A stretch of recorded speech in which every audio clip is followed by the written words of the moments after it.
We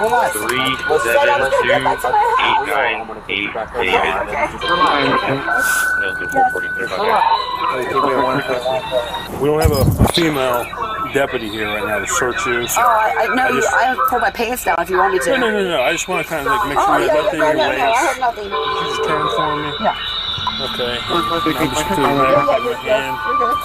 Your legs. Yep. I have nothing. Turn around for me, please. What's up front here? Nothing in your bra. No, I have nothing. You don't need one bra. Yeah. Pull the underwear. Just leave. Don't straight. No. Through your. Just shake it. Nothing in. Yeah, no, there's nothing. Just a. Alright, we're gonna take you back to this car here. We are gonna. Can I take my stuff? Yeah, we are gonna have to put your handcuffs on. He said you wouldn't have to. Who's it? Investigator. He said I wouldn't be handcuffed. Well, he promised. Transport. It was entered to call the it's not my wrist. Well, and that's also, what's that from? It's from him scratching me. That's also another concern. We just don't want you to hurt yourself on accident. We have to handcuff you, okay? Right. So take a drink, and we'll walk you back up here, okay? You sure I can't go home and pee? No, you can pee back at the sheriff's office real quick. Do you want this back or what? Are you finished with it? Yeah, for now, because I'll have to pee more. Yeah, I don't have it. Where am I going? We're with Deputy Red right here. I think they already looked through there, but... Let's go make sure everything's in there. Over here. No, we'll keep this with us. Oh, okay. Where am I going? You people, I'm old, don't you know? God.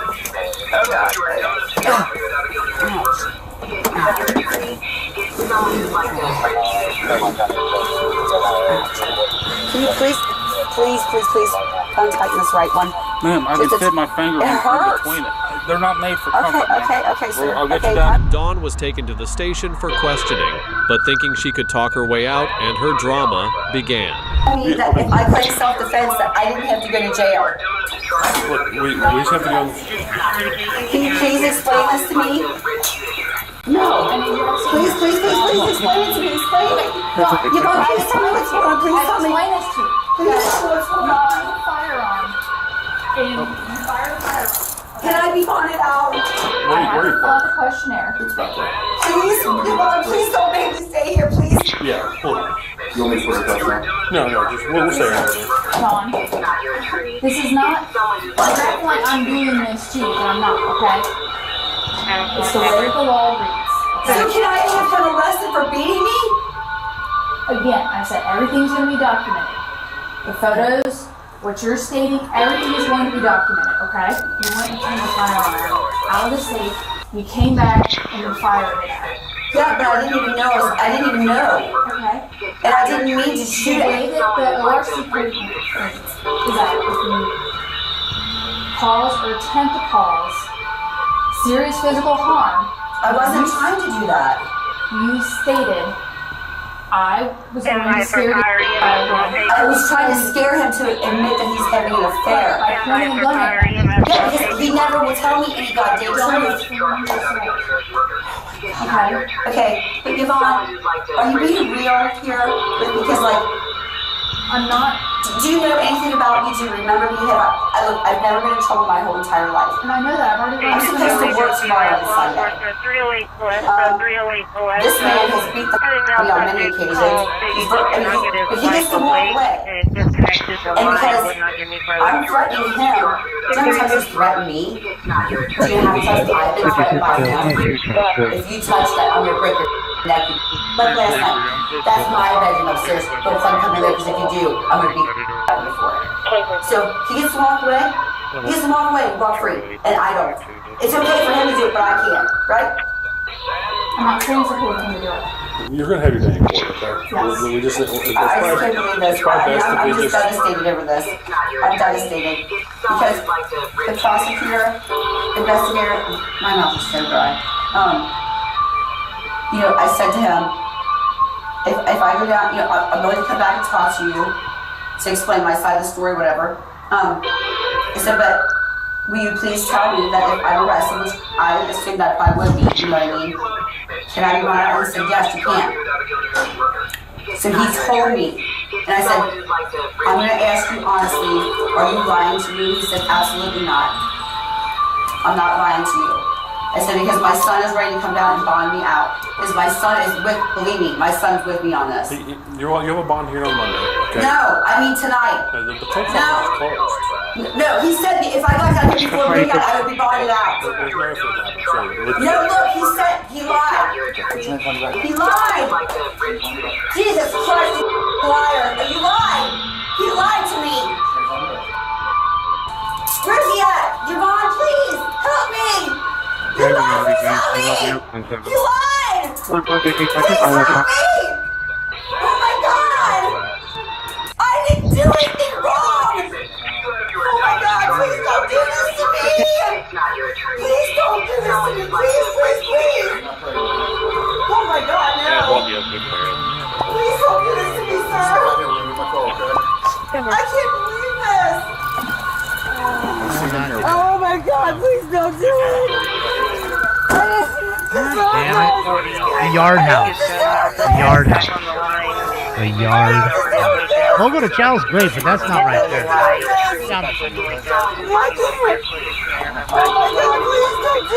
Dawn was charged with attempted murder and assault. Hiding your name is often the start of something bigger, and in this case, it was. On March 12, 2022, an officer pulled over a vehicle for its dark-tinted windows, unaware that inside was a wanted suspect. Can you roll out this one for me? Good. Just out of here, too dark. I'll put 10 meter out for you.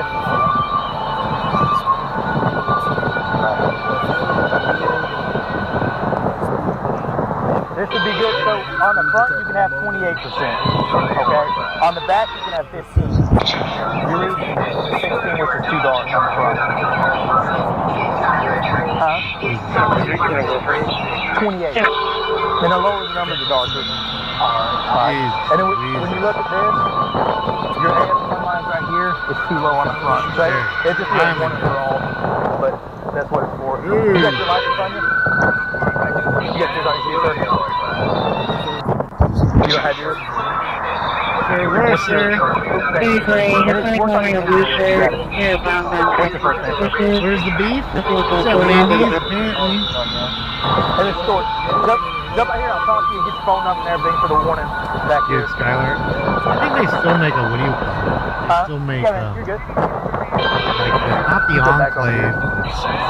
Something, some small SUV. The Encore? Maybe that's what it is. Buick Encore? Do you have medical card? That's it. They still make them. So it's valid? I mean, Shaq was sponsored by them not that long ago, right? Like 2 years ago, Shaq was what we were trying to sell. Coming from it. So you're not allowed to smoke in the vehicle. Oh, that's basically Front brakes are toast. Who is his?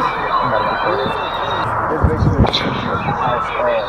I get it. Vince is in the living room. House. That's why you're smoking it? Yes, sir. I can't smoke in my hotel, so I like to sit in my function. How long did you get your training order served on you? A little while ago. Like months, weeks? Last year. Okay. So is there burnt, like blunt left over in there or anything? I got this check in the card. Anything on you weapon-wise or anything? Bill! Anything in you? Good, Dale. Not the proper package. Skinner's back to his old self. Check it out. You can pull it out if you want. No I worries. think you're going to hear a lot of Anything else right here? Thank you. I appreciate you being cooperative. Like a lot of that. Does he have a card, do you know? Anything in the back? Brand new. Let me read you We'll this see. real quick. They're the best team here. Just because you don't I see gotta me say, questions about narcotics. Edmonton goes down. The second time Again, I like Canada you, gets skunked on I just don't I race in want the you to Stanley read to Cup. understand these first. Again, I always You do tell have you, the right whose to fault talk. is it? When you say Ken will be used against you in a court of law, Jacques you have the right to talk to a lawyer and have a Be present. mad at anybody, be mad at old You Jacques. cannot afford to hire a lawyer who won't be appointed He directly. didn't do what he did against Marty McSorley in '92. Hey, Ian, you can have And a this jump shit out. wouldn't happen.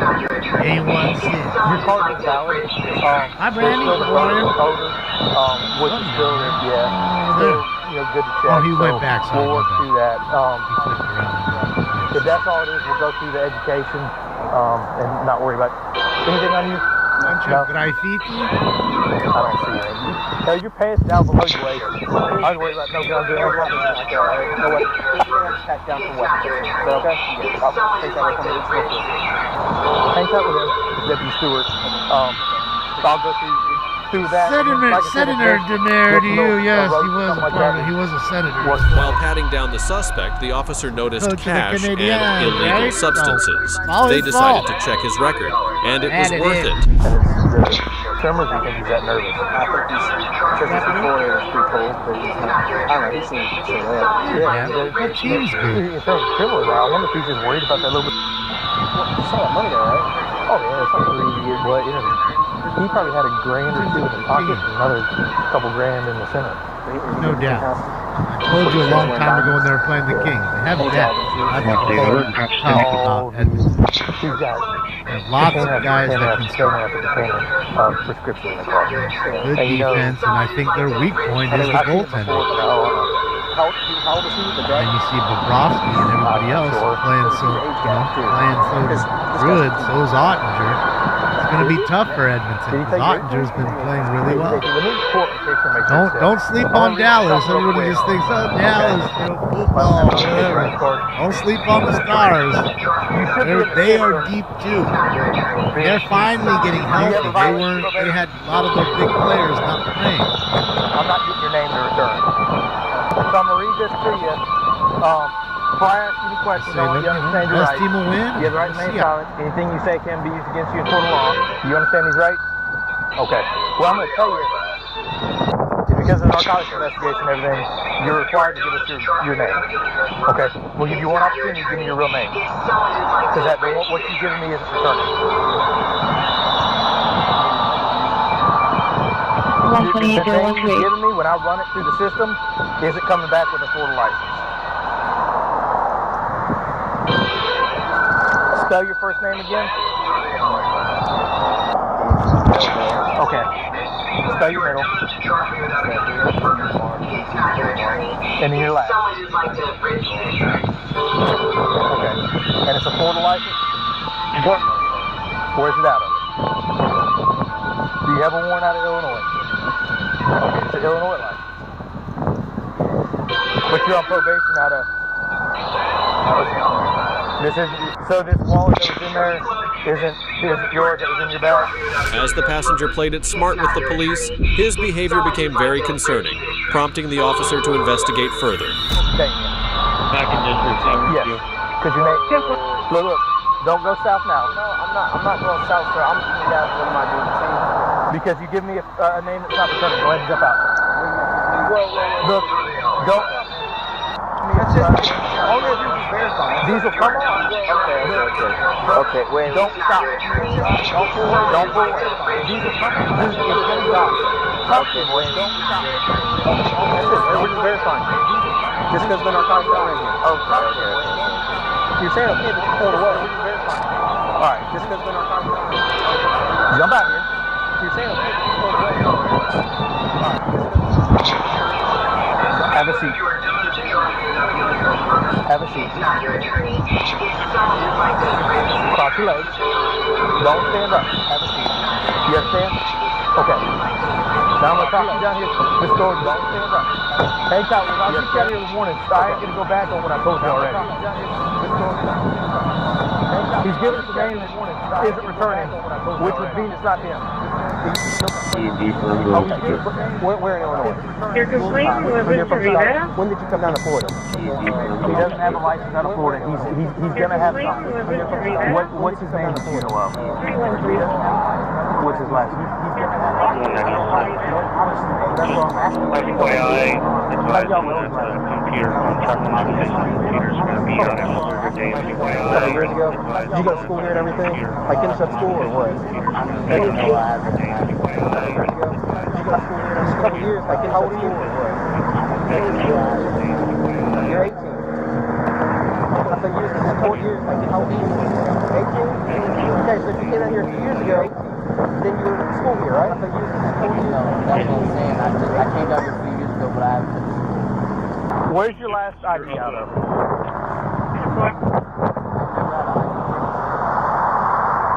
Okay. So, until we get you identified, you're not legal. Continue to give me a false name, it's a criminal charge, okay? If you got warrants, like I said, what I'm fixing to tell you, if I can get you identified and out of here, I'll give you a warning on what you told me already. If you continue to give me a fake name, you are going to be charged with giving me a fake name. Okay, so you got the one opportunity to tell me what your name is. My name is Darius Wingate. Darius Wingate. Do you have warrants? No, sir. Okay. Why'd you give a fake name? I personally don't like running law enforcement.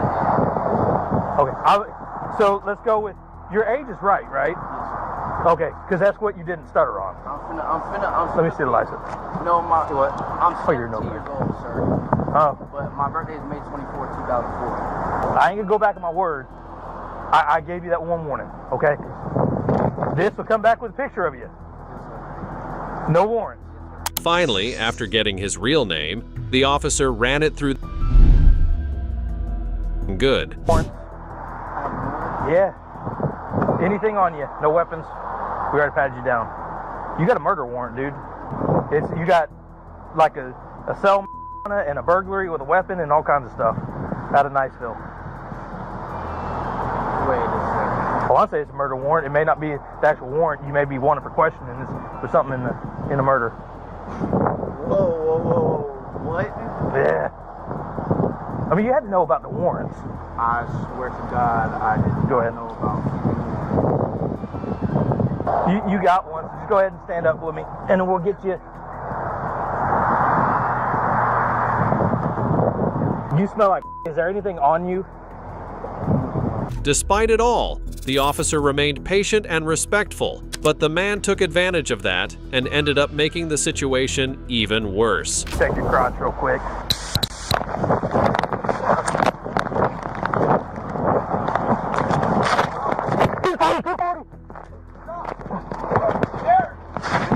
Three 16s and 40. Stop! Victor, stop! Stop! Stop! I'm gonna tase you right now. I swear to God, I'm stopping. Stop. I'm stopping, sir. I'm stopping, sir. I'm stopping, sir. Man, I swear you gonna Thanks, Thorne. I'm stopping. Don't move. I'm stopping, sir. Stay right here. Hold him. I'm stopping, Thorne. I got him. I'm Thorne. You ain't going nowhere. All right. We'll get shackles. I got it, bro. I love you, bro. I love you too, bro. I don't know what the fuck. Stop. Back seat, driver's side. No, I'm straight, boss. No, man, you're done. We'll get you. Hey, boss man, I'll work with you. Yeah. Huh? I'm asking my safety. You're fine. Yes. Sir, I'm No. Just relax. 196, show me in the Miller area, please. That's what I'm saying. I'm wrong. Engineer, We're gonna let you over. No, that's what I'm saying. Hey, I got the taser still on you. You don't want to get tasered. Roll over on your back. Put your hands in front of you. All right, go ahead and put those other extra cuffs on. Let me ask you again, do you have anything in your pants? Yes, sir. Okay. 37, you cancel traffic. Slow everybody else down. That's good because we won't get the charge on you for introduction. What do you have in your pants? Sir. Okay. Dude, we'll work through it. All right. Just Is it actually in your underwear? No, it's right here, sir. Inside your pants? In the coin holder? You let him grab it. No, I swear I don't have It's in your pocket? Okay. Thanks. Is that it? Okay. Dude, I've been straight up with you from the beginning. And I really respect that. Like, all right. God, I'm glad we didn't tase you. That's all you got? Okay. Thanks for calming down now. Can I get my phone to my Hang tight. Can I please just do it one thing at a time? There, hang One tight. thing at a time. Go ahead and sit up with them, and they're going to get you in the car. These may be too tight. We'll check them when you get up, okay? You know my password, so they can get into it. I get you. First, 3, 2, 1, Ow. up. It ain't going to change the outcome with you, huh? What's going on, Keith? He's got warrants and some other dope on him. Okay, so... Yes, man. Hold on, 1 second. Huh? 1 second. He's trying to tell me something. Can I... What? I'll let you talk. Yeah. Okay, where is it? Okay, can I have that?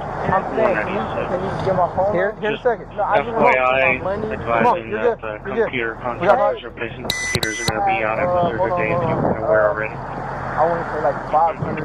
Hey, phone, give me my phone. Come on, my phone and my money. So I have the right to say that I can get my money in my phone. Yeah. Right here. Lay up against the car. 10-4, I didn't know if it was passed down to you. The man was charged with possession of cocaine with intent to distribute and resisting arrest without violence. He also had a warrant for possession of marijuana with intent to sell. Meet Dwayne Keith D. Davis, who was walking down a peaceful street when the police unexpectedly showed up. After a long investigation into a 1996 murder, officers finally found him on September 29, 2023. Hey, come over here, all right? Thanks, buddy. Come on over here. Appreciate your cooperation, okay? I'll stand right here in front of the car. Yep, we're going to put it down. I know, hang on. Put that down for a second, all right? You got nothing on you, right? Hooks.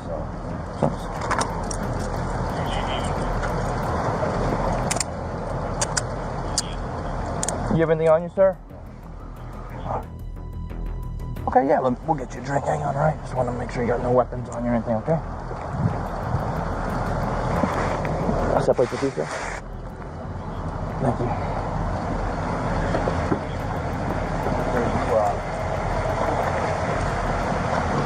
Put your palms together like you're clapping. I just want to make sure these cuffs can be all right on you. Yep. You mind? Yep. I'll follow you. Oh, yep. I'm good. My part's clear. I'm right here. Huh? Yeah, you're there.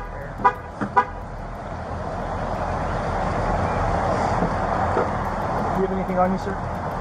No. Oh, yeah, it was okay. Phone and water. Phone and water. Perfect. We're gonna put you in the car. I need to drink some water, man. I'm thirsty.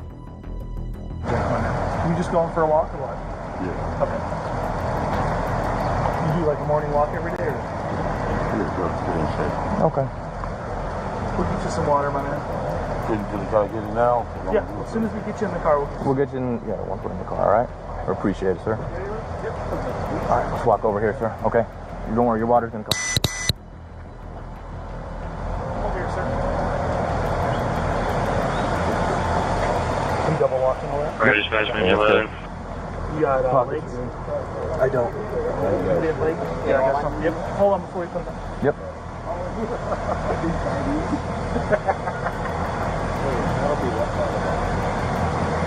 We got to put some leg shackles on you. It's just part of our policy. Are you wearing double pants, sir? You wearing double pants? Or these boxers? 335, don't mail reference shoreline. I'm gonna pull these all the way up.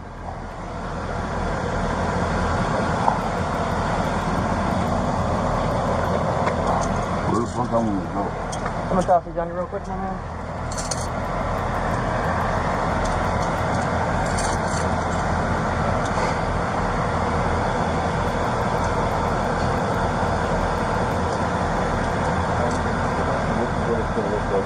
Cool. All right, sir. Go and have a seat right in here. I'm gonna help you out. Yep. Just kind of put your against there. Kick that foot up. Yeah, You ready? I'm a pro, dude. I got it. Oh, you got it. All right. He said, He's I'm a pro. He's I'm a pro. All right. Davis knew the day had come and calmly complied with the police. The officers, however, were surprised by the reason for the arrest warrant. Yep.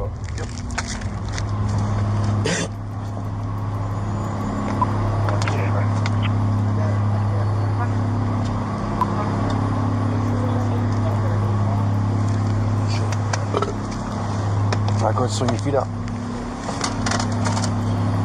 Step over here. All right, we're gonna walk this way. Just baby steps. I'll get you out of those in a second.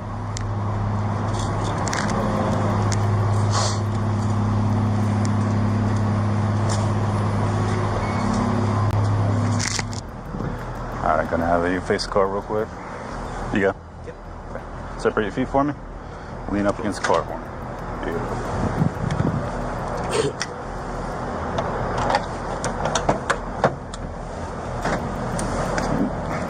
I'm gonna keep your phone up here with me so it doesn't bounce around. All right, sir. Go ahead and have a seat. You need help or you got it? All right.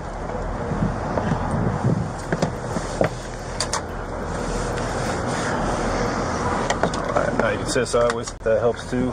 I know those things aren't the most comfortable things. They ain't the fuzzy ones. So, I don't know. I'll be that in a second. Yeah, well. All right, you got his paperwork or? He already knows. Go get it. Yep. Okay. Lieutenant Page. Yep. Got it. Yep, no problem.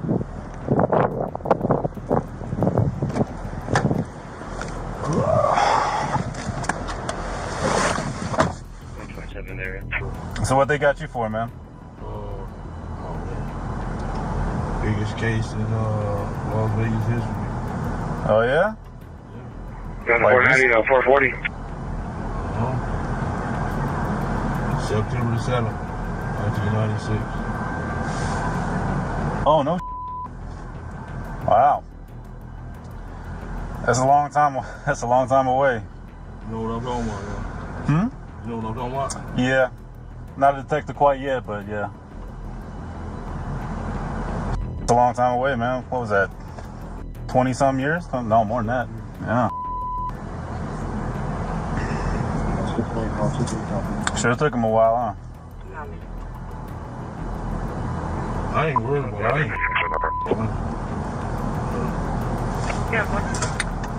Well, I mean, that's what court's for, right? Davis was charged with his active warrant for murder. Domestic disputes are common and often settle over time, but this woman, Lindsay Shiver, took it to another level as their relationship was already at a breaking point. In 2023, police were called to a residence about a domestic disturbance after a woman allegedly threatened her husband, Robert Shiver. Y'all are separated, or what's the deal? We have filed for divorce. Okay. Living in the same house. It's earth, as you can imagine. Okay. But anyway, woke up this morning. We have travel plans to leave. And he's insisting that I don't go. Okay. And then I have my keys. He moves me out of the way, starts trying to unload my car. Tells me he owns the car, he owns the rights to it. Just got super aggressive, and that's when I called immediately because he's been physical before, and I'm just not. Okay. Not doing that. So are you just wanting to leave, or is he supposed to be going with you? Yeah, we're supposed to be going with our kids. Okay. All right. So I don't know that's what I was asking dispatch, like what y'all can do if there's even, but of course now he's inside acting. I mean, I don't know what it is that you want us to do. I mean, if y'all have filed for divorce and y'all are going on a vacation, other than telling him he needs to calm down, I don't personally recommend you go on a vacation if there's an issue like that and y'all have filed for divorce. Right. I mean, it's obviously a hostile situation. Right. So is there a way that you can go without him, or? I mean, the best thing, what we're going to do is tell y'all that y'all need to separate. Right. I mean, has he put his hands on you that, have y'all been physically aggressive today? I mean... No, just besides him moving me out of the way of my car to get to it.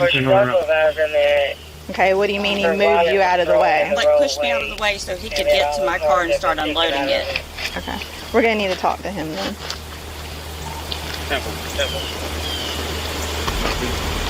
No good. Well, until he comes out here and decides to show out. So I don't know what's going to happen with that. As the couple was going through a divorce and constantly arguing, the officer tried to find a way to resolve the situation. So for the last 3 weeks, maybe longer, she's had her couples trip planned with her boyfriend to go to Key West. Okay, but she just said you're going. That was to Key West. I'm taking my kids, my 3 boys, to the Bahamas this morning. Our kids. Yesterday, she sent a message saying that she's going to change her plans and now get on the airplane with me and the kids to go to the Bahamas. But I own too, and by when the we way. land, she's going to go to her boyfriend. Elsewhere. And me and the kids are going to our house. And I told her I'm not supporting that. and you're not getting on the airplane, that can mess with the kids' heads, and it's just something we're not going to do. Well, 50% of an airplane, she on paper owns 25 of that, and majority owner, the other 50% owner, and myself are both in agreement to not have her on the airplane. So 75% says we don't want you on the plane. That doesn't mean you get aggressive, push me out of the way, start unloading my car. Push you out of the way. Yes, at the back of the car. Nobody did not push you or anything. He doesn't want me to go. I raised the back to grab my kids' suitcases. With the locked car. So we can leave. That's all it is. Okay. I'm gonna tell you both, like I told you a minute ago, y'all are filed for divorce, okay? In situations like this, the best thing that we always recommend is y'all separate. Don't just separate from each other. You don't need to be going on vacation together if you file for divorce and it's obviously a volatile situation. That's right. That, I mean, I don't know how else to put it other than that, okay? As far as the pushing and shoving, say Georgia advises that you put your hands on each other, that is an act of simple assault and you can be arrested on that for family violence, okay? You're saying you did, he's saying you didn't. So I can't sit here. It's a he said, she said situation. We run into it all the time. So what's gonna... all of the people that I know, if I'm an aggressive or abusive person... Do you want me to show them the photos? Okay, so here's what's going to happen today. I'm going to generate a report that we were out here and that we made contact with the both of you. I'm going to generate a report that states you said he physically moved you away from the vehicle by pushing you away from the vehicle. You say, I didn't do that. I opened the back hatch of the vehicle, got suitcases out. Suitcase, and she stepped in front saying you're not grabbing them and moved me out of the way. Exactly. And we're not going to go back and forth. That's how we're going to do that. I mean, I can't tell her she can't go on vacation with you, okay? It's marital property. That's pilot already said. Okay, it's all going to be civil issues. I can't stop her. I can't say you can't go wherever the heck it is you want to go. I can't tell you. You can tell. That has nothing to do with what we're doing here. We're here because of acts of violence, to calm the situation. That's what we're here to do, okay? I can't control y'all going on vacation. Don't recommend going on vacation together, but that's just my personal... I agree with It's just an hour on an airplane, just with our kids. Do you have any identification? Okay, can I get that? The officers were there to help, but instead of listening, Lindsay chose to act on her own, making things much more complicated. Is that y'all just separate? Well, it's always just going to be a he said, she said. I mean, you get video footage, you have surveillance cameras, you have something that I can look at and say, yes, he put his hands on you. I mean, you know, we have an independent witness that's non-biased. I mean, you know, something, other statements, but right now I have you and him, and, you know, he's saying one thing, you're saying another, you know.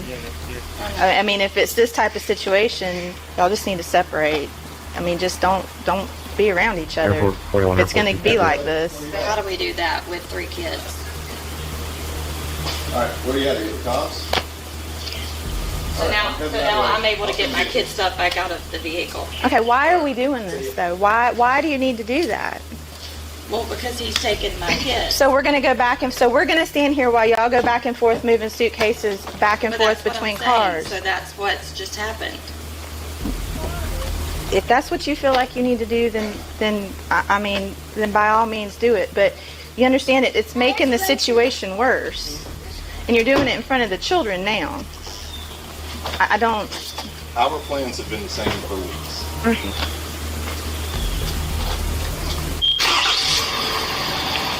I now have to go pick up our other 2 kids. I just told her I was going to do that. Lennon just called me and said we can get it.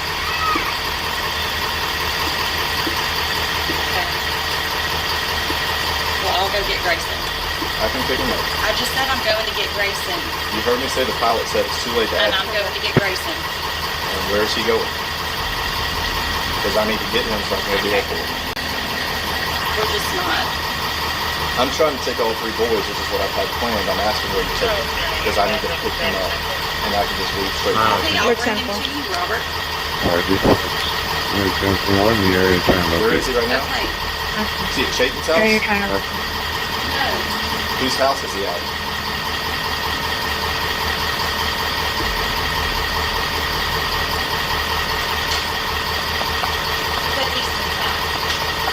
I can pick him up on the way out. I'll go get landed, pick him up. So you're free to go. I'm doing what I have planned to do.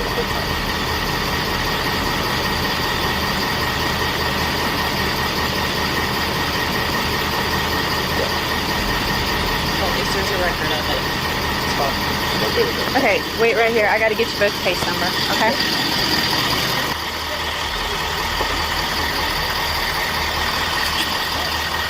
Yeah, it's the mugginess.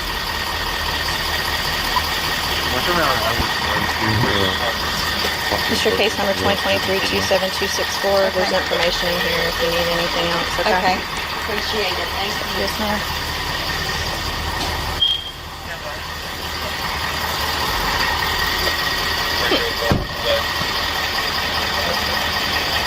I'll document. I mean, I got to document both sides.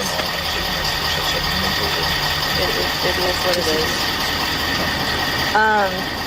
I'm going to generate a miscellaneous family violence report. This is your case number 2023-27264. If you have any questions, you can call to the Justice Center and speak to an officer. So.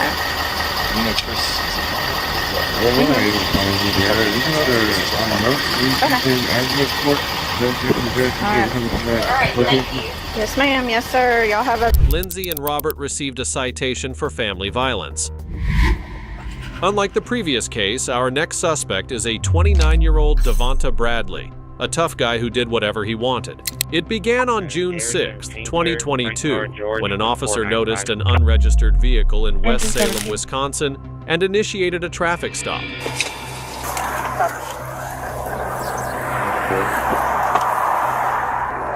Hey, man. Got your license proof insurance? You don't need to call her. Hang up the phone for me. Hang it up. What's that? Hey, Mom. Oh, Mom. I just got pulled over and we on the highway right now. I was coming back to come. Oh, yes. I can't hear what she said. Can I just talk to them? He's right here. He can hear you. Oh. I literally was about to come back and come grab you and the baby and go back home. That's where I was just coming. Yes, okay. He can hear you though, Mom.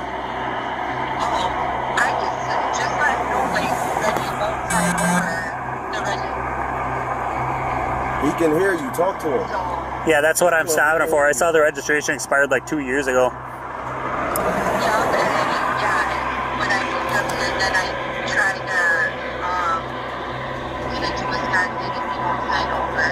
Okay, so somebody else is on it. All right, you got paperwork on it? Yep. My ex-husband, yeah. You got paperwork or something on it? Hang up the phone, man. It's your traffic stop. I get what's going on now, though. Paperwork in the car? Nice. Let's get an ID from you first. How about me? Take a second, 1040. He's taking off westbound 16, taking off male black driver. As Devonta fled, the officer had to back off due to limited units. However, weeks later, on July 12th, the officer found the vehicle parked by a house and decided to investigate. No? Okay. 607, give me a second.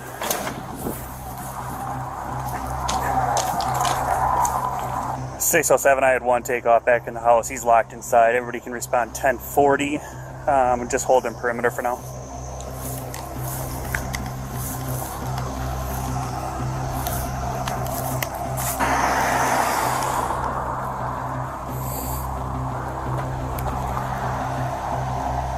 .607 information. I was here to follow up on a vehicle pursuit with the RO of the vehicle, and the suspect of the pursuit answered the door and then slammed it on me. Who is it? I don't know his name. I think it's Devontae, but... The guy that took off from you guys? Yeah. So it's a second door here. There's only one way in and one way out. So that's the door, and that's the door to all the apartments, and there's not a door on the other side. There's a window, though. The second... What's that? There's a window, though, right? I don't think there is a window. There's a window on this one. You want to get 118 over here?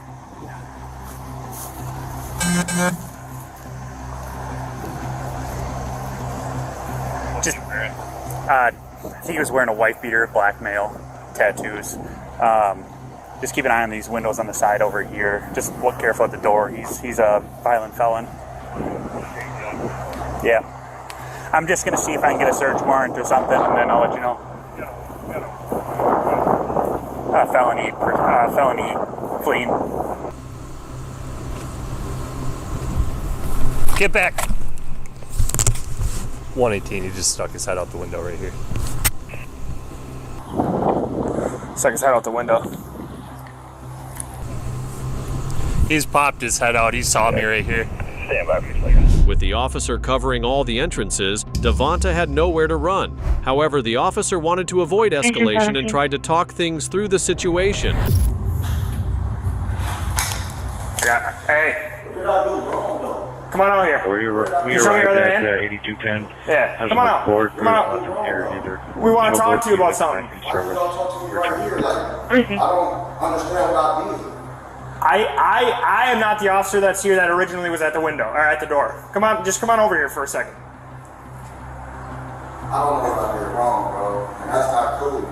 I will be able to talk to you about that, but when you shut the door in our face, Handcuffs and all that, that's a weird like I'm not with that. when you fled from us and you fled back into the apartment, we didn't know what to think. What do you mean? I'm scared. 611, I have contact. There's nothing to be scared about. Just no, come on, look. No, not anymore. Look, I didn't know you had anything. I didn't know you had anything on you. I don't have nothing. I know. So let's talk about this, okay? So I'm Nate. What's your name? Talk about what? About a situation. That's why we're here. What situation? A situation was involving a fleeing in a vehicle from the police. Okay. Do you remember anything like that? Nothing to do with me. Okay. So then, can we talk about it a little further? No, we talking now, but that don't have nothing. What's your first name? Just so we make sure that we're talking to the right person. My name's Nate. What's your first name? Who are y'all looking for? Who are we looking for? Yeah. What's your name? I want to make sure. Well, why is it such a difficult thing to give me your name? Who are y'all looking for? We're looking to talk to you in this situation about, like I already talked to you about. The officer that was here originally was here to talk to you. Because he just tried to bust open the door, like. Well, so it wasn't me, right? You know that, right? But still, like, what did I do wrong? We wanted to talk to you about the fleeing. You can still talk to me. Airport 62, curbside. No. Here's the deal. That's not the whole situation right now. The whole situation is, I need to figure out first and foremost who you are, and then I need to talk to the other officer. Obviously. I do know who you are, but I want you to confirm. I want you to confirm the name, Jake. Full name, date of birth. Devontae. Okay, I came out across county. Yeah. So, but we know that it's you. We know who you are. I'll get all the info right here. Just hold on one second. 611, can you just go with all the info on Devontae? Last name, date of birth. Then he tried to bust the door open. Yeah, so I don't be on that stuff, man. Bradley. He's showing me all your info. You got out across county. If they would have suspected me of doing anything, they would have kept me in there. So this is the officer that's investigating right now. Okay, so that's why he was here. He wasn't trying to bust down your door. So, okay, so Devontae, can I talk to you about that? I'm already knowing that if I come out there, y'all gonna try to handcuff me and some other bull stuff. First of all, I just want to talk to you. Am I right or am I wrong? No, I don't know that right now, Devontae. Am I right or am I wrong? I don't know, Devontae. I don't know all the details. So, Devontae, regardless, we're not going away. So we need to talk to you, identify you. And if that doesn't happen, we're going to force entry into that room if we get a search warrant. Devonta had escaped the police once and didn't want to repeat the same mistake. but getting him to cooperate was a challenge for the police. Devante, so here's the deal. Can you talk to me for a sec? If he just peeps around the... He can stay right there. He's perfectly fine. So can I come a little closer to you to talk to you? No, because you're going to grab me and some more stuff. And I'm like scared for my life right now. Devante, there's nothing to be scared of. I don't have my hand out. You're trying to take me to jail for what though? Potentially, we want to talk to you about the situation of fleeing. You're talking right now. Devante, I need you to read your rights and stuff too. Read me my rights, and that means because I want to ask you questions about that incident. That you're going to try to take me to jail. You're trying to read me my rights. So, here's the situation. I mean, if charged them. Devante, here's the deal. I don't know if your first name is Devante. I recognize you from the fleeing. So right now, I'm telling you, you are under arrest. I want to talk to you about that situation. If you flee inside the house again, I'm going to end up breaking through that door. Officer 24, Henry. At the same time, like... I can show you pictures that I have, and you can help me confirm that. So he has probable cause to place you under arrest right now based on the fleeing situation. So he has photos of that. That's why he was here, because he wanted to talk to you and confirm some information. So right now, he just told you you're under arrest for fleeing. Right, so you're about to take me to jail. Well, he wants to read your rights and talk to you. You're about to take me to... If he's reading me my rights, he's definitely trying to take me to jail, right? Good English, man. I don't know the details. I don't know the full... I'm not going to discuss all that here.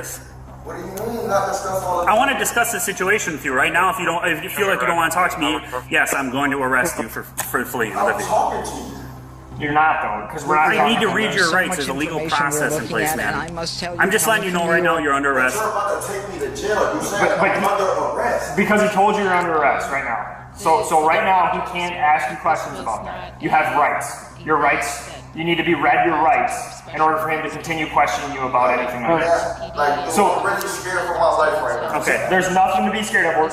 The only thing that would be happening right now, you'd either be released on a signature bond or you go to La Crosse County Jail. That'd be the situation that we're dealing with right now. But if you go back in the apartment, Devante, I'm listening. If you go back in the apartment, Devante, we're gonna get a warrant. Not familiar with okay? 36. And we're gonna knock down the door. We don't want to. We want to take this peacefully. We don't want to. We just want to talk to you. But when he knocked on the door, he just wanted to talk to you. Originally, then you slammed the door in his face, and then he recognized you. Did you or did you not? I did, because I have a felony. Was I lying? No, I was not lying. I'm not arguing with you. So, Devante, here's the deal. I wasn't here for any of that, right? Mom, they trying to take me to jail, and I literally just got out of the cross county. They didn't mention nothing about none of that stuff. And then look, you're trying to run towards me. You're going to make me scared for my life. We're not doing that. You literally just whispered to him and just said something to him, dude. You're in control of this right now. Devante, I said no. I said we're not doing that. Here's in control right now. Here's the deal. We want to make this peaceful. I know you got mom on the phone, so maybe mom can talk too. The situation is we have probable cause to place you under arrest. That doesn't mean necessarily you're going to La Crosse County Jail. Depends on what the charges are. You could be issued a signature bond. If you're not issued a signature bond, you're going to go to jail. Okay, but I can guarantee you that if you... I'm going to jail, bro. We don't... I'm going to have to wait until tomorrow to go to court and all this other stuff. You look at things like premeditation. Look at this. The officers warned Devante of the consequences and were determined to take him into custody. Knowing exactly what they were up against, they carried out the operation flawlessly. Going back into your apartment isn't going to change this situation. We're not leaving. You look at the especially... Okay, so we're trying to handle this peacefully. We're trying to get this done right here, right now. I'm not even going to repeat We're not bull rushing you. We're not screaming at you. No one's pointing guns at you or anything like that. Originally, when you came back out, I did have my hand on my gun, right? Because I didn't expedite and I'd be and what did I say? Can I see that hand? Yeah, and then I took my hand off my gun. What new information did we learn about the suspect? Okay, that's fine. We see. Here's the deal. We don't know we can't see what you have inside there. So, yep, I'm gonna take one step closer to you. Okay. We're not gonna rush you. So, we're not rushing you. What I want you to do is do you have your mom on the phone still? Yeah. You want to just set the phone on the ground? You can leave her on. You can leave her on the phone. You can just set her on the ground. If you wanna prop it up, you can prop it up right there on the. I know. So if you just go like this, put your hands behind. Put your hands behind your back. Just. We're not. No. You can face me. They're not saying that they're not going to take me to jail. No, Devante, you're probably going to jail. We've already talked about that. Devontae, you have a felony bail, so we got to get it over with. We're not going away. Yeah, for sure. I got cigarettes in my car. We'll let you smoke, but we're gonna put you in handcuffs. I'll light it for you. I got a lighter. Just relax. Devontae, I'm gonna walk a little closer towards you. Okay, you hear me? I'm gonna walk a little closer towards you. It's okay. I'm gonna grab your arm. Okay, I'm gonna put it behind. I'm not gonna hurt you. No one's hurting you. I'm putting your hand behind your. Yep, we're gonna. Is this your mom? He'll hold the phone. He'll hold the phone to mom. Hold it for you. Can I cut it off? No, you can sit. Mom can stand there. No, we'll talk to mom. I'm cutting it off, Mom. It's okay, Mom. It's okay. It's okay. I'm not gonna. No, Do you want it on? I know that. It's okay. You can keep it on. Leave it on. Leave it on. She wants it on. I'll hold it for you. I'll hold it for you. She wants it on. Okay, your call. It's your Mom, call. I'm about to cut it off, okay? She doesn't want it off. Just hand it over. We'll keep it on. Devontae, just hand it over. He wants to see her. Yeah, he don't want her to see her. Okay, I get that. I get it. So here's the deal. We're gonna put you in handcuffs right now. Okay? I know it's okay. Just relax. I don't need to check me. You agree? Hey, good job. Yeah, it's okay. It's okay. It's okay. We'll go right out. Yep. We'll go right out. Let you smoke that cig right away. You want me to answer it or no? Yep. Yeah, I'm just letting you go. Oh, we're gonna take it with We're gonna take it with you. After detaining Devonta, the officers explained his situation and searched him before taking him to the station. He was coming in, but when you shut the door on us, we don't know what to think. I don't know what to think. I know, and that's where the communication maybe needs to be there. You just want to mash it for you? I'm gonna count this in front of you so we're on the same page, okay? Do you know how much is there? 10-4, that'll be him. You can go with the updated info. Here you are. I was scared that was wrong, man.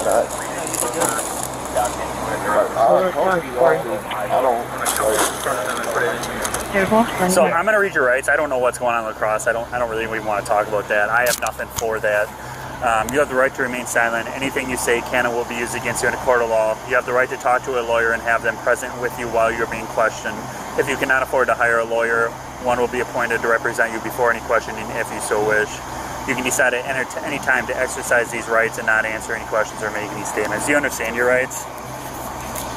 Okay, with your rights in mind, the only thing I wanted to talk to you about, and it's up to you if you want to tell me what's going on, when I conducted the traffic stop on you, why did you flee? Was it just that lacrosse stuff going on, or was it just a suspended license I see?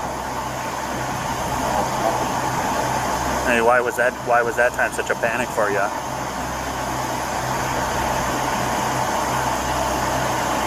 I'd rather for my lawyer to be right here. Okay. Sounds good.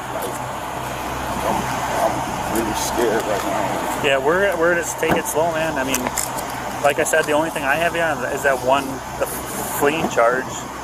But everything else you got going on, I don't know, but I'm not doing anything with that right now, okay? The situation that he was involved in, you might, depending on what the bails are, you might be sitting on a bail jumping charge too.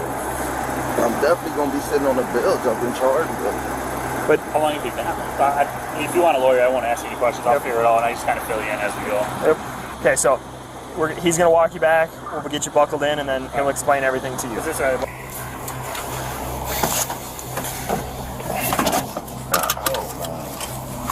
Kids or anything? No. You want me to leave your phone for now? Can you grab numbers off of it, or? Yeah, I'm gonna grab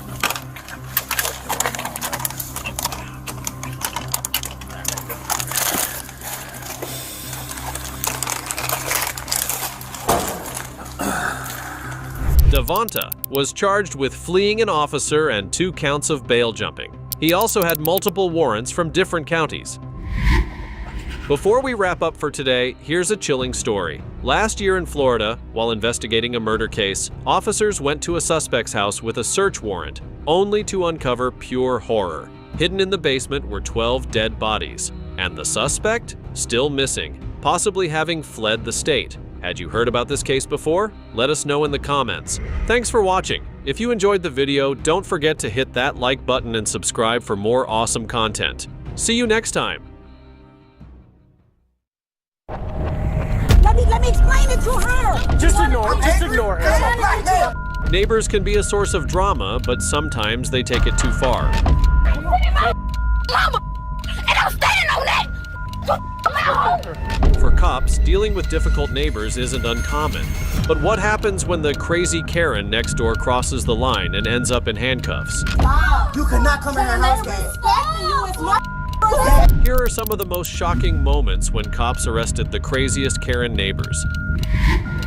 This woman became a true nightmare for her neighbors. It all started on July 3rd, 2024, when she was caught vandalizing a security camera and threatening everyone nearby. What's going on? So we have a resident here. Her name is Ann Gainish. Ganesh? Yes. Okay. She's a horrible person. She left. She took off the back. She knew you guys were coming. So what she did was she tried to destroy cameras in the laundry room. She tried to destroy a camera the other day. She's in a black vest. Yeah, we have her on video trying to destroy the camera, and then she threatened the president of our association. Her name is Lisa. I think she's with maybe her sister or something. I don't know, but she threatened her. She threatened to harm her. Told her, get out of here. She said, you stop it, Lita. And then she claims that she wasn't trying to do anything. So I saw her on video. She came in here, and I told Lita about it. I'm like, she's going to try to destroy this camera again.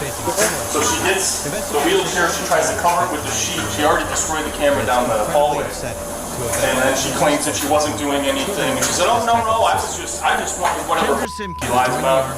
And then she started screaming at Lita, oh, she turned this on so she could flood it.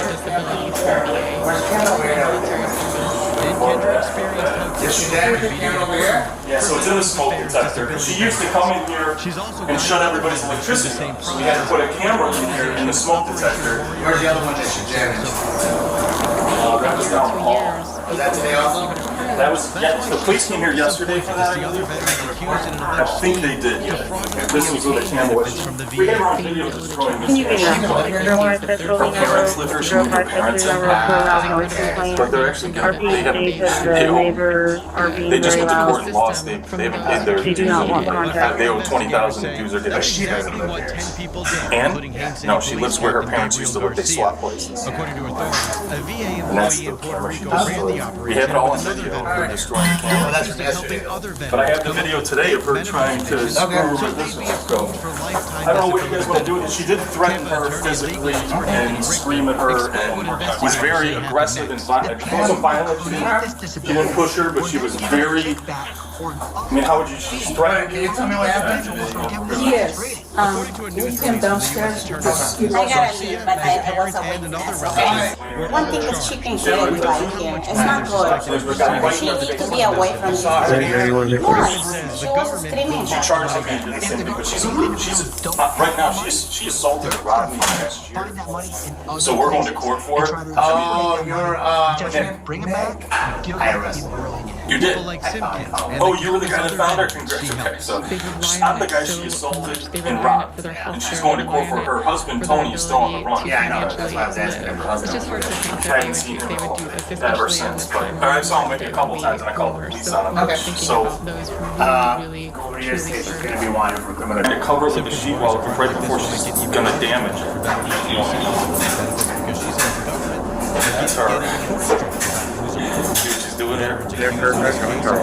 And then she, before she actually went up on, so she's getting something to step on, she put over there.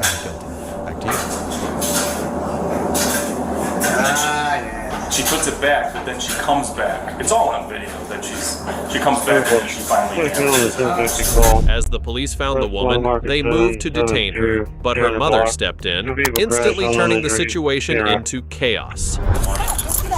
Hi, officer, stop. Listen. Wait. Listen. Wait. Stop. Mommy, don't have a heart attack. Mommy, wait. Let me talk. Let me talk for a minute. Mom, talk for a minute. I was fixing. Get in there. Sit down. Mommy, sit down. I was fixing. Down. Mom, wait. Okay, stop. Wait. I was fixing her. Hold on. Mama.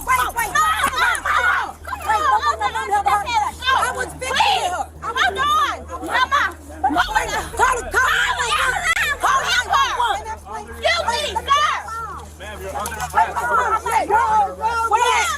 Let me get my mom just for a minute. Mom, I'm going to be okay. I was fixing. Let me explain it to her.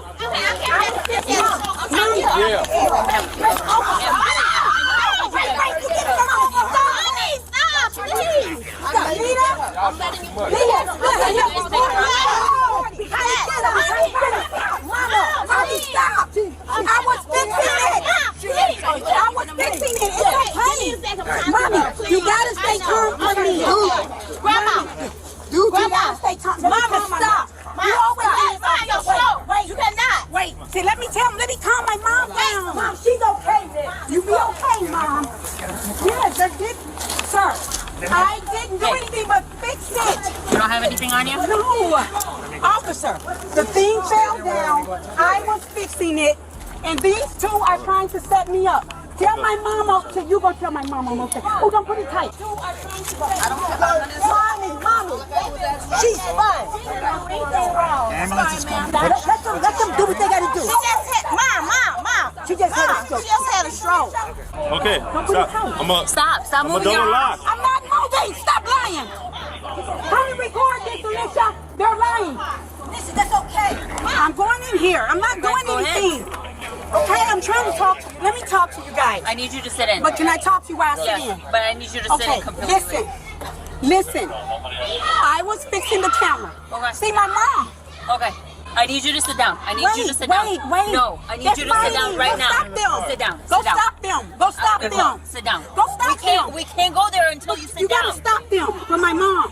No one's got assaulted. They harassed her because I take care of my grandparents. Okay. And I went in so I could log in, whatever case may be.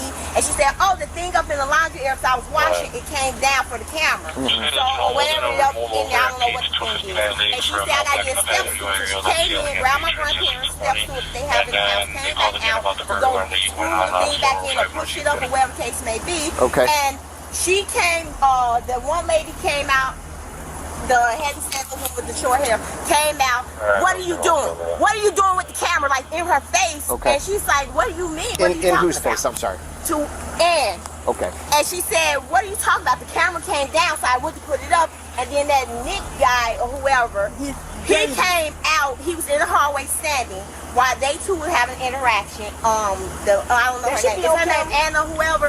And they had an interaction. And then she was saying, I was fixing. Said, what did you do to the camera? No, you did something. She said, no, I fixed it like I did with your washing machine that you all had that was broken. Okay. I didn't do anything. And they said, oh, you're on camera. It's in the cloud. This and that, And then they start all just attacking her pretty much and harassing her about it. And she said, I've done nothing but fix it. I'm going to call 911. I'm calling the police right now. I'm calling the police. And Ann said, well, call them because I'm going to call them as well. You're harassing me. You're calling me things. You're saying things to me. And you're being racist and whatever. That was their interaction mainly. And we end up going out the door and said, you know what, I'm leaving, whatever, I'm going to go to the police place or I'm going to contact the police my own self. So she left out, and then that was the end of this whole situation. Did they ask you of what was going on? No. They didn't ask you as a witness, and you were standing right there with me? No, I just talked to the other gentleman. He finally asked them after you was gone. It's this one. It's this one. It's this one. Look what you're doing to my finger. Take it. I'll loosen it. Put your hand behind. Turn around. Put your arm Sir, behind. I'm not going to run or anything. Loosen this up. Look at my wrist. This is police brutality. I'm not going to run or anything. I'm not doing that. I want to be the handcuffs. You don't want to put the handcuffs on the where you don't take it down. You gotta turn I around. didn't do Put your arms anything. behind I your want to back. stand up and turn around. You just gotta loosen it, that's all. I'm not trying to do anything. That's not what I'm saying. This officer right here is racist. You're moving. I'm not moving. I want somebody to record this. Everything is recorded. Every single one of us has a body camera and everything is recorded at that time. That's too tight on my I got separate. I just said it's a separate thing when you come in from the altercation. And just to let you know, there's a video that corroborates what happened. And I can't tell you, I'll let her call you. And there's two independent witnesses besides, obviously, Nicholas, because they have a prior issue. Once we get inside, I'm going to take your cuffs off. Yeah, because they're this one right here? Yeah, once we get inside. Okay, when I move a certain way, it's cutting off my circulation on my wrist on this side. Okay? Please do not leave. The woman was charged with assault and criminal damage to property. Now, this woman, Tiffany, acted like a grown toddler, but her behavior was far from innocent. On August 18, 2024, cops rushed to a neighborhood after reports of her bizarre actions. Okay. Our house sitter had company. Okay. And I just want her out of here. Okay. It's my house. I want her out of here. That's it. Okay. All right. What's the relation? Do you use like friends or don't know her? Never met her. So the They said house I sitter. seen her. I don't know her. House sitter invited her over. You're saying? yeah. He know her. Yeah. Okay. I don't even know if he know her. The girl that's up there. I don't know. I just Her want to. sister is up there. Not Hey, what are y'all? Can y'all come down here and talk to this lady because we don't even know who she is. Okay. I can listen. I'll get her out of here for you. You're all right. Hey, you are just fine. It's frustrating. I just came home. Yeah, I gotcha. No, like, We'll get this sorted out for you. Do you know all the folks that are up there? It's his friend. Okay. The guy in that house said it's his friend. Okay. And All he right. had the company. So was he supposed to have company for y'all? What happened? I'm not against him having I people gotcha. over here. Hi there. Well, they called you down. We kicked her yesterday. She went home. Okay. Got up. She on the damn porch in the morning. Okay. Now I didn't invite her over here. Okay. And been asking her to leave for the last All right, listen. few hours. Well, this is too easy. I'm sorry. This is too easy. All right. Where do you need to go? Are you Miss? Is that your name? Okay. Dispatch might have heard wrong. Yeah. Is your name? Yes, her name. Okay. What's your last name, dear? Tiffany, I'm gonna need you to talk to me if you want me to help you out. Like, I'm willing to give you a ride wherever you need to go, but we're gonna cooperate together if that's gonna happen, okay? So what's your last name, my dear? Okay. Well, we'll do it the hard way. What's her last name? I don't want to do this. This is my sister. Okay, well, unfortunately, you're a guest in this house at this moment. I don't and live here. Well, but listen to me. The homeowner is here, and the homeowner would like this individual removed. So currently, I have an investigation to conduct, and so this is part of what I have to do. Well, you do, though, because you know this individual, the homeowner wants her to leave. I'm going to take care of that for the homeowner. You guys are guests here, so you do have something to do with it. I need to actually identify this individual. I'm willing to help her out without making it hard. I'll give her a ride wherever she needs to go. I need a little bit of halfway for that, though. I'm sorry. Pretty reasonable. I'm leaving. I'm Okay. leaving. You know her date of birth? Telling you to go. I'm sorry. I will leave. Okay, well, but I'll even help you. I'll help you. I'll give you a ride. You're no conditional walk. I just have to identify who I'm talking to. You a lift. The lift said that they wasn't going to accept you because you're intoxicated and you're. Well, and I can have that. I can deal with that. They can't deal with that. I can help you. Okay. I will leave. I was so right now. Yeah. Cruiser steamers. It's okay. Listen, this is not about judgment either. Okay, so I'm not judging that because things happen. All right.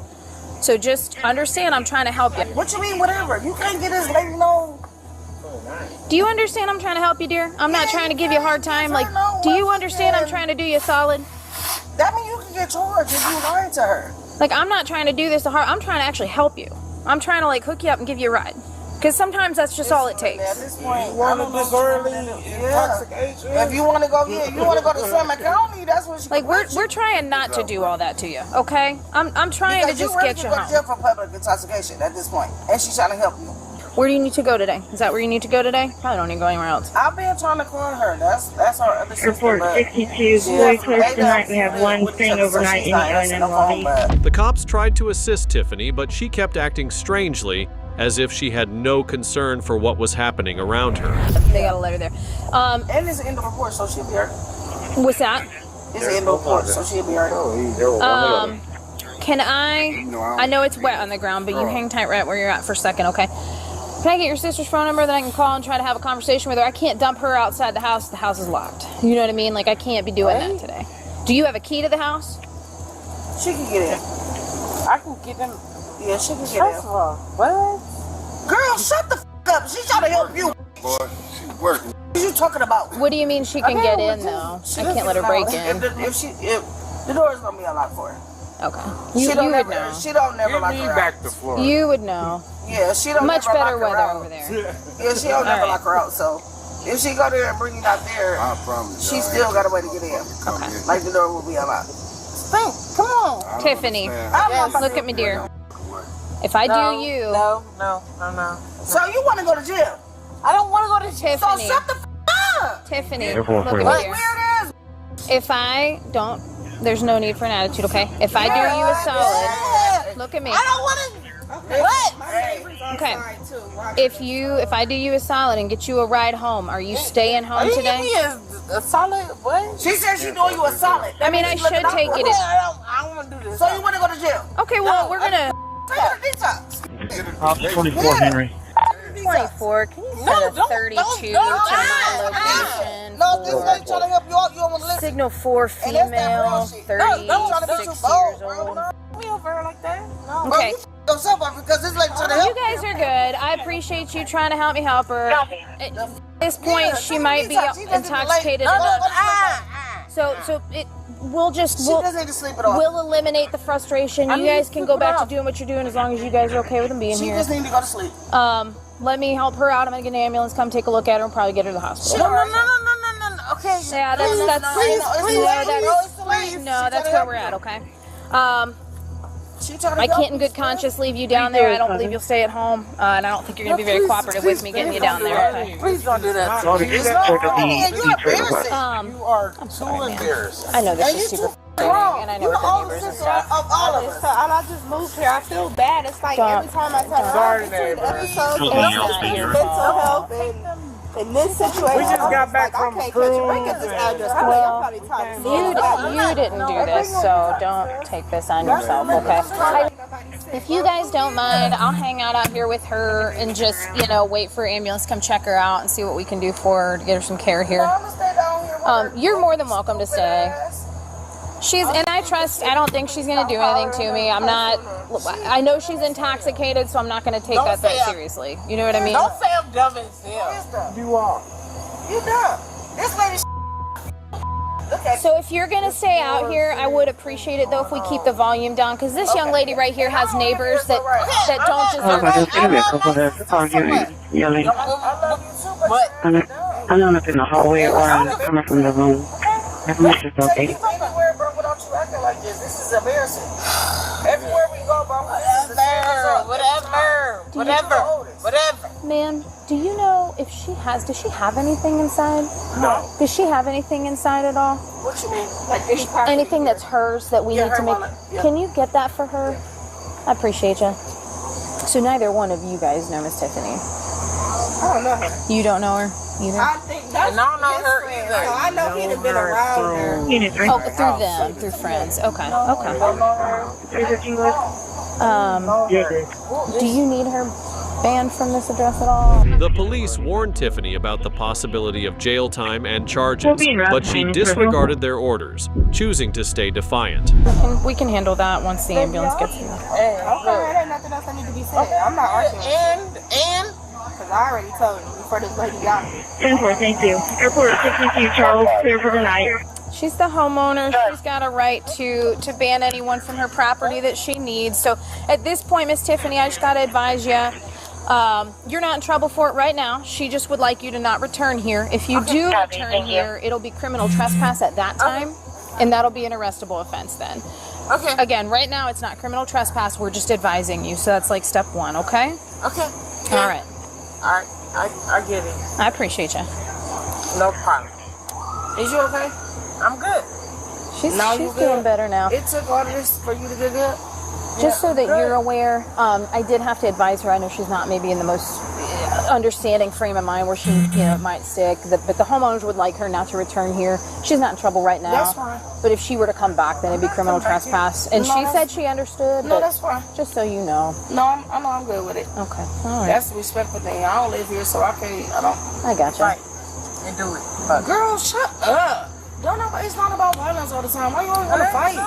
Okay. We don't want to fight. You want to fight so you can be in the ambulance? Because they here. I'm going to fight? Yeah, I'm going to fight. Well, who you about to fight? Yeah. You hit me in front of this officer, I'm going to knock you clean. No. Fight. We both going to jail today. Don't do that. Don't do that. Fight. Let's not do all that. Bye. Yeah, help her. Make sure y'all test my blood. Make sure she ain't there. These guys are... Hey guys, if you don't mind, just because all the crosstalk, I can't talk to these guys. You can hang out outside still if you want. I just want to keep her quiet for now. This is the homeowner here. This young lady is not welcome at this point. I tried to actually hook her up, just give her a ride home. She's severely signal 4. Probably not the most cooperative. I think she'll be okay. But she either needs, I'm not going to get her to go to detox willingly. She probably needs to go to the hospital. I don't know. I can't in good conscience leave her outside her house down on Brown Street. Oh, that's She's not gonna stay home. And you're gonna go to detox with me, and you're gonna get dropped off at detox. That's gonna be a 14-day program. You have to do that willingly. Okay? Or you can go to the hospital with these gentlemen here who are going to get you some care. They're going to get you rehydrated, and you'll be able to go home as soon as they discharge you. But those are your only 2 options today, okay? You're not getting charged with anything. It could be much worse. So we're going to do either detox, or you're going to go with these gentlemen. It'll probably be a little shorter of a time, and you can go home when you're discharged. So go ahead and stand on up. We're not going to scream in the neighborhood. You're gonna get charged with disorderly. They trying to take me to. Listen, you're gonna get charged. If you keep screaming, you're gonna get charged with disorderly. Okay, so if you want to avoid the charge of disorderly, you can get up and get in the ambulance. Unfortunately, you guys are gonna have to. I hate to say it, you guys are gonna have to control your own house guest on that one. I know it's annoying. All right, so Tiffany, so you can get up and go with these guys voluntarily, okay? Or you're getting charged with disorderly intox, okay? Those are your only choices. You don't even have detox as a choice at this point. Don't step on your glasses, dear. Look at my wallet. It's not a phone. There's no phone in here. Tiffany, where are we going? Well, we're not going up here. So you're gonna go with them right now, or you're gonna go to jail. So let's go with them and get you to the hospital. Cool? You're gonna go with the ambulance right now. We're not going back to the house. You're going this way to the ambulance. That is literally the option right now. I'm gonna need you to hold this, by the way. I'm not holding your shoes. You're gonna turn around and walk to the ambulance with the shoes. Pick the shoes back up. There's no excuse for the. They taking me, sis. I'm not taking you to jail. The cops had reached their limit with Tiffany's attitude. After giving her a chance, her response only pulled her deeper into legal trouble. Okay, grab the shoes. They taking me. Do you want him to have that for you? We can have that for you so it doesn't get broken if you want. He's got your stuff. So can we go walk to the ambulance here? Can we go? You're just going to the hospital. Like this could be so much worse. I'm trying to get you to see the light with me here, okay? So go ahead and head toward the ambulance. Go that way. Do you want to go to jail? What did I do? You are currently intoxicated in public and you are being disorderly. Walk to the ambulance. Right now, it's the best situation for you. You keep pushing it, we're going to end up in county. I don't want you to do that. I'm trying to avoid that for you. Do you understand I'm trying to avoid that for you? Go to the hospital, or you want to go to jail? Do you want to go to jail? Or do you want to go to the hospital? I don't want to go to jail. We'll go to I don't want you to go to jail either. So put your shoes on and get in the ambulance before you go to jail. Okay. Your kids got to start school and everything. Think about them. So put your shoes on, act like an adult, and get in the ambulance.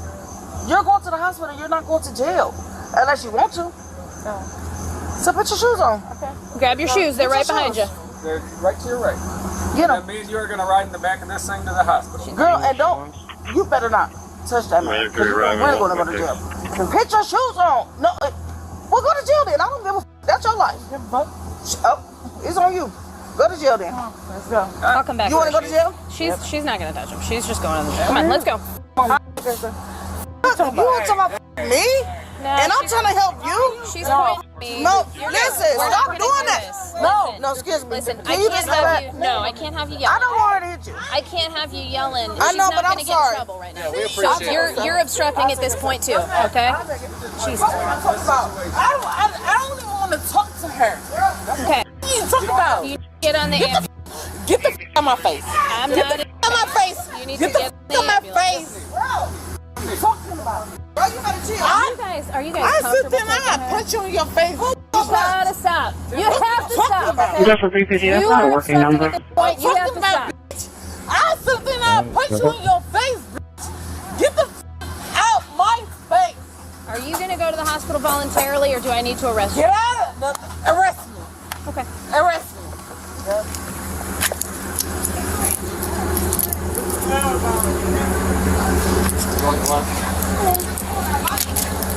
In a minute, I will.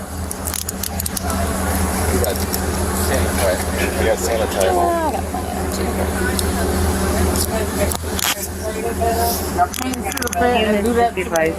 Tiffany, you did this to yourself, unfortunately. Stop wiggling around. You're going to hurt yourself, okay? These are not built for comfort. I'm trying to make them so they don't hurt you. For some reason, I'm still trying to help you out. Watch the door here. I'll let you get it.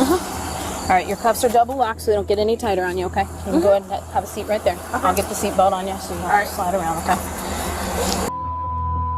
What's that? Yeah, just watch your head for me, okay? Okay.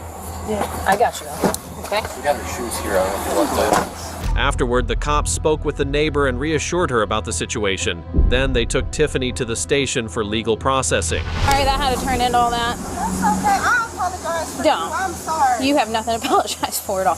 I just want to make sure you don't need anything else from me. I'm just going to have the wagon come pick her up. Okay. No, we're good. Call it a day. I appreciate you. I'm literally trying for like an hour and a half, and that was the same response. I was like, and I'm pregnant. I'm like, I can't. Oh, you really should. Yeah, you shouldn't be dealing with that. Yeah, you just shouldn't be dealing with that. Yeah, so we got it. Same energy she was giving her sister is what she was giving me. I was like, I live for this. Is about her. Sister was not helping, but she was not helping. That's what I'm saying. I feel like she would have willingly went to the hospital. I think I had her. Like I think I really had her. I did not want to have to do that to her with the disorderly. But she antagonized her. She made a situation worse. It happens, but hey, listen. I don't want you guys to feel any type of way about calling us. There are houses with some serious call volume, and this is not one of them. So just don't feel any kind of way about that.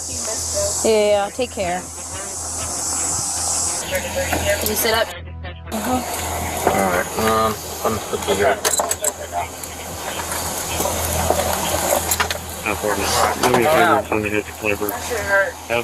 Yeah, you gotta sit up so we can swap them out here. Stop trying to get. If you get those handcuffs off you, I will charge you with that. Good. Sit up. Sit up. You can swing your legs out. You can get out. He'll help you. Come on out. Right. Swing your legs that way. Okay. Well, then you need to listen. You don't have that. You need to listen. You need to listen. Swing your feet out. You need to listen. Come on. Come on. Let's go. Swing your feet out that way, and he'll help you. Come on. We're not. No, he's not taking you out of the cuffs. You need to. Swing No, I'm not taking you out of the cuffs. You need to swing your feet out of the door, and he's going to help you to stand if you need help. We'll help you. Okay, if you're unsteady, we're not gonna make you do it yourself. Just swing your feet that way. Okay. Stop messing with the cuffs. We'll get to those. If you get out of those cuffs, that's a problem. Take your other foot out the door. Yep, you will get charged. You're going to get an extra charge for getting out of these cuffs. There you are. It's okay. On there and sit down. Very special day, except that. Well, yeah, I'll let you know. But yeah, it's especially what's your charge, just that, that's it. I mean, it's arrestable. Oh, it's 100% arrestable. I feel like the DV, I'd have a hard time with getting her. Tiffany was charged with disorderly conduct and public intoxication. Now watch how this man made his neighbor's life a living hell. On June 22nd, 2024, officers were called to a neighborhood to break up an explosive dispute. Do you have any issues with your neighbor? Yeah, but make it so bad, I'm a little pissed off. Because he went over there starting with them first, and the police came. Nobody came over here, knocked on this door. Was that Nobody the one asked earlier? anything. And 5 minutes later, he back here busting out windows. Now, mind you, we don't know from me to them. We all don't know what the his problem is. He just came out acting crazy. He threatened her. She called the police. They came. They talked to her for 5 seconds and pulled off. 10 minutes later, as we're standing there, they like, there he is right there, and we heard smash. He smashed 2 windows. Okay. How did that one get smashed? You gotta ask him. So I just got home. But do you want to talk? Do you want to talk inside so that you don't have to hear everything that's going on? Oh no. Oh no. Okay. So what's going on? So I just got home. The guy on the left has a 9mm. He had rubber gloves on, had a silencer on it. You can see the bullet hole through there. I don't know what's going on. This also. Okay, can you show me inside? Because if there's a bullet hole, then I need to see that. I don't. Oh yeah, everybody press charges. Yeah, I'm pressing charges too. Oh what? Read a book, you. Read a book. Why are you pulling guns out? Why are you violence? Can you show me where this bullet hole is? I don't think I want you in my house. I don't trust local police officers. Then you can't say that you have that. There's a hole in the window. It's not a bullet hole. Let me double check before you. I have to see the actual end hole. You have no permission to enter my house. Okay. All right. Well. Whose zero emission car? That's yours. Okay. The GMC. Yes. That's okay. But then this, I think it's a Nissan. This Nissan's hers or okay. Me and my husband wasn't even here. Okay. The woman right there. So what happened today? With the sports what happened today? I just got home in my house and my window busted out. I came outside to see what was going on, and they pulled a pistol on me in my driveway. This is private property. All of this, these cars. There was 3 cars there. They're not supposed to be on my property. What broke your window? So that's what it is. Can I look or no? I don't think there's a bullet hole. Okay, but what broke your window? Because if it came from outside, it'd be inside your house. I don't know. So can I look? You can enter the foyer, no other room. Okay. Sorry. I'm gonna put a restraining order on everyone in that household as well. I don't feel safe. So, and I'm not doing protective custody or anything like that because no.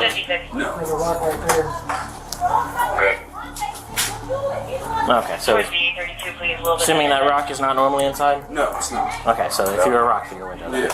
Okay. Do you have cameras out here? I do not. He's seen you do it. Okay. Which is weird because we have no problem with this man. I don't understand what the point of that was. I need all these vehicles off my premises. Then you asked! You don't go busting windows! What the hell wrong with you? Why are you irate? You seem like you need mental health assistance. You okay? No, you need mental health assistance! Okay, just ignore him.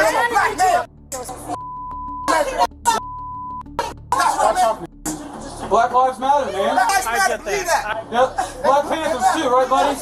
I get you. It's rightfully so. Rightfully so. You need mental help, bro. I just don't want anything to escalate from here is all I'm saying. Okay? It's not. I got you. They was calling over there first. Yeah. He started with them, just out the blue, went over there throwing racial slurs at them. Has he been an issue before? No! He come over here from time to time, he sent him a course with us. We just fed him a couple of days ago. That's why we have no understanding where the hell that came from. Take it, come downstairs. Like, there's no problem. These people are angry and irate. What am I supposed to do? People are allowed to be angry and irate. They're on their own property. They're allowed to be. Give me 1 second. All you gotta do is ask. You don't bust windows out. Nope, you failed. You guys, big lose. Our landlord told him. He asked him if it was okay if our cars parked. I never spoke to your landlord. Nope, never spoke to your landlord. Nope. I want a restraining order on all of these people immediately. The witness described the suspect's bold actions, but in a shocking turn, the suspect flipped the story and accused the victims instead. About his behavior? No, so we're just trying to get everything situated before we, exactly. So we're just trying to get like everything before we do any action at this point. Okay. So like I'm trying to gather information from everyone. Like I got pictures of all the cars and stuff. So this is more investigative period? Right now, yes. Okay. How did the bricks end up on? How did their windows end up getting broken? I have no idea. That's what I don't know what's going on. Okay. There's windows broken out? Yeah, there's a lot of windows broken. I go to Tahoe, I can't take it. Okay. What's the first one? Alright. And I'm in my own house, my own walls. You pay rent, you don't own shit. I own all this property. Okay. Where's rubber gloves, boy? Losers? Fucking gang member losers.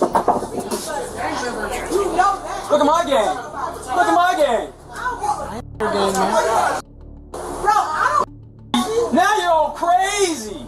I'm not even German, you. Read a book. That's a hard R there, buddy. Offensive, isn't it? Really rude. Oh my God! Are they gonna break their own windows? Oh my God! We don't have insurance. You know they're the black folks. What? EBT? Oh my God! Medical? Go home here? Oh my God! Says Black Lives Matter. Go riot real quick. Go riot about it. Go riot real quick. Go be the losers in history again. He's a racist? That's not right. That's a fact. That's a a domestic terrorist organization. Why are you guys flying around? You kidnapped girls, fact. That's fact. Now, I've been still. not worth my time, man. So all black Don't be angry, man.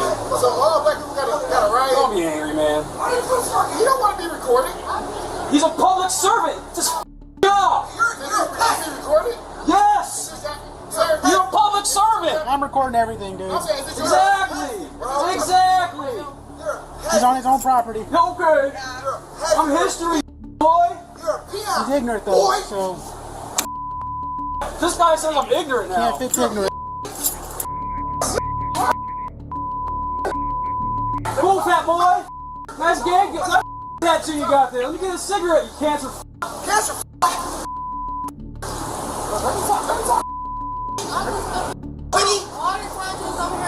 You look like a big old piece of shit. You are. It's not a fat killer, dude. Busted the window. Why's my window busted out? And how's my property that? No, I never busted a window. I just got home. No, you're a loser. The cops know it. All they have to do is look at you and go, oh, there's a bunch of losers. No, because you're low lights. Where's your rubber plastic gloves and your 9mm now? The man that makes $1,200 a week wins CDLs. Take your excuse for your business. That's your fault. He didn't enter the property. He's allowed to say what he wants. We don't have proof of him doing anything, saying anything. So that's why we didn't come in and knock on the door. And then like 10 minutes later, he busting out windows. And we ain't had to do with it. But even if we came over here and talked to him, he could have been like, we didn't say, I didn't go over there. It could have. I feel like maybe it could have prevented the window busting. Is what I'm thinking. You know, that's $300, $400 for the truck, cause then he got to pay for it. I understand. Maybe if he got a talking to or something, I don't care. Because I just acknowledge the fact that his behavior is not okay. I felt like this could have went different. I know. And he have no reason to do that. Like I said, you come to this person with us quite often. If you wanted to moved out your driveway, then knock on the door and say that. You don't bust out windows. And then you bust out a window that wasn't even on the property. So what we supposed to do? So we gotta figure out where to put our cars in case we decide to bust out some more windows. I love good black people, not low life. Are they hitting doors just to be related to your call, or you're That's what people need. No, so we're going to report for being advised of another Give him the satisfaction. Don't even give him the satisfaction. I'm just trying to get a reaction out of you. Yeah, he just want a reaction. You don't even got a f***ing job. How you gonna say who got a career? You ain't got no Yeah, job. any information? He came over here several times and said, yeah, we done said on He does. Fatty. We did everything, you know what I'm saying? Thinking we were cool. Like, I have no understanding why you couldn't knock on the door if you had a problem. The situation reached a climax when the police attempted to arrest the suspect, but they didn't expect him to give them such a tough time. Did you guys see what went on over there? Yeah. Okay. What'd you see over? They just walk over to knock on the door because some lady came to ask me, what was that? Because they were in the house. And I was like, I don't know. All of a sudden, I'm sitting right there. My nephews and nieces here, and all of a sudden throw out the racial slur and then cause, Chinese go back to China. Mind you, we're not Chinese, we're Vietnamese. And I was like, call me all this. So of course, I got the F1 back at him. And so when you guys came and everything, you guys left, the two lady came over because when he turned around, he told a 16-year-old in that house too to shut up YouTube, the B words. And so they came out and he was already inside the house. So when the ladies come and talked to me and told them the whole thing, and she was like, yeah, because I heard him was cussing. And she was like, I'm not even talking about us. I'm like, I don't know if he was to us and probably to one of the kids over there too. And so she came over, she knocked on the door, she said, hey, that's not good and all that. We saw all that, but he didn't come out. And so went around the house, their house, and they came back and was like, oh no, he smashed the windows of my sister and my brother's car. I'm like, why did he do that? I don't know. And so she called her brother to come, and her brother came and knocked on the door, and he didn't come out or anything. And I don't know who called you guys after this, either him or them. I'm not sure. And then now all the so slow. Yeah. Did you see him break windows or anything? No, we saw him come out from the back when we hear like 2 big thuds when they went to check us broken. So you saw him come out and then you heard the big? Yeah, I saw him come out and then while I was talking to the ladies here, and then that's when the lady was like, I think he came out and then he ran back and said that they were after. Okay, so you saw him come out of the house, heard the two loud, back door. Mm-hmm. and then you saw him go back inside? Okay. Okay. I'm gonna give you the report number. Alright, turn around, put your hand behind your back. Whoa, what's going on? What's going on? What's going on? Hold on, what's going on? What's going on? Hey, you didn't have a warrant. Why are you in my house? Stop! Why are you in my house? Put him against the wall. No, don't hurt me, man. Do anything. What are you guys doing? Why are you arrested? Stop! Why are you? You are under arrest. Stop fighting. You're under arrest. I'm not doing anything. You're gonna get tased. I didn't do anything. Why Put your hand behind your back. Give me your right arm. Why am I under arrest? No, I didn't do anything. I didn't do anything. Why are you guys doing this? What are you doing? Give me your right arm. No, I didn't do anything. What are you guys doing? What are you doing? You got this one. Oh, you want to give me a hand? Yeah, we're trying to get this one. Casey, what are you guys doing? You're in my house. You don't have a warrant. Get off. This is illegal. This isn't illegal. What are you doing? I didn't do it. There you go. You didn't do anything. Why are you guys doing this? I didn't do anything. Charlie 375. I didn't do anything. Here's another guy.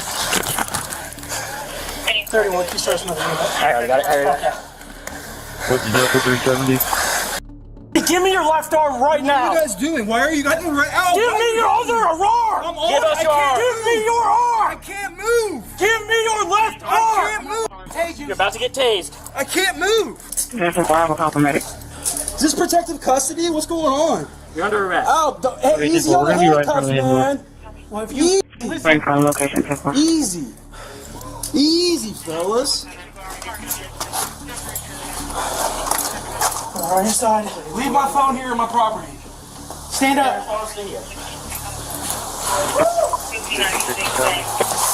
Protective custody, huh?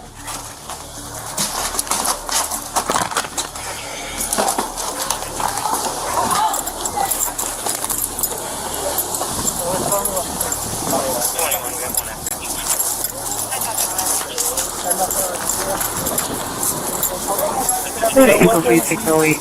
Elizabeth, I'll take my contact with someone at the location. But I number. Yep, right there under the pink light. We'll make sure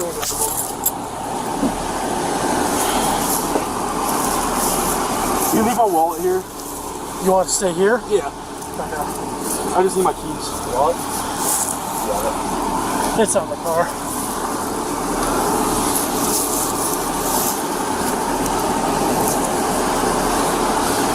That's good. Thank you, gentlemen. You should have listened. What am I under arrest for? Haven't seen their road flag. The man was charged with 2 counts of criminal damaging, resisting arrest, and obstructing official business. Meet Shia, who was involved in a massive altercation between her neighbors. On March 2nd, 2024, police were called to break up a heated clash between 2 groups. Hey! We back again. We missed out on the food, but come here. What's going on? Nothing bullshit. I'm tired of it. I come up here, we having a good time. Everybody trying to have a good time and arguing? Wait, let me talk. And let me tell you what's trouble. Motorcycle blacked out. Well, I got it. Wait a minute. Let me talk. And you beat trying to play me and run a one stop, and what about the one that fled? It's just a 22. You can cancel anybody else. I'm gonna leave you with Thank that. you. So, she get up there and with people. Yeah. And the car come Alright, let me go tell her to calm her. Just ignore her. You know she's drunk. You know she's drunk. I'm drunk in this car. I know. She's drunk. Hey, Andrea. Hey, listen. You are way too intoxicated to be out here. Man, listen, don't start that. No, listen, don't go to jail for disorderly conduct if you're out here screaming and yelling. Go home and go to sleep. All right, Sarge. All right, Sarge. I'm trying to keep everything calm, but you keep coming up here arguing with me. I ain't doing it. Went down there, now you up here. Man, whatever, man. All right, I'm fine. Just go sleep it off. You've been drinking too much. Listen, you can barely stand still. Come on, darling. You got to go sleep it off. For me. I know earlier, but why are you back down here? You know it. I've been down here. I always be down here. You're just looking for trouble. Man, whatever. All right. That's what you're doing, looking for trouble. Say nothing, Drill. I'm not sure you can stop her. Everything about You can't hold. everything my fault. Everything my Hold up. Shit. Before you go to jail now. Disorderly conduct. You're going to keep showing out and then you're going to Come on now. Shut the up. I don't want to do that. Shit. I'm trying to get you to go home. And you stutter running your mouth. Come on. Listen, I ain't coming out here another time. I'm telling you that. All right. Disorderly conduct. Come on, baby. Okay, you ain't coming out. The cops tried to defuse the situation by speaking with the individuals, but Shia's actions turned the scene into total chaos. No, they are threatening, saying what they're going to do tomorrow. I'm going to defend myself. You came last time when I told you to watch out for her son that had the gun. So he had a gun down here earlier when some of the girls was over there fighting. Man, my sister had nothing to do with it. This whole time when we get out, but I'm not finna let them threaten me. And they got the truck down there. If they come down here with a gun, I have my character permit. That man stood out here that day with that gun and nobody arrested him. And we could get nobody to give us a statement. That guy, one guy gave a statement. She gave a statement on my porch. Don't even say that. I wrote a long Not that statement. night you did. Yes, I did. I'm the only one that. With who? With I you wrote it and to the man on the porch. He took my statement and everything. So that's a lie. It was you and the other dude there. She wrote a statement. A guy wrote a statement because he said he caught the gun. But I'm just Mr. Two people that wrote statements. What his name is? Mr. States. I think it's States. Jerry. That's his name. He wrote a statement and I wrote. Jail for disorderly conduct. I go back that way. Go back that way. Don't come down here running your mouth. You're going to go to disorderly conduct. I'm telling you. Go back. Go back. My shoes at? You're the one that almost went last time. Go home. Hey, don't make no threats now. Let me get my cousin. I'm trying to get my cousin. How long? I'm just trying to get my shoes. Take her. She going home. And whoever I got your shoes. Take her. And I'm staying on that. My bad. I didn't see you down there. My bad. Let me go. Take her home before she goes to jail. I'm not tired of this shit. Yeah, I'm getting tired of it. All right, that's it. That's it. You better put your ass out of there right now. You're going to jail. I ain't playing. Take her ass out of here. Go out of my face. Get out of my face. Go home. Y'all got my mama up. Go home. Everybody got my mama. Take her home. You better put me down. I'm telling you, better take her home and go to jail. We ain't getting out of jail. Go. All right, man. Say that. Bro, I'm telling you, bro. All right. You are about to go home. You about to go to jail, young lady. I don't give a You about to. Nobody none of that. No, see, none of these hoes. You tripping. It don't matter who the got my mama. Shanaka, Shanice. About they jumped my mama. They done jumped my mama. Y'all not even saying nothing. Go. Y'all not saying nothing about them jumping my mama. All we know is y'all come down here start yelling and screaming. Who? Ain't nobody about that. Go down here. We can't talk to you about it when she's yelling. But they jumped my mama. We can't talk about it when she's yelling. Take her. You know what? Hey, listen. She got one more chance and she's going to jail. I don't give a fuck about none of that, dog. I'm telling you, bro. I would add this talk about my mama, bro. Y'all tripping. I don't see none of y'all. Andrea, take her. You wouldn't believe how Shia's defiant attitude escalated things, pushing the cops to take immediate action. She always is being loud. Now I heard someone coming riding up. I don't know. There she is. What? Man, you about to get that crazy. What? Yeah, what? Get that crazy. What? That down there yelling. Shanice, I'm what she needs. Shanice, I'm trying to find out what happened. I don't know. You better get that crazy.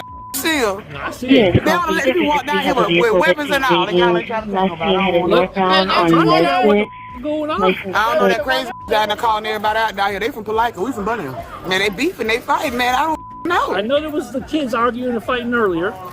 So what, is this stemming from that? Yes. So people ain't gonna let it die? Yeah, Okay. They were and then you got that boy that you just ran by. That boy that just came down here talking about don't think it's over. He coming down on scene with a gun. Listen, young lady, what is going on that's got you so screaming and yelling? Man, we can't deal with the problem when people screaming and yelling. You understand? That's how you could have came at me though. You didn't come at me like but that. You came screaming because you came at me like shit or you go to jail. That's how you came at me. Screaming after I told you to come okay, down. okay. You should have asked me. I ain't gotta ask. Poo-poo, let's go. Poo-poo. Go ahead, whoever that is in the car. What happened? Okay, I found whoever the lady is in a burgundy car. Shanika, Shanice, whoever the is. Hold on. Hold on. Nope, come. Hold on. Man, don't touch me. Don't all right, that's it. Don't touch me. That's it.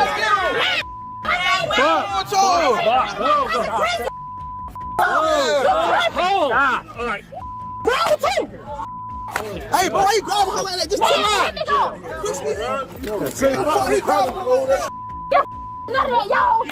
Stop. Female, don't Hey, what's that? She had plenty of opportunity. Where's the opportunity? Man, I don't give none of that. I don't give none of that. Y'all, you know that. Sunday, I have you. I got to have you. You hear me? All right, yeah, you want to talk crazy about this talk. You want to talk? Let me go. Let me go. Let me go. Man, let me go. Let me go. Yes, sir. Yo, man.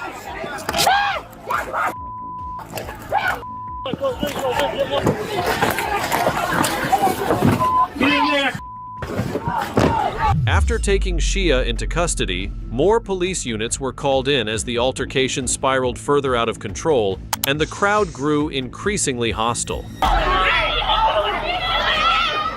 This is not going to help you at all. Man, that's my sister's dog. She a minor, bro.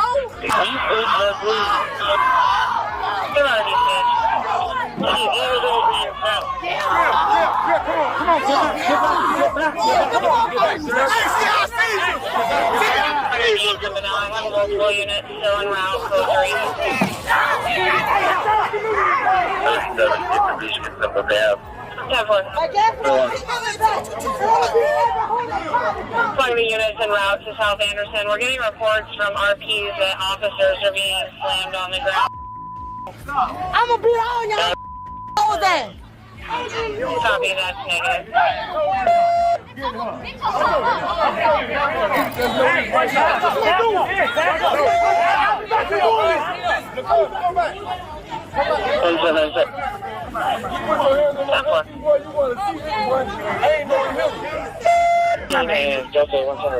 Where's my son? He's in the car now because he wanted to get silly. Where? You ain't going to see him. Why? Because you're going to end up going to jail. Why I can't see him, Go back. You're going to make it worse for yourself. Go back. Go. You're going to make it worse for yourself. I'm telling you. I told you guys to go home and this wouldn't happen. Y'all want to keep coming back up here. Go. Is my son okay? He's okay. He's hands here, face that way. Stretch feet.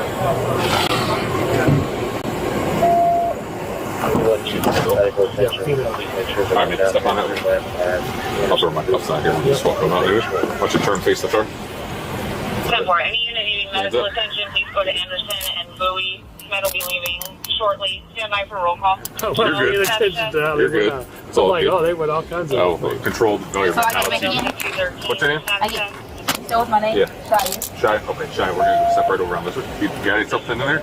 No. Okay. All right, right. When I hooked her and then the brawl was took out, but I couldn't leave her, so I had to bring her right to the car. You're being secured right now. A few days later, witnesses provided statements and showed footage to the cops, revealing the ongoing conflict between the groups. Can you tell me what happened the other night with that girl? Hey, mister. I was over there to my kinfolk house. When you come over there with that son, He wasn't there. He was not there. That's why he asking what happened. He trying to see. We were getting a party. Yeah, y'all having a crab boil, right? Yeah. And she kept going over there, that peg leg, man. That way she must stay right there. Got a hug to the. She got he know who you talking about. He already know her. And she stayed there all day. And so we were having a party. And that was Kim's sister-in-law there where I was. Shamika, yeah. And so we sitting there and she got my bicycle and come up there. She got some Annie and a bunch of grown man. guys. I'm the one in that red sweater. Alright. So what happened? What happened? I was sitting there when she got come back bicycle. And she come up and got an Annie. And come back there and I don't know what they throwing beer and everything. Is that what happened to his eye? Nah, he fell and hit that eye. I got to take him to the emergency room, man. That shit scared me. I got to go to work. Did she throw a drink on you? Yeah, they throwing drinks. They were throwing drinks and all in my face. Was that Andrea? It's a drill. We don't call it Andrea. We call it drill. So she threw a drink in your face? She'll leave old man be from work. Yep. She'll go up there, that peg leg man, he sell whiskey, and he keep that whiskey for her, and sell cigarettes and sell that whiskey, and she sat there all day. So do you want to press charges against her for throwing that drink in your face? Nah, I told her he don't want to press. Nah, he ain't gonna want to press no charge about. You don't want to press charges? But I do about me getting jumped though. So come on. All right, hold on. So Horace, you don't want to press charges? No, I don't want to press no charges. How is someone told me you guys mess around. Y'all messing with each other? Yeah. It's about. How long y'all been messing? Well, about 9 months ago, she got going down so there. she got you starstruck. And she, that old peg leg boy. Hey, I need y'all to go. Y'all can't go to Seminole Woods. That's so I ain't gonna take no one out of it. We can't go that far. No, I ain't gonna press no charge against. So how long? So y'all been messing? When I say messing, y'all like in a relationship? Yeah, about 9 months, and she slacked up. She'll go up there and stay all day. So y'all, hey, so Mr. Horace, I don't mean to get too much in your business, but you guys in a sexual relationship?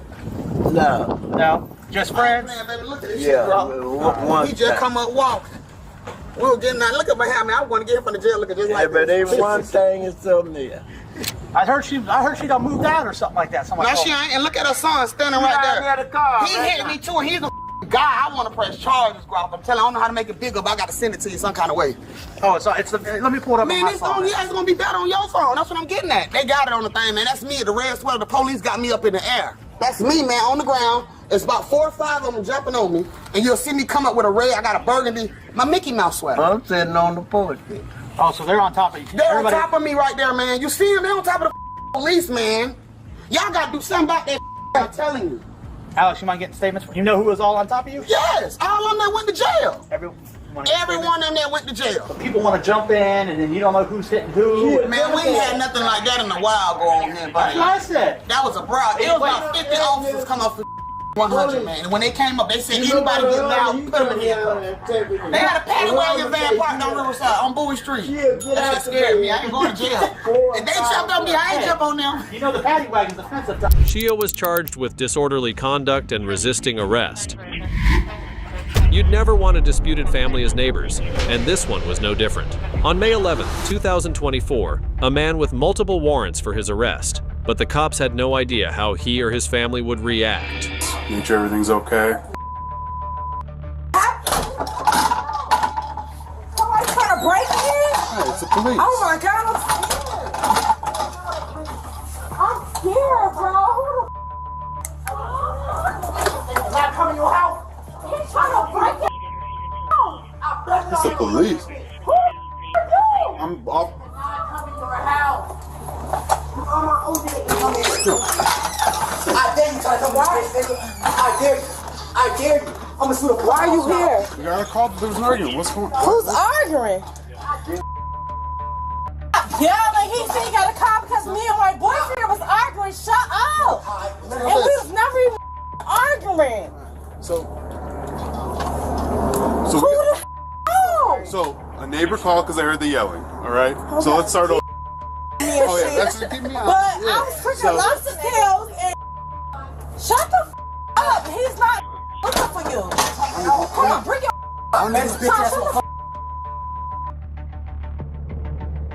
Okay, babe. So I don't even know who you are. Sean, be quiet. That's okay, Sean. I'm not saying anything out here. Milner. He's who? He said he looking for Sean because when he said Sean, who the is Sean Miller? He the wrong. Y'all is weird. Why y'all at the door? So and get that camera out my face. I have to wear it. I mean, you get that my face. Y'all weird. Y'all gonna put that in there. I already know. So here's where we're at. I have probable cause to believe Sean's in that house. Sean is not in this house. Well, you just called him Sean. Her dad is named Sean.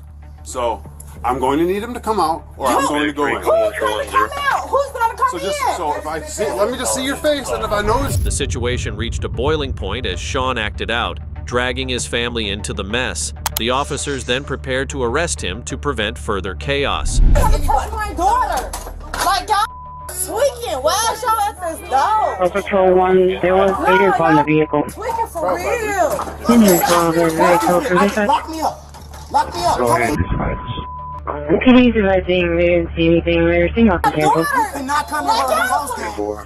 You cannot come in her house. RTA pacified? Or was it the victim?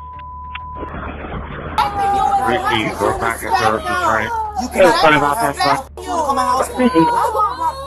Why do you want to come in here? He ain't trying to do that to y'all. Like, what you want to come in for? He respectful just like y'all. Okay, so why are you still here? Because I'm trying to figure out what's going on. No, you just want to yell for no reason. But listen, everybody cool. Don't act like you want to come in here, because if you do, I'm going to sue y'all. You know what's up. But we definitely I dare you. Get that camera on my face. Okay, and you're under. Okay, you're under arrest now. Get your. Come here. She's coming out. You're all coming out. Sir, can you anything before 104? What would you say? Watch out.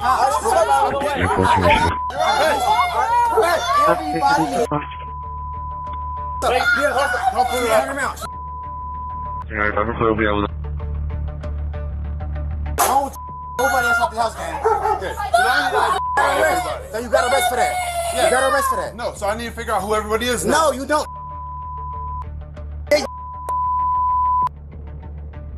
Okay, what's your name? I'm not giving you get sued, gang. You gonna get sued, gang. Okay. I'll give you meat for her. Let her go and not go to jail. Why would I do that? Because it's my sister, gang. She didn't really just mean do what she did, gang. And she knows she ain't hurt you, bro. You know she ain't hurt you. Okay. And you did that. You see it right now. Okay. Sean, talk to me. Put your hands behind your back. I'm not Sean. Yeah, on duty. That's gonna be sued. No, I don't. So identify. Do that shit and you on camera, I swear to God, your ass gonna get sued, bro. You know that's wrong. You know it's wrong. You have no reason to ask me for my name. You don't even know me. You're involved in a domestic incident, so I do need to identify you. I dare you. You're being investigated for domestic battery. I dare you. Put me in cuffs. Turn around. I'm now seeing by at 196. 46. I'll be transporting Joseph Roy to county. Take care of problem. Alright, stop. It's me. Get on the ground. You don't put your hands on the police. You're done. I didn't, bro. And you know I didn't, bro. You know I didn't. Okay? You know I didn't, though. For real, though. Are you in? You in me, bro? Oh, you in me, right? What's your name? Officer Abdulhadi. Okay, you in me, right? Hey, get on the wall. You're getting searched. You're under arrest. All right, I understand that, sir. But listen, Good and well. you know I ain't listen to me. You locked me up before. Exactly, Sean. Okay, so look at me and look me in my face. You know I'm not trying to be on. Pull my head off my mask a little bit. And I'm trying to look at you and talk to you as a man. I agree. You know that's not me, gang. Damn, look at me. Look at me in my face. Turn me around. Turn around. I will. You're staying on the wall. I will. Right. But listen You're to done. me, gang. You're done. Listen to me. You're done. We're going to the car. Look me in my face. Okay, that's going well. I swear to God, I'm gonna fight. Don't do that. Stop. Stop doing that to me, bro. You're going on the ground again. Stop trying to do that to me, Sit on the f***ing ground. You know I be cool. Sit here. Let him I sit. swear to God, let him sit. Let me go. I can't breathe. Dumbass goofy. Leave me for a second. You Okay. He's not. All right. You are. All right. It's time for you to go inside. You got me up. All right. You saying slam me like that? And why you can't talk to me like a man? Although it may not seem like it, this was still the calmer side of Sean. When the officers tried to put him in the cruiser, he truly began to lose control. Why you can't think I know what's gonna harm us at all? Why you couldn't just let me go, man? Yep.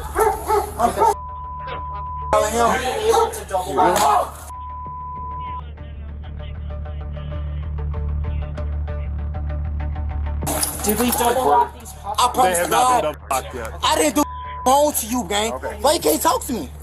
You locked me up for what? What's my charge? I already told you. For what? You don't want to listen. For what? I already told you. I'm asking you right now. What I'm gonna lock up for? I keep telling you. I'm not obligated, so I told you once. Okay, can I ask you a question though? No, not right now. Not right now? You haven't been Mirandized. Do you have a phone? That's a phone. Do you have anything else in your pockets that shouldn't be there? I wanna go to the hospital. For what? I wanna go to the hospital. Cause he locking me up for no reason. I'm trying to talk to you, bro. You came to my house. I ain't going No! No! Fuck that! You're gonna hurt your arm. No! I don't give a fuck break my arm. No!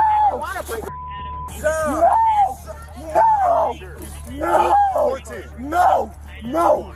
I didn't do You came to my house and arrested me. I'm going to sue you. I'm going to sue you. I'm going to sue you. I'm going to... No! You're talking like that. And spit in my face again. There you go. Okay. You're done. All right. Pass it off. No, I'm not. Get off. Y'all got me. You want to go in a hobble? I want to go to the hospital. You got. Yup. Y'all got me. I didn't do wrong, bro. You're putting us in danger. I'm mad, bro. Okay, what's You your name almost again? just headbutted the other Okay. officer. Almost. Well, that's too close. Come, it's not enough to talk. My name is Derek. Hi, Derek. Okay, Derek, I'm gonna talk to you like a man, Derek. Okay. All right, I'm calm, Derek. I'm calm, Derek. How can you arrest somebody at their house? You come to our house People and get arrest arrested me? at their house He all gonna the get time. sued. His ass getting sued. You said that numerous times. And I'm we gonna have do it documented. All right, so long as we both know. That bogus. I didn't do wrong. Let me explain something to you. Okay? You can either go in this car. I'm not going with you. Okay, well then you're gonna get wrapped up in this thing. Wrap me up, dude. Okay. I ain't gonna lie. No, don't put me in. I'm gonna be cool, man. Hey, we're at a point where I can't even trust you. I'm telling you, I'm gonna be cool as a man. No, I'm telling you as a man. Look you, I'm not gonna do cool. Make you clear the back seat. I don't want Because what happens if you go in this route, let me explain to you. You act up like this, you're gonna wind up in a chair, a straight chair. I don't want that over something I didn't do. Okay, well there's a venue for that. That's court. I have to go see a judge tomorrow. You're not gonna let me go tonight. Well, I'm not gonna do swear to God I'm not. On Jesus Christ I'm not, nigga. I'm so mad because he came to I get you're pissed off. No, I'm going to zoo. We know that. So I'm gonna go with him. I don't want no I can show you available. asking me for some shit, dude. You didn't even know my name. Stop putting him on. Stop turning around. Stop putting him on. Stop turning around and spit on me. You've already The done more it you're once. doing this, the more you're gonna go on He the fucking put. Can you hold me? Look at how you're acting. Can you hold me? I've got you. It's my arm over here, bro. Stop, bro. Okay, then stop turning around and try and spit on me. You've already done it twice. Can you stop kicking stuff out? I'm not gonna do that, bro. I would appreciate that. I would Come on appreciate now, for real. For real, though. We're just You think trying I to do be that sure. I don't want no. This man came to my house and arrested me. Bitch, mark your days. You only got a couple amount of days, bro. I promise you what else gonna use on. She struck him. She's getting hooked up for domestic battery as well. Him in front of me. That's why he battered me. No, I'm not. Afterward, the cops dealt with the rest of the family and took Sean to the station, where he finally understood the seriousness of his actions. I did.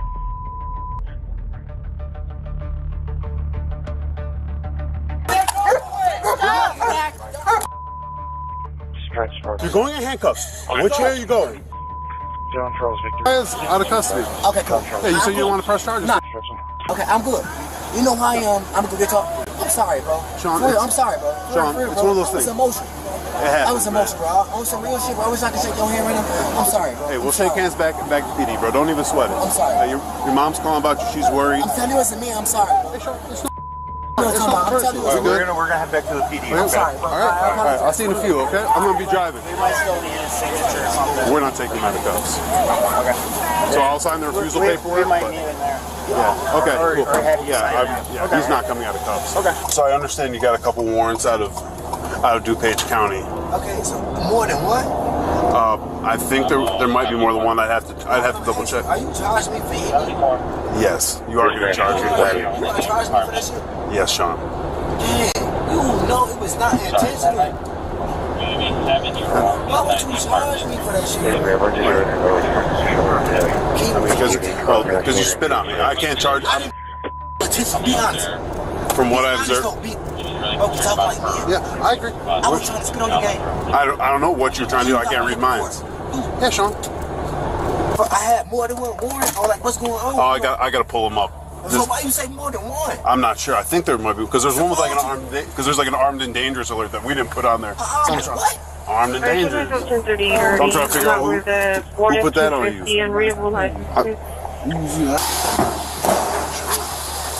I ask you a question? I'm sorry with the question, bro. Like, it's all good. It's not. I rubbed you the wrong already, so now you probably like, man, fuck this nigga. That's his fuck. I ain't even like that, bro. Nah, I'm doing it. Now let me just pat you down one more time, all right? For sure. You cool? He's gonna cuff you real quick. Just hell, bro. Just slow down, Sean. Cool, gang. Slow down. You gotta be scared, bro. I ain't got no that with you. I ain't scared, man. I ain't know that, gang. He ain't even like that. I'm not the toughest in the world. I'm gonna put my shit over there. I ain't know I'm just a guy. This guy's another guy that plays another guy. Sean was charged with simple assault and resisting arrest. Our next suspect, Stephanie, crossed every line as a neighbor. On January 22nd, 2023, a neighbor called the police after she brutally crashed her car into their house, causing damage to the lawn. Stay in your car! Stay in your car! Get on the ground! Is there anybody else in the car? No. 6'2", I got her at gunpoint. We're in front of 2299 Samara, 2299 Samara. She's on the floor.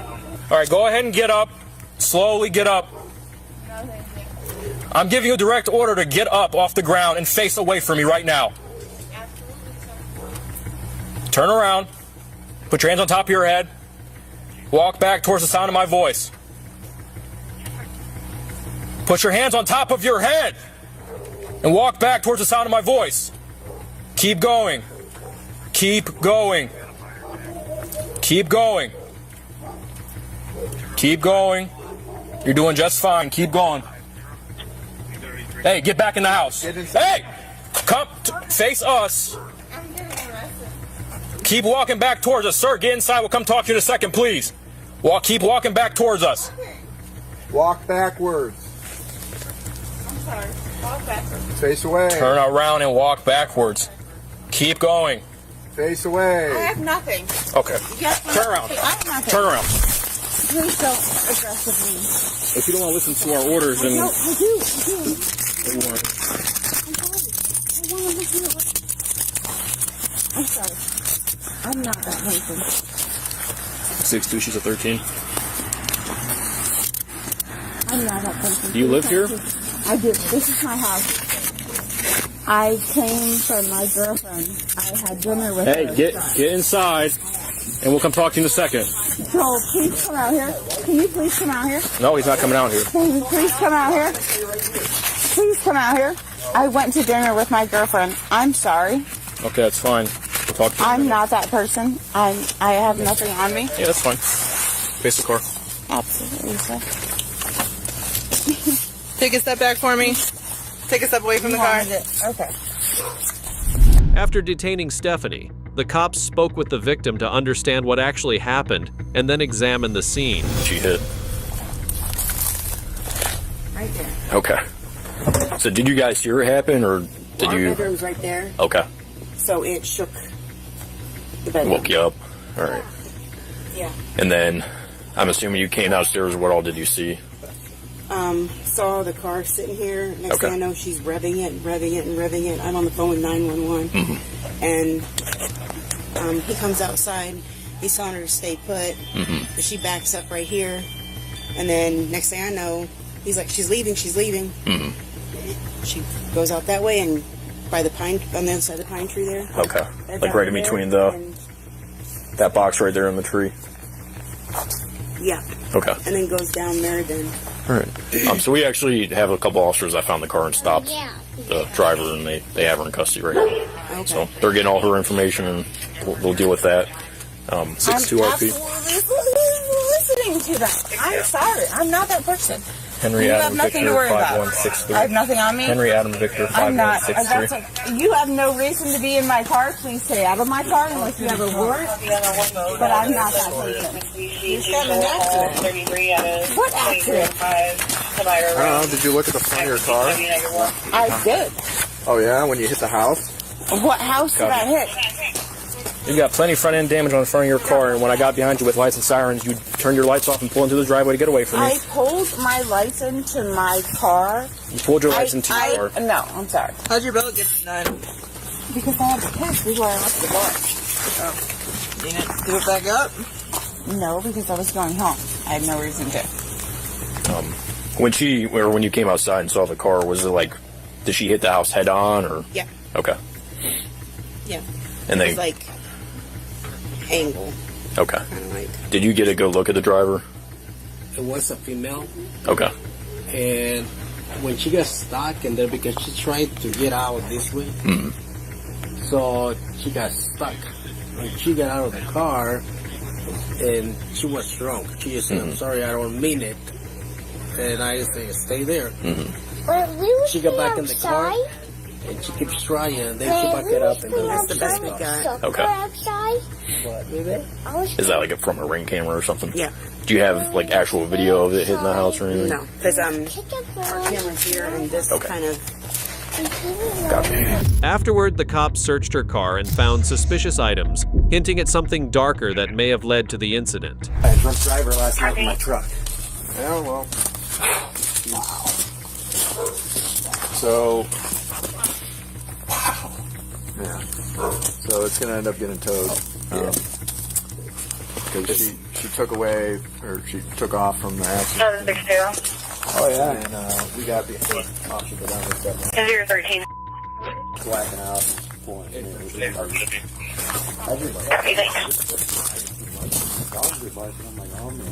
You have the right to remain silent, and if you say can be used against you in court, you have the right to talk to a lawyer and have him or her present with you while you're being questioned. If you cannot afford to hire a lawyer, one will be appointed to represent you before any questioning upon your request. You can decide to exercise these rights at any time and not answer any questions or make any statements. You understand your rights? Absolutely, sir. All right, we're to you at about 2:35 or 1:35. Is it 2 or 1? Do you know what time it is? Alright, spread your feet apart. Where were you coming from? What bar? Okay.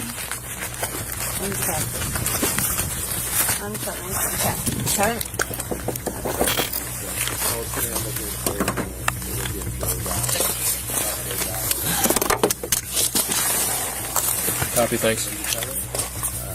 They will. I would say it's going to be kind of hard chip.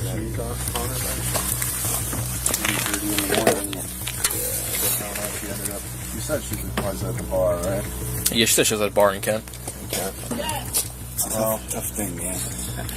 Part is I got 2 young kids. PJ's going to the house. Cool. Yeah. Alright, so if we need anything, we'll let you know, but there's going to be a tow truck here. Hoping that, first thing I thought, I was like, what the hell?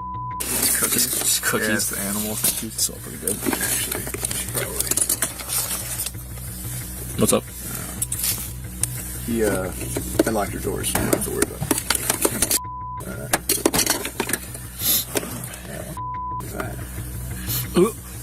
Oh, does it smell? Yeah, close that. Is there anything in there that's important? I don't know. Here, double check. I just saw a bunch of like. Check her first. Is that what that's? I don't smell it anymore. Oh, dude, I got it. Is that like banana? Oh, okay, yeah, we're good. Goodness gracious, that hit me hard, dude. Usually it's that tree down there that gets hit. Yeah. Has it been hit before? Like, how many? 2 times? 3 times? Oh, wow. It flipped over a Tesla once. that's the tree right there. Like oh, yeah. Houses. Yeah, people probably just not paying attention, texting on their phone or whatever. And, yeah. Okay. So if you want a copy of the report, a couple different ways you can do that. We're going to do an accident report. Okay. It's also going to be a criminal report as well. Is she okay, though? She's okay, yeah. Yeah, she's in custody. She's under arrest right now, so we're taking her back to our station. Okay. I'm assuming she's probably drunk, so. Okay. Yeah, because I don't know what all she's going to be charged with, but. Because she opened the door and he kind of you know, she didn't fall out or anything, but she, you know, that's when one was saying. It's pretty obvious she was under the influence. Okay. Did he mention to you, like, could he smell any alcohol or anything on her, or just the way up here she was acting? She was over there. Okay. And that was it. Because when we were upstairs, I could hear the engine revving. Yeah. Because he was like, because we were trying to get the baby and stuff and bring her down. And Through the victim's statement, the cops took Stephanie to the station and administered a test to assess her condition. She's trying to leave. I was like, she's trying to back out. I said, I hear the engine revving. We come downstairs and he's screaming, yeah, she's leaving, she's trying to leave. And that's when we opened the door, and that's when he was saying, stay there, stay there, stay there. Okay. And then she just kind of like backed out and went in between the electrical box and the pine tree right there. Yep. Okay. And the next thing I know, she is took off. Up there. Okay. It'll be easier if you get out, and then I'll pull it up. We're in our garage, so it's warm.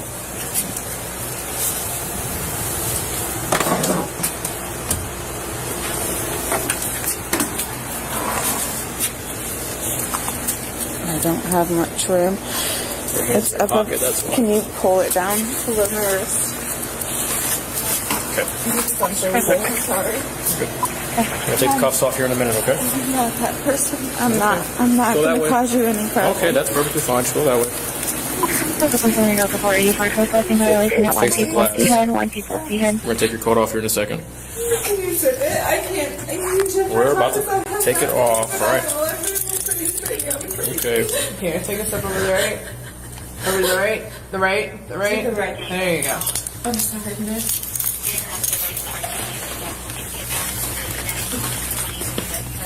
You grab a small cotton bag for all the carrying. Yep.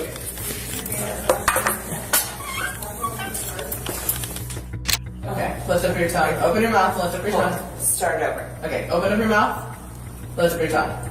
Perfect. Alright, you can put the boots back on. Okay, you're good. I just wanted to advise you on patrol that we have an induction in progress at Inner Southline and These are Highway consequences of test 358. and We do refusal. have 3 trolley units around advising that they believe that they saw somebody get kidnapped. Alright, we gotta wait a minute for this to finish up. What you're gonna do is I'm gonna hand you this hose with this mouthpiece on it, okay? What you're gonna do is you're gonna take a very deep breath and you're gonna blow, and you're gonna hear a tone, okay? If you hear a, you want me to start? No, I'm gonna blow. Yes, you're gonna blow. You're gonna hear a tone. Okay. If you hear a steady tone, you're doing good, and I'll train you. I'll teach you through it how to do it right. If you keep hearing constant beep, then you're not doing it right. Okay. So you can take a deep breath and just constantly blow. If you hear that tone, you're good. It might be hard. You might be running out of air, but just keep going. Okay. 1544. Here, I'm handing you that. Just like that. You're gonna hear that noise. You're doing great. Fantastic. You'll blow a little harder. Keep going. That's good. Keep going. That's good right there. Keep going. You have to keep blowing or it'll time out on you. You have to just keep blowing, keep blowing. It'll feel like you won't have any breath, but just keep blowing anyways. Keep blowing, keep blowing, keep blowing. Keep going, keep going. We're almost there. It should be done keep going, soon. Keep going, keep going, keep going, keep going. All right, go ahead. Go. Keep going. There you go. Just blow slow and steady until you don't have any more breath, but keep blowing anyway. Good. It's getting there. So you want me to blow, keep the beat. Okay. Ready?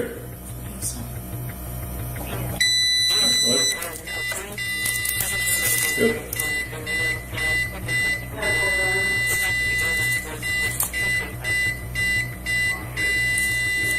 Keep going. You got to blow a little bit harder than that.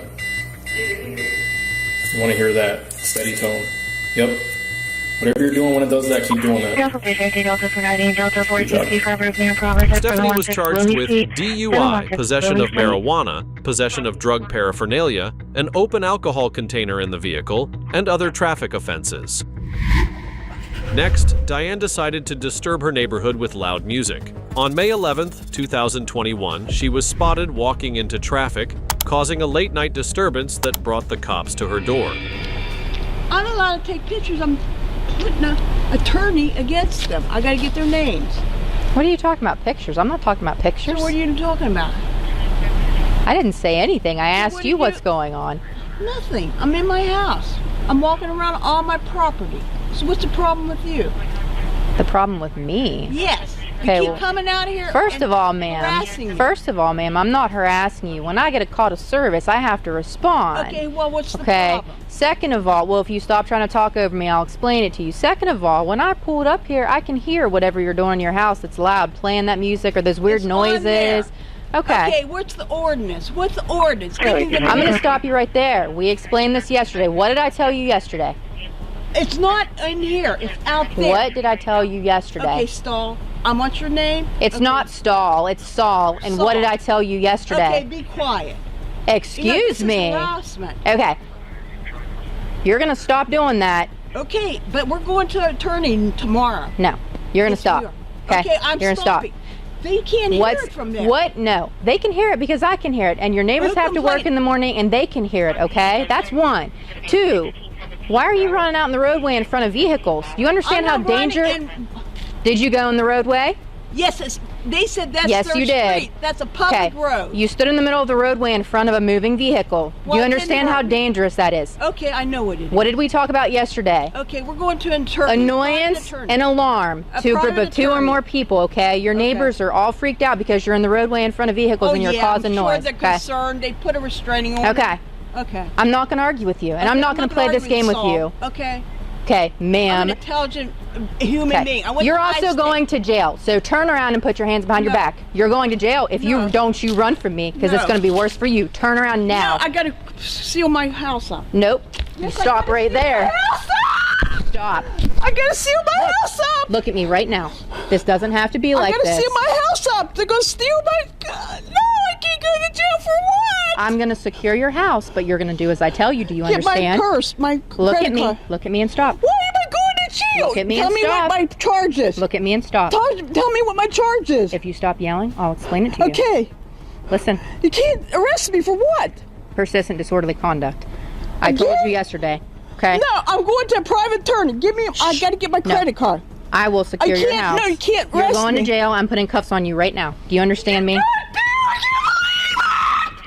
You can't arrest me. You can't Oh, arrest me. that's what I'm doing.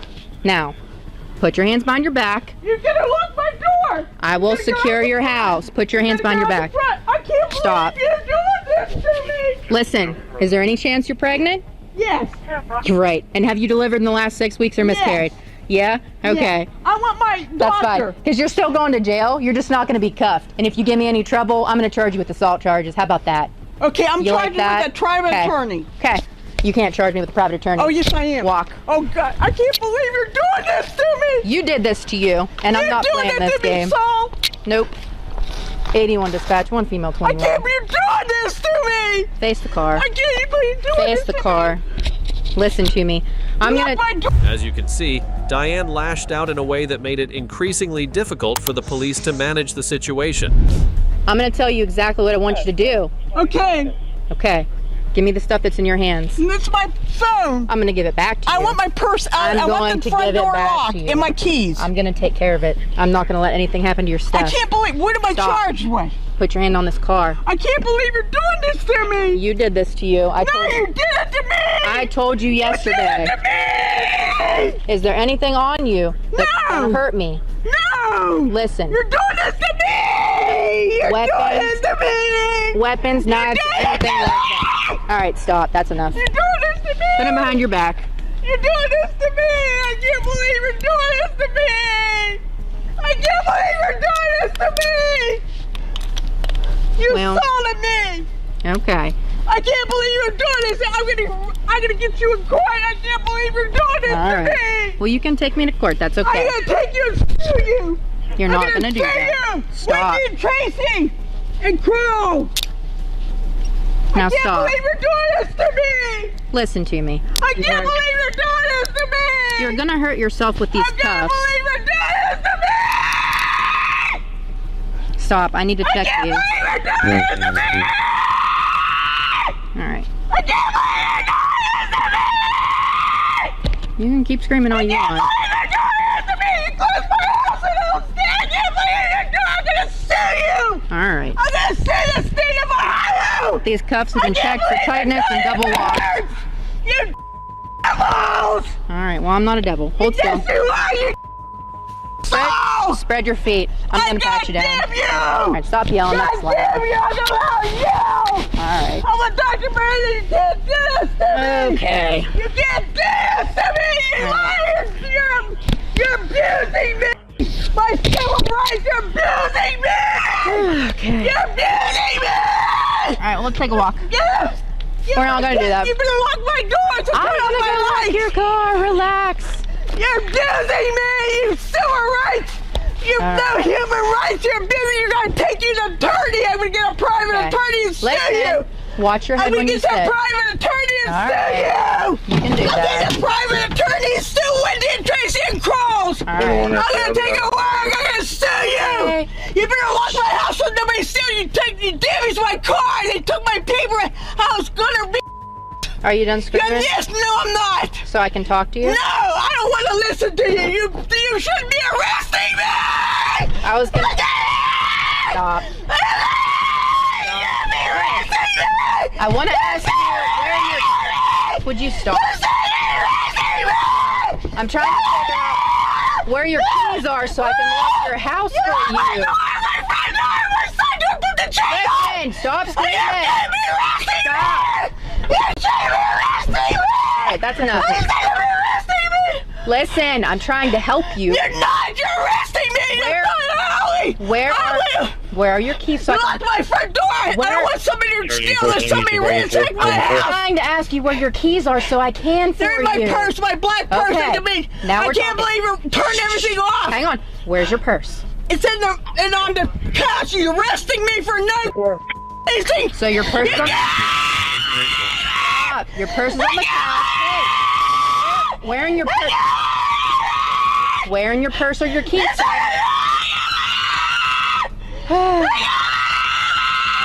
Where in your purse are your keys? You're arresting me for no reason. Where in the... Alright, I tried. I'll be back. I'm gonna go lock the house. I guess I'll... Lock every door. Diane made things worse with her outburst, but she wasn't done. At the station, what did she do next to make things worse? Let's see. I hope these keys are actually in here. No, you lock that front door. Hey. That door doesn't lock. You put the chain on. You go to the front door. Somebody's been in my house. Hang on. Somebody's in my house. That door on like, yes, you the go front. to the front door, you lock it. The side door has to have a chain. That has a Somebody's chain. been in my house and ransacked. Where in here are your keys? Because I can't... Which pocket are they in, do you know? I can't believe it. I went to take you to court for a private attorney. I call my brother. Here they are. Those are your keys? And I want my credit cards. That's all going to go with you? No, I want my credit cards. You want this purse to go with you? Yes. Okay, I'll put it in the front with and me. You lock the side door. I am going to go lock it. It's open. Yep. It's not...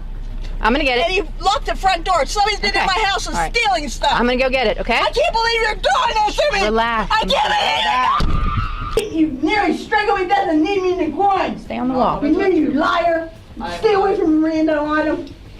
You get there and I explained it. I play my stereo in the house and the neighbors complain.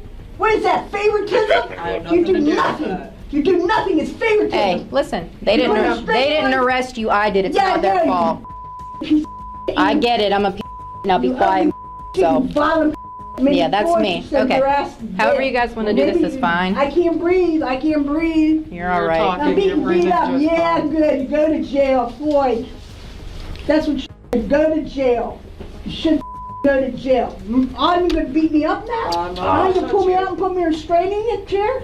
If you do nothing, the groin while I have surgery, huh? If you do nothing, I don't want you to touch me, Miranda. I have to do my job. I don't know. You're going to beat me, kick your shoes off? No. If you cooperate, I'm not going to touch you. We're fine. Don't touch me. I'm not. As long as you cooperate, Diane, we're fine. Play my stereo? Okay. In the house? Pull your shoes off. Explain my case? Pull your shoes off. Disorderly conduct? Diane. You're corrupt. Your I shoes. didn't do it, Miss Gill. Yeah, we have nothing to do with anything that happens outside What is here. it? Yeah, I'll stay. And I need get nearly raped. You do nothing in the sheriff's office? Hey, Tom. Please. And you do nothing. Do you have an extra mask? I lost mine when I was fighting with her. Yeah. Take your foot out. I asked you to. Did she try to kick you? No, she almost. Stupid. Yeah, mine fell off at some point. Okay, I well, can't I'm gonna find do it to this side too. Can you pick your foot up? I need to do it for you. You have your brain in your head. I'm gonna fall. I do. You're not gonna fall. I'm gonna fall. I was just holding you. You're fine. Like what? I don't have any. Get me wrong. I'm getting nearly raped and you do nothing. We're not real Oh dogs. God! Oh wait! I don't want you to touch me. You're violent. I have to. It's my job. Yeah, you're violent, Miranda. You did pull me and put me straight. You need me in the groin. Nobody's gonna hurt I had you, surgery, Diane. and you devil. I'm gonna get you Diane. for that. No. They're fine. Stop. You. Well, ugly piece that's fault. You know, It's not George theirs. Floyd, Now I'm glad stop. you I don't care about any cannot of breathe. that. That's Yeah, he's in nonsense. jail. Yeah, good. That's Because you're fine. violent, you ugly Alright. piece of. That's fine. Now be quiet. Oh, I don't think. Well, you're nice to me. You're violent to me, Miranda. I'm not Oh yeah, violent you to pulled you. me out in that chair last time I had a. Because you tried to hurt her. What do you? Trying to Oh, you liar! Alright, stop. She's gonna ask you questions. Answer her questions. I did not hurt her. Liar. Just answer her questions. Yeah. You're a All right. liar. I did not try to hurt you. You pulled me out of the cell, but my string is. How can I hurt you? How can I hurt you when you pull me out of the cell? Okay, are you done?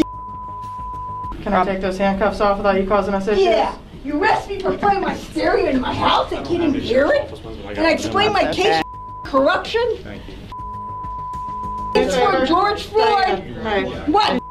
Can you turn around and face this wall for me? I can't believe you're doing this to. As the cops tried to calm Diane down, she accused them of brutality and made disturbing remarks, making everything more tense. And I play my stereo? Diane. I play my stereo and I get nearly.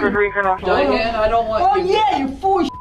And you do not want nothing. you here. Well, that's called favorite. And then disorderly conduct for playing the stereo in my house. Playing this and explaining my case to this idiot here, Saul, or what the stupid name is? Saul. Saul. You Very good. dumb piece of dumb you. That's me. I can't believe you're dumb. Me neither. You're both, yeah, you're dumb. You're stupid. Can we have your rings? No, I want them. Okay, well, I'm going to rephrase that. I have to take your rings. Is this it? You like to steal. I can't take it off. I sworn. Take it off. It's gonna give me a heart attack. Need some soap or something? Yeah, we'll have to get a soap pouch. I got you. Alright. Gonna beat me up now, Adam? Huh? No, ma'am. Yeah, you're gonna I wasn't aggressive to you. You were aggressive to me. I'm not going Yes, to touch you liar. I'm not touching you, I'm Diane. good from COVID. Okay. What's your middle name? J. What's the whole middle name? Joyce. Joyce. Can you spell? Hey, we're gonna go one with Yeah, a where'd you go to high school? Where'd you go? Is that really relevant? Yes, it is. Why? Because you're having stupid. some You're illegal stupid, drainage yeah. the past couple of weeks, What? but I'm tonight just going to he ask you started some having questions. nausea Go ahead. All right, where were you a little born? bit.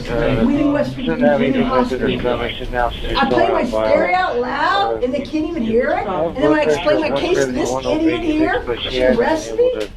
Disorderly conduct, explain what I'm going to do. We got a pulse. I can't believe that. You're stupid. You're all stupid. I'm sorry you feel that. Well, no, you are. You have an IQ of 0. Can't believe disorderly conduct for something explaining what I'm going to do. This idiot here, Saul.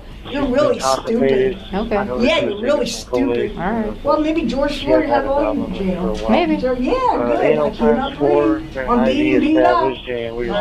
Yeah, by you, Miranda. You better have this body, put your body cam. It's on all the time, see? No, it has a red light. Does that mean it's on? That means it's on. No, you don't have a red light on. You better put Right there. Red light. so you can't beat me up. I have evidence. We are all recording. Sure you do. Yeah, really. They didn't have it last time you beat me Yes, up. we Yeah, did. they did. No, you didn't, you liar. That's policy. You pulled me out. Liar. Everybody has one. I was just Liar. I hope you all died from COVID. Okay. Yeah, really. I Sure. hope you died from COVID. Lovely. Yeah, lovely. Lovely. What you doing to me is lovely. Diane, I have one question. What is it? Do you have any weapons? Any? You just frisked me. Are you I did stupid? not.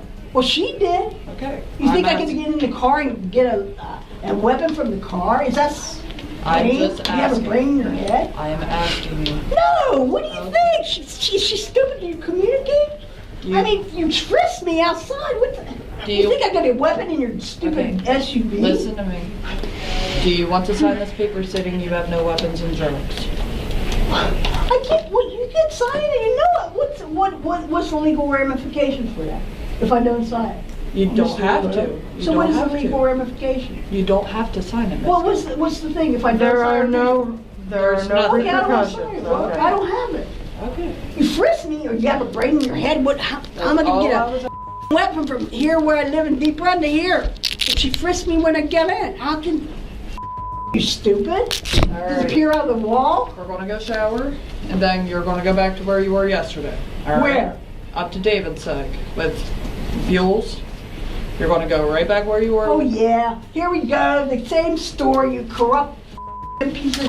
Not touching. Yeah, you're corrupt. Let's go. Oh, I can't believe this. Oh, you put me in straight here. Diane was charged with persistent disorderly conduct and resisting arrest. Now, before we wrap up, take a look at this bizarre case from Florida. Years ago, during a search for missing children in a neighborhood, police made a shocking discovery: 15 kids hidden inside a house. The surprising part? The suspect was a 60-year-old woman who claimed she was just telling them stories. Thankfully, all the children were found safe and the woman was taken into custody. What are your thoughts on this strange case? Let us know in the comments. Thanks for watching. If you enjoyed the video, don't forget to hit that like button and subscribe for more awesome content. See you next time. Alexei Navalny has released a 2-hour video investigation into the complex, saying the palace was built for Russian President Vladimir Putin using taxpayer money. Russia has long been a land of mystery and intrigue, especially when it comes to the secrets that are hidden from the outside world. Some brave individuals have managed to smuggle out rare and illegal photos, revealing things that were never meant to be seen. These photographs, often taken under dangerous circumstances, give us a glimpse into the untold stories of life behind the curtain. Here are 10 illegal photos smuggled out of Russia. Number 10. Putin's secret daughters. In a remarkable revelation that captivated global attention, previously unseen photographs of Vladimir Putin's elusive daughters, Maria and Katerina, were made public in 2020, shedding light on a part of the Russian president's life that had long been hidden from view. These images, which offer a rare glimpse into their private lives, were shared by Sergei Pugachev, a former close ally of Putin who had once wielded significant influence within the Kremlin's inner circle. Pugachev released these photos in the wake of his failed $12 billion lawsuit against Russia, a move that seemed to signal his final break from the man he once helped rise to power. The photos, taken during the daughters' teenage years, provide an intimate window into their upbringing, which had been carefully shrouded in secrecy for decades. Maria and Katerina, the offspring of Putin's first marriage to Lyudmila Putin, have always lived in the shadows, their identities closely guarded. Even as recently as December 2020, Putin skillfully deflected questions about them, maintaining his ironclad policy of keeping his family out of the public eye. Yet, Pugachev, aware of the risks involved, posted these images on his website, knowing full well the sensitivity of such a disclosure. The snapshots reveal the president's daughters in settings that contrast starkly with the public image of their father. One notable image captures the girls inside the opulent halls of the Kremlin, a reminder of the immense power and privilege that has always surrounded them. These images offer a glimpse of a life that, while filled with luxury, also carried the weight of extraordinary expectations and scrutiny. As they grew older, Maria and Katerina charted their own paths, albeit under the watchful eye of their father. Maria, now 38, has pursued a successful career in medical research and is known by her married name, Vorontsova. She reportedly wed a Dutch businessman, and together they have started a family, making Putin a grandfather, a fact he has never publicly acknowledged.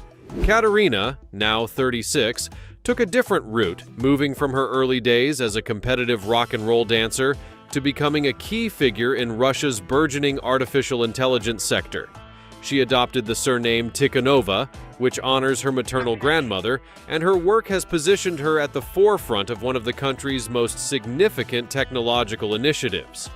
Despite their achievements, Maria and Katerina have remained largely out of the public spotlight, a deliberate choice enforced by their father's well-known preference for privacy. Even in a rare 2015 interview, Putin only briefly touched on their lives, expressing pride in their multilingual abilities and personal accomplishments. Yet, he quickly returned to his usual reticence, stating, "I never discuss questions related to my family. They are not involved in business or politics. They are not pushing for this. This carefully controlled narrative underscores the enigmatic nature of Putin's personal life and the lengths to which he goes to shield his family from the public eye. What do you think of Russia? Let us know in the comments below. See you next time. Number 9. Young Vladimir Putin. Russian President Vladimir Putin has long been shrouded in mystery, his public image defined by a stern and stoic demeanor that has left much of his personal life and early years hidden from view. However, recently uncovered photos from his youth provide a surprising and revealing look at a different side of Putin, one that contrasts sharply with the hardened figure the world has come to know. Born on October 1st, 1952 in Leningrad, Putin's formative years were influenced by more than just a drive for political power. From a very young age, he developed a deep passion for martial arts, immersing himself in judo and sambo, the Russian hybrid of judo and wrestling, where he honed his skills and discipline. Unlike the reserved and calculating persona he later adopted, the young Putin was a vibrant figure, both a formidable athlete and an outstanding scholar. He attended St. Petersburg High School 281, where his academic prowess shone, particularly in subjects like chemistry, earning him high marks and recognition. His intellectual curiosity wasn't confined to the classroom. He consistently achieved near-perfect grades, a testament to his dedication and sharp mind. This strong academic foundation paved the way for his entry into Leningrad State University, where he pursued law and graduated in 1975, setting the stage for his future in national service.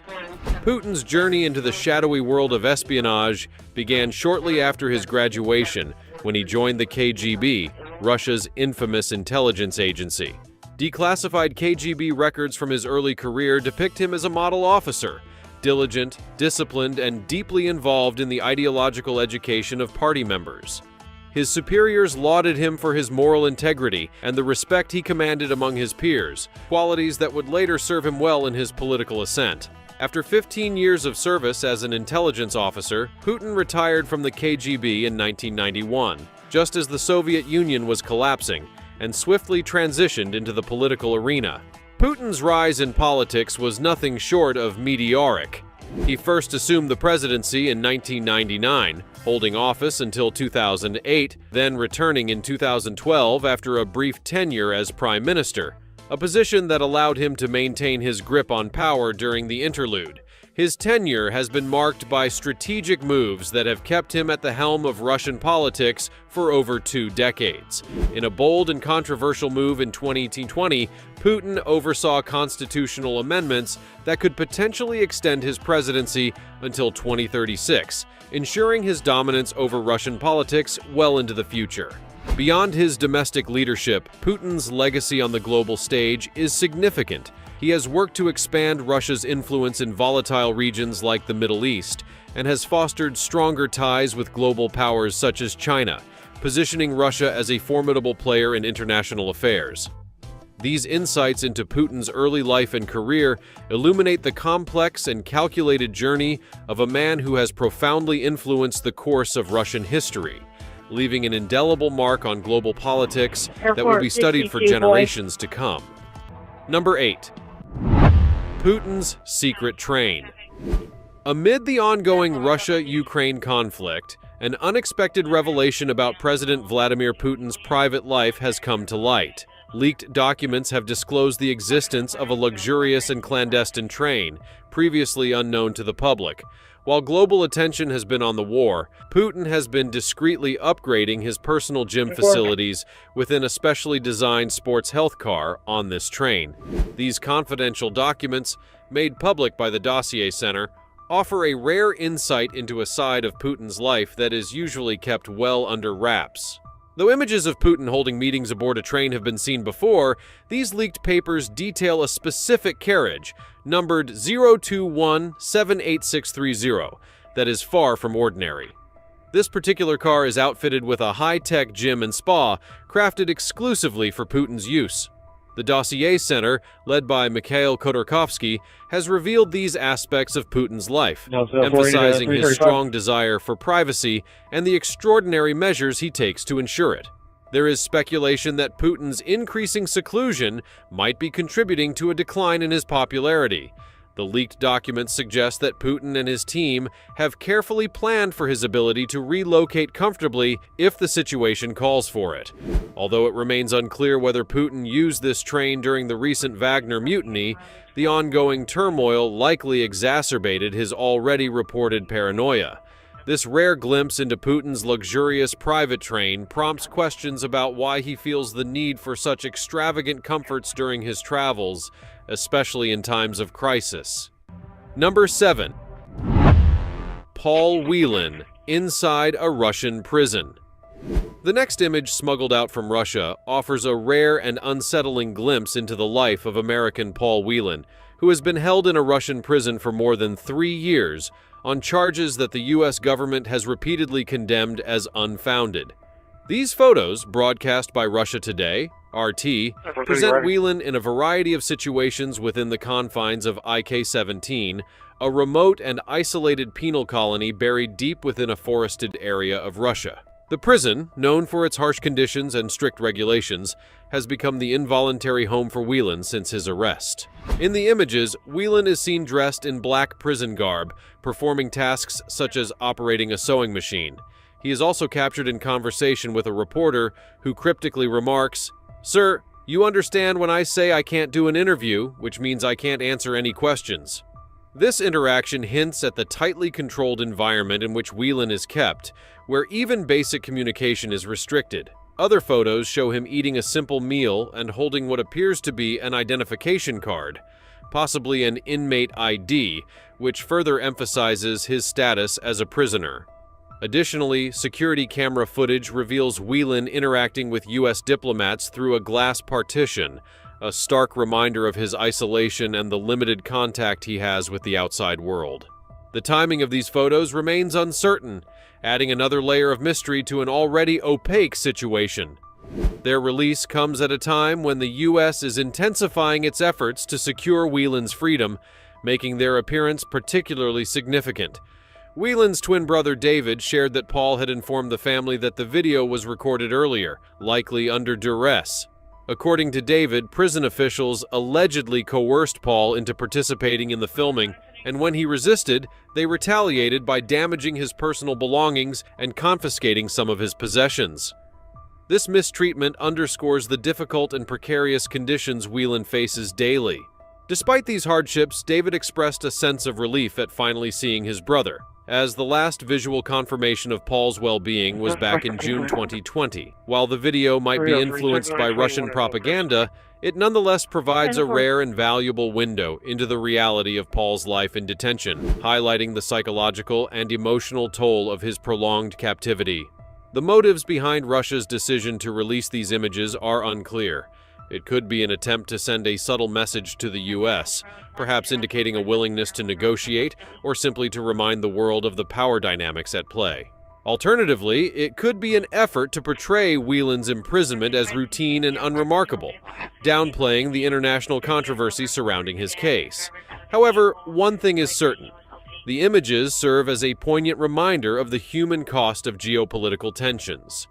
Negotiations for Whelan's release have dragged on for years, with U.S. officials steadfastly maintaining that his detention is unjust and politically motivated.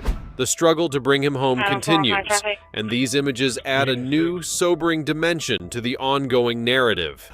Number 6. Candid photos of the Romanov royal family. The next set of photos smuggled out of Russia offers a remarkable and intimate glimpse into the private lives of the Romanov royal family, capturing moments that are both tender and scandalous.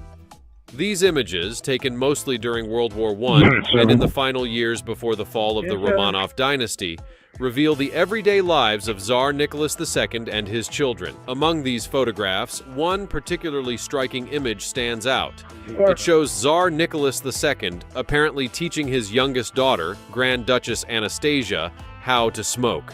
Captured in 1916, this photo is a poignant reminder of a time when smoking was not only socially acceptable, but often encouraged, even among the elite.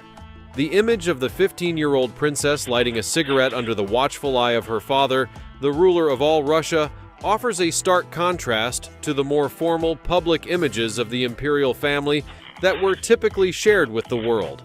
Another significant photograph from this period features Tsarevich Alexei, the heir to the Russian throne, posing on a snowy tree with his beloved pet spaniel, Joy.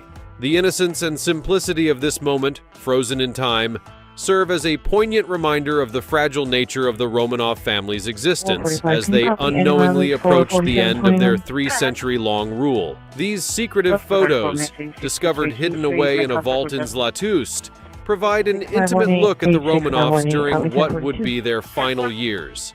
The contrast between the seemingly carefree expressions in the photographs and the storm of revolution brewing around them adds a haunting quality to these images.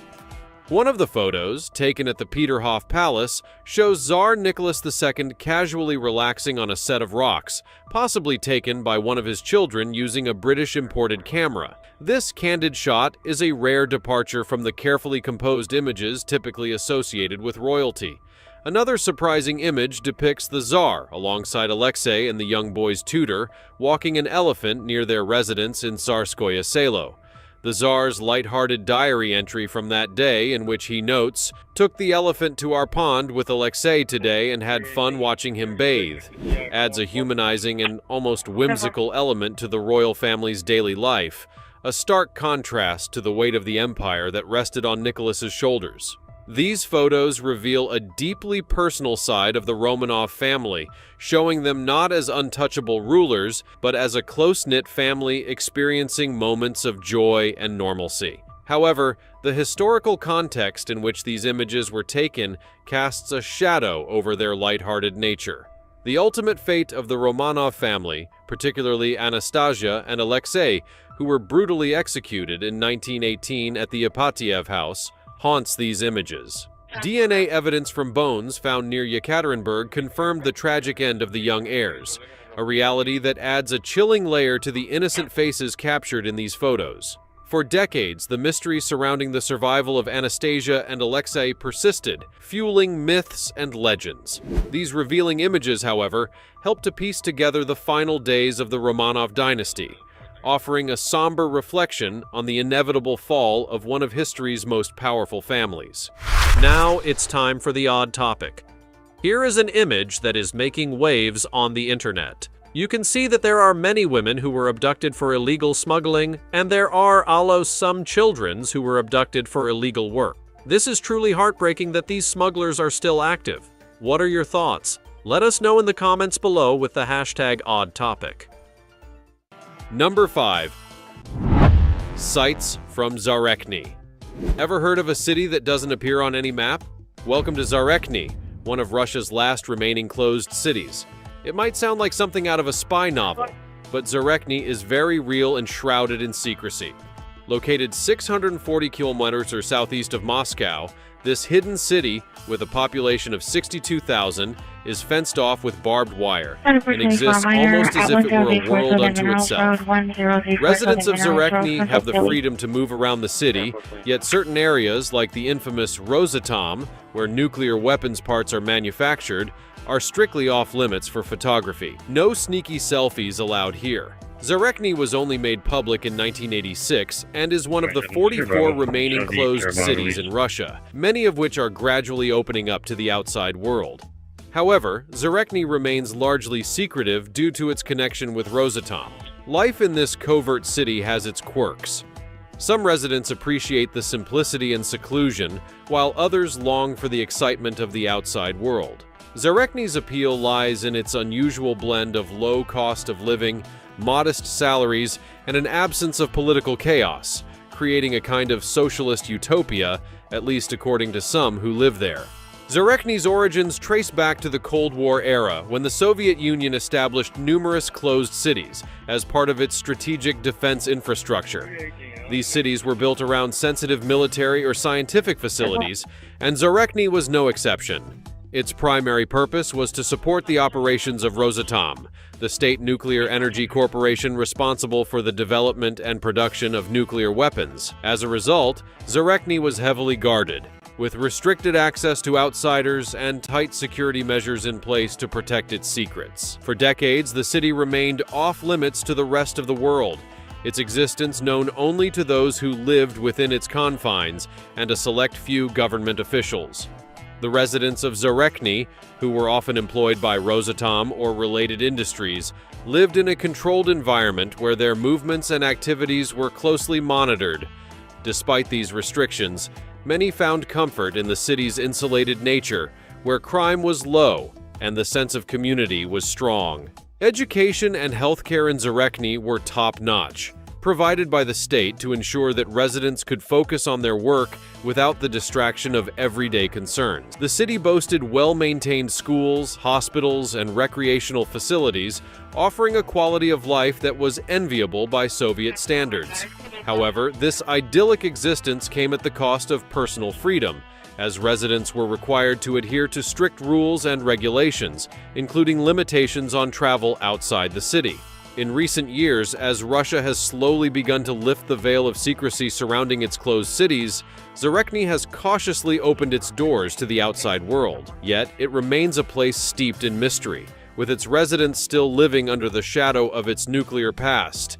Visitors to Zarechny are rare, and those who do gain access must navigate a labyrinth of bureaucracy and security protocols. Even so, the city has retained its unique character, a relic of a bygone era where the balance between secrecy and security was paramount. While the rest of Russia grapples with the challenges of modernization and globalization, Zarechny stands as a testament to a time when the priorities of the state took precedence over individual freedoms. For those who call it home, Zarechny is more than just a place to live. It is a symbol of resilience and continuity, a place where the past is still very much alive in the present.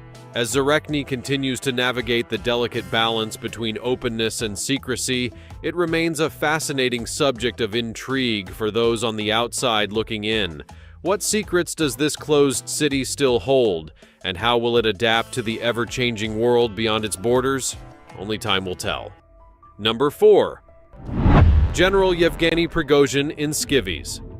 A rather unflattering photo of General Yevgeny Prigozhin surfaced online, seemingly intended to embarrass him after his private military group, Wagner, failed in a significant operation. The image shows Prigozhin sitting in a disorderly tent, giving a weak wave to the camera. What's amusing is his tight white shirt, which accentuates his round belly, and his black shorts, highlighting his thin, pale legs. The photo was taken at 7:24 a.m. on June 12th, just 11 days before Prigozhin attempted to lead a rebellion against Russian military leadership. There's much speculation about who took and leaked the photo. Prigozhin's forces had marched towards Moscow, leading many to believe they aimed to capture top Russian military figures. Prigozhin claimed the uprising wasn't against President Putin, but was intended to remove other senior officials. However, he ultimately backed down. Following this, Kremlin forces raided Prigozhin's properties in St. Petersburg, uncovering a room filled with medical equipment, weapons, passports, and nearly $111 million in cash and gold bars. The leaked photo of Prigozhin in his underwear adds a bizarre twist to the already complex tale of his rebellion and its aftermath. Number 3. Putin's secret palace. We've been discussing individual photos, but now let's dive into the story behind hundreds of images that allegedly reveal the interior of President Vladimir Putin's secret palace. These images were leaked by allies of the imprisoned Russian activist Alexei Navalny. This significant disclosure comes about a year after Navalny's organization, the Anti-Corruption Foundation, first made claims about the existence of this luxurious palace. In January 2021, the foundation claimed that since 2014, Putin had been secretly constructing an enormous 17,691 square meter palace near Gelendzhik on the Black Sea, with a staggering estimated cost of $1.3 billion. They alleged that the funds for this palace were funneled through a corruption scheme, with Putin's close associates paying for access and influence. The Kremlin initially dismissed these claims as nonsense, But the leaked photos tell a different story. These undated images reveal features like security fences, a private port, a church, a no-fly zone, a border checkpoint, a wine cave, a theater, a gym, a pool, an aquatic center, and even an ice hockey rink on the palace grounds. Navalny, a longtime critic of Putin, described the palace as a separate state within Russia, with Putin reigning as its solitary and unchallenged czar. The leaked images, when compared with the palace's blueprints, appear to capture moments during its construction. Even with Navalny behind bars, the exposure of Putin's alleged secret retreat adds another chapter to the ongoing political drama.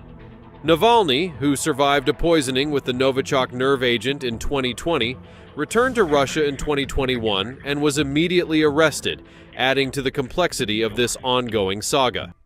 Number 2. Frozen Ghost Town.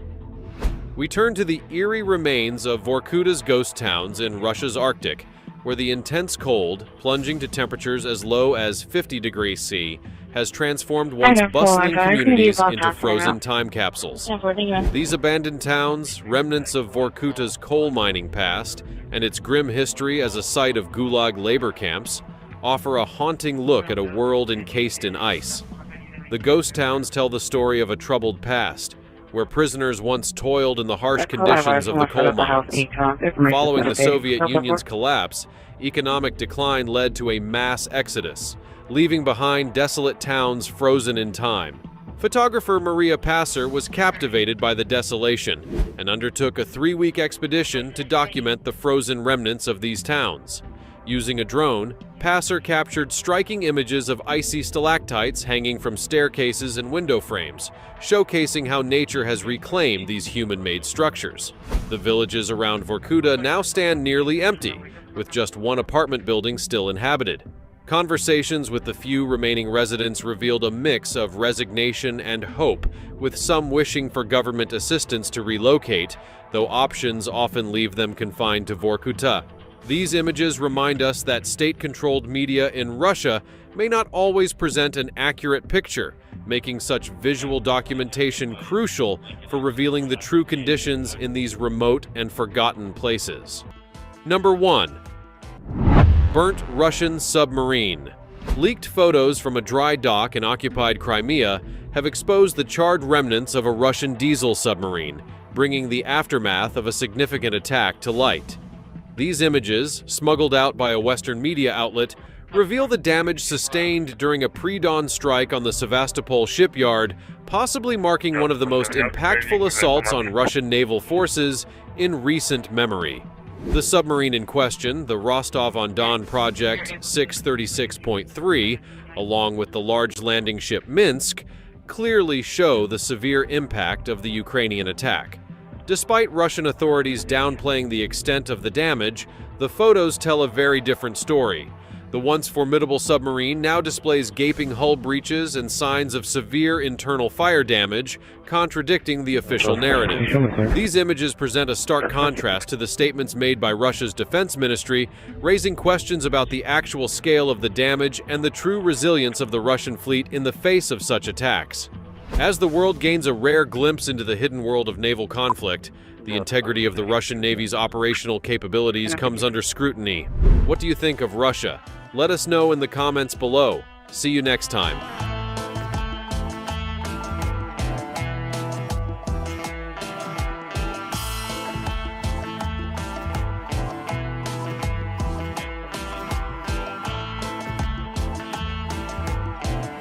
Radio, ready to verify?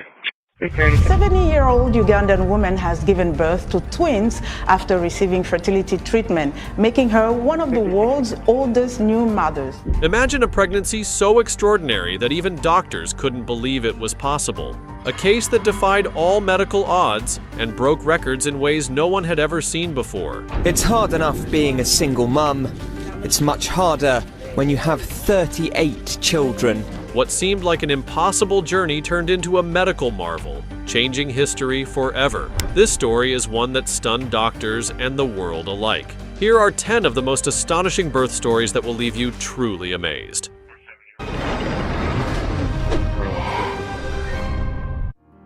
Number 10. Birth in a bathtub. In the world of unexpected deliveries, Caitlin's story stands as a testament to the incredible strength of the human spirit. Caitlin, a young woman in her 20s, was suddenly thrust into the whirlwind of motherhood with no warning. Unaware of her pregnancy, she was blindsided by symptoms like insatiable hunger, unexplained weight gain, and a missed period. However, in the midst of her confusion, she dismissed these signs, convinced that pregnancy was not possible. Caitlin's life was turned upside down when she began experiencing intense abdominal pain, which she initially mistook for severe menstrual cramps. Despite her fiancé's insistence that she seek medical attention, she shrugged off his concerns, believing the pain would eventually subside. Little did she know, fate had other plans. Alone in her home, Caitlin found herself overwhelmed by excruciating pain, which only grew worse with each passing moment. Desperate for relief, she sought solace in a warm bath, hoping it would ease her suffering. Instead of finding comfort, Caitlin's pain escalated to unbearable levels, pushing her to the brink of despair. In a moment of sheer desperation, Caitlin realized that she was in labor. With trembling hands and a heart filled with fear, she prepared herself for the unimaginable. As the reality of her situation set in, Caitlin drew on her instincts and the knowledge she had absorbed from countless hours of watching childbirth on television. In the solitude of her bathroom, Caitlin used a pair of scissors, sterilized with the flickering flame of a lighter, to cut the umbilical cord connecting her to her newborn. It was a moment that encapsulated the resilience of the human spirit and the profound bond between mother and child. As Caitlin's story spread, many found it hard to grasp the reality of her experience, a woman who gave birth without recognizing her pregnancy or having medical assistance. Despite the skepticism, Caitlin's journey is a powerful reminder of the depths of maternal instinct and the extraordinary lengths a mother will go to protect her child. What's the most amazing pregnancy story you ever heard? Let us know in the comments below. Number 9. 9 babies.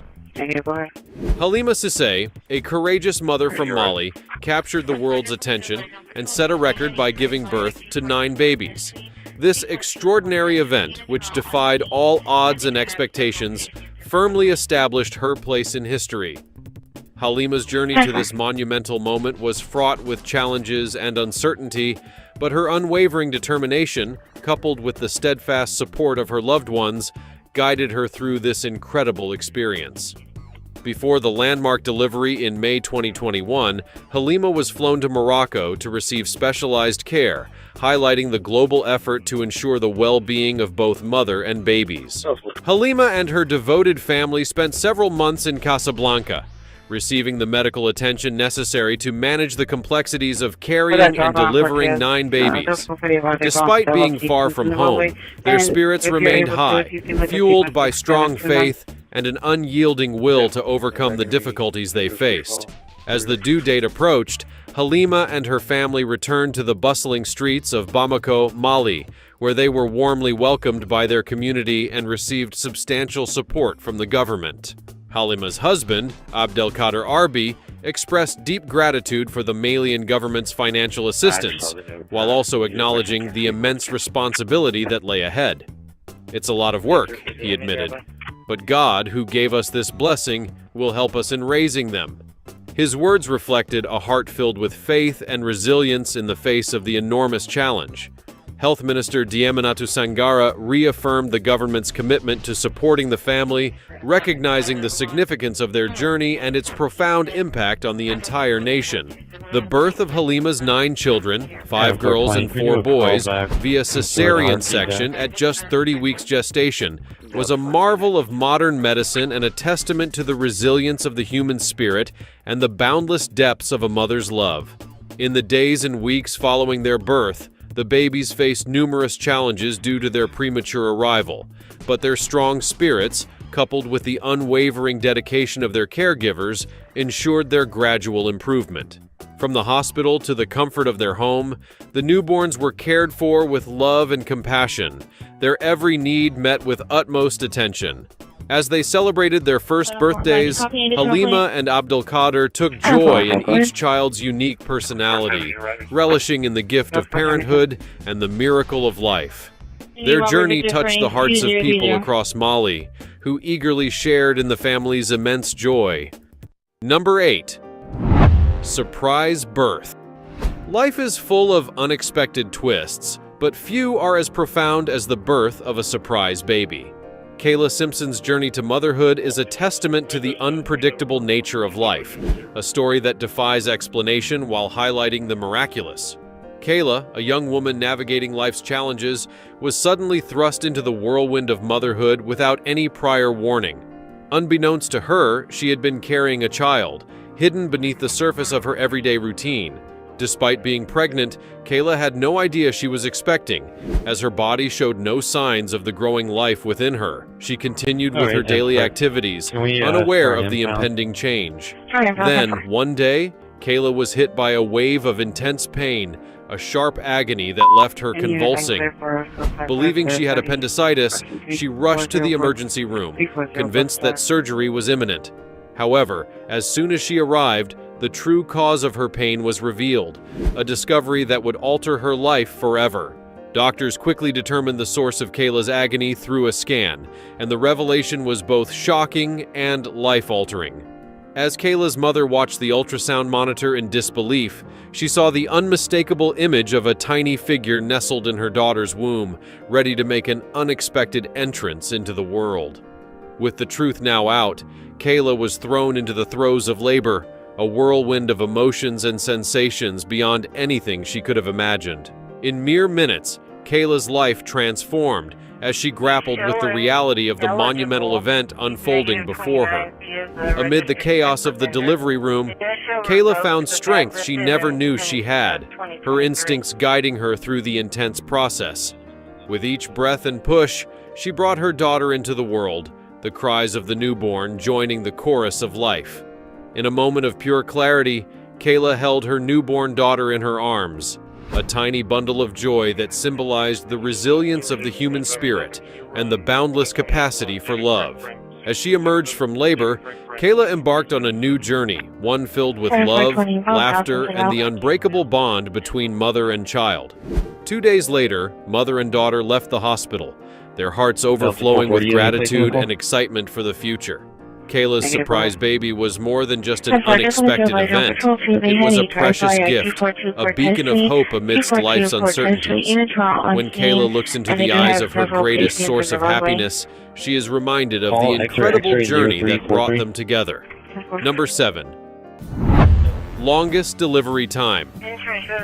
In the Polish town of Wrocław, a woman named Joanna embarked on an extraordinary journey that would surpass all known records for the longest delivery time. In a tale that defied the norms of childbirth, Joanna's motherly instinct drove her to undertake a perilous journey that would last more than a month. This unprecedented pregnancy not only broke records, but also challenged the expectations of medical professionals, altering the course of medical history. It began with the premature birth of one of the 3 fetuses Joanna was carrying. Despite the best efforts of the medical team, this tiny life was lost, leaving Joanna grappling with both grief and an unwavering determination to save her remaining babies. With a fierce resolve, she vowed to protect the 2 lives that still grew within her, setting the stage for a story of perseverance and endurance. As the days turned into weeks, Joanna found herself in a strange limbo, her body a battleground between life and death. She endured the relentless pain of labor with remarkable strength, despite the awkward and painful position she found herself in. 75 long days passed, each filled with a mix of anticipation and fear. Joanna's labor defied all expectations, as typical deliveries last between 8 to 12 hours. Her journey became a testament to a mother's unyielding resolve to fight for her unborn children. Normally, a baby is considered full term between the 7th and 9th months of gestation. However, Joanna's preterm infants faced an uphill battle for survival from the very beginning. Despite the medical team's efforts to stop her contractions, fate remained unyielding. With each passing day, the odds seemed stacked against them, but Joanna's determination never wavered. The twins in her womb defied the odds, gestating for an incredible 32 weeks, thanks to Joanna's resolute posture and the vigilant care of the medical staff. Finally, amid a whirlwind of anxiety and anticipation, the twins arrived. They were placed in incubators, their fragile bodies enveloped in the warmth of medical care. Weeks passed as they teetered on the edge between fragility and resilience, their progress closely monitored. At last, after a period of careful observation and patience, the twins were cleared to leave the hospital, ready to begin a new chapter of life with their mother by their side. Number 6. World's oldest mother. Safina Namakwaya, a 70-year-old woman from Uganda, shattered expectations by giving birth to twins, becoming one of the oldest new mothers in the world. After undergoing fertility treatment, Namakwaya welcomed a son and a daughter into the world, marking a remarkable moment in her life. The birth, which took place at the Women's Hospital International and Fertility Center in Kampala, was performed via cesarean section. The atmosphere in the hospital was filled with anticipation as Safina brought her two beautiful babies into the world. Arthur Matsiko, a representative from the fertility center, confirmed the joyful news. 70-year-old Ugandan woman has given birth to twins after receiving fertility treatment, stating that Namakwaya was in good health following the birth. "She is healthy. She's chatting," Matsiko reported, adding that Safina was even capable of walking around the hospital if instructed by her doctors. Namakwaya's story is an inspiring one, especially in a region where stories of hope often emerge from adversity. Defying the odds, she embraced motherhood at 70, guided by her unwavering faith and determination. Her journey to becoming a mother was made possible through the advancements in vitro fertilization, IVF, offering her a glimmer of hope despite the challenges posed by age. Using donor eggs and her partner's sperm, Safina embarked on this journey, which ultimately led to the birth of her cherished twins. Dr. Edward Tamale Sali, her reproductive specialist, highlighted the remarkable nature of the twins' birth, noting that they were delivered at 30 weeks, each weighing over 3 pounds.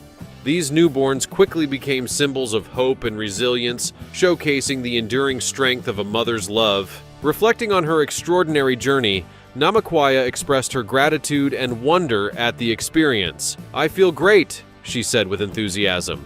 While some might question the feasibility of motherhood at 70, she firmly believes that it was God's will to bless her with twins at this stage in life. "No one can limit God's authority and strength," she added. Her deep longing to become a mother stemmed from years of childlessness, and she often wondered who would care for her in her old age. "I cared for other people's children and saw them grow up and leave me alone," she admitted, her words echoing a life marked by love and sacrifice. Despite these challenges, Namakwaya found solace and support in her close-knit community, demonstrating the power of family and the strength of human connections. Surrounded by loved ones, she embarked on her journey of motherhood with courage and determination, knowing she would never be alone in her mission to nurture and protect her precious children. Now it's time for the odd topic. No one believed it was possible. Emma Rodriguez's pregnancy broke all medical records, leaving doctors in shock. She carried 17 babies, something never seen before. But when the time came, tragedy struck. The babies were born too early, their tiny bodies too weak to survive. The medical world stood still, learning from this rare moment in history. Though short-lived, their story changed science forever, a heartbreaking mystery that will never be forgotten. What's your take on such incidents? Let us know in the comments below with the hashtag #OddTopic. Number 5. 2 days, 2 pregnancies. In the heart of Alabama, within the quiet walls of the University of Alabama at Birmingham Hospital, an extraordinary and miraculous event took place.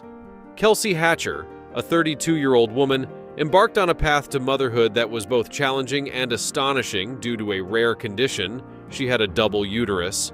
Her journey was fraught with obstacles, but her unwavering determination and perseverance led her to a moment of sheer joy. After 20 grueling hours of labor, a testament to her strength and resolve, Kelsey gave birth to twins, Roxy Layla and Rebel Lakin, on 2 separate days, defying all odds. For Kelsey and her husband Caleb, the birth of their miracle babies marked the culmination of a journey filled with hope, persistence, and unbreakable faith. Kelsey's situation was a rare 1-in-a-million occurrence known as a dicavitary pregnancy, where she carried a baby in each of her 2 uteri. This medical marvel left even seasoned specialists in awe. Dr. Shweta Patel, Kelsey's obstetrician, expressed amazement upon discovering not just 1, but 2 babies, a true medical surprise that no one had anticipated. After the joyous birth of Roxy Layla, another miracle awaited as Rebel Lakin prepared to make her entrance into the world. Kelsey's journey through both pregnancies simultaneously showcased her incredible strength and resilience in the face of unprecedented challenges. Classified as a high-risk pregnancy due to the rarity of her condition, Kelsey's experience required constant monitoring and an induction at 39 weeks. Despite the inherent difficulties, she remained steadfast, her faith shining brightly in the face of uncertainty. As labor progressed, Kelsey balanced the delicate process of delivering 1 baby while preparing for the arrival of the second. Her experience was nothing short of extraordinary, defying conventional medical wisdom.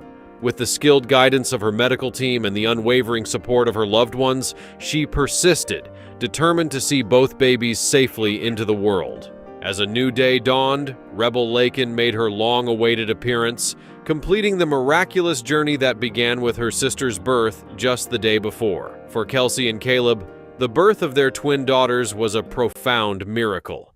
Number 4. Most premature delivery. In the delicate dance of life that unfolds within the sanctuary of the womb, there's an understanding that certain gestational thresholds are critical for a fetus's survival.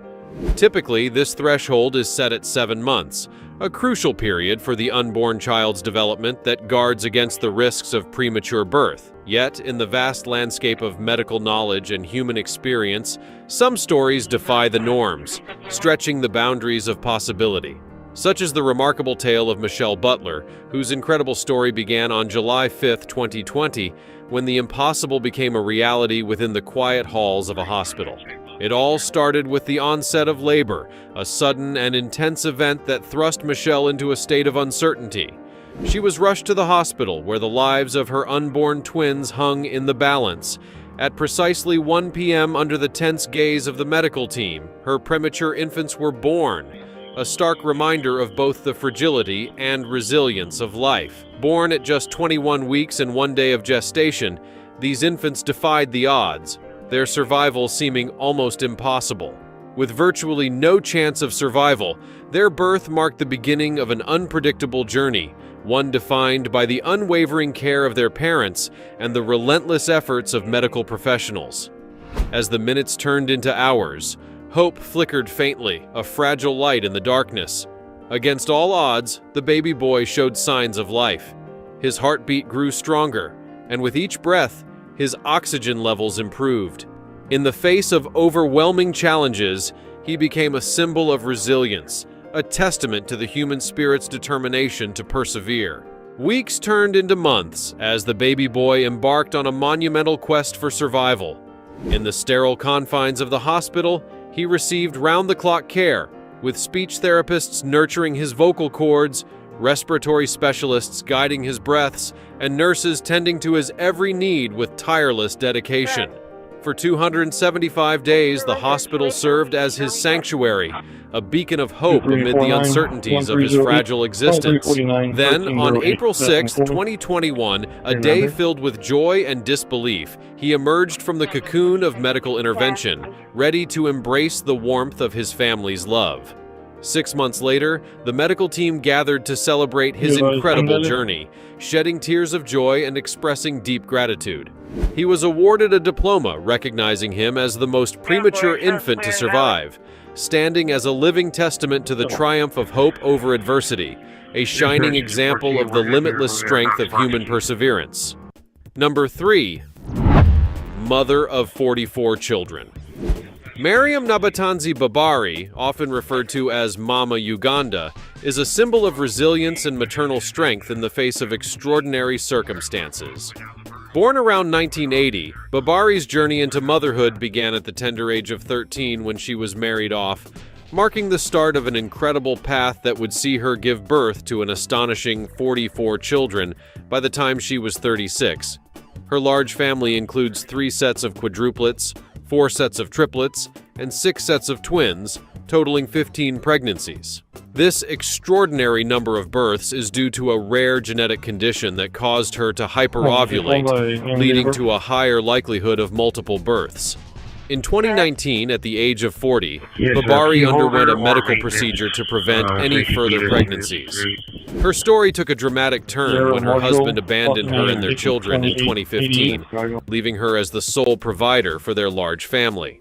Overwhelmed by the responsibility of supporting such a large brood, her husband fled, taking with him the family's financial resources. This pivotal moment forced Babari into a life of struggle, where her resilience became her greatest asset. Living in the village of Kasawo in central Uganda's Mukono area, she faces daily survival challenges with her approximately 66 family members, including children, grandchildren, and daughters-in-law. Despite her best efforts to provide for them through part-time work as a tailor, herbalist, and hairdresser, she often relies on the generosity of donors to supply basic necessities such as food, shelter, and other essentials. Babari's living conditions are a stark reflection of her challenging life. Her family resides in a compound made up of 5 cement block houses with corrugated iron roofs, offering a refuge from the difficulties of daily life. However, the modest appearance of their home hides the harsh realities within. The complex consists of 17 rooms, most of which serve as bedrooms, but it lacks basic furniture like tables and chairs. 9 of these rooms are barren, with floors left bare, highlighting the family's lack of resources. The remaining bedrooms, equipped with 8 bunk beds, are where a portion of Babari's children sleep, their tired bodies resting on worn-out mattresses. Despite the hardships that surround her, Babari remains undeterred, holding on to hopes and dreams for a better future. She is determined to regain financial stability and take back control of her family's housing complex, focusing on paying off a debt of $1,400 to secure their home. Number 2. Twins born apart. The birth of twins often leads to questions about birth order, who arrived first and who followed. But for Maria Jones Elliott, there was no need for speculation or guessing about the ages of her twin daughters. Their birth story is etched in history, a remarkable tale of 2 siblings born 87 days apart, defying the norms of twin births and leaving a lasting mark on medical history. Maria's pregnancy initially progressed smoothly, but at 23 weeks, she began experiencing discomfort and abdominal pain that raised her intuition to seek medical attention. Upon arriving at the hospital, Maria received devastating news. Her unborn children were in immediate danger. Faced with the terrifying prospect of losing her babies, Maria, supported by her husband Chris, resolved to do everything in her power to save them. After 2 intense days of labor, Maria gave birth to her first daughter, Amy, at a fragile 24 weeks. Despite her extremely premature birth, Amy was transferred to intensive care, where she fought valiantly for survival. With Maria's contractions subsiding, a period of anxious waiting began, filled with both uncertainty and hope as the family clung to the belief that their second daughter would survive the difficult journey ahead. Then, on the 87th day, the momentous day arrived. Maria's labor was induced, and her second daughter, Katie, made her long-awaited entrance into the world. A healthy and vibrant baby eager to join her sister in the loving embrace of her family. While Maria and Chris were overwhelmed with gratitude and relief, they were also acutely aware of the challenging road that lay ahead. Maria's journey didn't end with Katie's birth. As Amy continued her battle for life in the incubator, Maria embarked on a path of patience and unwavering devotion, her love and determination shining as a beacon of hope in the face of overwhelming odds. As the days turned into weeks, Amy grew stronger, defying the expectations set against her tiny stature. When the day finally came for the sisters to be reunited, it was a moment of pure joy and triumph, a testament to the resilience of the human spirit and the incredible power of love to overcome even the most insurmountable challenges. Number 1. Boy saves baby. In the tapestry of life, there are moments that test our courage and resilience, where ordinary individuals are thrust into extraordinary situations that demand remarkable acts of bravery. Such was the case for young Jaden, a 10-year-old boy who demonstrated incredible poise and bravery when faced with the sudden arrival of his baby brother. What began as an ordinary day quickly took a dramatic turn when fate intervened, forever altering the course of events. Jaden's mother, Moreau, unexpectedly went into labor, catching her completely off guard as her due date was still days away. To her shock, her water broke, signaling that her baby was on the way. Moreau soon realized that her baby was in a breech position, a dangerous situation requiring immediate action. With no one else around to help, Moreau turned to her young son, Jaden, knowing they had to act swiftly to ensure both her and her baby's safety. Alone in their home and filled with urgency, Moreau entrusted Jaden with the daunting task of assisting in the delivery of his baby brother. Despite the gravity of the situation and the unfamiliar circumstances, Jaden remained remarkably calm, his innocence tempered by an unshakable determination to help his mother in her time of need. Following his mother's guidance, Jaden bravely stepped up, using his small hands to assist in the delivery. Amid the flurry of action, tragedy loomed as Moreau began to bleed heavily, her condition rapidly worsening due to a premature placental abruption. Yet, Jaden's resolve never wavered. He continued to support his mother, helping bring the baby into the world. After the birth, their challenges were far from over as the newborn struggled to breathe. Jaden, undeterred, retrieved a nasal aspirator and helped resuscitate his brother, bringing him to life with careful breaths until the baby finally took its first vital breath.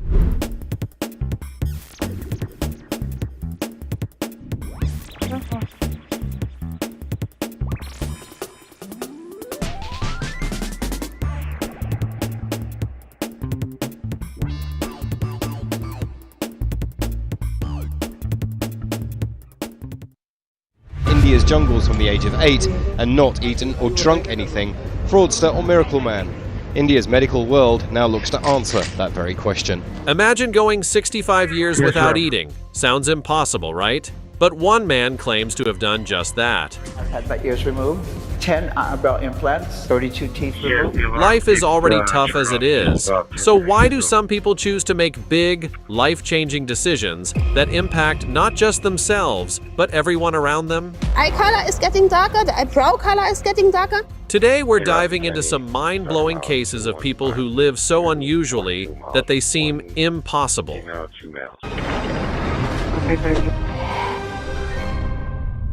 Number 15. Living a blue life. Feeling blue? Not as much as Valeria McCulloch from Miami, who has dedicated more than 2 decades to dressing entirely in blue. But she doesn't wear just any shade. She exclusively wears Yves Klein blue. This meticulous approach extends beyond her wardrobe to her shoes and even her furniture. For McCulloch, there is no room for spontaneity when it comes to her choice of color. Known as Voldball, McCulloch is an artist and accessories designer. She discovered her passion for blue while studying art and experimenting with collage. The color captivated her with its serene and almost spiritual qualities. Over the years, she majored in color therapy, uncovering blue's historical significance. Blue, a color rich with history and symbolism, has held significant cultural and spiritual meaning across various civilizations. Historically, blue was one of the most difficult and expensive colors to produce, often derived from precious minerals like lapis lazuli, a deep blue metamorphic rock prized in antiquity. The ancient Egyptians associated blue with the heavens and the divine, using it extensively in their art and jewelry to represent the universe and deities. In the Middle Ages, the rarity and cost of blue pigments made it a color of the elite and sacred. Ultramarine, made from lapis lazuli, was more valuable than gold and was used to depict the robes of the Virgin Mary in religious paintings, symbolizing purity and holiness. This association with the divine elevated blue's status in Christian art, making it a color of reverence and sanctity. The historical significance of blue continued to evolve during the Renaissance, when artists like Leonardo da Vinci and Michelangelo used blue to convey depth and realism in their work. The introduction of Prussian blue in the early 18th century revolutionized art and manufacturing, providing a more accessible and affordable pigment. This pigment became widely used in various applications, from painting to fabric dyeing, further embedding blue into cultural and artistic traditions. McCulloch's commitment to blue extends to her professional life and beyond.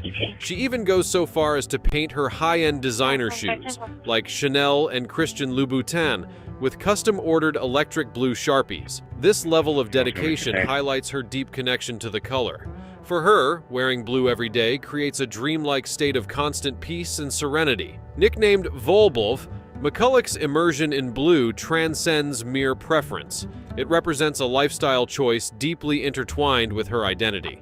She believes the color transmits tranquility and comfort, much like the sky and sea. Her entire living space and personal style reflect this singular devotion, demonstrating that for McCulloch, blue is more than a color. It is a way of life. Bored with your appearance? Feeling uncomfortable in your own skin? Let us know if you'd rather live as a genderless alien or a human reptile. Today, your options are only limited by your imagination, it would seem. Number 14. Paul Walsh. Many adults fondly recall their childhood days, filled with carefree moments, friendships, and an absence of worries. However, one Canadian father took an extraordinary step to relive those times. Stephen Key Walsh, a transgender parent, decided to leave her adult life behind and live as a 6-year-old girl.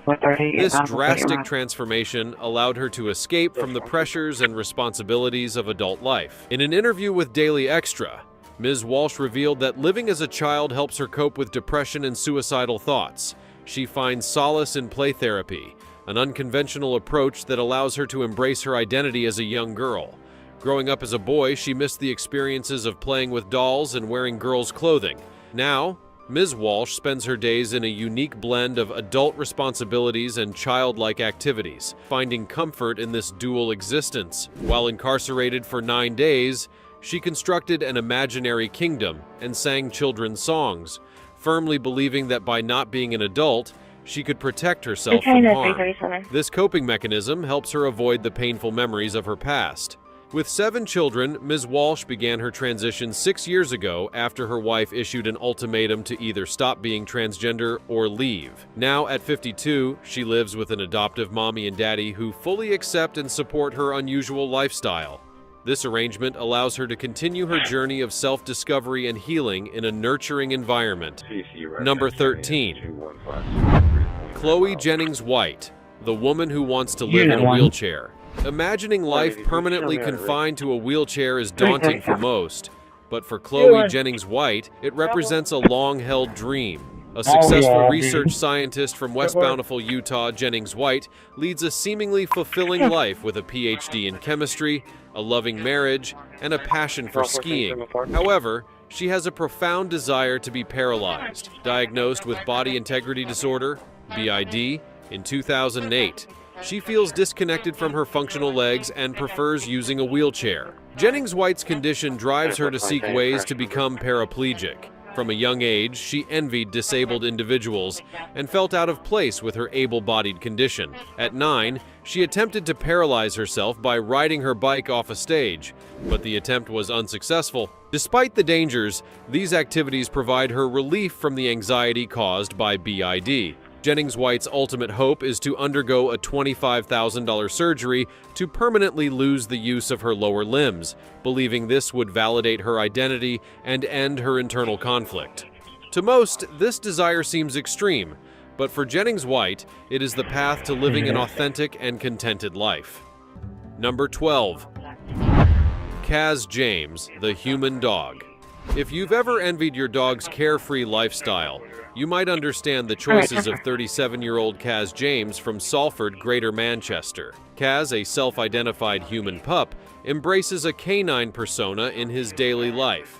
He eats his meals from a dog bowl, often barks, and even licks and playfully bites his friends. His journey into this unique lifestyle began in childhood, but became a significant part of his identity in his late teens. Kaz leads a double life. By day, he is a store manager, but by night, he transforms into a human pup. He wears a customized $2,000 fursuit, carries items in his teeth, and snacks on Bonios. With support from an online pup play community and understanding friends, Kaz feels liberated to express his true self. He never felt entirely human and now finds joy and comfort in his canine identity. Beyond his personal satisfaction, Kaz also owns 2 other human pups, creating a small community of like-minded individuals. Eating from a dog bowl feels natural to him, and he prefers it over traditional dining. Like real dogs, human pups enjoy belly rubs, ear scratches, and chew toys. This lifestyle, though unconventional, allows Kaz to live authentically and find happiness in his unique way. Number 11. Victorian couple. A unique birthday gift transformed the life of history enthusiast Sarah Cressman. Her husband Gabriel presented her with an old-fashioned undergarment for her 29th birthday, which ignited her passion for Victorian-era attire.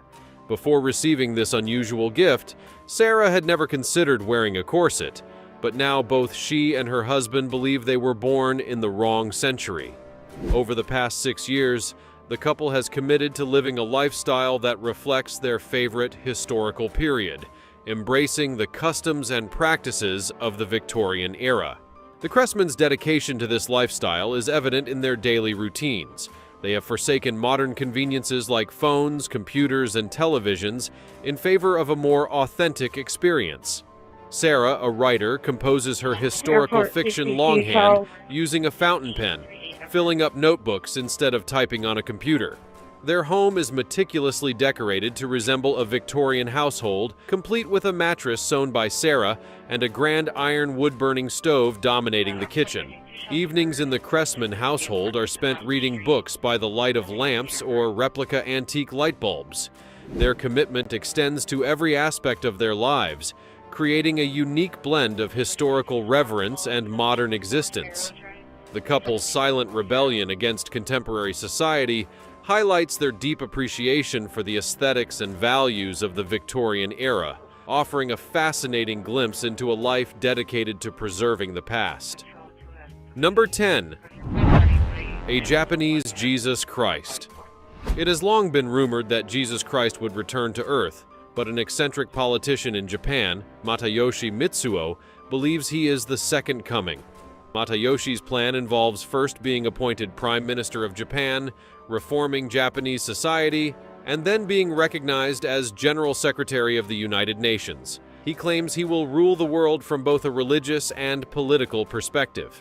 Despite his ambitions, Matayoshi has consistently lost in elections, often using campaign slogans that bizarrely urge his opponents to commit suicide. Matayoshi was born in Ginawan on February 5, 1944, and graduated from Chuo University in Tokyo. He is a trained preacher of a Protestant sect and has developed several Christian concepts influenced by eschatology. At 73 years old, Matayoshi continues to pursue his grandiose vision of power, though it is widely hoped that his ambitions remain unrealized. His unusual beliefs and political campaigns have made him a well-known, if not controversial, figure in Japanese politics. Number 9. Jadu, a transracial. In Tampa, Florida, Jadu, formerly known as Adam, identifies as Filipino despite being born white. Describing himself as transracial, Jadu realized from a young age that he felt a stronger connection to Filipino culture. His fascination with Filipino culture began in childhood, as he was drawn to the Filipino channel more than any other. Over the years, he immersed himself in learning about Filipino life and traditions. This deep connection led him to change his name and even purchase a purple tuk-tuk, a popular form of transportation in the Philippines. Jadu feels at home within Filipino culture and hopes others will see the sincerity of his new identity. However, his decision has been met with widespread criticism, particularly on social media, where many accuse him of trivializing the real issues of race and gender. Critics argue that his actions exemplify white privilege, allowing him to pick and choose his racial identity without facing the discrimination that people of color endure daily. Despite the backlash, Jadu remains committed to his transracial identity. Now it's time for the odd topic. Here is an image that is making waves on the internet. According to the person who posted the image, this man hasn't eaten for 65 years. This may have contributed to the man's current state. We don't know whether this is true or not, but what do you think? Let us know in the comments below with the hashtag oddtopic. Number 8. Mr. Broccoli. When choosing to dress up and identify as your favorite vegetable, it's best not to do it on national television, especially in front of Good Morning Britain's Piers Morgan and millions of viewers. Mr. Broccoli, a vegan activist, tried to deliver a serious message about veganism, but was ridiculed by Piers Morgan and co-host Susanna Reid. Despite his good intentions, his comical appearance undermined his message. Piers criticized Mr. Broccoli's method of delivery, arguing that it distracted from the important points he was trying to make. When asked if he practiced what he preached, Mr. Broccoli simply responded, "No, I'm just a broccoli." In a humorous twist, the interview concluded with Mr. Broccoli pulling out a banana and pretending to use it as a telephone. What are you doing there? Sorry, I've just got a call. That's the wrong way up. Hold on. Yeah. This act was the final straw for Piers Morgan, who then asked him to leave the set. Instead of promoting veganism, Mr. Broccoli's appearance inadvertently reinforced negative stereotypes about vegans. The incident became a talking point on social media, with many viewers debating whether his approach was effective or simply counterproductive. Number 7. White German couple. Identify as black.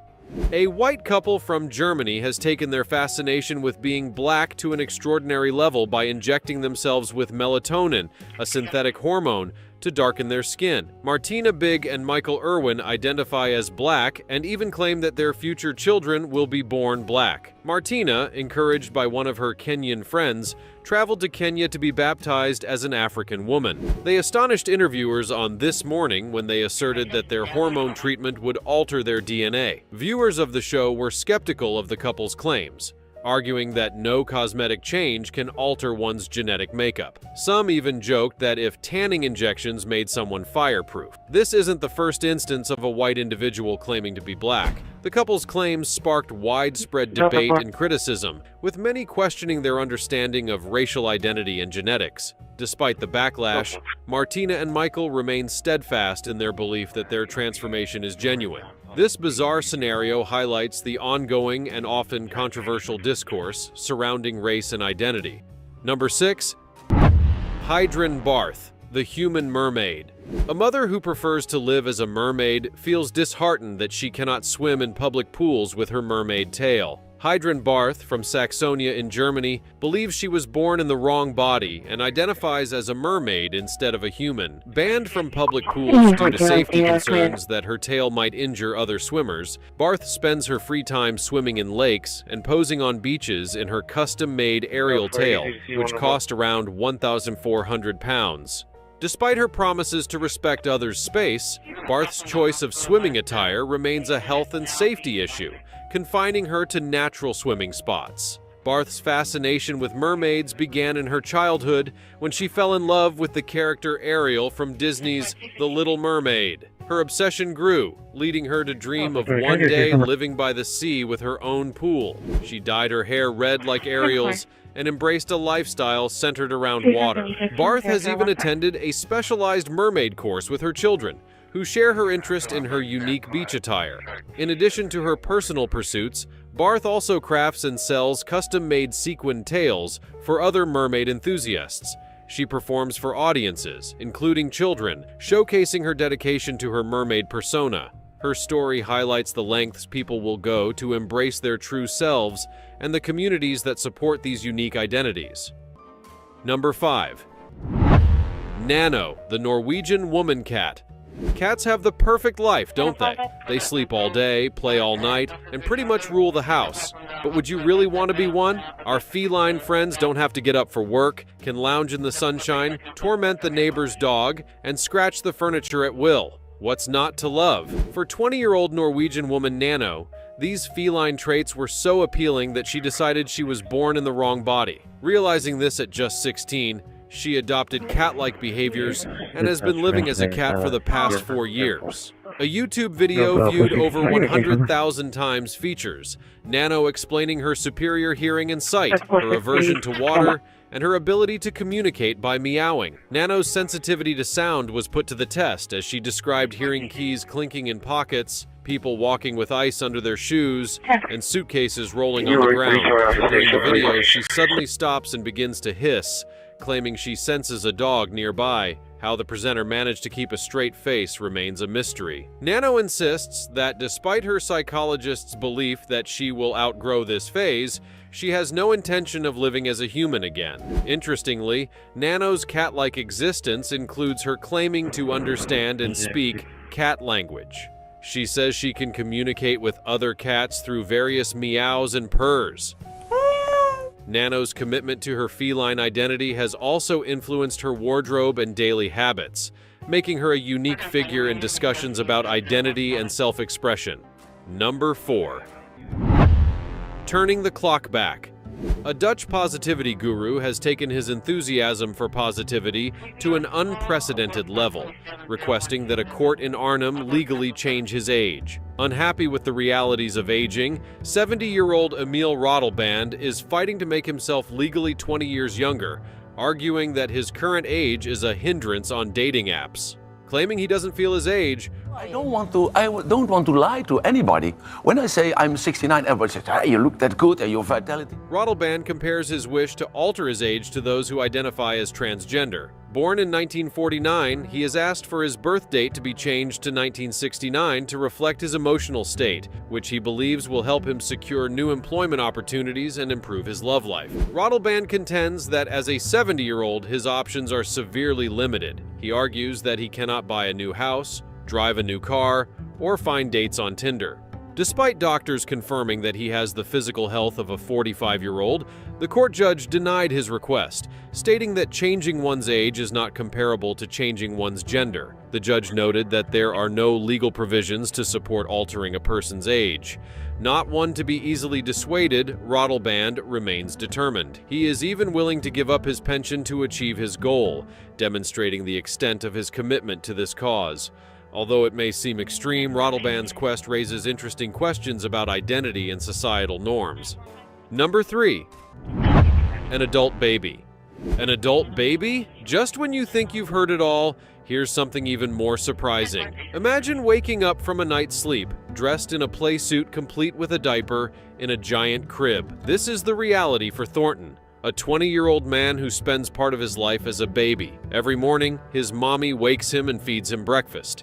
He then changes into adult clothes and leaves the house for the day. Upon returning home, he reverts back to his baby persona, spending his evenings playing with Lego, his collection of stuffed toys, and eating from his giant high chair. This lifestyle might seem absurd, but the story behind Thornton's decision to become an adult baby is quite heart-wrenching. As a teenager, he endured abuse which led to bedwetting and the necessity of wearing diapers. Surprisingly, Thornton found comfort in wearing diapers and began to wear them during the day as well. Now Thornton is cared for by Sandra Diaz, a woman who is not his biological mother, but his roommate. She voluntarily looks after him, claiming she loves him like a favorite nephew. Thornton receives disability benefits following an accident at work and is said to suffer from infantilism. The condition of infantilism provides Thornton with a means to escape the traumatic memories of his abusive childhood.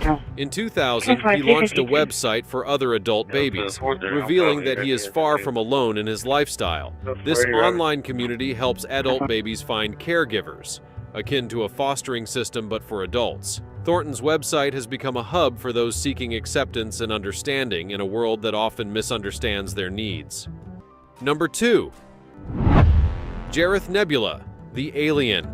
If you thought extraterrestrials were purely mythical, think again. Jareth Nebula, a former transgender man, now identifies as a genderless alien. Nebula's appearance is reminiscent of a teenage girl with a passion for piercings and vibrant hair colors. Originally born female, Nebula transitioned to male in their late 20s, but continued to feel out of place in a human body. Embracing a more radical identity, Nebula decided to live as an alien, rejecting traditional human gender classifications.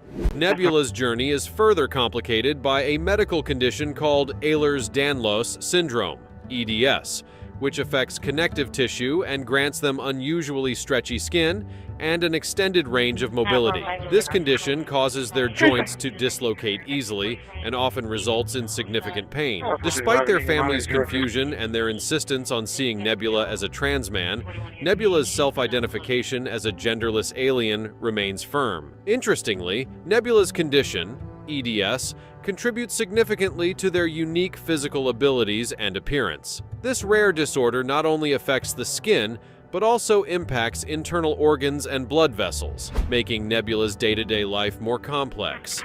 They manage their condition with a combination of medical treatments and personal adaptations, continually striving to balance their physical challenges with their desire to live authentically as a genderless alien. Nebula's primary desire is simple. They want acceptance for who they truly believe they are. Their story challenges societal norms and encourages discussions about identity, acceptance, and the diverse ways people navigate their existence. Number 1. Dragon Lady, Eva Tiamat Baphomet Medusa.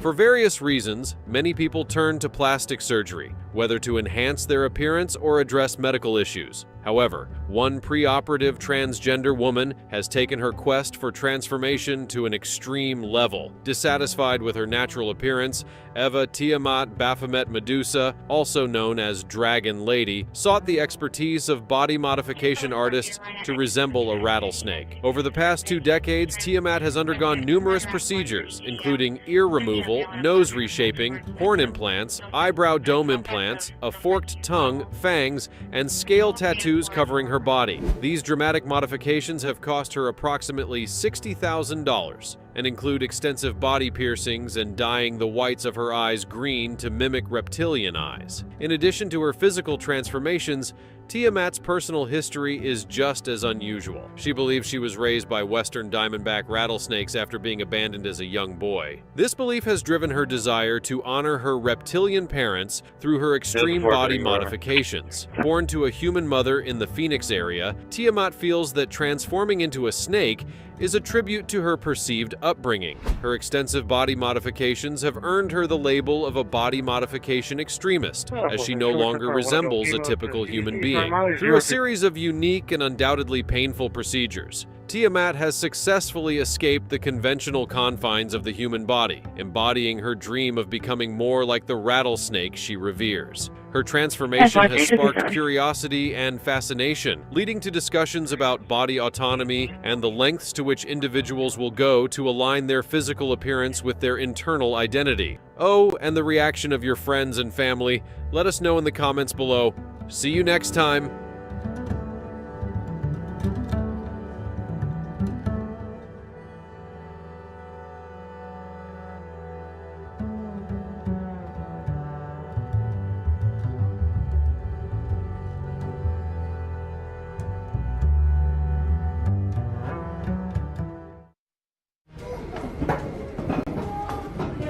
Egypt has always been a land of mystery and ancient wonders, but recent discoveries have taken things to a whole new level. Imagine finding mummified lion cubs, preserved for thousands of years. Even more chilling, a screaming mummy was uncovered,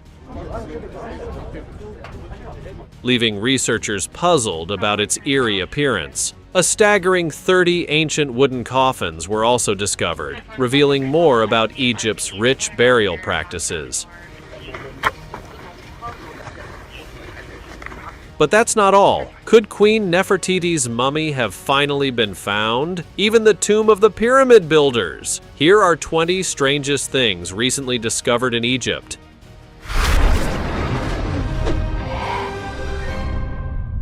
Number 20. Ancient embalming workshop uncovered.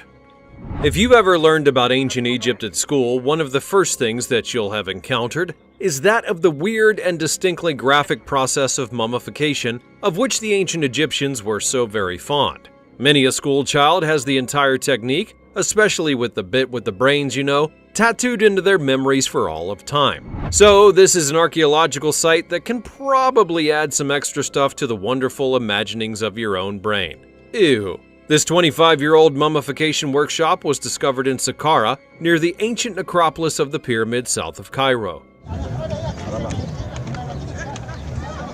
In the workshop, they uncovered a collection of embalming gear, along with pottery vessels, bowls, and measuring cups, and these findings are giving historians an opportunity to find out more about the oils that were used in the mummification process. They were especially interested to learn about the chemical composition of the materials used, as this is one of the best preserved sites that has been discovered where this actually took place. Now, alongside the workshop, there were also additional burial chambers, which contain mummies that have remained untouched, and therefore unloved since they were laid to rest. Again, more potential secrets are yet to be revealed. Now it's time for the odd topic. Here is an image that is making waves on the internet. Few people gathered in the desert to watch something that looked like a giant petrified monster. It was later revealed that these were just some abandoned statues from an amusement park. What are your thoughts? Let us know in the comments below with the hashtag #OddTopic. Number 19. Teenage mummy with ornate treasures. Back in 2020, a new ancient tomb discovery was made. This was the burial place of a teenage girl who's thought to have been about 15 or 16 years old when she died, about 3,600 years ago. The mummy was discovered in a coffin that was made from the trunk of a sycamore tree and then was painted, but the thing that seems to have been most interesting to the archaeologists is that she had been buried with a huge cache of treasures. She was wearing a lot of jewelry, which included earrings, a couple of rings and necklaces that were made from ceramic pieces, and semi-precious stones. There was also a scarab amulet, a kind of funerary doll, 2 mummified cats, and a pair of red leather sandals. The mummy was in poor state, but frankly, after 3,600 years, any of us would be. The artifacts were remarkably well preserved and gave the archaeologists a lot to be excited about. Number 18. 32-year-old cheese discovered in tomb. Now, this is a rather unappetizing notion, but here we are, and this is what we're doing today, I suppose. This is apparently some of the oldest cheese that's ever been discovered. In a tomb belonging to a pharaoh, archaeologists found some broken jars that contained a strange, solidified white mass. It sounds disgusting, I know, but they thought that it may have indeed been food. The ancient Egyptians liked to ensure that their dearly departed relatives were fully equipped for the afterlife with everything that they may need, and this basically meant everything they used in life. So they pondered the contents, but it wasn't until years later that a new study finally identified the revolting blob as cheese. According to new information, the cheese was 3,200 years old, just a little more ripe than your average brie. Up until its discovery, nobody had previously been aware that the ancient Egyptians had produced cheese, but the evidence showed that it was made mostly from goats and sheep's milk. The scientists did add that they couldn't imagine what the flavor would have been, and mercifully, it seems that nobody tried it on a cracker. Number 17. 4,000-year-old tomb and artifacts in Saqqara.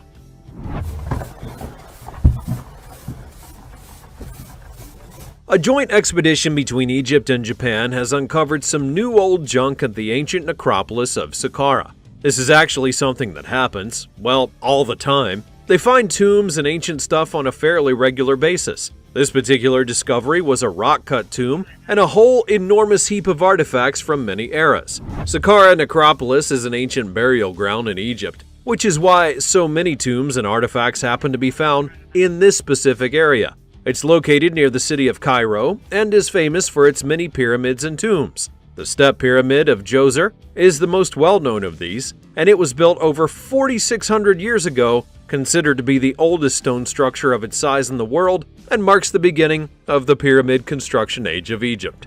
Saqqara was a burial site for the ancient Egyptian capital of Memphis, and was used for burials all over for several millennia. From the early dynasty period to the Greco-Roman period, the necropolis included a wide variety of tombs and burial structures, such as mastabas. These are flat-roofed tombs, pyramids, and underground galleries. The artifacts found on this occasion were especially interesting because they included 2 terracotta statues of the goddess Isis, one of the child deity of Harpocrates, and a whole selection of amulets, pottery objects, and various things with hieroglyphic inscriptions. Number 16. Ancient temple ruins uncovered. Even the most excitable of ancient Egyptian enthusiasts might find a tiny bit tricky to get their panties all in a bunch about this one, but there you go, we are telling you about it anyway, lucky old you. This is the recent and yawn-worthy discovery of the remains of a colonnaded hall beneath a temple site in Egypt. Apparently, it does signify a few interesting things about the history of architecture, but otherwise, it's just a few columns in a pit next to an ancient temple. And while the site of the Temple of Buto is in and of itself allegedly an important site in the history of the region, there's no cool, exciting news or particularly fascinating things that have been revealed. Shall we just move on swiftly then to something more silly? Number 15. Tomb of a goldsmith filled with artifacts. The discovery of the tomb of a guy named Amenemma had all the Egyptologists dead excited back in 2017. This guy, when he had lived about 3,500 years previous, had been a goldsmith and had dedicated his life's work to the ancient Egyptian sun god, Amun-Re. The tomb was unearthed after 5 painstaking months of excavation in the desert of Luxor, and it was amongst these tombs of noblemen and rulers in an area that was adjacent to the famous Valley of the Kings. The thing is that dried up old corpses and bits of old pots are dragged from the earth every day of the year in this part of the world, and it seems that it might be a bit of a push to make every single one of them into a news story at this point. The owner is a goldsmith who lived during the 15th century BC, the middle of the 18th dynasty. But the Egyptian Tourism Ministry is hell-bent on reviving the country's tourist sector. There have been various off-putting things for tourism since the change in politics in the region in 2011, and so the ministry is fairly enthusiastic whenever anything at all is discovered. This is a modest find, but at least marginally interesting. The burial chamber contained pottery, funeral masks, and figurines, and the usual bits and bobs deemed essential for the ancient Egyptian journey into the afterlife. Number 14. 110 ancient tombs in the Nile Delta.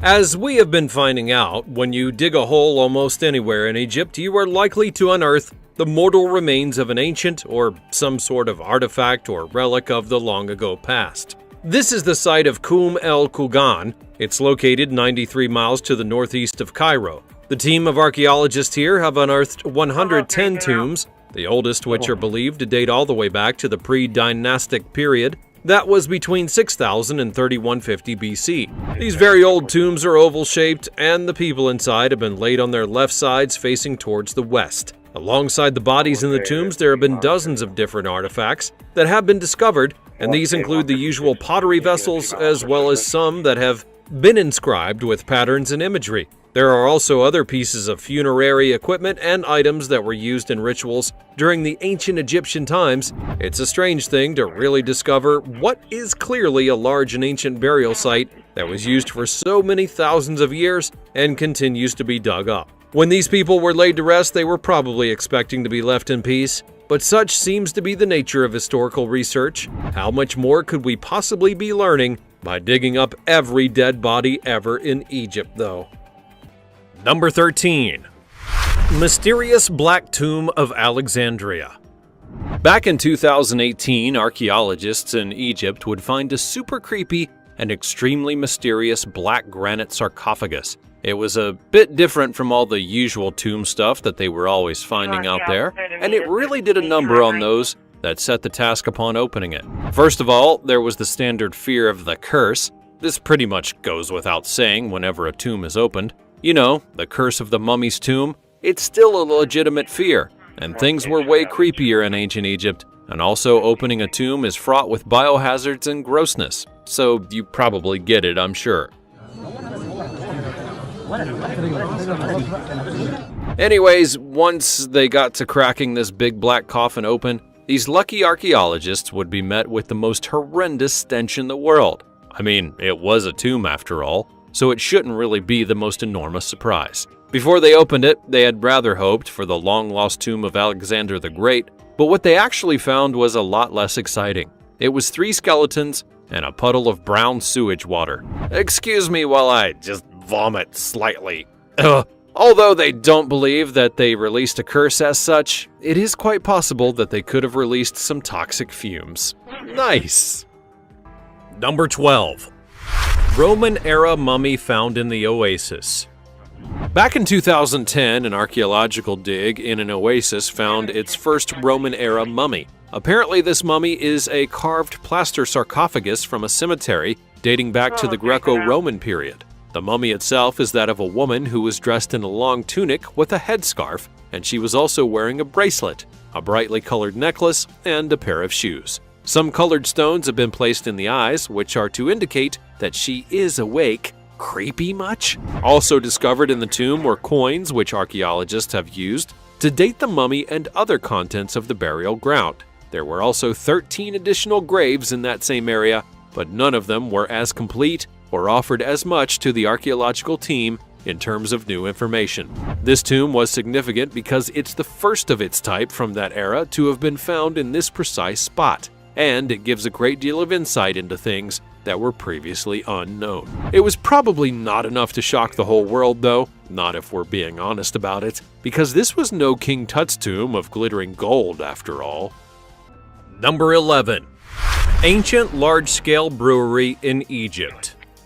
So it turns out that the ancient Egyptians may have been big boozers. I mean, who knew? Located in Abydos, to the east of the Temple of King Narmer, the site of a 5,000-year-old brewery has been unearthed by archaeologists. This place is believed to be the oldest high-production brewery in the whole entire world, and at the ripe old age of 5,000, that does seem rather likely now, doesn't it? So why were there ancient Egyptians making so much beer, and how exactly were they doing it? Well, using magnetic survey equipment, a team of archaeologists are trying to answer these and many other questions. What they've discovered is that this brewery was making beer on an enormous scale. Given the structures and size of the pottery vessels used in the process that have been found on the site, they've estimated that the brewery could produce more than 20,000 liters of beer every batch. To put that into perspective, that's the equivalent of every person in a 40,000-seat sports stadium having a pint of beer. Every single one. Number 10. The Lost Golden City. The remains of an ancient city that's lost for almost 3,000 years is nothing to be sniffed at, and this city was golden, so it must have been a good one. Everyone's always really quick to call any kind of finding in Egypt the biggest discovery since Tutankhamun's tomb. Found a pair of old pharaoh pants? Well, that's the biggest discovery since Tutankhamun. Dug up a mummy with a funny hat? The biggest discovery since old King Tut. I mean, you know the drill. And on this occasion, those bragging about this one, well, maybe they had a point. In September of 2020, excavations began at the site between the temples of Amenhotep III and Ramses III near Luxor, about 300 miles south of Cairo. It took a few weeks, but the archaeology team began to uncover brick buildings that seemed to go in every direction. What they were finding turned out to be the largest ancient city ever uncovered in Egypt. It had been in existence throughout the era of Amenhotep III and Tutankhamun, and was eventually lost under the sands of the desert. But this city represents the golden age of the pharaohs, and there have been numerous important findings within the site. From jewelry to colorful pottery items, mud bricks with the seal of Amenhotep III pressed into them, and the scarab beetle amulets. After 7 months of excavation, the site included several different neighborhoods and even a bakery with all of its pots and ovens still in place. As the excavation continues, the city continues to give up secrets and show everyone just how life may have been over 2,000 years ago. Number 9. Archaeologists in Egypt discover a tunnel. Cleopatra may be the most famous of ancient Egyptian queens, but the whereabouts of her tomb continues to elude the archaeological world. However, new information about a possible location has come to light. Archaeologists have discovered a tunnel carved into the rock beneath an ancient Egyptian temple that they've suggested could lead to the tomb of Cleopatra herself. The tunnel is 4,800 feet long and runs beneath the Taposiris Magna Temple in the region of Alexandria. Some experts have floated the idea that this could actually be the tomb of Cleopatra and her lover, Mark Antony. The tunnel itself has been described by those who have seen it as a miracle. This structure is apparently rather significant in engineering terms, although to call it a miracle may be rather overinflating it somewhat. It's approximately 6 feet high and bears a resemblance to another ancient tunnel on the Greek island of Samos. The one in Alexandria has thus far given up few secrets, but some pottery has been unearthed and some coins of Cleopatra and of the earlier ruler Alexander the Great, as well as various statues. Number 8. There is a secret chamber in the Great Pyramid of Giza. The Great Pyramid of Giza, which is also known as Khufu's Pyramid, is a symbol of the great and enduring mysterious appeal of Egypt's ancient past. This pyramid is one of the biggest and most obvious pieces of the puzzle, and yet it continues to harbor secrets, some of which are still being revealed today. It has recently been discovered that within the Great Pyramid of Giza, there lies a massive void, or a hidden room if you will. Scientists have only just begun to develop the technologies which allow them to actually see beneath the surface of the structure. Although Khufu's pyramid was built in 2500 BC, our modern tech has only allowed us to probe so far inside of this edifice. There are now scanners in use that are able to visualize and map out the actual shape of the interior, rather than just basing the map on what people had seen or could imagine was likely to be inside.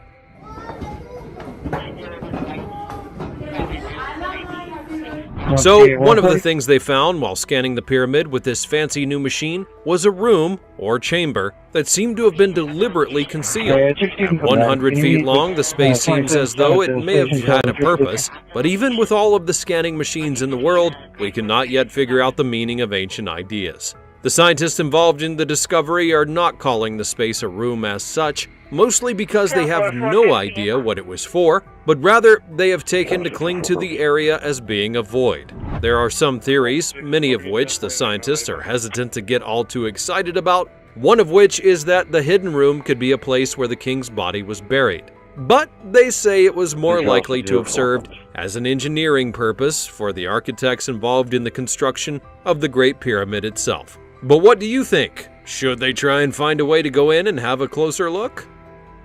Number 7. 40 mummies in ancient chambers. Now, nobody should really be under the impression that there is anything strange about finding any kind of mummified remains in Egypt. As a nation, the Egyptians of ancient times were really into desiccating their dead and then burying them all over the desert landscapes of Egypt. So here we are in Minya, a province to the south of Cairo, where archaeologists have discovered a cache of burial chambers stuffed full of at least 40 mummies. They reckon that these tombs belong to a family that likely lived during the Ptolemaic or early Roman Byzantine period. The tombs were cut directly into the rock and contain the mummies of people of all sorts of ages, from children up to much older people. Number 6. Sarcophagi unearthed in Saqqara. Being an absolutely enormous necropolis, that is, a city of the dead, Saqqara is a veritable treasure trove of mummies and general artifacts from the earliest years of ancient Egypt. Since these were people who liked to bury their dead with a bunch of extra stuff to help them on their way into the afterlife, it gives archaeologists plenty of gubbins to poke about, in that it offers lots of valuable insights into that way of life and death in this ancient civilization. This particular discovery that we're looking at is that of 5 tombs from around about 2700 BC, and archaeologists believe that these belong to senior officials from Egypt's Old Kingdom and First Intermediate period. All of these tombs were painted in enormous detail, and the paintings had been extremely well preserved for all of the thousands of years since they were created. Inside, they also found wooden and stone coffins and statues and pieces of pottery. You know, all of that usual tomby stuff. Number 5. Tomb of the Pyramid Builders has been found. Back in 2010, some new tombs were discovered in Giza in Egypt that gave many Egyptologists reason to believe that the pyramids may not have been built by slaves. A chief archaeologist made a statement to the effect that the newly uncovered tombs were those of the workers that were responsible for building the pyramids. He reckoned that if they were slaves, and therefore without status, they would not have been permitted to have been buried beside the king's tomb. It stands to reason, but is this evidence really going to undo everything that we've always understood about the pyramids? Well, probably not. Although the first of these workers' tombs were actually discovered in 1990, when a horse literally tripped over it, this theory had taken 20 years to be developed. During that time, we had continued to watch all the movies depicting slaves building the pyramids, all the textbooks carried on being filled with images and descriptions of this as a fact. And let's be honest, almost all the stuff that we think that we understand from ancient times is based on the interpretation of different experts with the information available at the time. It'll take years of continuing research and additional evidence to change the narrative around the building of the pyramids. It won't happen because one guy says it out loud to a few news reporters, even if he does think it's the most exciting and important discovery of all time. But he would though, wouldn't he? What do you think? Is this a shocking discovery or just some kind of cocked up brand new theory? Number 4. Has Queen Nefertiti's mummy been discovered? Back in early fall of 2022, a leading expert in Egyptology claimed that the mummy of Queen Nefertiti had finally been found. The mystery of the whereabouts of Nefertiti's final resting place had stumped archaeologists for all of time, so this expert and his gang began the search in earnest back in 2017. They claim that they have found her and that they will reveal where, how, and why that they believed it to be the famous beauty in due time, of course.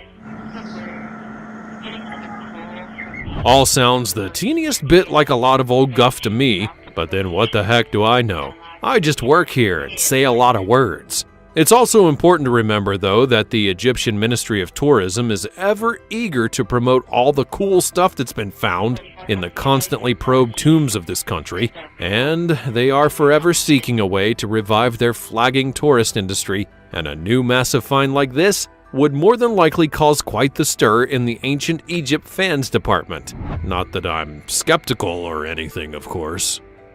Number 3. 30 ancient wooden coffins found in Luxor.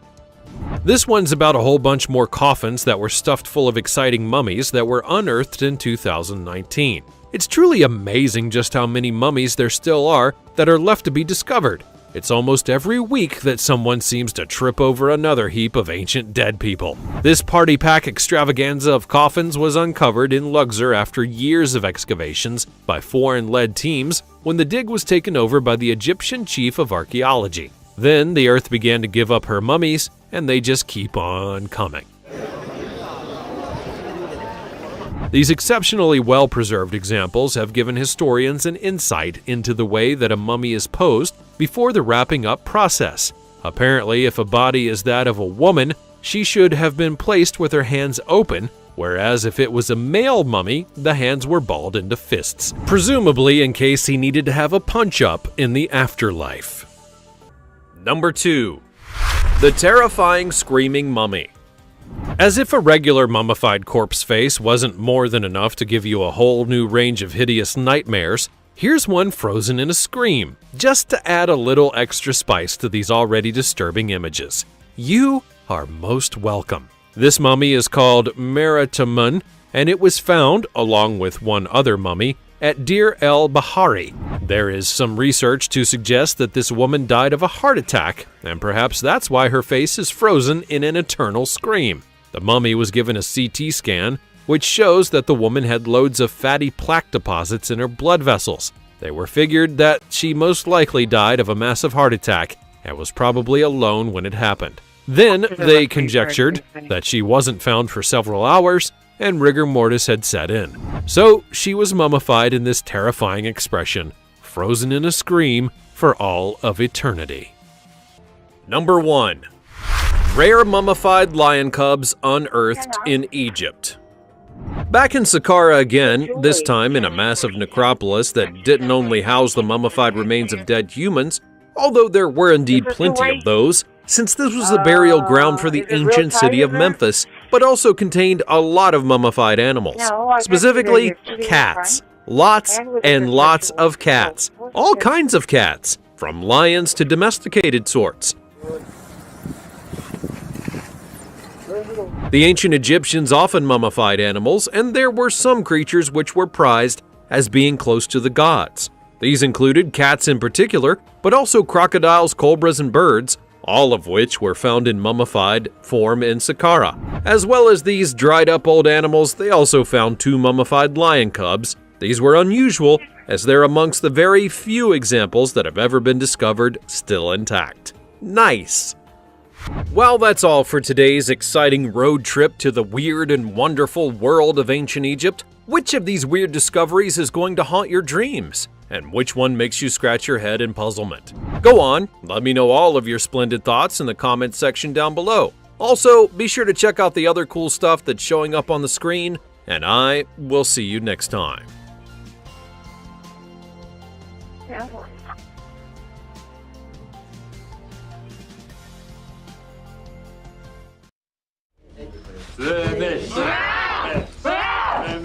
What if the Vatican is hiding secrets that could change everything we know? For centuries, whispers of hidden knowledge, lost texts, and mysterious encounters have surrounded the Church. Some believe the Vatican holds evidence of powerful secrets,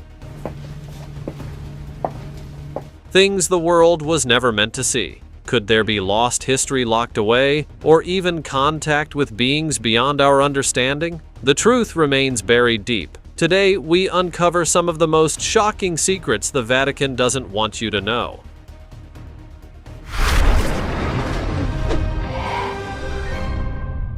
Number 15.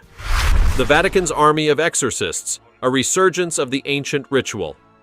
If you know someone who's been acting strangely or saying things that make no sense, they might be possessed. Or at least that's what some believe. Fortunately, the Catholic Church has a group of priests specifically trained to deal with such situations. These priests aren't your typical clergy. They are part of an elite group recognized by the Vatican specializing in the ancient practice of exorcism. While exorcisms might seem like something from the Middle Ages or horror films, the ritual has experienced a resurgence in modern times, particularly since the early 1990s when the International Association of Exorcists was established. This organization, comprised of priests from 51 countries, includes around 400 trained exorcists in Italy alone. In Italy, the demand for exorcisms is remarkably high, with hundreds of thousands of requests each year. The popularity of exorcisms has grown so much that the late Father Gabriele Amorth, a renowned Vatican exorcist, claimed to have performed 130,000 exorcisms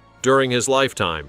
This staggering number highlights the persistent belief in demonic possession and the continued relevance of exorcisms within the Church. Over time, the methods used in exorcisms have also evolved. For example, in 2018, 89-year-old Cardinal Ernest Simoni reported performing up to 5 exorcisms a day over the phone from his home in Albania. Similarly, Bob Larson, founder of the International School of Exorcism, has adapted to modern technology by offering his services via Skype.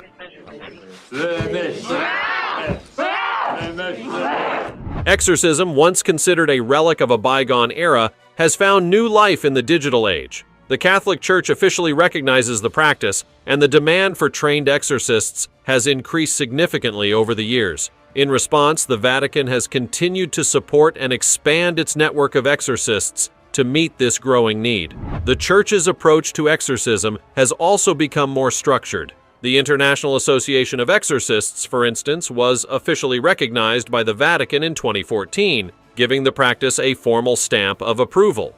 This organization not only trains priests in the rites of exorcism, but also provides them with ongoing support and resources. The association's goal is to ensure that exorcisms are performed correctly, and that priests are well prepared to handle the psychological and spiritual challenges they may encounter.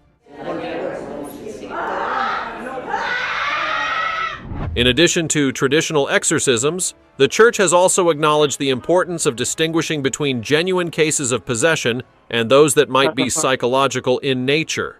As a result, exorcists often work closely with medical professionals to rule out mental illness before proceeding with an exorcism. This collaboration between spiritual and medical fields reflects the Church's effort to modernize the practice while maintaining its religious significance. Exorcism remains a controversial topic. Skeptics argue that the ritual is rooted in superstition and lacks scientific credibility. However, for those who believe in its power, exorcism is a vital tool for combating evil and restoring spiritual balance. The Vatican's continued support for exorcism underscores its commitment to addressing the needs of its followers, even in matters as mysterious and misunderstood as demonic possession.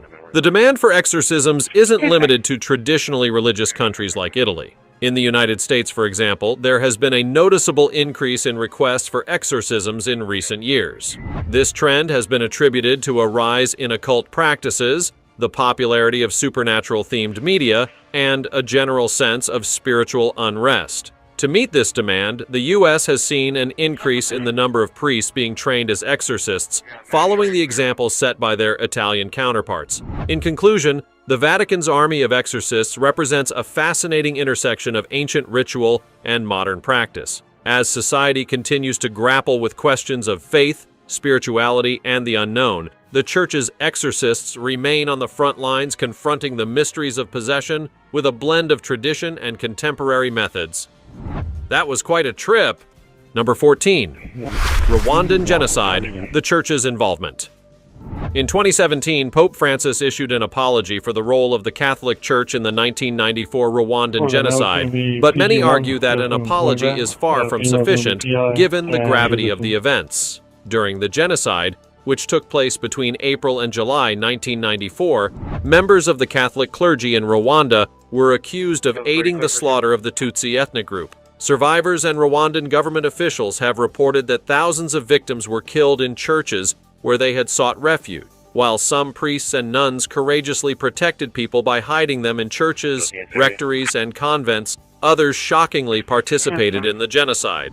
One notorious figure was Father Athanase Saromba, who ordered bulldozers to demolish his parish church, killing 2,000 people inside. Sisters Gertrude and Maria also betrayed those seeking sanctuary, leading militia groups to the convent and garage where women and children were hiding. Both Father Saromba and the sisters were eventually prosecuted for their roles in these horrific crimes. The involvement of church members in the Rwandan genocide remains a deeply troubling aspect of the Church's history. Beyond these high-profile cases, the complicity of the Catholic Church in the genocide was widespread, with many clergy members actively participating in or enabling the violence. For example, there were reports of priests refusing to offer shelter to fleeing Tutsis, or even turning them over to the militias. In some instances, churches, which were traditionally seen as places of sanctuary, became sites of mass murder, with thousands of people slaughtered in what should have been safe havens. The aftermath of the genocide left deep scars on Rwanda's Catholic community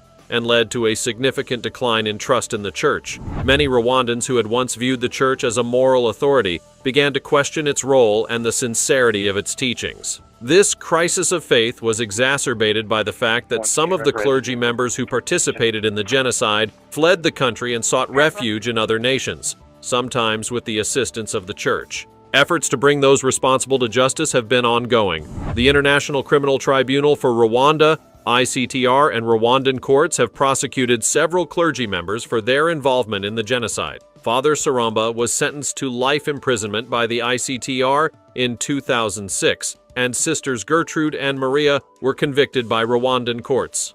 These convictions, while significant, represent only a fraction of those involved, and many victims and their families continue to seek justice. In the years following the genocide, the Catholic Church in Rwanda has made efforts to atone for its role in the atrocities. These efforts include public apologies, the establishment of memorials, and participation in reconciliation initiatives aimed at healing the deep divisions within Rwandan society. However, these actions have not fully mitigated the damage done to the Church's reputation in Rwanda and beyond.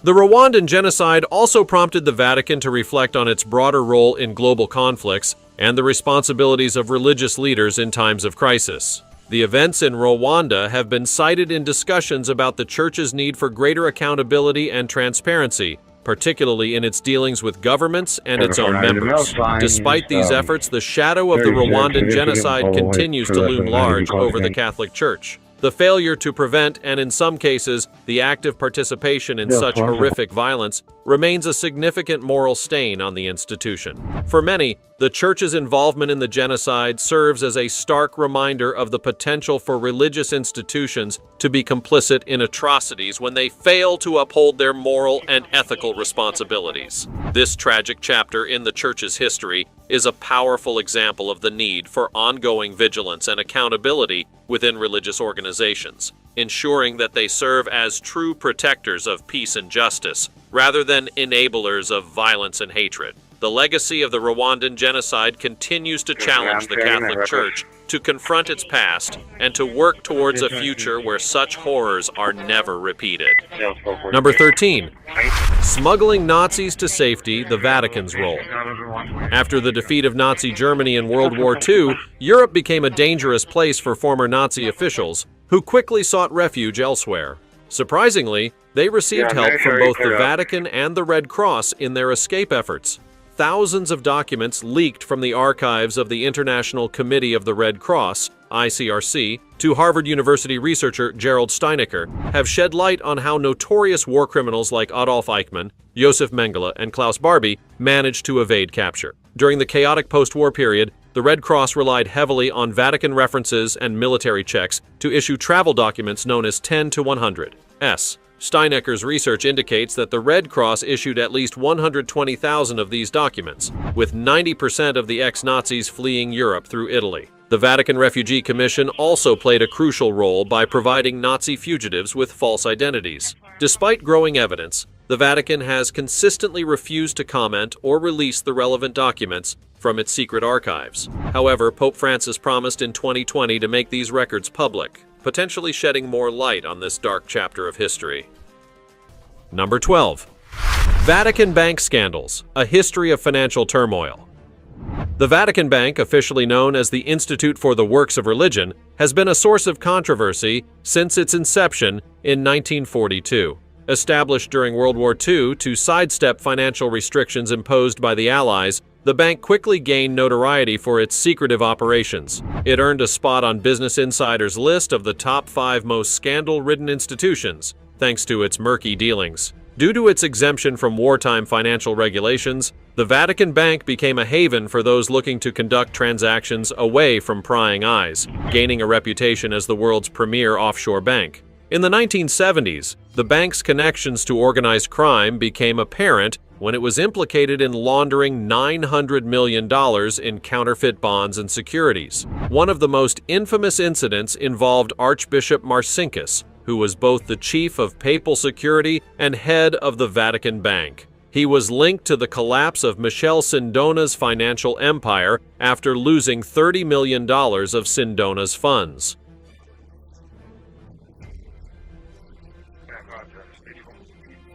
This scandal was just the beginning. The collapse of Banco Ambrosiano remains the most notorious, as the bank lost $1.4 billion in unsecured loans tied to the Vatican Bank. Although the Vatican paid $244 million in a settlement, it never admitted to any wrongdoing. In 2009, an Italian journalist published a book detailing the bank's history of corruption, including fake charity accounts, money laundering, and embezzlement. Despite this negative exposure, the scandals continued. In 2012, 4 priests were investigated for operating mafia-linked accounts, and in 2013, another priest was arrested for using the bank to smuggle millions of euros for the mob. It seems the Vatican has preferred to face legal consequences rather than risk crossing paths with organized crime. Number 11. Crime capital of the world, the Vatican's unlikely title.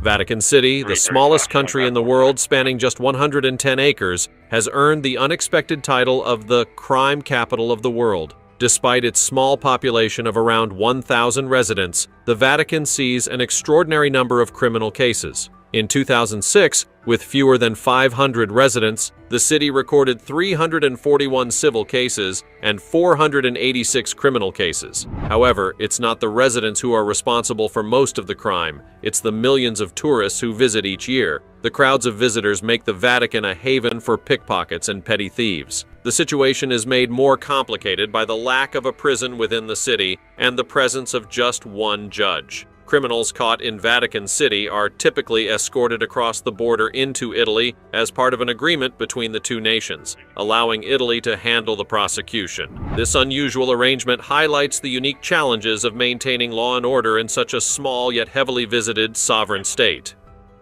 Number 10. Sexual abuse cases, a scandal that shook the Church.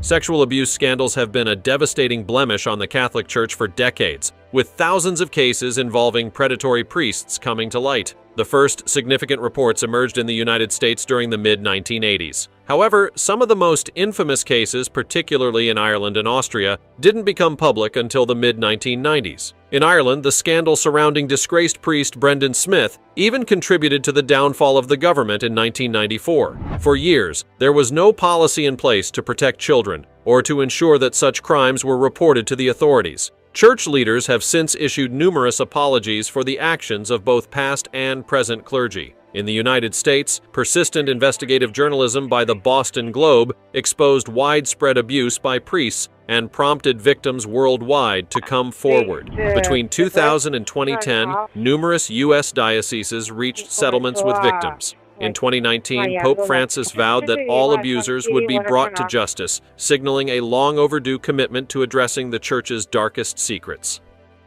Number 9. The Woman Pope, the Legend of Pope Joan. According to legend, a medieval woman once disguised herself as a man and ascended to the highest position in the Roman Catholic Church. Known as Pope Joan, or officially Pope John VIII, she was supposedly elected after the death of Pope Leo IV. As the story goes, Joan gained a reputation as a respected teacher and scholar in Athens before eventually making her way to Rome. However, the tale takes a strange twist when Joan, disguised as John VIII, becomes pregnant. Her secret was revealed when she gave birth in the street during a procession. Enraged, witnesses are said to have tied her to a horse and dragged her to her death. Despite the enduring popularity of this story, historians have largely dismissed it as a myth likely concocted by early critics of the Church. Number 8. Guidelines for priests who father children.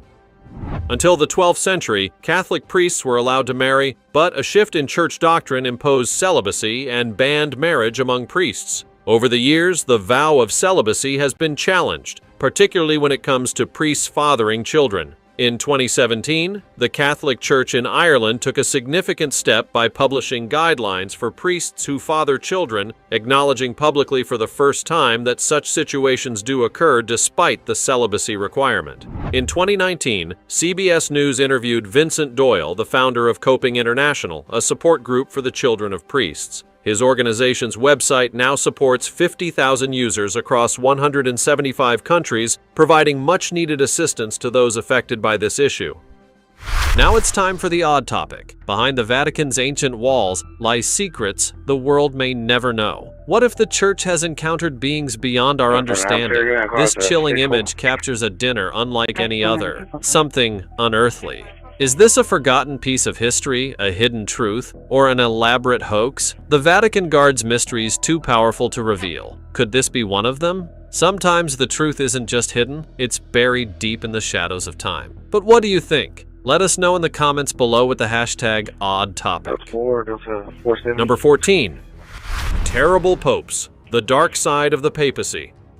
One might assume that the role of the Pope would be reserved for men of high moral standing and sound judgment. However, throughout the 2,000-year history of the Catholic Church, some popes have been notorious for their lack of both. Among the 266 men who have held the papal office, several have earned infamy for their misdeeds. John XXII, who served as pope from 955 to 964, is often cited as one of the worst, marked by deceit, cruelty, and utter recklessness. Known for his violent and immoral behavior, John XXII was a murderer, a gambler, and an adulterer, earning him the title of the worst pope in history. Yet perhaps the most infamous of all was Alexander VI, whose notoriety even inspired a book by E.R. Chamberlain titled The Bad Popes. Born Rodrigo Borgia, Alexander VI led the church from 1492 to 1503. The Borgia family, known for their criminal activities, were one of the most powerful families in Renaissance Rome. Alexander VI was so corrupt and power-hungry that he became a character in Assassin's Creed II. He was accused of murder, nepotism, and fathering several children from multiple affairs. Another notorious pope was Stephen VI, who ruled for a brief period from 896 to 897 before being executed due to his bizarre behavior. Stephen VI harbored such hatred for his predecessor, Pope Formosus, that he exhumed Formosus's corpse and put it on trial. He screamed accusations at the dead pope, mutilated the body, and then had it thrown into the Tiber River. His actions outraged the people of Rome, leading to his downfall and execution. Formosus was later reburied with honor, and the church instituted a new rule to prevent the trial of deceased individuals. Number 6. The Duplessis Orphans. In the 1930s and 1940s, Quebec's Premier Maurice Duplessis, supported by the Catholic Church, initiated a conservative revolution that led to an era known as the Great Darkness. Duplessis, with the Church's backing, orchestrated a shocking scheme to reclassify orphan children as mentally ill, even when they weren't. This misdiagnosis was financially motivated, as orphans brought in a subsidy of $1.25 per day, while mental patients were worth $2.75 daily. Tragically, many of these children were subjected to unnecessary lobotomies, shock treatments, and physical restraints, suffering significant abuse. Around 20,000 children were wrongfully labeled as mentally ill, leading to a lifetime of trauma. Later, these individuals, known as the Duplessis orphans, sought justice and compensation from the Canadian government, eventually receiving a financial settlement from Quebec. Despite this, the Catholic Church has yet to apologize for its involvement in the scandal. Number 5. Pope Benedict XVI, a Nazi? Born Joseph Ratzinger, Pope Benedict XVI was conscripted into the German anti-aircraft corps in 1943 while he was still studying in the seminary. The little-known fact that he was once part of the Hitler Youth led to some controversy just before his election as Pope in 2005, 3 days after his 78th birthday. As a young soldier, Ratzinger underwent training in Munich and later worked in a BMW aircraft engine factory in Trostberg. Photos from that time show him in a paramilitary uniform at a factory where hundreds of forced laborers in concentration camp uniforms also worked. In 1945, Ratzinger deserted his post and was captured, spending time in a prisoner of war camp. He later passed an investigation by the Wiesenthal Center, which cleared him of any accusations of anti-Semitism. Number 4. Is drinking a sin? If drinking were considered a sin, a substantial portion of the global population would be in trouble, especially those living in Vatican City. Interestingly, Vatican residents are said to consume more wine per person than any other country in the world. As with crime statistics, the per capita figure can be misleading. However, according to The Independent, the average Vatican citizen drinks about 74 liters of wine each year. To put that into perspective, this is double the amount consumed by the average resident of Italy or France, 3 times more than a person in the UK, and 6 times more than the average American. This high consumption rate is attributed to a few demographic factors, such as the population being generally older, upper class, and well-educated males. Additionally, meals are often communal, leading to more frequent wine consumption. The regular use of wine in religious ceremonies like communion also plays a role. Number 3. The rarely seen retirement of popes. Imagine a job that you must hold until your last breath. In the Catholic Church, popes are generally expected to serve until they die. Of the 123 popes elected over the past millennium, only 5 have resigned. The first was Benedict IX, who became pope in his early 20s and is the only person to have served multiple terms. Forced out in 1036, he returned months later only to resign again in 1045, hoping to marry. When his love interest rejected him, he briefly reclaimed the papacy before being removed for good in 1047. She takes after you. Ego te baptizo in nomine Patris. The second resignation came from Pope Gregory VI, who stepped down in 1046 under pressure from the bishops. In 1294, Pope Celestine V resigned after just 5 months, fearing he was unfit for the role. His successor imprisoned him to prevent any attempt to reclaim the papacy, and Celestine died in captivity 10 months later. In 1415, amidst a schism with 2 reigning popes, Gregory XII resigned to resolve the crisis, allowing the removal of the rival pope in Avignon and restoring unity to the Church. The most recent resignation was that of Pope Benedict XVI in 2013, who cited health reasons for stepping down. However, rumors suggest he was forced out due to leaked reports of his struggles with church management and transparency. Number 2. The mysterious Vatican Secret Archives. The Vatican Secret Archives span 53 miles of shelves and contain documents dating back 12 centuries. Despite being labeled secret, these archives are known to exist, though access is severely restricted. Only a select few, including vetted scholars and journalists, can explore these documents, and even then, only after a stringent approval process. The archives have sparked countless rumors, including claims that they contain evidence of extraterrestrial life, proof that Jesus didn't exist, and other explosive revelations about the Catholic Church. The archives have been passed down from pope to pope since 463 AD, and documents are only made available 75 years after their creation. This delay means that records related to controversial topics such as Pope Pius XII's actions during the Holocaust or the Church's various abuse scandals remain hidden from the public. Conveniently, these records won't be accessible for some time. In 2019, the Vatican renamed these storied archives the Vatican Apostolic Archives, but the mystery surrounding them persists. Number 1. The Vatican Secret Tribunal. The Apostolic Penitentiary is a hidden court established by Pope Alexander III in 1179 to address sins of the gravest nature. This tribunal, cloaked in secrecy until 2009, deals with cases so severe that only the Pope himself can grant absolution. While priests and bishops can absolve sins as grave as genocide, the secret court handles even more serious transgressions. These include attempts on the Pope's life, breaches of the confessional seal by priests, and other offenses considered worse than genocide. Decisions regarding such cases are made by the Pope and the tribunal's head, the major penitentiary, in private meetings. These sessions are considered matters of conscience and are kept away from public scrutiny, with the details remaining strictly confidential. What do you think about these secrets of the Vatican? Let us know in the comments below. See you next time.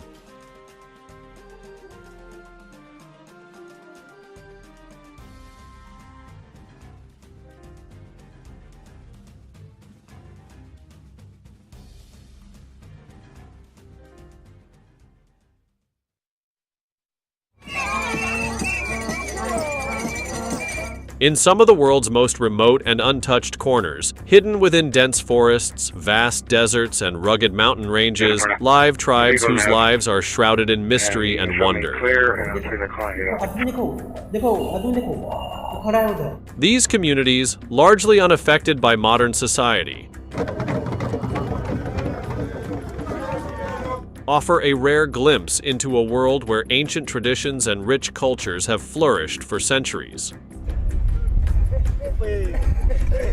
Join us as we explore everything from the enigmatic mudmen to the fascinating customs of the Chimbu in our journey through the 15 most mysterious tribes in the world.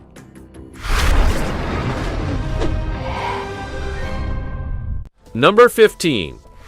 Korowai of Indonesia. The Korowai are an indigenous tribe from the southeastern part of Papua province in Indonesia, known for their unique way of life and traditional practices. They have garnered international attention primarily for their remarkable treehouse dwellings and once practiced rituals. One of the most striking aspects of Korowai culture is their treehouse architecture. The Korowai build their homes high above the ground, often 30 to 50 feet up in the trees, and sometimes even higher. These treehouses serve various purposes. They protect against floods, avoid insects and pests, and offer security from rival tribes and wild animals.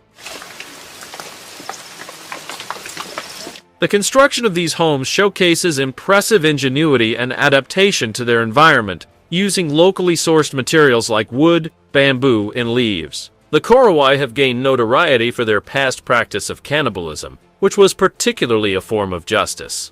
Accusations of witchcraft, believed to be the cause of misfortune or illness, could result in the execution and consumption of the accused to eradicate the evil spirit. However, reports indicate that this practice has significantly declined in recent years, especially with increased contact with the outside world and the influence of modern laws and norms.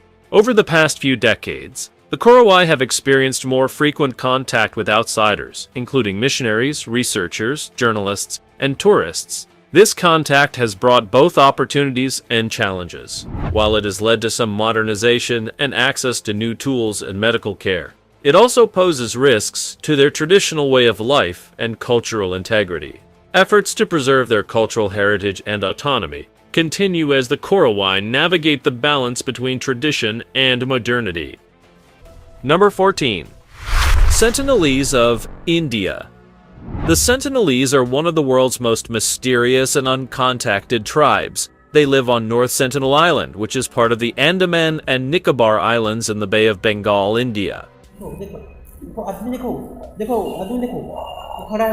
The Sentinelese are believed to have inhabited the island for thousands of years, possibly up to 60,000 years, maintaining a way of life that has remained largely unchanged for millennia. They are known for their strong resistance to outside contact.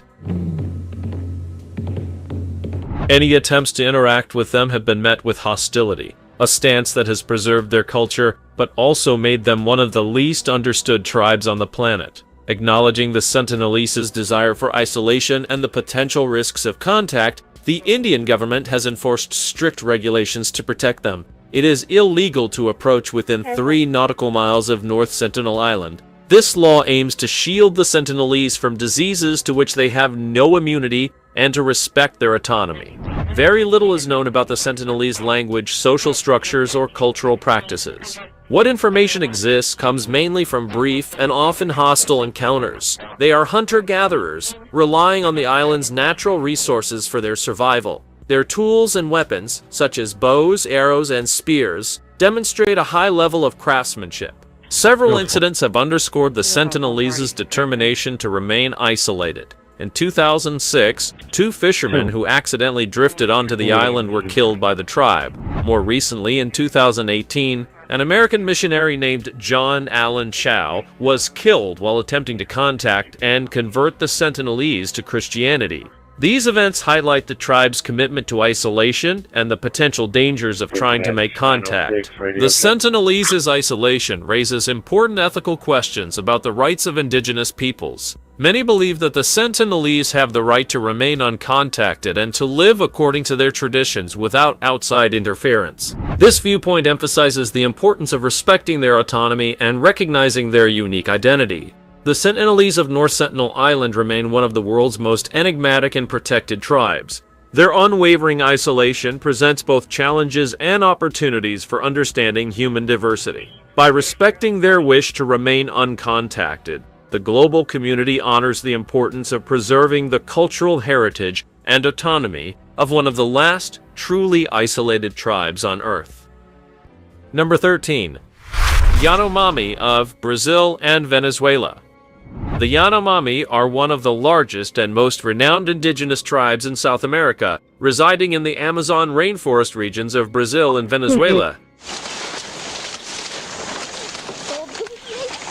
They are celebrated for their rich cultural heritage, distinctive social structures, and deep connection to the forest. The Yanomami territory spans the border between Brazil and Venezuela, covering approximately 192,000 square kilometers, 74,000 square miles. The Yanomami live in communal villages called chabanos, which are large, circular structures made from natural materials like wood, vines, and palm leaves. Each chabano houses multiple families, reflecting the tribe's communal lifestyle. The social structure of the Yanomami is based on kinship and egalitarian principles, with decisions made collectively by village members. The Yanomami are traditionally hunter-gatherers and horticulturists. They practice shifting cultivation, growing crops like plantains, cassava, and bananas in gardens cleared from the forest. Hunting, fishing, and gathering wild fruits, nuts, and honey also play a crucial role in their diet. The Yanomami's extensive knowledge of the forest allows them to sustainably utilize a wide variety of plants and animal resources.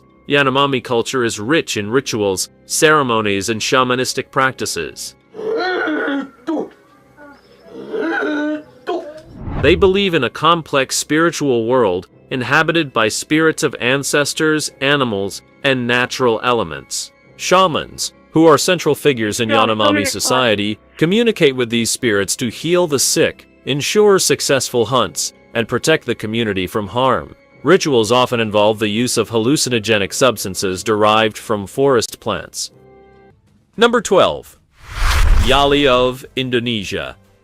The Yali are an indigenous tribe located in the highlands of Papua province in Indonesia. Known for their distinct customs, traditional clothing, and isolated lifestyle, the Yali are one of the most intriguing tribes in this region. They primarily live in the mountainous areas of Papua's Jayawijaya Regency, often at elevations exceeding 2,000 meters, 6,600 feet. The rugged and remote nature of their homeland has largely kept them isolated from external influences. The Yali are particularly known for their unique traditional attire. Men typically wear a koteka, a penis gourd made from a dried gourd, which serves as their sole piece of clothing. Women wear grass skirts made from plant fibers. Both men and women often adorn themselves with facial tattoos and body paint, which carry cultural and symbolic meanings. The Yali are primarily subsistence farmers and hunters. They practice shifting agriculture, cultivating crops like sweet potatoes, taro, and other root vegetables in gardens that are periodically relocated to allow the soil to regenerate. Hunting and gathering also supplement their diet,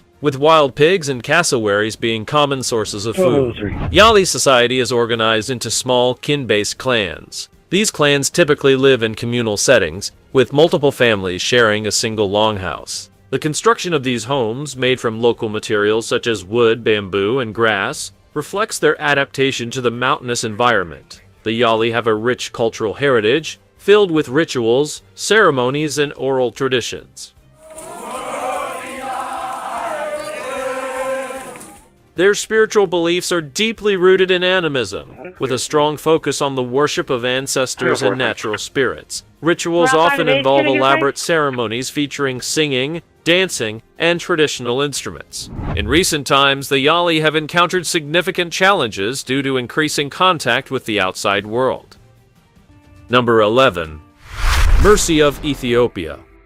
The Mercy are perhaps best known for the lip plates worn by the women. This practice begins when a girl reaches puberty, and her lower lip is cut and stretched to hold a round ceramic plate. The size of the lip plate can vary, and it is seen as a sign of beauty, social status, and identity. Men and women also engage in body scarification, which involves creating intricate patterns on the skin by cutting and allowing the wounds to heal in a raised manner. Mercy society is organized into clans, with a strong emphasis on kinship and communal living. Social cohesion is maintained through various cultural practices and communal activities. Decision-making often involves elders and is achieved through consensus within the community. The Mercy are predominantly agro-pastoralists, combining agriculture with cattle herding. They cultivate crops such as sorghum, maize, and beans, which are essential for their diet. Cattle hold significant cultural and economic value, symbolizing wealth and social status. The Mercy practice transhumance, moving their cattle seasonally to different grazing areas. The Mercy have a rich cultural heritage, with many customs tied to their spiritual beliefs and natural environment.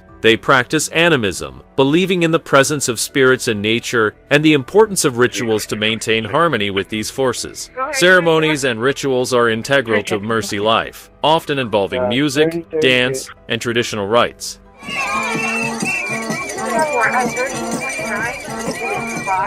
One notable cultural practice is donga, a ritual stick-fighting competition among men. This event serves as a rite of passage, a means of resolving disputes, and a display of bravery and skill. The Mercy face numerous challenges due to modernization and external pressures. These include land encroachment, government resettlement policies, and the impact of tourism. While tourism provides some economic benefits, it also poses risks to their cultural integrity and often leads to exploitation and misrepresentation. Additionally, environmental changes in development projects, such as dam construction on the Omo River, threaten their traditional way of life by disrupting their agricultural practices and access to water.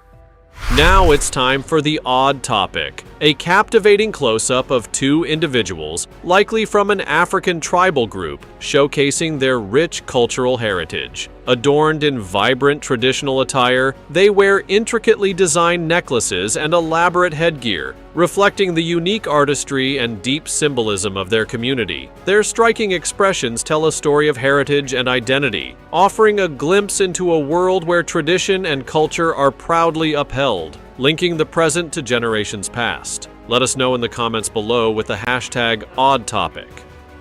Number 10. San of Southern Africa.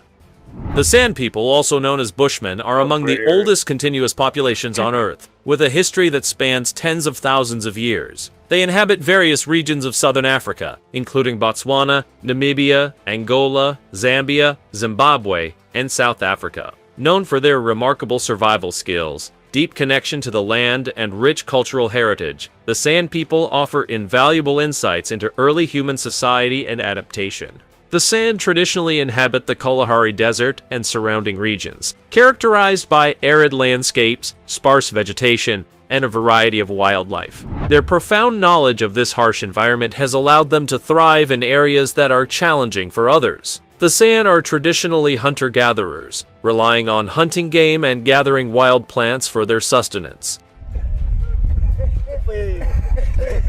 They hunt using bows and poisoned arrows, traps, and other ingenious methods while gathering edible plants, roots, berries, and nuts. Their diet is diverse and highly nutritious, reflecting a deep understanding of the local ecosystem. Sand society is typically egalitarian, with decisions made collectively and resources shared among the community. Leadership roles are often situational, depending on the specific needs and expertise required at a given time. Kinship and social bonds play a crucial role in their communal living, and cooperation is highly valued. The Sand languages are known for their distinctive click sounds. These languages belong to the Khoisan language family and include various dialects. The click sounds add a unique and rich dimension to their oral traditions and storytelling. Sand culture is deeply spiritual and closely tied to the natural world. They believe in a complex cosmology, with numerous spirits and deities associated with natural elements and phenomena. Shamanistic practices are common, with shamans acting as healers and spiritual leaders, believed to facilitate communication with the spirit realm and bring healing and guidance to the community.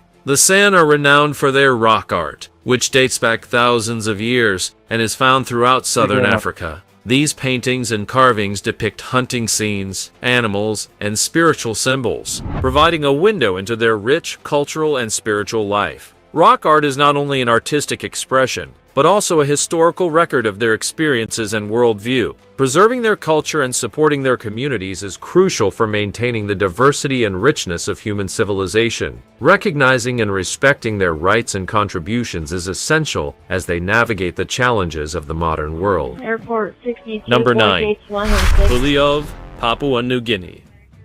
The Huli people are an indigenous tribe from the highlands of Papua New Guinea, particularly within the Hela province. They are widely known for their striking appearance, vibrant cultural traditions, and deep-rooted customs. The Huli are among the most distinctive and fascinating tribes in the region. They inhabit the rugged mountainous terrain of the Tari Basin in Papua New Guinea's central highlands. This area is defined by its dense forests, fast-flowing rivers, and high-altitude grasslands, all of which have significantly influenced the Huli's lifestyle and agricultural practices. The Huli are perhaps best known for their elaborate wigs and colorful body decorations. Men often wear intricate wigs made from their own hair, adorned with feathers, flowers, and other natural materials. These wigs are part of a traditional rite of passage, grown and styled in seclusion over several months.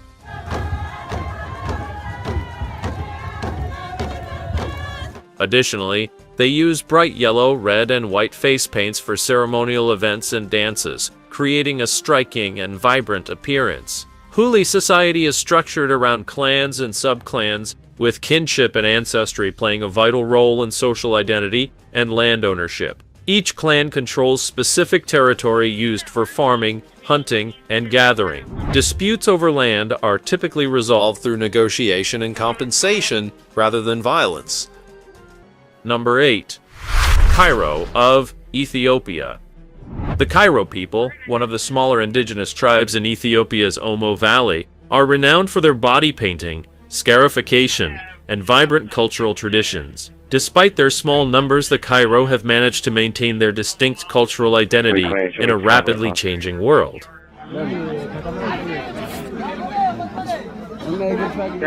The Cairo live on the eastern banks of the Omo River within Ethiopia's southern nations, nationalities, and peoples region, SNNPR. The Omo Valley, with its diverse landscapes and ecological zones, is home to various ethnic groups, making it a region rich in cultural diversity.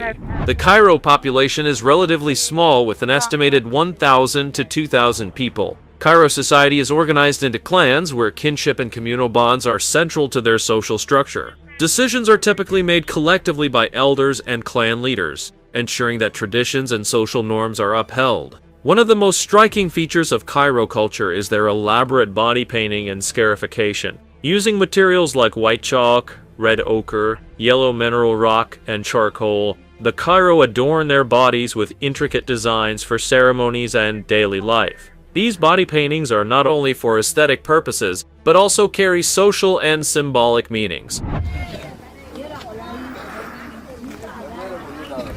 often indicating status, beauty, and readiness for marriage. Scarification is another important cultural practice, especially among men. Patterns are cut into the skin and allowed to heal into raised scars. These marks can signify various achievements, such as killing an enemy or a wild animal, and are seen as symbols of bravery and strength. The Cairo are predominantly agro-pastoralists, combining farming with livestock herding. They grow crops such as sorghum, maize, and beans on the fertile floodplains of the Omo River. Fishing and hunting also supplement their diet. Cattle, goats, and sheep are essential not only for their economic value, but also for social and cultural purposes, such as bride price and ritual sacrifices.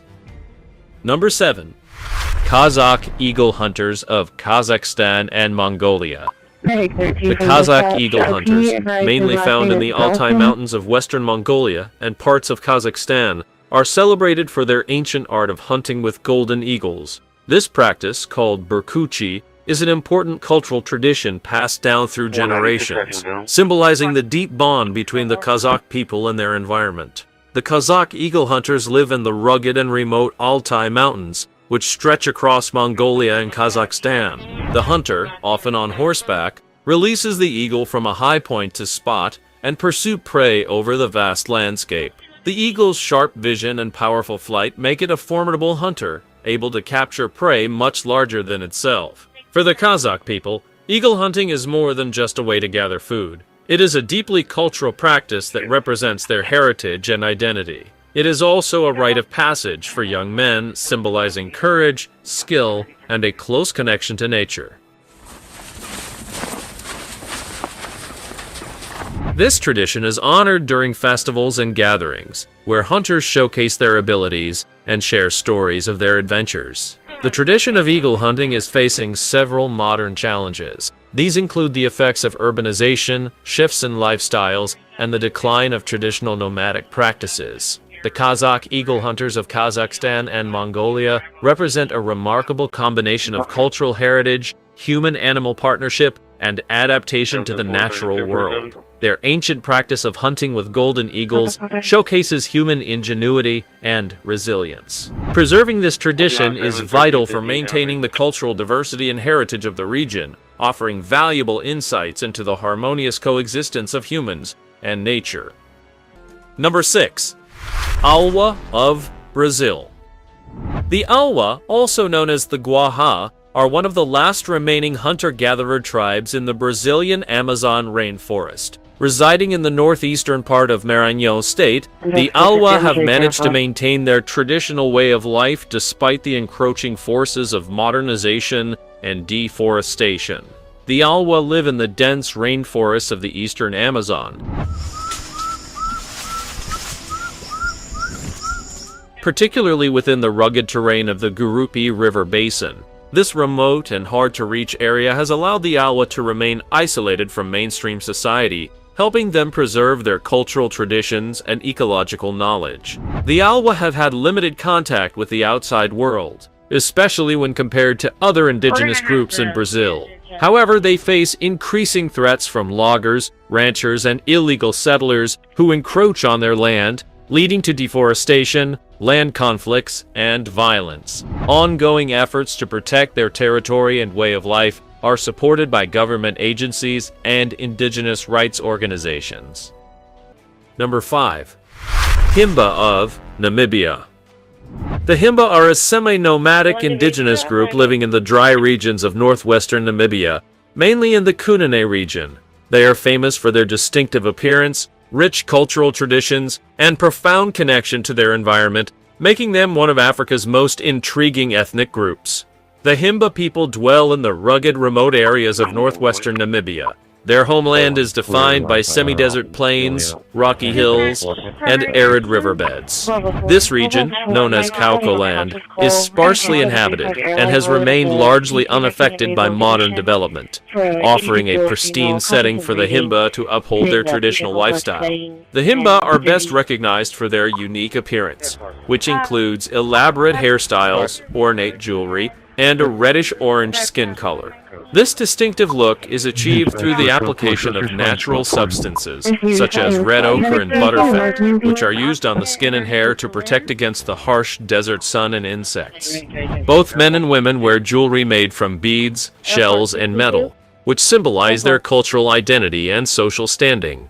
Himba society is centered around extended families, with kinship and communal ties being vital to their social structure. Their livelihoods are predominantly based on pastoralism, with cattle herding forming the core of their economy and way of life. Cattle are highly valued, serving as a source of food, wealth, and a status symbol. In addition to cattle herding, the Himba engage in agriculture, growing crops like maize, millet, and melons in small, irrigated plots. Himba culture is rich in rituals, ceremonies, and traditional beliefs that reflect their spiritual bond with the land. They practice animism, believing that ancestral spirits and natural forces are present in the environment. Rituals such as ancestor worship, initiation ceremonies, and healing practices are essential to maintaining harmony and balance within the community and the natural world. The Himba face numerous challenges in today's world, including the pressures of external influences like tourism, urbanization, and encroachment on their land. Development projects, such as mining and infrastructure expansion, threaten their traditional lifestyle and access to natural resources. Climate change and environmental degradation add to these challenges by affecting water availability, grazing lands, and crop yields. Efforts to preserve Himba culture and support their communities include advocating for land rights, promoting sustainable development, and establishing cultural tourism programs that respect and uphold their traditional way of life. Number 4. Dogon of Mali. The Dogon are an indigenous ethnic group living in the Bandigara escarpment region of Mali, West Africa. They are known for their distinctive architecture, intricate cosmology, and vibrant cultural practices, which have long attracted the attention of anthropologists, historians, and travelers. The Dogon reside in the rugged and dry landscape of the Bandigara escarpment, a sandstone plateau stretching over 150 kilometers, 93 miles, through central Mali. This area, characterized by dramatic cliffs, deep valleys, and sandy plains, presents a challenging yet fertile environment for the Dogon to sustain their agricultural way of life. A striking feature of Dogon culture is their unique mud brick architecture, which includes tall, flat-roofed houses and granaries built into the cliff faces. These structures, called togun, serve as communal gathering places for ceremonies, discussions, and important meetings. The design and layout of Dogon villages reflect their social organization, with each clan occupying a distinct part of the escarpment. Dogon society is organized into patrilineal clans, with kinship and ancestry playing a central role in their social structure. Each clan is led by a patriarchal lineage and is responsible for a specific area within the village. This territory is maintained through shared rituals, ceremonies, and collective labor. The Dogon people of Mali represent a resilient and diverse indigenous culture with a deep connection to their land, traditions, and spirituality.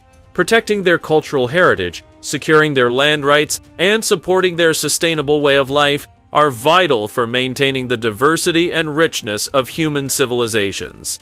The Dogon people continue to balance their relationship with the modern world while preserving their ancestral heritage.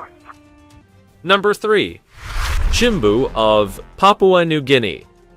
The Chimbu, also referred to as the Simbu, are an indigenous group living in the mountainous highlands of Papua New Guinea, renowned for their vibrant cultural practices, intricate traditions of tribal warfare, and deeply rooted rituals, the Chimbu maintain a strong connection to their land. Despite the pressures of modernization, they predominantly reside in the Central Highlands, particularly in the Simbu province. Their homeland is defined by steep mountains, deep valleys, and fertile plateaus, offering both challenges and resources that sustain their subsistence-based way of life.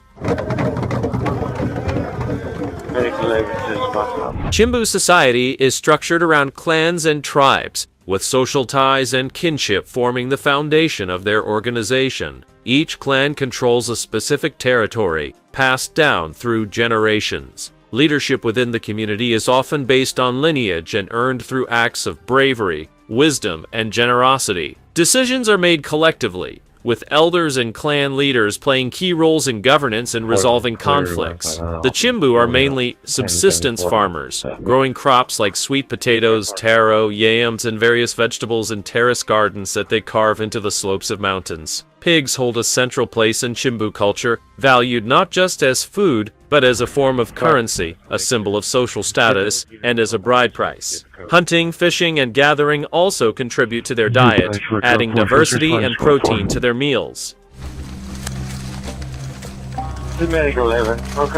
A significant aspect of Chimbu culture is their history of tribal warfare, traditionally referred to as payback or rascal. Clan and tribal conflicts were frequent, often sparked by disputes over land, resources, or social standing. Payback involved revenge attacks, ambushes, and raids, meant to restore honor or settle scores. Though modernization and government interventions have reduced the frequency of these conflicts, remnants of these traditions remain, albeit in a more regulated and symbolic form. Chimbu culture is rich in rituals, ceremonies, and beliefs that demonstrate their spiritual connection to the natural world. Animism and ancestor worship are widespread, with the belief that spirits reside in the land, forests, rivers, and mountains. Rituals often involve singing, dancing, and the use of traditional instruments like bamboo flutes and drums. Ceremonies mark major life events such as birth, initiation, marriage, and death, serving to strengthen social ties and reinforce cultural identity. The Chimbu face many challenges today, including the pressures of urbanization, population growth, and external influences. Development projects, land conflicts, and environmental degradation threaten their traditional lifestyle and access to resources. Changes in climate patterns also affect agricultural productivity and food security, compounding their challenges. Efforts to preserve Chimbu culture include documenting their language, traditions, and oral histories to ensure that ancestral knowledge is passed down to future generations. The Chimbu people of Papua New Guinea embody a resilient and diverse indigenous culture with a profound connection to their land and traditions. Preserving their cultural heritage, securing their land rights, and supporting their sustainable way of life are crucial for maintaining the diversity and richness of human civilizations. Understanding and honoring the Chimbu's unique identity and contributions are essential as they work to preserve their ancestral heritage. Number 2. The Jarawa of the Andaman Islands. The Jarawa are one of the ancient indigenous tribes living in the Andaman Islands, a secluded group of islands in the Bay of Bengal, India. They are believed to be one of the oldest continuous indigenous populations in the world, with a history that spans thousands of years. The Jarawa reside mainly in the dense tropical forests of the southern and middle Andaman Islands, living in small nomadic groups spread across the interior. Their environment, filled with rich rainforests, pristine beaches, and diverse ecosystems, provides the Jarawa with the natural resources they need to sustain their way of life. Traditionally, the Jarawa are hunter-gatherers, relying on hunting animals like wild pigs, deer, and birds with bows, arrows, and spears. They also gather wild fruits, tubers, and honey. Fishing in coastal and river waters is also a vital part of their diet, adding necessary variety and protein to their meals. Jarawa society is organized into small, egalitarian bands of extended families. Decisions are usually made collectively, with group discussions leading to consensus. Their traditional knowledge, customs, and oral traditions are carefully passed down through the generations, ensuring the continuity of Jarawa culture and identity. The Jarawa remained relatively isolated from the outside world until recent decades, living with little contact with mainstream society. However, growing encroachment on their territory by settlers, poachers, and tourists has raised concerns among tribal groups, NGOs, and indigenous rights advocates. The Jarowaw face significant challenges today, including threats from illegal logging, poaching, and land encroachment. Environmental changes, including climate change and habitat degradation, also threaten their traditional ways of life and food sources.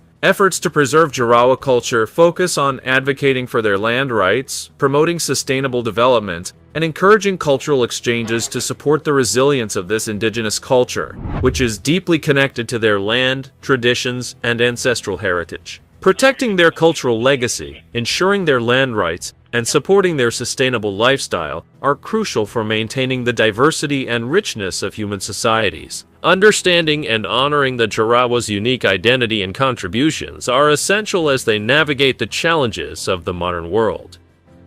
Number 1. Asaro Mudmen of Papua New Guinea.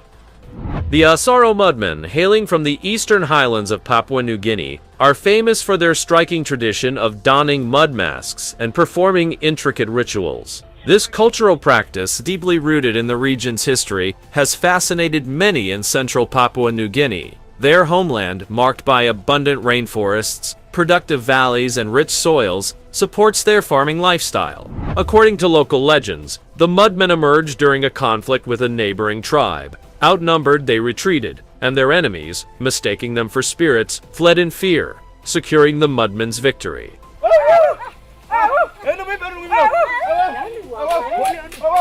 The Asaro Mudmen are best known for their clay and mud masks, which feature eerie facial designs, horns, and other unique details. These masks are handmade using age-old methods passed down through generations and are worn during important ceremonies and rituals. The masks symbolize the spirits of ancestors and serve as protectors of the tribe. The Mudmen's rituals are more than just performances, they are deeply spiritual acts that connect the Asaro people with their ancestral spirits, acting as a bridge between the physical and spiritual worlds. These masks are highly revered and embody the tribe's resistance to external influences. However, there are ongoing efforts to preserve this cultural heritage. Cultural festivals, educational initiatives, and collaborations with anthropologists aim to document and protect the Mudmen's traditions for the future. The Asaro Mudmen are a powerful example of indigenous cultural expression. Safeguarding their heritage is vital for preserving the diversity of human cultures and ensuring that their legacy continues to captivate and inspire people worldwide.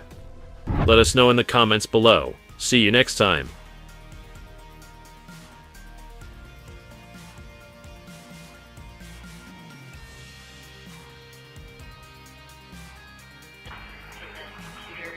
(1013) dispatch for individual. 1022, 1022.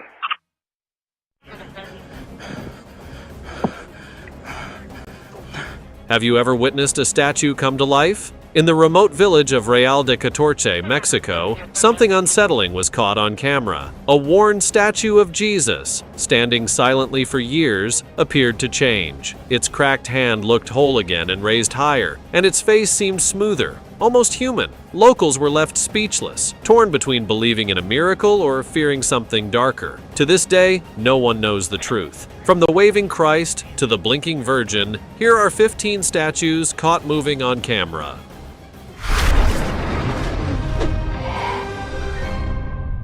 Number 15. The Nodding Jesus. Amidst the sacred confines of the Church of Santa Ana, a truly remarkable event unfolded that left the faithful congregation in awe. It was a seemingly ordinary day, with people gathered to observe the solemn occasion of Good Friday. The atmosphere was thick with reverence, filling every corner of the hallowed space. As the church's rituals began, a sense of anticipation filled the air. The statue of Jesus, usually kept within a glass coffin, was temporarily removed for the occasion.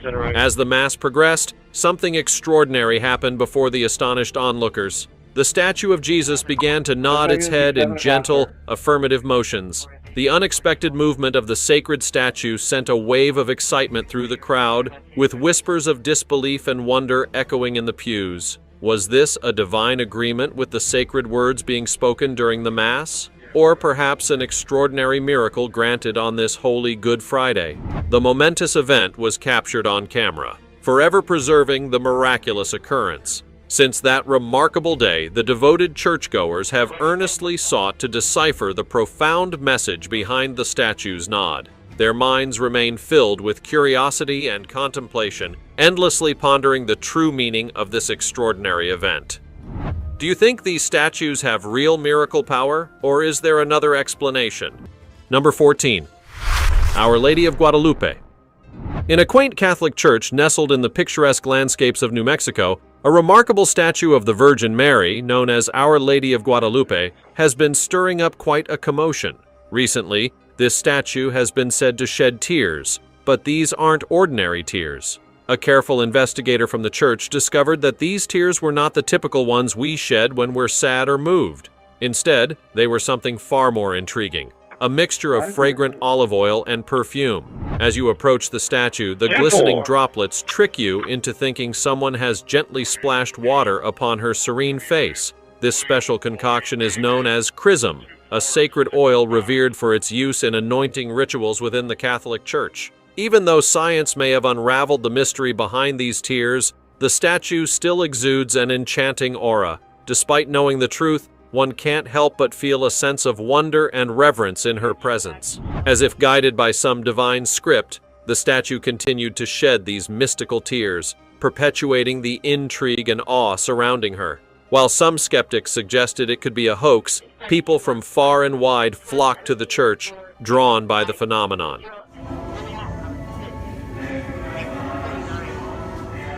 Even Father Jose Sura, the priest, was initially doubtful. However, after reviewing security camera footage and other evidence showing liquid streaming from the statue's eyes, he became a believer. Further investigation left no stone unturned, with tests confirming the liquid's composition as chrism, though its color differed from the typical brownish hue of olive oil, adding to the statue's mystery. The big question on everyone's mind is, what's behind all of this? The church didn't rush to make assumptions. Instead, they focused on how people reacted, emphasizing whether it brought them closer to God, which was their true concern. Experts familiar with the Vatican explained that such phenomena weren't unheard of in the Catholic Church, often drawing believers seeking answers to their prayers and hoping for a direct connection with the divine. Number 13. The living statue of Saltillo. In the mystical city of Saltillo, Mexico, an extraordinary encounter with the supernatural captured the world's attention, leaving an unforgettable mark on paranormal lore. Imagine attending a solemn mass in a historic church, where sunlight filters through stained glass windows, casting a magical glow. In this sacred setting, something astonishing was captured on a simple cell phone camera. As the camera panned across the church, it focused on an otherwise ordinary statue of Christ, standing serenely in the distance. Then, something truly extraordinary happened. The statue's stone-carved eyes appeared to come to life, fixating on the camera with a chilling realism that sent shivers down the spines of all who viewed the video. It was as if the statue's gaze could pierce straight into one's soul. Initially, this phenomenon was dismissed as a mere trick of light and shadow. However, skeptics were soon proven wrong when the statue's eyes slowly closed, dispelling any doubts about the encounter's authenticity. This was no optical illusion. It was a profound moment of faith and wonder, seemingly frozen in time. News of this miraculous event spread rapidly, sparking stories of divine intervention and haunting legends. People from all over flocked to Saltillo, drawn by the statue's mesmerizing eyes and the profound sense of awe it inspired. The legend of the living statue of Christ continues to captivate believers and skeptics alike, forever remaining a mysterious presence in history. Number 12. Sai Baba's animated statue. An event in India captured the nation's imagination, sparking widespread speculation and fascination. At the center of it all was a statue of the revered Sai Baba, typically known for its serene presence. However, this time the statue exhibited a lifelike quality that left people in awe. The statue became the focal point of a strange occurrence when it appeared to shrug its shoulders, causing a piece of clothing to gracefully slip off. While some might dismiss this as a simple loosening over time, closer inspection revealed something far more intriguing. The statue seemed to deliberately roll its shoulder, as if consciously orchestrating the garment's unraveling. This deliberate action left onlookers pondering the statue's mysterious abilities. But the saga didn't end there. Just when it seemed the incident had reached its conclusion, a sudden twist occurred. The piece of clothing which had settled on the statue unexpectedly leaped off from where the statue's hand had rested. The question lingered in everyone's minds. Had the statue moved again, defying our understanding of the physical world? Countless theories emerged, attempting to explain the mystery, igniting intense debates, and reinforcing the idea that the universe can reveal its hidden wonders in the most unexpected ways. Number 11. India's Haunted Museum. In India, there exists a museum that delves deep into the country's deity-filled history, but this museum is anything but ordinary. It exudes an atmosphere far more akin to a haunted house than a typical museum. From the moment you step inside, it feels as though you've entered another world, one that is chilling and eerie. Brave explorers enter the museum with a mix of excitement and creeping fear. The statues inside are meticulously crafted, yet they possess an unsettling quality, as though they're poised to spring to life at any moment. And just when you least expect it, they do. The statues begin to move, swaying and gyrating in a way that's both captivating and terrifying, as if you're witnessing a dance from another realm where the mortal and the divine collide. A cameraman, shaken by the shocking spectacle, quickly retreated, leaving behind a lingering question. What is really going on in this place? Could there be dark energies at work, animating these statues? Or perhaps there is something malevolent lurking in the shadows? It's a mystery that leaves everyone pondering the forces that might be at play in this strange and unsettling museum. Number 10. Blinking Snow White. A video emerged on a Mexican news program showing something bizarre at an abandoned amusement park called Reino Magico in Veracruz, Mexico. The park, rumored to be cursed, had long been shut down and left to decay. The footage, captured by a group of adventurers who explore eerie places, features statues of Snow White and the Seven Dwarfs, though these were far from Disney approved. As the camera zoomed in on the Snow White statue, something strange occurred. The explorer focusing on the statue noticed an unsettling detail. The statue blinked its eyes as if aware of being watched. The unexpected movement startled the explorers, who screamed and fled in terror. Imagine stumbling upon such a spine-chilling scene. No wonder they ran for their lives after witnessing this eerie encounter. Number 9. The Awakening of Buddha Statues.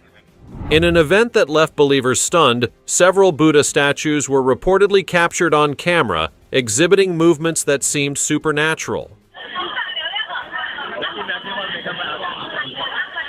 These statues were observed blinking, moving their lips, and even emitting light. This extraordinary occurrence took place on February 27, 2012, between 5 p.m. and 6 p.m., following a service at a Buddhist center. Over 100 attendees eagerly awaited a meeting with the abbot, Tongchu, when something otherworldly unfolded before their eyes. Witnesses were astounded as the Buddha statues in the room appeared to come to life. One statue's lips moved, and its chest rose and fell as if it were breathing.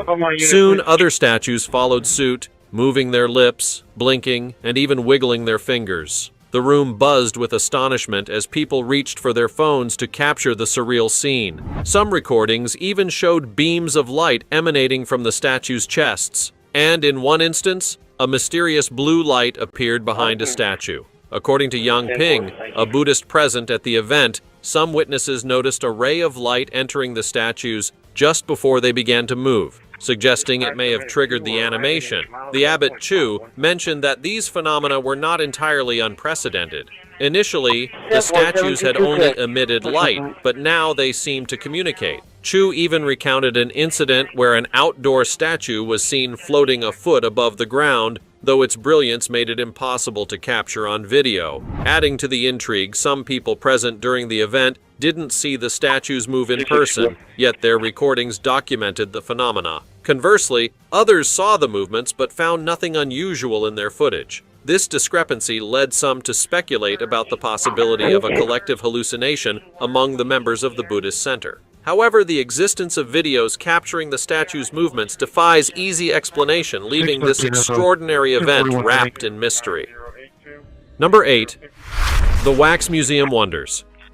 Mexico City's Wax Museum is famous for its incredibly lifelike figures of famous artists and historical figures. Visitors often marvel at the realism of these wax statues, almost expecting them to come to life at any moment. But what if this surreal possibility actually became a reality? Yes, it's true, and there's video evidence to prove it. In a captivating video, a curious visitor navigates the museum's winding corridors with a camera in hand. As they wander, they encounter an impressive lineup of wax figures, each crafted with meticulous detail. Among the statues are two particularly iconic figures, one of a beloved comedian known for his timeless humor, and the other of El Santo, the legendary wrestler who became a celebrated actor. But as the camera focuses on the figure of El Santo, something inexplicable happens. The statue's eyes shift sideways, defying all logic. In that brief moment, the seemingly lifeless figure hints at a hidden vitality beneath its waxen exterior. Luckily, the person filming remains unaware of this unsettling movement. Had they noticed, they might have fled the scene, leaving behind the mystery of the Wax Museum's living statues. Now it's time for the odd topic. In the quiet village of Real de Catorce, Mexico, a weathered statue of Jesus stood for years, watched by a handful of locals. One day, a traveler's camera caught something eerie. The statue's cracked hand, once lowered in blessing, now appeared restored and raised higher. Its worn face seemed smoother, eyes almost alive. Whispers of miracles and darker forces spread swiftly. No one could explain the transformation, leaving the few villagers both awed and fearful. Coincidence or something supernatural? Share your thoughts in the comments with #OddTopic. Number 7. Whispers of Graceland. In Chicago's Graceland Cemetery, eerie tales surround a few statues, but one in particular stands out. This memorial safeguards a statue of a young girl named Inez Clark, who is encased behind glass as a reminder of a tragic lightning strike that claimed her life in the 1800s. Yet, the strangeness doesn't stop there. When storm clouds gather on dark nights, whispers circulate that the statue mysteriously vanishes, leaving only an empty glass case behind. But there's no need to worry, for by morning, Inez always returns, dispelling any thoughts of theft or mischief. This story, tinged with mystery, sends a chill down your spine, adding an eerie aura to the cemetery. Then, there's the intimidating presence of eternal silence, also known as the Statue of Death.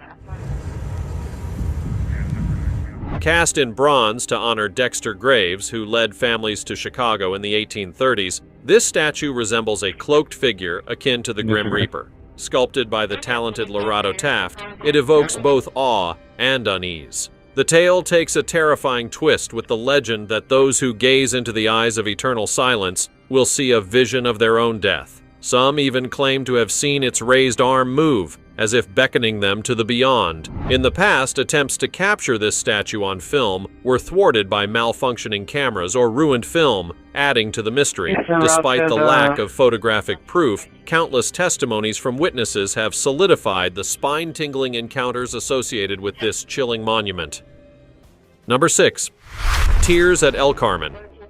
In a small church in El Carmen, Mexico, an extraordinary statue captivated the attention of hundreds, leaving them in awe. What drew them in? It was the sight of tears streaming down the statue's face, a phenomenon that sparked both wonder and speculation. Some onlookers claimed the statue's eyes even turned a haunting shade of red as the tears flowed. Among the intrigued locals was Victor Ramos, who noted that the tears resembled those of a human and observed the unsettling redness in the statue's eyes. But for many, this wasn't just a curiosity, it was a sign. In a year marked by over 700 homicides in the area, some interpreted the statue's tears as a divine plea for peace. Could it be that the Virgin Mary was interceding for harmony in their troubled land? However, not everyone was convinced. Professor Luigi Garlicelli offered a more mundane explanation, suggesting that the statue's material might absorb and release moisture, creating the illusion of tears. Despite this theory, the mystery persisted, even drawing the attention of the Vatican. The Vatican dispatched an academy to investigate, as similar mystical occurrences had happened worldwide. This wasn't the first time such a phenomenon occurred. You can get to see this. In 2018, a statue of the Virgin Mary in Argentina was said to shed tears of blood, further fueling beliefs in miraculous events. The Virgin Mary holds a revered place in Christianity, symbolizing purity, motherhood, and unwavering faith. Beyond these religious symbols, tales of statues moving or weeping add layers of mystique that continue to captivate believers and skeptics alike. Number 5. The Dancing Egyptian Statue. Ancient Egypt has always held a deep allure, sparking the imagination with its tales of mysterious curses and enigmatic artifacts. The legends of pharaohs' curses and tombs guarded by ancient spells have left an indelible mark on history. So when an ancient Egyptian statue in the Manchester Museum began moving on its own, it naturally fueled suspicions of yet another curse at play. In the captured video footage, a small 10-inch statue can be seen slowly turning, as if trying to shy away from the gaze of curious visitors. Museum staff quickly noticed this unusual behavior and set up a time-lapse camera to monitor the phenomenon. Many were quick to assume that a mystical curse had taken hold of the statue, causing it to twist and turn in defiance of the natural world. However, the truth behind this eerie movement is far less supernatural. It turns out that the statue's movements were not the result of an ancient curse, but rather a mundane consequence of everyday vibrations. The base of the statue, instead of being perfectly flat, is slightly convex, making it susceptible to the smallest vibrations caused by foot traffic and passing vehicles. Further investigation into the statue's movement revealed an interesting pattern. The statue was found to rotate only during periods of high activity, particularly when foot and vehicle traffic surged. These bustling moments typically occurred during the day, when the streets outside were alive with people and cars going about their daily routines. But as the day turned to night and the city quieted, the statue's movement mysteriously halted, as if the stillness of the evening hours calmed it into place. This case is a fascinating reminder that even the most mysterious occurrences can often be explained by simple, natural phenomena. Number 4. Haunted dolls unveiled. Those creepy dolls from horror movies like Chucky or Annabelle have a way of making your skin crawl. Surely you remember the chill they sent down your spine as a child. After all, who wouldn't be unnerved by the thought of a toy coming to life and wreaking havoc? Thankfully, those were just movies, creations of the imagination meant to entertain and frighten. But for some people, the fear of haunted dolls goes beyond childhood nightmares. Take Robert the Haunted Doll, a legendary figure supposedly cursed and once owned by a man named Robert Eugene Otto. Then there's Don Julian Santana Barrera, who spent his life covering an island in Mexico with eerie dolls, creating an unnerving spectacle. A video uploaded to YouTube by Paul Hayward shows his encounter with a haunted doll. After numerous attempts and much patience, Hayward finally captured his 1970 S-era doll in motion. During one night of filming, the doll moved, if only for a brief moment, but what matters is that it moved. In the video, the doll sits harmlessly on a chair, but at the 32-second mark, things take a creepy turn. A bottle inexplicably flies off the chair, and then the doll itself shifts, moving on its own for a full 40 seconds. Just the thought of it sends chills down your spine.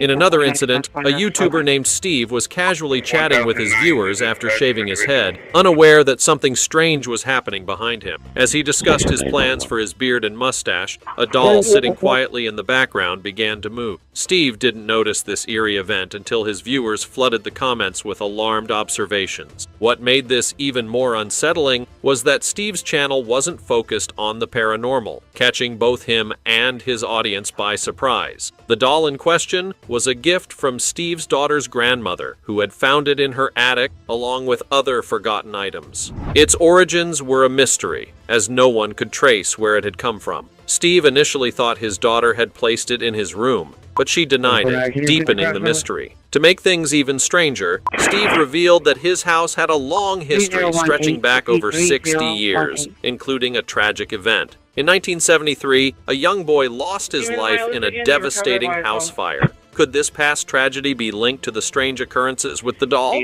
Although shaken, Steve considered contacting authorities, but ultimately decided against it. When he re-watched the video, he noticed peculiar glitches and visual distortions just before the doll moved, adding another layer to the mystery. Number 3. A Thirsty God. Some time ago in India, the price of milk suddenly surged to unexpected heights. You might think this was due to economic shifts or supply issues, but the reality was far more intriguing. The cause was none other than a statue of a Hindu god. In a surprising turn of events, the statue of Ganesha, the Hindu deity known for symbolizing prosperity and new beginnings, appeared to develop an insatiable thirst for milk. In a mesmerizing video that quickly spread, worshippers are seen spoon-feeding milk to the statue. What happens next is astonishing. The milk seems to vanish into the statue's mouth without spilling a drop, defying all logic and gravity. Given India's history with dubious miracle claims, skepticism arose almost immediately. Many wondered if this was just another elaborate trick designed to deceive the devout. As the video went viral, experts and scholars began a thorough investigation to uncover the truth behind the phenomenon. Their research continues, exploring every possible angle, whether scientific, supernatural, or otherwise. When it comes to miracles, certainty often remains just out of reach, leaving room for endless speculation and wonder. Number 2. Mary's blinking statue. In the quiet sanctuary of a holy site, an unexpected event has stirred the hearts of believers and skeptics alike. A serene statue of the Virgin Mary, known for its peaceful expression, suddenly appeared to come to life. Before the eyes of astonished onlookers, the statue blinked, as if acknowledging those who had come to offer their prayers. This extraordinary moment was captured on video and quickly spread across social media, sparking intense curiosity and debate. For many, this event is seen as a divine sign, a miraculous message from the Virgin Mary herself, offering reassurance and comfort to her followers. It's a moment that has deepened spiritual connections, particularly during times of uncertainty. However, as with all extraordinary occurrences, there are those who seek more logical explanations. Some suggest that the blinking could be an optical illusion, a trick of the eyes, or perhaps the result of mechanical tampering. Despite the skepticism, even the doubters can't ignore the profound impact this sight has had on those who witnessed it firsthand. It underscores the importance of the Virgin Mary to the faithful and prompts reflections on faith, spirituality, and the boundaries between the tangible and the transcendent. As word of the blinking statue spreads, people from all over journey to the sanctuary, bringing with them their hopes, fears, and prayers. They come with a deep reverence for the Virgin Mary, each visit adding to the aura of mystery and devotion surrounding the statue. Number 1. The tilting Christ statue. During a solemn religious procession, something unexpected happened. The statue of Christ, carried reverently by worshippers, appeared to move. Cameras recorded the surprising moment when the statue's head, usually fixed in a serene position, subtly tilted as if responding to an unseen presence. This footage quickly spread, igniting debates and skepticism among viewers. Many analyzed the video, looking for clues of trickery or optical illusions. Could it have been a clever play of light and shadow, or perhaps the statue was skillfully maneuvered by those carrying it? Amid the skepticism, there's undeniable intrigue surrounding the footage. It provides a glimpse into a moment that challenges our understanding. The sight of the statue gently tilting its head sparks the imagination and raises deep questions about the line between the physical and the spiritual. For some, it serves as a powerful affirmation of faith, a sign of the divine making its presence known. For others, it remains an unexplained mystery that defies conventional understanding. The video's clarity is striking, capturing every detail from the shifting shadows cast by the moving head to the bright daylight illuminating the scene. This compelling evidence leaves skeptics questioning their doubts, even as they continue to suggest possible manipulation. Some theorize that the statue may have been altered, especially given the oddly calm reaction of the onlookers, who seem unaware of the miraculous event unfolding before them. Their lack of surprise only adds to the enigma. Let us know in the comments below. See you next time. This is 97, we're in Rochester facility, code 1, with a 67-year-old male, AN04, GCS 15. Patient has a chief complaint of abdominal pain for 2 days now. Patient's caretaker stated that he's been having diarrhea for 2 days, along with vomiting. Archaeology often fills us with wonder, uncovering lost civilizations, ancient tombs, and creatures that lived millions of years ago. patsey and 99% on room air. These discoveries shape our AP understanding Bravo, of history, 10 of offering 98. incredible glimpses LB into the facility past. here, However, about not every 6 find is a cause for excitement. 5, Some reveal heartbreaking, eerie, or deeply tragic remnants of human history. Stories of suffering, loss, and forgotten lives. History is not just about empires and triumphs, it also holds sorrow and mystery. With that in mind, here are the 20 saddest things ever discovered by archaeologists. Number 20. The tombs of the pyramid builders. The mystery of how the Great Pyramids of Egypt were built remains one to this day. However, there are clues that can be parsed out from everything. One such clue comes from the tombs that the pyramid builders were actually put into as they passed. According to the findings, they were actually paid laborers who had worked in shifts around the span of 3 months and given both a proper burial and a good selection of food to keep them energized as they worked. This does help to repaint the picture of how many believe the work on the pyramids went. What's sad about this is that the mystery still isn't solved to this day, and there are many workers who likely died before they even got to see the finished project. Now it's time for the odd topic. Archaeologists have made a grim discovery. They have unearthed the remains of an ancient infant. This child was mummified, possibly ritualistically. The infant's limbs were removed and went through a process that preserved its skin. Could this be part of a dark ritual or a sacrifice to the gods? What do you think? Let us know in the comments below with the hashtag #OddTopic. Number 19. The pregnant mummy. I told you about one pregnant mummy from before, but this one is a much different thing to wrap your head around. In Egypt in 2021, the remains of a mummy were examined, and upon looking at the mummy, they could tell that it was pregnant. Not as in the mummy itself was about to give birth, but that the woman who was mummified had a child, and they allowed that child to be with the mother even in mummification. The irony is that this mummy in question was donated to scientists, but it was supposed to be a male. Regardless of its dubious origins, it is a real mummy, and the fact that it was mummified in a pregnant state raises a whole lot of questions, including whether there's another one like it out there.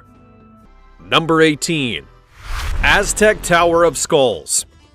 Well, there's a name that'll get your heart pumping as you try to figure out what kind of horrifying experience that you're about to partake in. Sadly, this was a literal title for something that was found beneath Mexico City. The tower itself was discovered in 2015, and from that point, they have continually tried to figure out just how many skulls truly were part of the tower. To people's shock, the number keeps growing. By 2020, they had found over 100 more skulls that were part of the tower. The tower itself was part of a chapel that was dedicated to one of their gods, and the skulls were part of human sacrifices they had made over the years to please those gods. Since there were hundreds of them attached to the tower, well, that adds up to a whole lot of sacrifices. Number 17.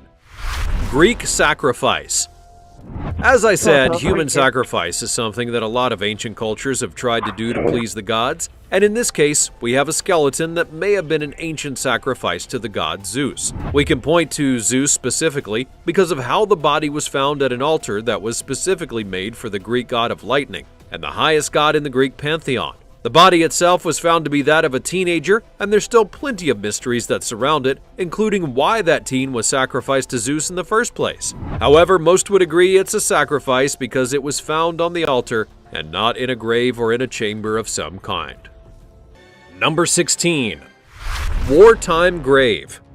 Here's another mass grave story, but with a more modern twist. In 2022, outside of a Dutch city, a group of 80 or more soldiers were found inside of a mass grave. These soldiers were then traced back to the 18th century when they were apparently getting treated in a field hospital, and that's when they died. But all 4 of them in the grave were found to have been from England. There were 2 wars there in the 18th century, but only one involved British soldiers. The Flanders Campaign of 1793 to 95 against France, and German soldiers from Hessen and Hanover worked closely with the British during that campaign. Surely enough, during that time period, there was a field hospital near the town that the mass grave was found, and it's believed that conditions of the hospital were so bad that it helped to expedite some of the deaths. Number 15. The Juanita Mummy. 9501 to road supervisor. Sadly, we have another human sacrifice story to tell you, and it's one that involves the Incas. This time around, I'm talking about the Juanita mummy, which refers to a young woman about the age of 12 to 15 who was placed into a cold mountain cavern in the Andes, sealed away, and then would not be discovered again until 1995 when a chance encounter during a trip up the mountain revealed the bundled up young girl. What amazed the climbers and those who had studied the mummy afterward was that Juanita was quite well preserved many hundreds of years after her death. That was due to the cold conditions she was in and the place that she was likely sealed in to be sacrificed. Since her arrival, Juanita has been studied heavily and placed into museums in multiple countries. I can only imagine what she would have thought of that. Number 14. Ancient mass graves. Here's one that's both sad and a little bit funny at the same time. Sad because some mass graves were discovered in England and may have been full of ancient prisoners. It's funny because it was discovered at a university when they were trying to expand the premises a bit, and perhaps they rethought that expansion upon discovering these graves. It took place in 2013 when not one but two mass graves were found at the university, and research immediately went on to figure out what was happening. The number of skeletons in the grave were 1,700, and they were apparently Scottish soldiers during one of the civil wars in England. They had been there for hundreds of years without ever being discovered. What's sad was that these prisoners were not well treated, and upon their death they were simply tossed into a mass grave, hopefully to never be seen again. Number 13. Prehistoric massacre. As noted earlier, people have been finding reasons to kill people for quite a long time. But what may surprise you is how long big battles and deaths have been happening. In Kenya, the bones of 27 people were discovered, and many of them were actually found to have been heavily broken, indicating a violent altercation had gone down. Multiple skeletons were found to have been pierced by items in a lethal way, confirming that this was a massacre of some sort. The bones themselves were then traced back to around 10,000 years ago, and some say it could be signs of a truly violent battle that happened way back then. There's some dispute about whether this was a true massacre, but one thing's clear: people died in the attack, and regardless of the year or the reasons, the loss of life is always a sad thing. Number 12. Mass vampire grave.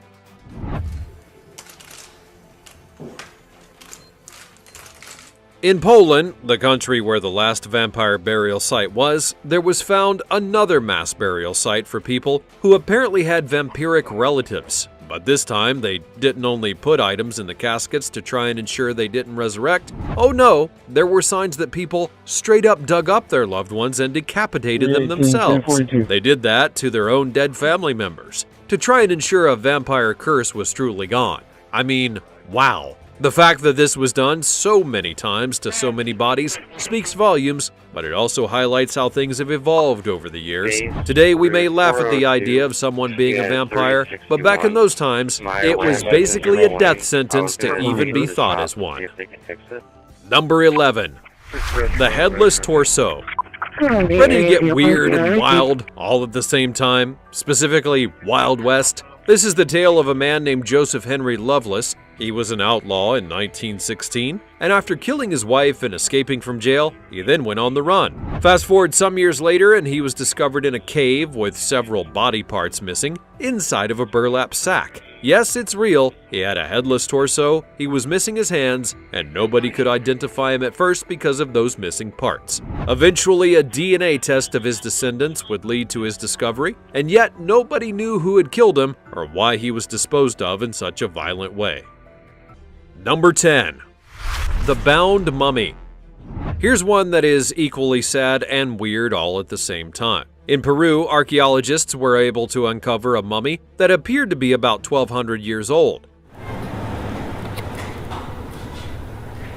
Now that alone would make it a big scientific discovery, but things get even more weird when they look at the body and notice that it was not only covering its own face, but was bound in rope. As you can imagine, that raised all kinds of questions. Why did it cover its face like that? Why was it bound up in so much rope? And if the person was a criminal, why were they found in a burial chamber? Nobody has the answers, and so it continues to be a sad situation. Number 9. Right now, leprosy. Medicine is one of the biggest things that we should all be thankful for in our modern world. I mean, after all, in ancient times, they didn't have anything close to what we do now. As such, people who had illnesses like leprosy were deemed to be outcasts and had to be exiled from populations because they would and could infect others if they weren't careful. The irony was that you could treat the disease if it was found early enough, but nobody really knew how to treat it back then, so a lot of people died, and that is a large tragedy. Fast forward to these days, and the bones of certain leprosy victims have been found and analyzed against the modern variants that still exist in the world today. And due to that, scientists are able to determine how people actually helped to spread the disease and how it changed over the years. For example, they were able to determine that leprosy was in Asia 4,000 years ago, and then, likely through things like the Crusades, it traveled around to places such as Europe and the Middle East. In fact, that same strain in the Middle East that was going wild in 2013 is the one that had hit Europe 1,000 years before. As a disease, the DNA of leprosy has not really changed. That just goes to show how prevalent these diseases can be and how hard they can be to get rid of. Number 8. Shackled bones. When it comes to mass graves, they are far more common than you would expect.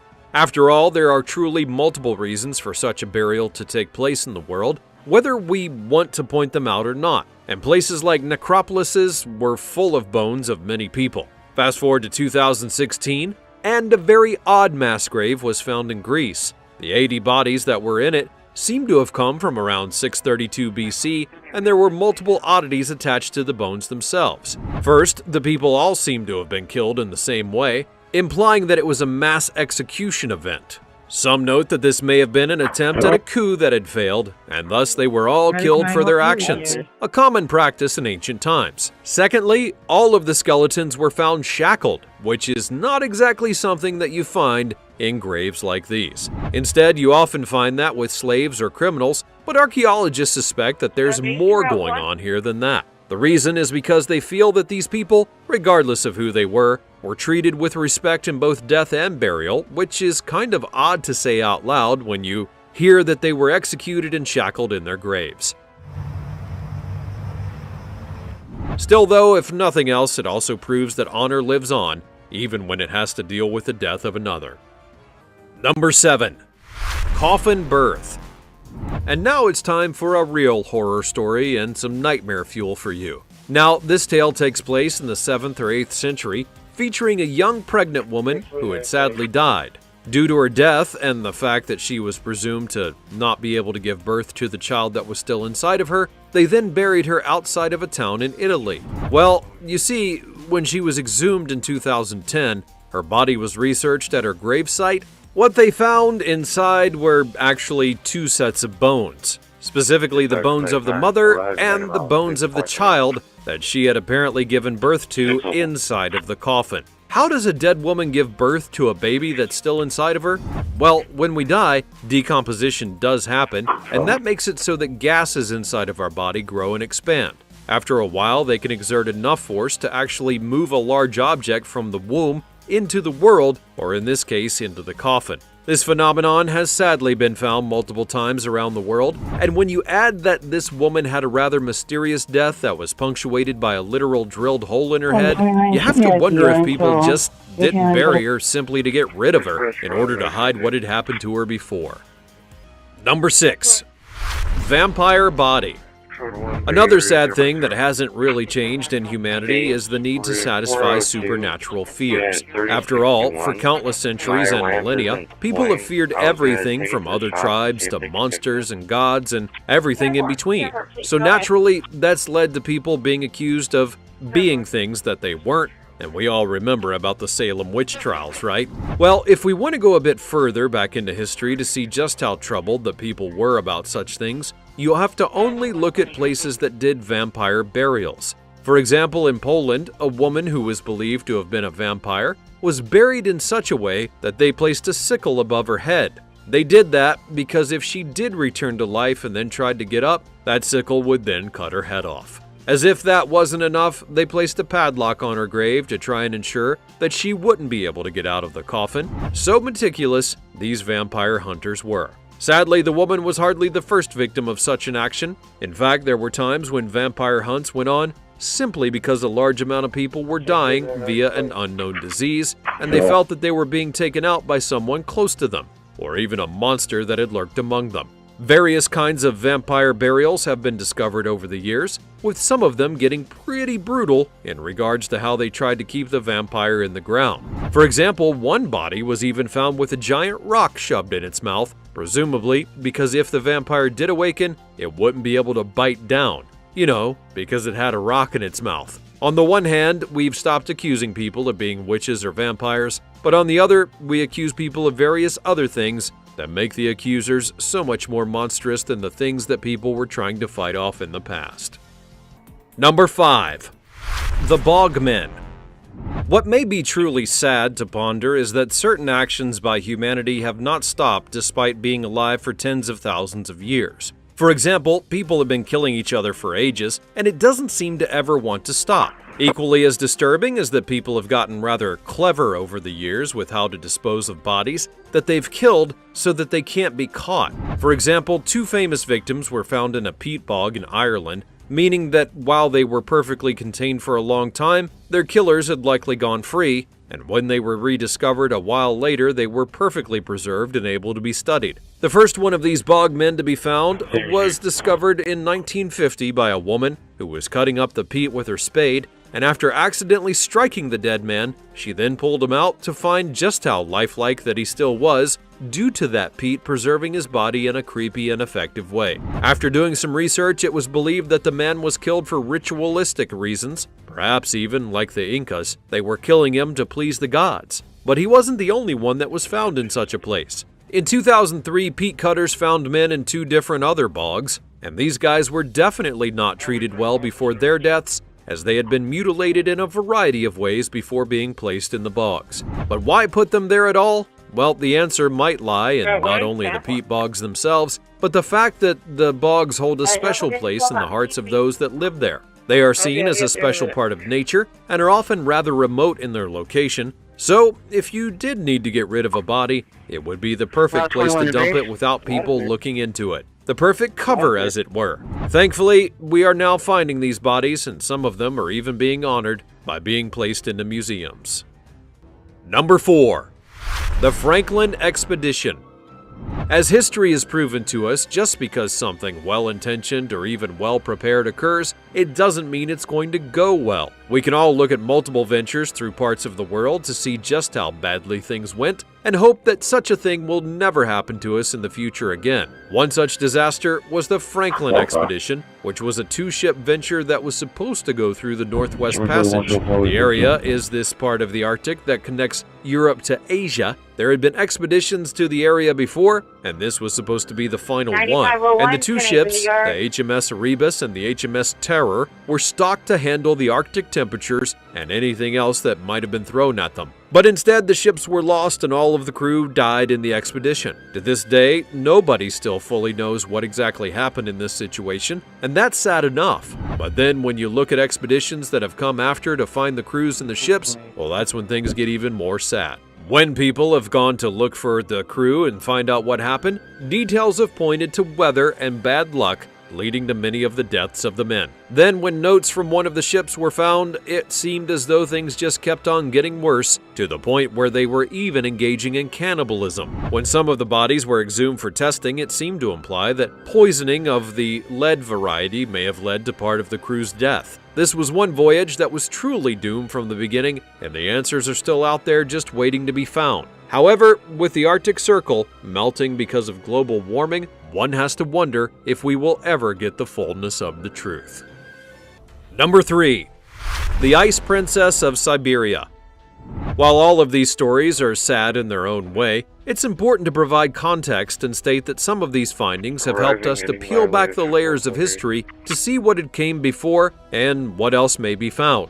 For example, there's the Ice Princess of Siberia, one of the most important findings ever discovered within Russia in the last century or so. So she was a woman who had lived all the way back in the 5th century and was found in a special sealed-up burial chamber in 1993. The Ice Maiden was a representative of a culture that had thrived between the 6th and 2nd centuries BC in the Siberian steppe, and that alone makes her important to have been discovered. But there's more to it than that. Remember, she was found in a burial chamber, and you want to know what that was like? Well, inside of the maiden's tomb was her coffin, which was made out of a solid larchwood tree trunk that was decorated with leather appliques and depicted figures of deer. The chamber was also containing 2 small wood tables with tray-shaped tops, which were used to serve food and drink, and they had food for her and her horses down there to feast upon, apparently in the afterlife. The sad part may be how she died. After doing some new research in 2014, it was found that she might have had breast cancer,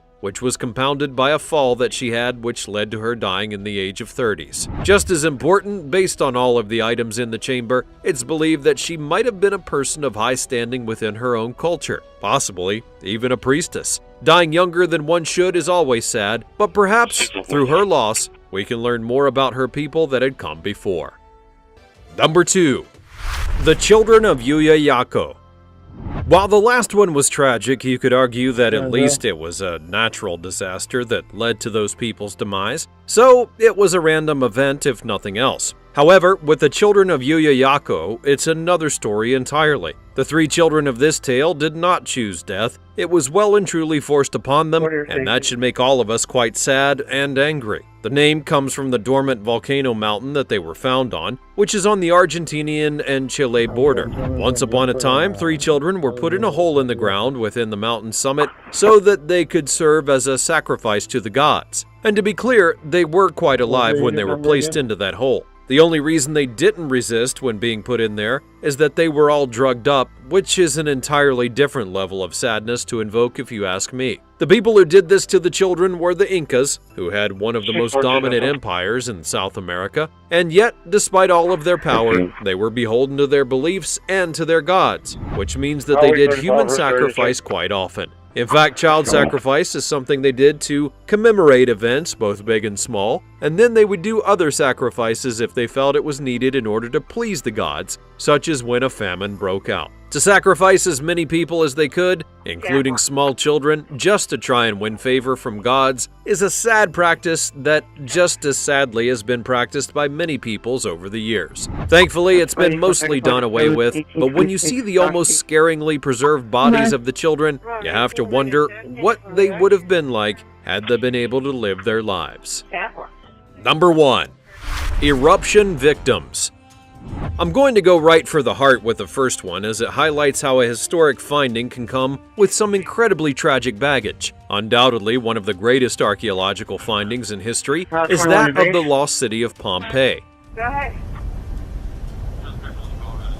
This was a city that was covered in ash and volcanic material when Mount Vesuvius erupted unexpectedly. There have been many movies and films and shows and such that have recounted the events of that dreadful day or have tried to put their own spin on things, but unless you look at the actual findings in the city, you don't really get to experience the horrors that occurred. For example, in 2020, there was a villa uncovered just outside of Pompeii that apparently survived the initial assault from the volcano, only to be wiped out in a second blast that happened the very next day. Now, if you thought an eruption was a one-off, well, it wasn't. It killed at least 2 people in its second strike. Specifically, this wealthy man and the slave that he owned, they were found locked in place due to the events of the eruption, and in this case, that referred to the thermal shock that had swept over them and caused them to die in such a way that left their hands and feet clenched. In short, they were in agony when they died, and based on the positioning of the bodies and what we know about the eruption, they were trying to get to a safe space in the villa to try and be shielded from the blast. But instead, the eruption just followed them into the house, and it killed them via the heat and debris. The truly sad part is that these are hardly the first victims of their kind that have been found in Pompeii and the surrounding areas that Vesuvius affected. Even poets were moved by the horrors and tragedy of the people that remained in place and were buried by the volcano. These were people that were just living their best lives, for better and for worse. And when the volcano came along and destroyed everything, it's hard not to be swayed by that. Were you saddened by some of the discoveries that were made? And which of them do you feel was the most sad? Perhaps you know of another sad finding that could have been added to this list. We'll see you next time. 142, 141. 141. They're ready to go. I'll get it ready for you. 10-4.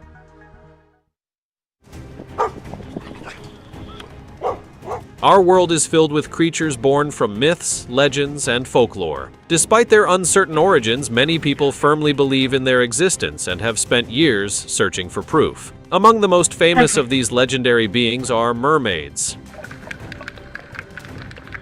Mysterious creatures of the deep that have fascinated people for centuries. Hey, this is on my first trip event right here. Even today, supposed footage and eyewitness accounts emerge, claiming to prove they are real. But can we truly believe these sightings? Here are 20 mermaid sightings you won't believe are real.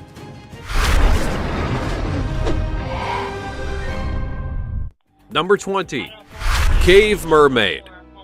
Now mercifully, we're at the end of these clips, and this one is easily fake, just because they framed it as some kind of dramatic movie, complete with Star Wars-style scrolling text. A for referencing, D for execution and timing. But anyways, the video claims that they're in a cave in Mexico, and that they have a shot of a mermaid roaming around in her cave, and we do see a shot of said mermaid, but you know what I want to say, it's fake. I mean seriously, it is absolutely fake, and it could have easily been a person swimming in the depths. Also, they aren't even in the shot that long before being consumed by the darkness, which is very convenient. Now look, if you want to believe in mermaids and myths and such, well fine. If you want to go searching for them, have at it. Just do me a favor, and don't make videos or claims like these and post them to YouTube. There's enough fake stuff out there for the world to process. Now it's time for the odd topic. In the Arabian Sea, a fisherman was pulling in his net when he saw something strange. At first, he thought it was a human, or maybe a mermaid, but not the kind from fairy tales. As he got closer, his heart raced. It had pale, slimy skin, razor-sharp teeth, and lifeless white eyes. Suddenly it twitched. He jumped back in fear. Was it alive? The creature let out a terrifying sound. Then everything went dark. Was it an illusion or was it real? What do you think? Let us know in the comments below with the hashtag oddtopic. Number 19. Another India mermaid.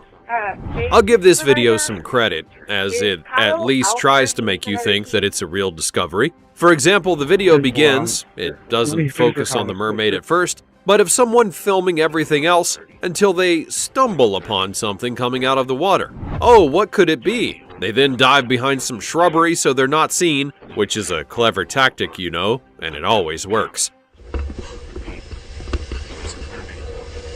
Then as they go in for a better angle, we can see the half-human body and the fishtail at the end before they swim away. Oh my gosh, it's a mermaid!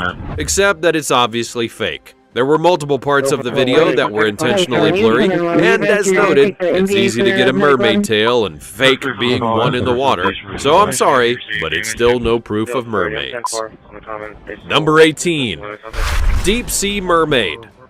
Now, if you do want to believe in mermaids, one reason you could claim why we never found them is that they live in the deepest parts of the ocean, which does make sense to a certain extent. They might be like many other creatures of the deep that rely on the pressures of the water to survive. So, hearing that a mermaid was found via a deep-sea camera does have a certain kind of logic to it. What's not logical is that people believed in this footage so much that it had to be shown on the Discovery Channel. I mean, seriously, it doesn't even show anything outside of a clearly doctored piece of footage, and yet the Discovery Channel asks for your thoughts. The channel just hasn't been the same in a long time. Number 17. India River Mermaid. Now we're just getting into the realm of both disgusting and stupid. The next video, which isn't even a video but a set of images that are strewn out over the course of a period of time that we are forced to watch, shows what is easily one of the most disgusting takes on a mermaid that you'll ever see. Forget about the half-human, it ain't even a third of a human, it's a fishtail with a fish head and a kind of human torso. I mean seriously, it's kind of disgusting to look at. and it's clearly fake 6 ways from Sunday, and I'm not even going to waste any more time on it. Because you deserve better than that, my dear Fancy Banana viewer, and so do I. Number 16. Fiji Mermaid. How's this one for a twist? I'm going to tell you about a fake mermaid story and definitive proof of why it was fake. The Fiji Mermaid was an exhibit that was founded by the one and only P.T. Barnum. The P.T. Barnum, as in the Circus Master show that was never afraid to go big or create something absolutely fake in order to lure in the audiences to his shows. To that end, after hearing about legends of mermaids, he then made the Fiji Mermaid, which was literally a monkey head or torso sewn onto a fish. Not that he advertised it as such, of course. He just wove the words to make people believe that it was real and let their imaginations run wild. The irony is that this wasn't just Barnum doing it. Multiple zoos and exhibits did it over the years to try and attract people, and it worked for a time. Number 15. Florida Mermaid.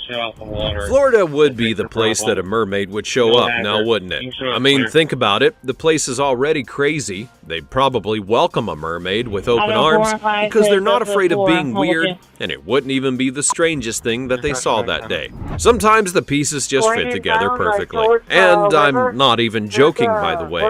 But what is a joke is the next video, which shows a Floridian finding a mummy on the beach, and it is clearly fake. Just utterly fake. Look at their hair and how it looks overall, and you'll see what I mean by that. Oh, and it was then sent to Australia for further study, apparently. Wow. Sure, Florida. Number 14. The Transforming Mermaid.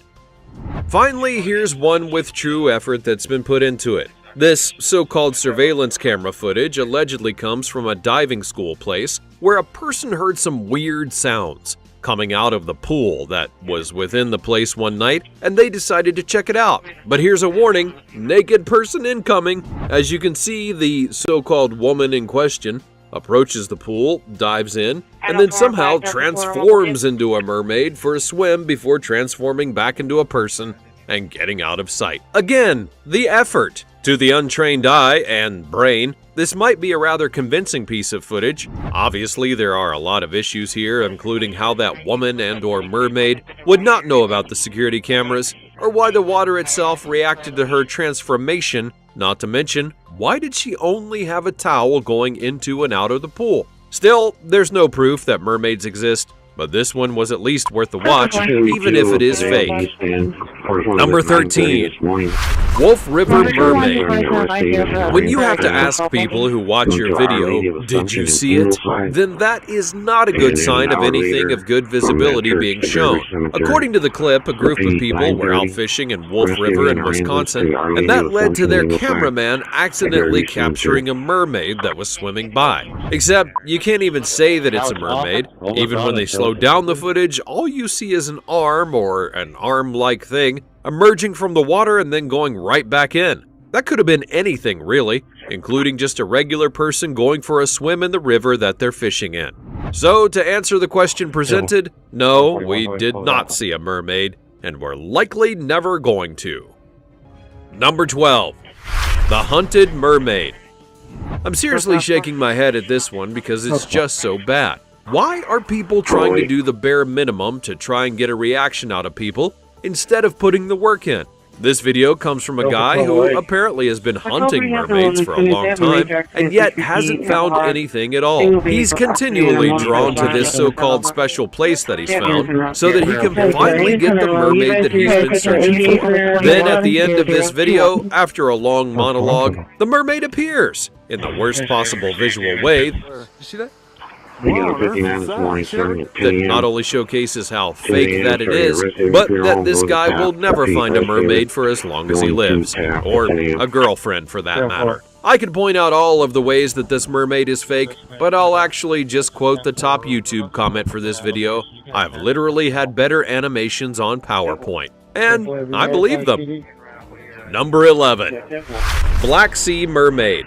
Good morning. Well, that title kind of sounds mysterious, right? Like there's something big about to be shown, and you're almost trembling with anticipation for what you're going to see. But prepare to be disappointed, because this is the Fancy Banana. And this mermaid is nothing more than a skeleton that was unveiled in a video that was not only terribly shot, but also poorly edited. I mean, seriously, this is about a mermaid skeleton, and you're not even showing the skeleton that much. Not to mention, what's with that horned head? Is this supposed to be some kind of Black Sea, black magic mermaid? Ugh, just do better, Internet. Number 10, Hurricane Mermaid. Now this is getting both sad and comical, and I am not really amused. This clip allegedly comes from India, where a hurricane had blown a dead mermaid onto a beach where somebody could easily just go up and film its corpse. A corpse that happens to feature a mermaid with a rather rubbery face and surprisingly perfectly white teeth. I guess they have great dentistry down under the sea. Now, this is such a joke, and it's so fake, and the video only has 2 comments despite it being a important find.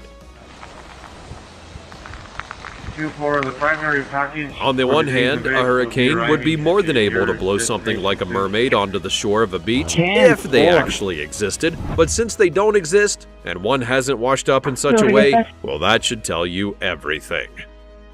Number 9, Sri Lanka Mermaid.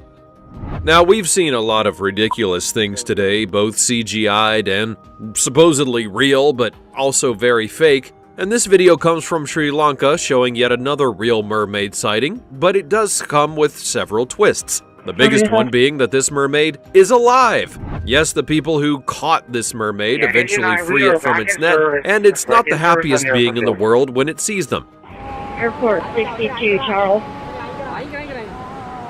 So, do I even want to point out the various ways in which this video is fake? First of all, the video begins with them running right at the caught mermaid, which is curious, because if it is a random sighting, why wouldn't they have showed the moment the mermaid was caught? Also, it's completely dark in the footage, which is a bit odd to have caught something like that at night. It's almost as though they don't really want you to see the mermaid in full. And in addition to that, the camera also doesn't keep a constant bead on the mermaid, despite it being, you know, a mermaid. So yeah, it was all just a stage production that was done on a beach.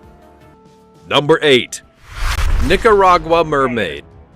Now, wow, I just talked about one that I didn't think was CGI, and now I have one that is so completely CGI that it just hurts to watch. And yet, watch it we must for this list. Oh, how I suffer. Anyway, the video claims to be from Nicaragua, and also claims to be a live mermaid, and we all know that it's not for incredibly obvious reasons. No, I'm not even saying that it's fake because it doesn't look like a mermaid, because how are we supposed to know what a mermaid even looks like? It could be a more animalistic style beast that we're seeing here, or it could be a half human, half fish kind of thing.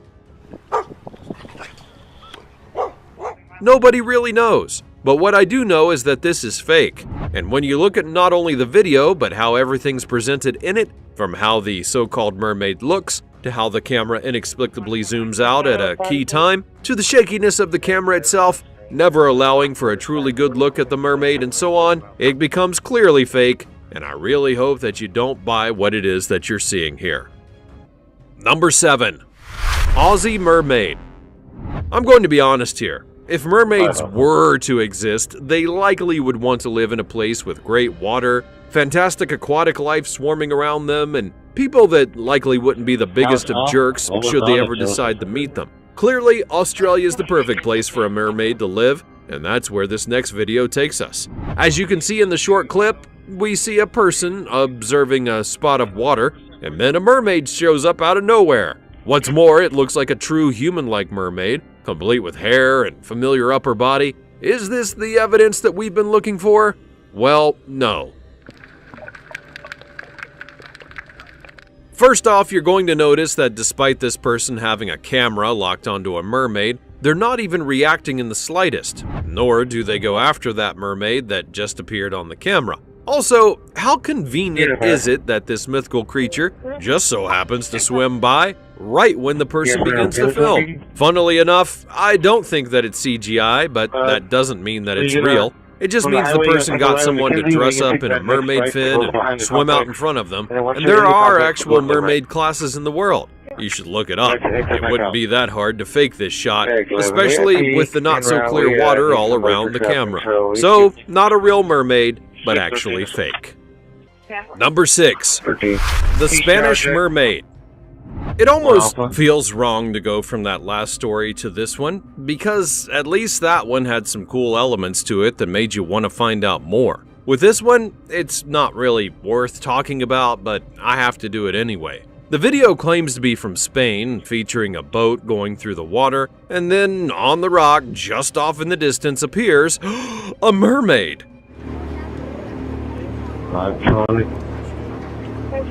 Yes, I'm so excited about this, can't you tell?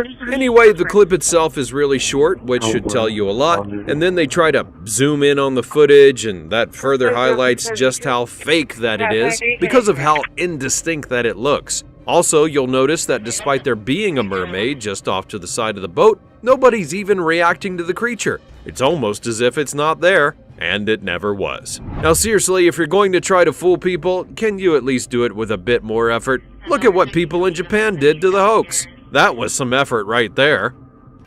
Number 5. The Japanese mummified mummy. Now, here's another tale that has a couple of twists that you'll likely not have expected. For this story, we won't go into the far past, but to 2022. In that year, a temple in Japan was researched, and inside of a temple box, there was a mummified mermaid. Got your interest? Well, this one looked a lot like another hybrid I showed you from before, with the difference being that it appeared to be a monkey torso that was sewn onto a fish. That's just gross. The haunting hybrid, which resembles a thing from Japanese mythology, a fish-like creature with a human head that's fabled to help cure disease and increase longevity, was examined by many people to try and figure out exactly what in the world was going on when this thing was made. That's where the hoax part of it all comes into play, as this thing was stated to be something that could give someone long life, and thus many believed, based on what they had found with this hybrid, that it was made to scam people. Case in point, the mermaid's torso did not belong to a monkey, but instead was made predominantly from cloth, paper, and cotton that was held together by metal pins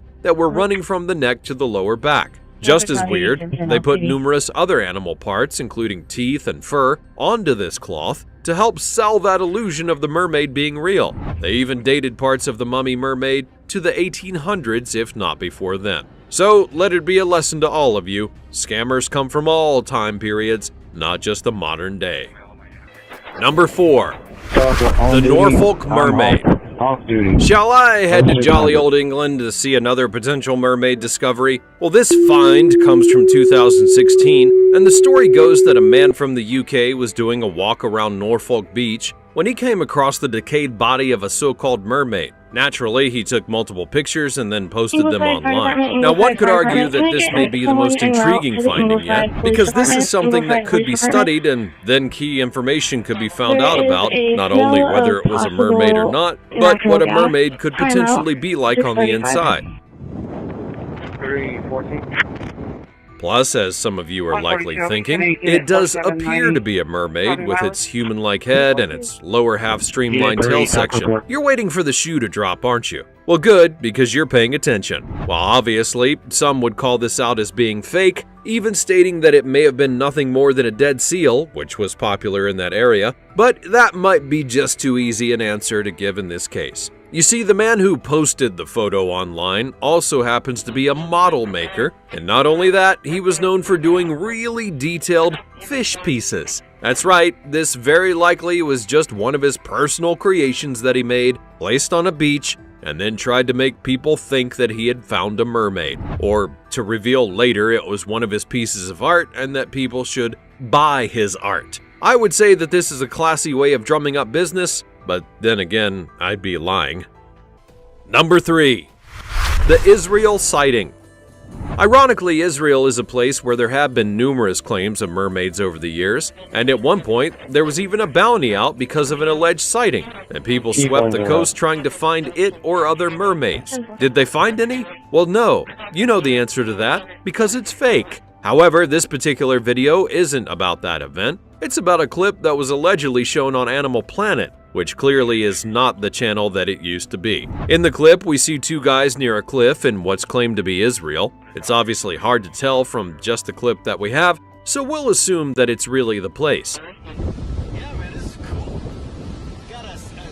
The video begins with two guys talking about something they see out on a rock face near the coast, and they're trying to decide what it is, as they don't exactly recognize it immediately. They wonder if it's a seal due to its look and tail, but then they start to ask the big question: could it actually be a mermaid? And then, quite predictably, the mermaid turns around, freaks them out, and the creature waddles back into the deep, leaving two freaked out guys talking about what they had seen. So, was it a mermaid? Well, I'll give them credit. It's a better video than the last two entries, but it doesn't prove anything, and it's obviously fake. First off, it really does look like a seal in terms of its shape, coloring, and even how it waddled off the rock. It didn't seem to be human-esque in a meaningful way. The camera zoom didn't help to make things any more clear. It just made them even more blurry. Not to mention, the guys were quite a distance from the rock, and the farther you are from something, the more your eyesight tends to distort things. Oh, and just for the record, the person who posted the video online even said that he thought it was a seal and not a mermaid.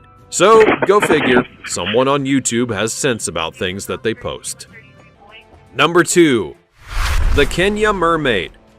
I'm not even sure that I really want to talk about this video because it's obviously so fake and it hurts, and it's arguably a human rights violation. With reluctance, I'm showing you this video that claims to be of a real mermaid that was washed up on the beach of coastal Kenya. Now, to its credit, unlike the last entry, they actually show the mermaid instead of just stating that it's a mermaid in a brief image and animation that you see. So good on them for that at least, but it's still obviously fake. However, as is oh so obvious from the moment you see it, this is not a mermaid at all. It's a young child who was, for some unknowable reason, stuffed into a fish and put onto a beach to pretend to be a mermaid. And clearly the fish is still alive given that it's flapping around in the beginning of the video. So they stuffed a kid into a live fish, or they just animated the fish's fins. Either way, it's still fake. As the YouTube comments for the clip would highlight, it's disgusting because it's one thing to try and fool the public with a video that might make you think that mermaids are real, like what with the evidence special that I talked about before, but this person eventually decided to stage a full-on scene to make people believe that it was actually there, without even trying to make it seem plausible. For the record, I salute the YouTube commentators who noted this. The fish that the kid is attached to is a grouper, which can be quite large, and that explains why the kid's body was able to fit inside of its mouth. Oh, and that mermaid hair that went from black to brown for some reason? Great job there, everyone. You must be so proud. Again, there is no proof of mermaids, and clearly this so-called high-quality video was fake. After all, they had the mermaid right there, so why wouldn't they have turned it into the authorities and gotten famous for finding the world's first mermaid? I mean, exactly.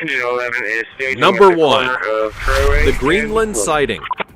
Now, for the record, we acknowledge that pretty much everything you're going to see here today is fake, altered, made with CGI, or has features that someone is trying to pretend that they're a mermaid. I get that, but I also need to show you just how many pieces of footage and legends there are of such mermaid sightings so that you get an idea of just how far that people are trying to go to prove their existence and exactly how bored they are on the internet. Case in point, let's have a look at this video from a submersible claiming to have found a mermaid off the coast of Greenland at around 1,000 meters below sea level. Now, objectively, those waters likely do hold many species of fish that we may be unaware of due to the rather frigid temperatures that exist there. You have to be able to survive in those climates to endure it, and so you could argue that a mermaid, which allegedly is something that can swim in all waters, could exist there. The problem with this footage is manifold, not the least of which is that they not only have the footage,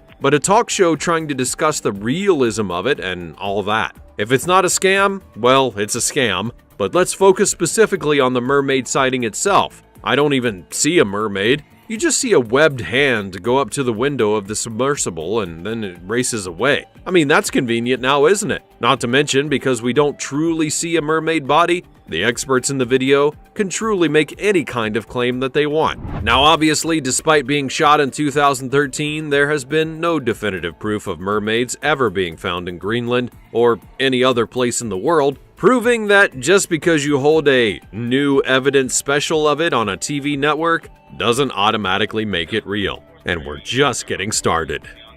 Well, that's all from the realm of mermaids and the pieces of proof that people are trying to put in front of others to make them think it's real. How far did you make it in the drinking game? If you were playing along, you're not even conscious right now. After seeing these unique pieces of footage, are you certain that mermaids actually exist? Or are you like me and believe that they're fake? Be sure to let me know all of your thoughts in the comments section down below. Also, check out the other cool things that are showing up on the screen, and I will see you next time. Doctor's medicine.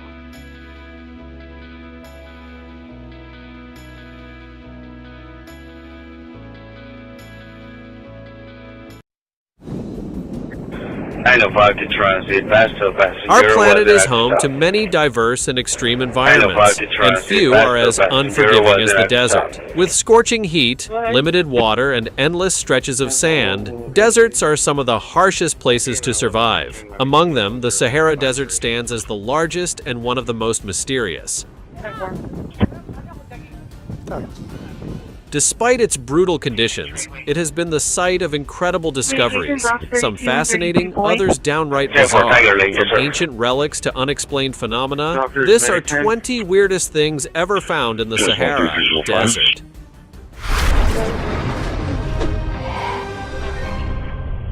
Number 20. The Saharan Horned Viper.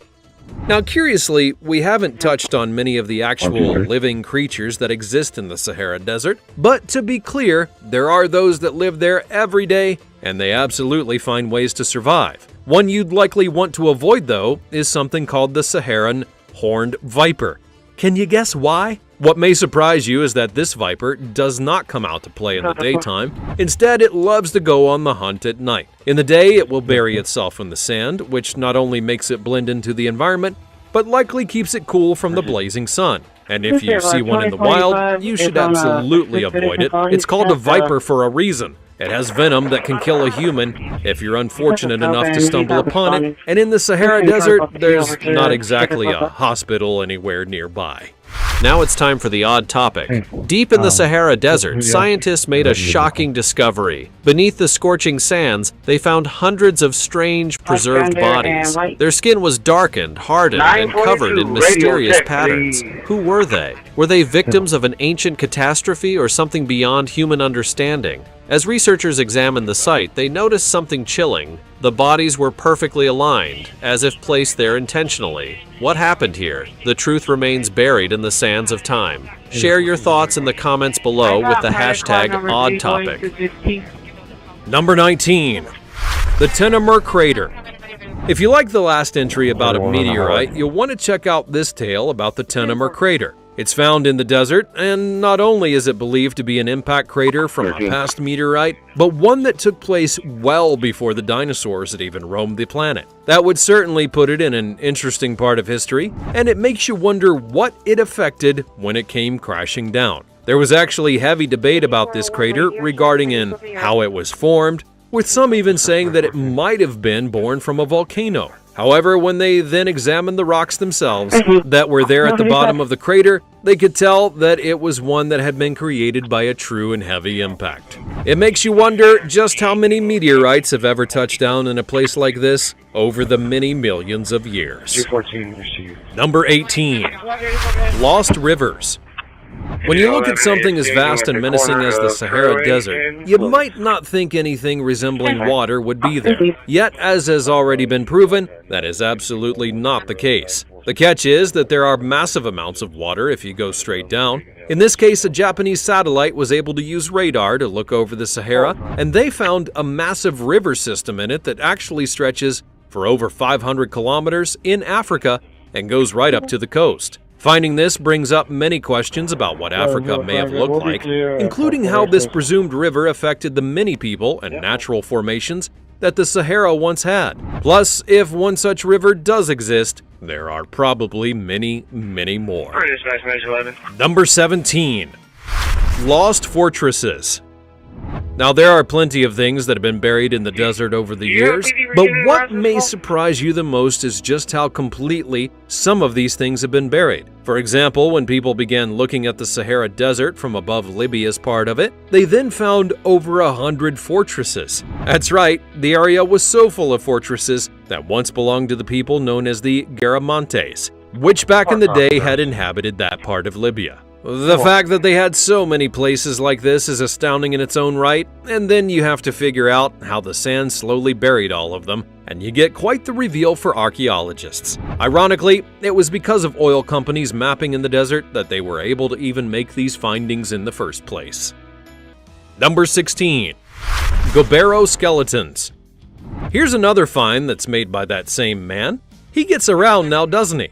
In this case, he was part of a discovery in a location that was known as the Green Sahara. It was a special place that existed within the desert long before it was such a thing. In fact, the place was once much more vibrant before serious climate change issues rocked it over the course of about 5,000 years. The people that lived in the place had a decent society that was based on the skeletons that were found in what is now referred to as Gobero. Many of these skeletons were found intact, and they were deemed to have been part of a spectacular burial that further paints a picture of what life in the place was like a long time ago. Number 15. Huge dinosaur bone.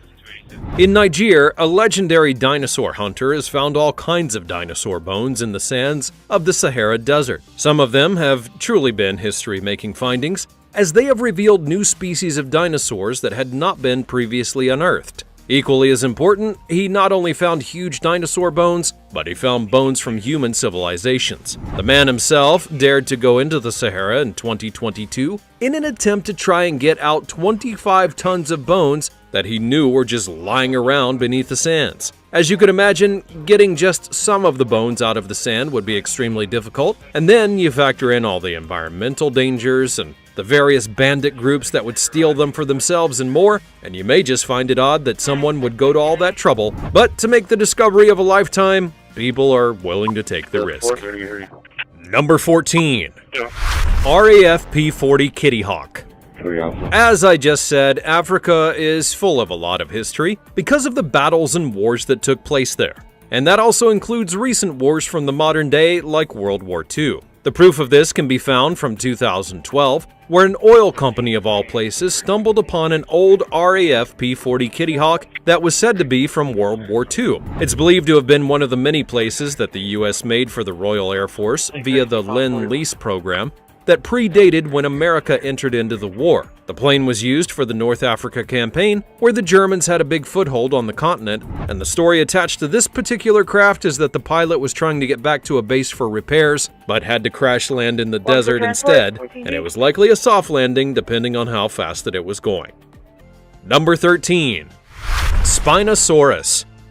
I'll be talking about dinosaurs quite a bit in this section, so you'll have to bear with me. In the case of this one, I'm talking about the largest carnivorous dinosaur to have ever existed, the Spinosaurus. The thing made T-Rex look tame by all comparisons, and it had multiple advantages that, to this day, scientists have still not fully figured out. For example, the bones of one found in the Sahara seems to imply that it was a semi-aquatic animal. That would explain the giant fin on its back, which no other carnivorous dinosaur of its type has. If this is true, that also means that it was a terror on the land and in the water, and that should make everyone happy that we don't have to deal with the thing today.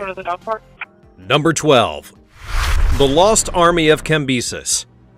Throughout history, Africa has been the site of many battles and wars, not to mention empires that have risen and fallen. As such, you'll definitely find the relics of those armies and empires scattered throughout the sands, but what about an entire lost army? The Lost Army of Cambyses was a mythical legion of soldiers that were tied to the Persian Empire. They apparently went into the Sahara Desert and never returned, and nobody knows exactly what it is that happened to them. It was even written about by some famous Greek historians. Fast forward to 2009, and relics from within the Sahara Desert seem to reveal the truth. They weren't actually lost. They may have just been buried alive by a vicious sandstorm. There were 50,000 men in this particular army, so just imagine all of them becoming consumed by the desert. Number 11. The Nabta Playa. Now let's shift from something a bit scary into something a bit more mystifying. Specifically, the archaeological, not to mention astronomical site known as Nabta Playa. This place is found within the Saharan Desert, and it's said to be over 7,000 years old, and it's the oldest known astronomical site in the world. So, what was the point of these rocks pointing out of the sand? Well, that would be to help track the summer solstice, which would lead them to know when the monsoon season was coming. The beauty and mystery of the site is how they were able to figure out how to make the place work for their goals. I mean, clearly they did get it to work, but it's also one of those many things that the ancient people of the land did that confounds the modern mind today. It's a key part of history, and places like UNESCO help to preserve it all today. Number 10. A massive crocodile. It's been a while since I've talked about fossils, so how about I show you one from not a whale, but a crocodile? It doesn't sound so bad at first, as places like Egypt are known for their crocs, especially the Nile crocodile, but this one that I'm going to talk about is absolutely massive compared to the crocodiles of today. This croc would have been just under 10 meters long, which may explain why it was named Macamosaurus rex. Between its bulk and its long snout, it's believed to have been the biggest crocodile to have ever lived in the oceans. That's right, this was an ocean-dwelling croc, and I hate to think about how effective it was in the water. The belief is that this particular croc lived in an ocean that had once divided Africa and Europe, and it likely was one of the apex predators. It's so big, in fact, that even the skeleton of the beast is said to have been taller than the average human being. Now, thankfully, these kind of crocs are not around today, but they can still get pretty big, and you still wouldn't want to mess with them. Number 9. Chat el Jared. Now, as I've already told you, there is water in the Sahara Desert, but not all of it is something that you would want to drink or even be close to. One such example is this place, the largest salt lake in the Sahara Desert, but it might also be the biggest salt lake in all of Africa. It just really depends on who it is that you talk to. It's almost twice as large as the Great Salt Lake that you'll find in Utah, which should highlight just how big of a lake that I'm talking about. And this place, including the nearby town, which is the gateway to the Sahara, has been used in all kinds of movies over the years because of its oddly picturesque location. And if you don't believe me, even the Star Wars films have been shot here. So now you know where Tatooine is on Earth. You are very welcome.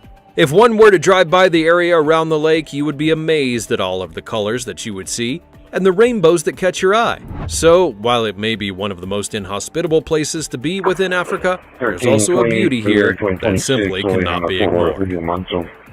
Number 8. Timbuktu.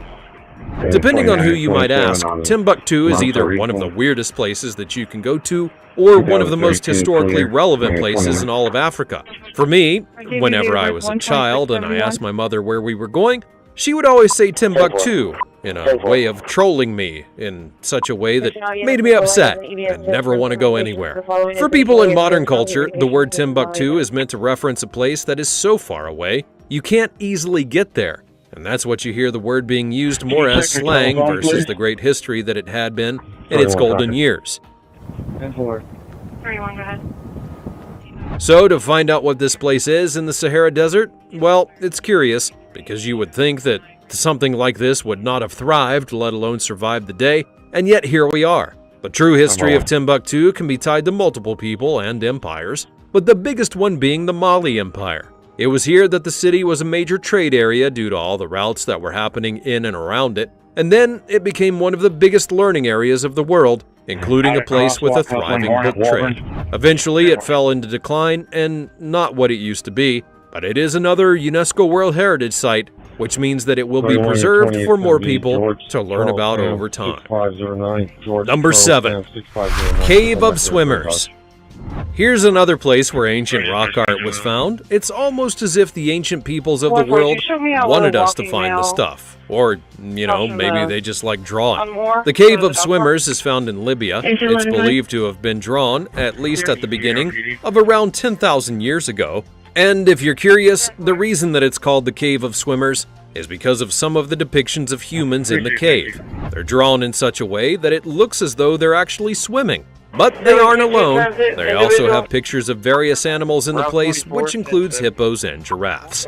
It may seem weird that people would draw something like this in a cave, but you have to remember that back then, they didn't have communication methods as we do now. 39838591. This was their way of not only speaking in some ways, but also writing down their own history. Plus, the swimming and the animals could have meant something special or important to the one who drew it. We as a people may never actually know. But what we can do is analyze these places and find out what history has to show us. Number 6. Ancient Rock Art. Welcome to another UNESCO World Heritage Site, one that has a great importance to both science and history as a whole, because there are a large amount of rock art within this place. More than 15,000 drawings and engravings record the climatic changes, the animal migrations, and the evolution of human life on the edge of the Sahara from about 6000 BC to the first centuries of the present era. There's all kind of reasons why that's cool. First of all, drawings like this help to paint a more clear picture of what life was like in the desert and beyond. After all, based on the images, there were not only groups of people living here, but herds of animals that they hunted and more. By studying things, we gain even more insight into the past to figure out how things got to where they are now. Nobody knows or has the clearest picture of history in Africa, and so finding more locations like this will help to fill in the gaps. Number 5. Eye of the Sahara. Now, I showed you the desert center before, but what about one of its eyes? In the western part of the desert, you're going to find a natural rock formation that's called the Eye of the Sahara, because when you look at it from above, it really does appear to be like an eyeball. Oh, and it's big enough to be seen from high up, as the base of the formation is actually 50 kilometers wide. Now, obviously, it's not something you would expect to find in a desert, so what actually caused it to be formed? There have been a lot of theories, including one about Atlantis, believe it or not, but science eventually came through in the end. Scientists now know it to be an uplifted geologic dome characterized by layers of sedimentary rocks that had been exposed over millions of years by wind and water and erosion. That's important for scientific reasons because, not unlike tree rings, the layers of this rock can expose what the Earth was like the further back in time that you want to check out. So, while it might just look like a cool formation that pops out of the desert, it's actually something that is so much more unique. Number 4. Libyan Desert Glass. While this is one of the stranger things on the list, I also think that it's one of the coolest because of what it may imply. Picture this, you're going through the desert in a vehicle when all of a sudden your tires hit something that make a scrunching sound. Sand and stone don't really sound like that, so then you stop and get out, only to find yourself standing on glass. Now, sand is something that can be made into glass, but not via the passage of time or simply having large sums of it together, or else the Sahara Desert and every other desert like it would just be a massive sheet of glass. So then, what is it that's going on here? Well, that's the weird and quite cool part of all of this. Libyan desert glass is made by the impact of meteorites. That's right, the heat that meteors from space create when they hit the desert sand is so strong, it basically turns them into instant glass. So, to give you some further context, one analysis claims that the heat that's required to make this kind of glass like this in such an area and in such a fast way would be like dropping a nuclear bomb in the desert. And we all know they didn't do that in the past for obvious reasons. Furthermore, there are many who feel that some of this glass is actually millions of years old, which would have only meant that something from outer space impacting the desert sands would have caused it. It's crazy to think about, but we do know that meteorites can hit just about anywhere on the planet, and sites with this glass have been revealed to be within what appears to be impact craters. And so, space may have accidentally given us one of the more rare substances on Earth. Number 3. The walking whale. Now at first you may think that I'm about to pull the rug out from under you once again with some kind of nonsense, but that's not the case here, I promise. There is a place in the Sahara known as Wadi al-Hatan, which translates to the Valley of the Whales. Its name, if not obvious, is in reference to the numerous whale fossils that have been located there over the years. So many have been found that the place is now a UNESCO World Heritage Site, so they clearly see the value in everything that's happened there. But the thing I'm going to focus on is that there have been numerous full skeletons that have been found in the area that showcase that many millions of years ago, there were actually walking whales. Seriously, there are numerous fossils, and some of those have been found with their stomachs intact. That doesn't happen very often in the fossil world. Going back to the walking part, scientists for a long time had pondered how it was even possible for whales to have evolved the way that they did, and now we seem to have that answer via these missing links. Not only does that repaint our visuals of whales from the past, but of the Sahara Desert once upon a time. If there were so many of these walking whales in the area, that means that this part of the Sahara, that is near to Cairo for the record, must have been a much more hospitable place to live. It would have had more water sources, plants for the giant whales to eat, and more. And then over time, the land began to shift, and this branch of whales died out. So the species as a whole slowly went into the oceans to live. Now personally, I think they made the right call, because it's just way too hot to live in the desert. But it also raises a question of what other bones may be found out there. Number 2. Wa-an-namas.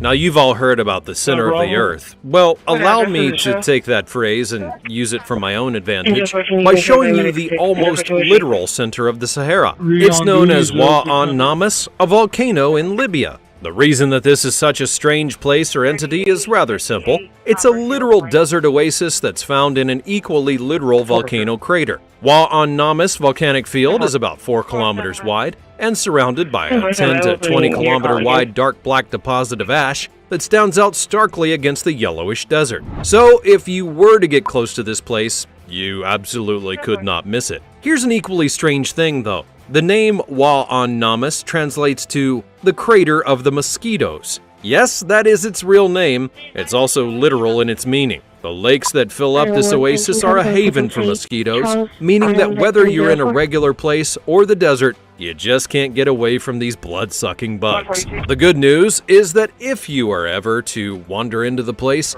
and don't mind getting eaten alive by mosquitoes, you can drink the water there. Unlike the salt lakes that are nearby, this has a freshwater area. It leads many to believe that it's a vital place along caravan routes in the old days where people would rest on long journeys and have a sip of water before heading out once again on their camels. The photos of the place are absolutely beautiful, and while nobody can say go and check it out, if you do happen to visit there, it may be worth quite the hot and stinging trip.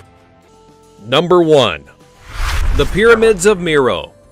I'm going to begin with a basic one, as there are multiple countries that are enveloped within the place that we call the Sahara Desert, and many of those places at one point in time had pyramids. So naturally, some of these are going to be found within the desert sands, and that includes the Pyramids of Meroe. Now, if you don't know, this place is located in the Sudan, and when these particular pyramids were discovered, they became quite the sight. Some even state that they were some of the most magnificent pyramids that were ever found. So you may be thinking that this is the result of the Egyptians, as they were the ones that were most tied to the pyramid-like structure, but here it's not actually the case. Instead, these were made by the Kingdom of Kush during that period of time, and they were once a very wealthy and powerful empire.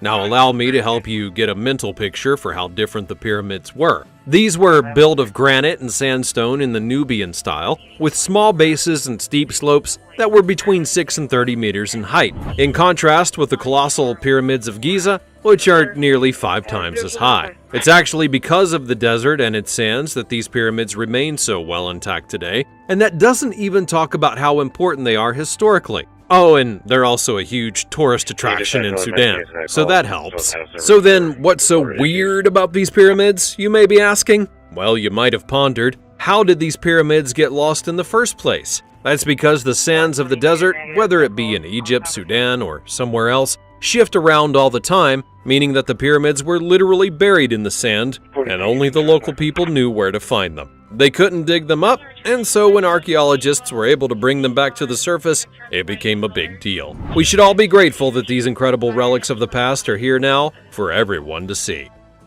Well, that's all from the vast area of the Sahara Desert and all of the weird things that have been discovered there over the years. Were you stunned to see so many odd things found there? And which items did you think were the most weird? Perhaps you know of another strange thing found there that I could have mentioned on this list. Be sure to let me know all about it in the comments section down below. Check out the other cool things that are showing up on the screen, and I will see you next time.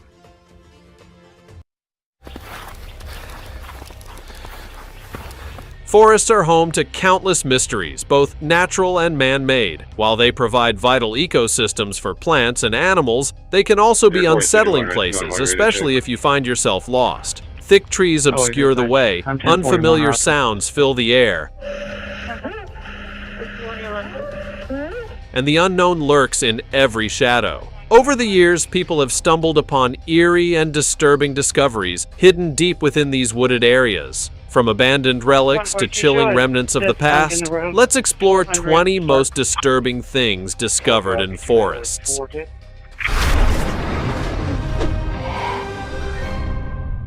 Number 20. An airplane. There are a lot of reasons for a plane to end up in the forest, believe it or not. The biggest of them is obvious. It crash-landed there. However, it's not what happened to this plane in the middle of a Malaysian forest that matters. What happened here is arguably more disturbing, as it was a plane that was intentionally brought into the forest to make it into a hotel. And before you say, well, that's dumb, there have been plane motels in the past. However, what's disturbing here is that they tried to make the hotel, and the funding fell through, and so they simply left the carcass of the plane behind. You don't think that someone else could have done something with that plane, do you? I mean, I'm just saying. Now it's time for the odd topic. A hunter recently came forward with an incredible story. He claims that his trail cam captured a creature that he cannot explain. According to him, the creature was humanoid and had black eyes. Could this be the mythical Wendigo? We cannot tell for sure. What do you think? Let us know in the comments below with the hashtag #OddTopic. Number 19. White deer. Sometimes the animal kingdom delivers a surprise that nobody expects. You all hopefully are familiar with the term albino. It refers to animals that are unnaturally white due to how they lack certain things in their skin that give them color. Traditionally, it turns animals white instead of their standard color. However, in Canada, there's a special section of deer that are known as the Seneca white deer, and they are all white, but they are not albino. They are leucistic, meaning that they lack all pigmentation in their hair, but they have normal brown-colored eyes. That's an important distinction, as albinos are always in danger of health risks due to not having the melanin that's needed to retain their color. This deer is only about 100 strong, and many are fighting to keep it alive. Number 18. Strange sounds. I'll admit that this one is a bit more vague than the others, but it's still something you wouldn't want to have happen to you when you are in the forest. In this case, a group of hunters were in a forest when they began hearing some really weird noises. Sounds that they could not easily identify. They talked about it in the video and even showed footage where they even mimicked the sounds that they were hearing.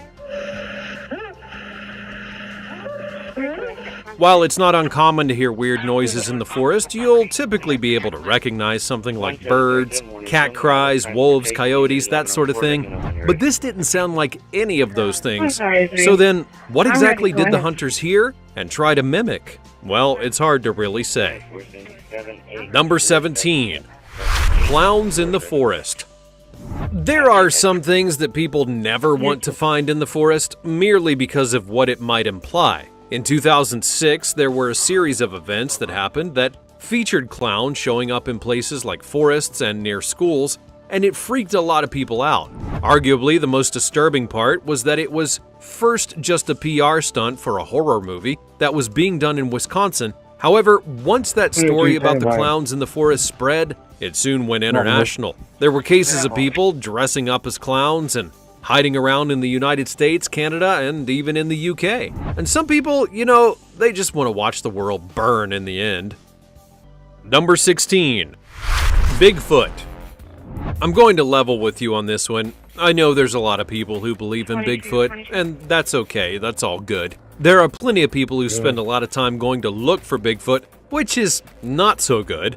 What's disturbing is the lengths that people will go to in order to try and find proof of Bigfoot or Sasquatch or whatever you call it, and the footage that's sometimes shown that they feel definitively proves that it exists. Every single time, it can be beaten back and disproved with ease, and yet people are still trying to find Bigfoot or proof of it. There were even shows on Animal Planet about trying to find Bigfoot, which really made it lose its credibility with me, and they never found out. That's not a good show to make when you have no payoff, you know. While it's nice to believe in things that are beyond the normal, there are limits that you should impose on yourself, and this is one example of people not doing that. Number 15. The bear selfies. In today's world, there is arguably nothing more disturbing than people, especially young people, who revolve their entire lives around taking selfies or making videos for things like YouTube and TikTok. There's a reason to fear the younger generation because they aren't really all there. However, we may have found something equally as disturbing, a bear that is also up for taking selfies. Lots and lots of selfies, hundreds of them in fact. Near a forest in Boulder, Colorado, a bear not only went up to a trail camera, but it stayed there so that it could take 400 selfies of itself from various angles. There's no rhyme or reason to it really. The bear had to know what it was doing, and it willingly did it. I mean, what is even going on in the world today that a bear knows how to take a selfie? Let's just pray that it doesn't know about social media. Number 14. The crooked forest. Sometimes something is disturbing merely because you can immediately identify that it doesn't look right. And this particular forest can attest to that feeling. The crooked forest is a grove of 400 oddly shaped pine trees located near the town of Grafino, West Pomerania in Poland. They were planted all the way back in the 1930s, and when you look at them now, well, they're pretty crooked. That bend at the bottom of their trunks is literally unheard of in the world, and the fact that it was able to do that and still be over 15 meters tall takes some doing. As you can guess, there have been plenty of theories about what actually happened here, including unique gravitational pulls to people's alterations and even more. We may never know the truth, and even now no one has a definitive answer for why this section of trees in this forest bend that way, but it's very trippy indeed. Number 13. Stucky the mummified dog. In the United States, a person was cutting down a tree when they found something incredibly disturbing inside. It was a mummified dog. This dog had gotten stuck in the tree, died inside of it, and the natural coffin had perfectly preserved the body until the tree was cut down and his body was found. How did the dog get stuck in the tree? Well, it's believed that the canine, nicknamed Stucky, which is equally disturbing, was chasing a raccoon and just got stuck in there. The only reason it wasn't found before was because the scent of death blew away from the nearby people's noses somehow. The phrase, "what a way to go," definitely comes to mind here. Number 12. Mouse deer. When it comes to the animal kingdom, there's just something that we sometimes take for granted. That being the way that we might think that an animal is extinct, but they're just hiding off in an area that nobody has looked at. For proof of such a thing, you need only to look at Vietnam in 2019, when a trail camera was able to take a photo of a creature that was referred to as a mouse deer because of how it looks like a fusion between two common animals. The reason that this is so disturbing is that this animal had not been seen in any form for over 30 years. While it wasn't officially labeled as an extinct thing by official records, people did consider it, and they put it as lost for the time being until the photo and others in the area were taken. Number 11. Cambridge Ghost Hunt. We need to cleanse the palate after that last one, so let's go on a ghost hunt. This took place in 2017 in Cambridge, New York. The people of the area were reasonably freaked out when they looked at a picture from a trail camera that appeared to show a little ghost girl. Now, naturally, people started going out to try and find proof of this so-called ghost, who had a set of missing limbs in the camera shot. Sadly, for all of those ghost hunters out there, it turned out that this so-called ghost girl was actually a girl in real life. She was a 9-year-old who was very much playing for the camera, and the trail camera merely took a bad shot which made her look and seem like a ghost. Number 10. Trail camera bombs.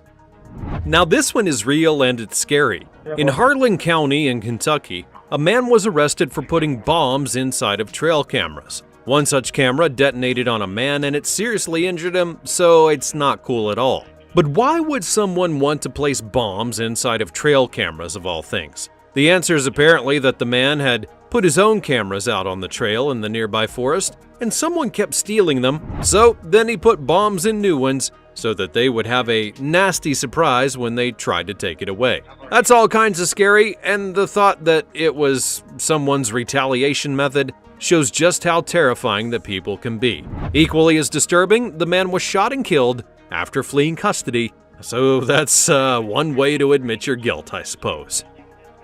Number 9. Abandoned cars. This next one is disturbing on an entirely different level. So we've all seen the various car shows and films that feature someone finding a car in the woods or in a barn and trying to restore it somehow. But what you may not realize is that this not only happens, but it happens quite a bit. And it's really weird that people have done it for so long. Because it's not only cars that they're dumping, it's ones that at times we would consider to be classics. The ones that people would have given an arm and a leg to have had when they were in pristine condition, and yet here they are all rusted and rotted and abandoned and alone. It's terrifying to think about, given how well that some people treat their cars today. So why do they abandon them like this? Well, it's hard to say. Maybe they're just lazy and didn't want to get rid of them in the proper way. Maybe they thought it would brighten up the forest, or maybe even dissolve into it. It's really hard to know, but it's such a waste, and people should be ashamed of themselves if they have done such a thing. Number 8. The dollhouse. Now, I'm just being honest here. Dolls, well, they can be some of the creepiest things you'll ever find. Yes, I know that sounds mean, but if you really look at them, they can be truly creepy depending on how they're made. Plus, there are numerous horror stories in areas of the world that are associated with creepy dolls, and sadly, we have another one to add to that list. An urban explorer was going through the woods in Canada and came across an abandoned house that was destined to be explored. How could he not take the bait when it looked like that? As he approached the house, there were a set of dolls waiting for him, and then as he entered, the dolls that were inside began to reveal themselves, and they were numerous. In fact, the only thing that matched their numbers were the stuffed animals that were all around. And as you can imagine, that not only would be freaky to find, but freaky to see because of how broken and decayed that they are over time. It also raises so many questions that I almost hesitate to ask. For example, who was it that lived there? Why did they have so many dolls and stuffed animals? And what caused them to leave the house and abandon all of these toys? Is there something else living there? Thankfully, I'm not likely to find the answers out, but that urban explorer clearly made it out of the house alive, and we should all be grateful. Number 7. The breathing forest. We're going to stick around in Canada for a bit because it's easily one of the coolest things you're going to see all day, and I can 100% prove what's going on here. This stars a man who was going through a forest in Canada one day when he saw something that he didn't expect. He quite literally saw the earth moving under his feet, and not in the sense of an earthquake, but in the ground itself rising and falling in such a way as though the ground seemed to be breathing. Now, if you watch the video that he recorded, you can understand the confusion and the tenseness that he was feeling in that moment. It's not exactly something you get to see every day, and it raises a whole lot of questions about what's actually going on. Naturally, a lot of people took a look at the footage to see what was happening, and the answer became surprising. This isn't a live entity that was discovered, nor was it an illusion, but instead it was the case of wind meeting trees. And if you look at the footage, you'll notice that in the background and the foreground, there's a heavy gust going on. The trees in the area don't only have roots, they have very deep roots, and ones that are so big that they permeate the area. So when the winds blew heavily against those trees, the roots then began to rise, and then they would fall and rise again. So there you have it, a breathing forest, and all it took was some extra wind. Number 6. The Screaming Sasquatch. Now, I teased it before, but how about we go on a bit of a Sasquatch hunt? Does that sound like fun? There are plenty of people over the course of history who have wanted nothing more than to be able to find a real-life Bigfoot, or some variant of it, depending on what you may believe in. That brings us to 2019 and the Ontario forest in Canada. A man was out with his wife and grandson in a lookout area amongst the forest when they heard something that they couldn't explain. Now, naturally, they pulled out their phones and recorded it, and surely enough, there was a primal howl that was coming from the nearby forest, and it was both loud, deep, and not exactly something that you could immediately recognize. I've already added it to the golf. It definitely was not a wolf or a coyote, and bears, well, they don't howl like that, nor do any big cats that would have been in this place. So the question then becomes, what was that sound? The video was shown to some official biologist nerds, and they couldn't even tell them what the sound was either. And so they had some guesses, but they couldn't say for sure. Just as mysterious, the man then went back to the area later on after the event, and he never heard that noise again. So, could it have been a screaming Sasquatch? Or perhaps it was an animal's cry that got distorted by the trees and the distance? There's no true way to know for sure. Number 5. The Witch's House. Now, I just talked about witches, and here I am going to the witch's house. This house has been quite popular over the years because of its eerie aesthetic, and people have wondered if this is even a real home, let alone one that belongs to a witch. The good news is that we know where it's really at, but whether it's haunted or not, I'll leave that up to you to decide on your own time, when I'm not around, to see the consequences of your actions. The witch's house can be found on Flint Island, which is located in Denmark. Now, the house was built in the 1930s by a farmer, and his family had apparently lived there for hundreds of years, and even wrote on a tombstone inscription about how the spirit is drawn to that place. The good news seems to be that there honestly is not a witch that resides there, but that doesn't mean that other things don't happen. After all, I've already proven that some weird stuff can happen in the woods, and besides, doesn't the house just look a little too inviting? Number 4. Fairy circle. Now we'll step away from the weird for a moment into something more natural and potentially supernatural, depending on who it is that you talk to. Have you ever been to a forest or a grassy area outside of one and seen a perfectly placed ring of mushrooms? Well, if so, you've stumbled upon a fairy circle, or a fairy ring, or an elf ring, or some other kind of nerd garbage, whatever you want to call it. Now, it turns out that this is not something for LARPing or Dungeons and Dragons. It's actually a natural phenomena that takes place. These things will sprout up for various reasons, and you can tell when one is there by 2 visual cues. The first is the obvious ring of mushrooms, which can be over 10 meters in diameter at times, and the second is through the grass itself. If you notice a ring of dead grass, well, that's because the various fungi and roots in the ground kill that grass by sucking out the nutrients for themselves, and it leaves nothing behind for the grass to feed on. From a nature standpoint, it is quite a feat to do this, and yet there are over 60 different kinds of mushrooms that can be linked to these rings and/or circles. On the supernatural side of things, these circles have been tied to all manner of creatures and events over the years, depending on the point of origin. They've been tied to witches, devils, dragons, and more, and it's also said to grant good luck or bad luck depending on what you do. These superstitions are so well known that they were even featured in a recent episode of Doctor Who. It wasn't the best episode, but the point stands. Don't enter the circle if you see one, just in case.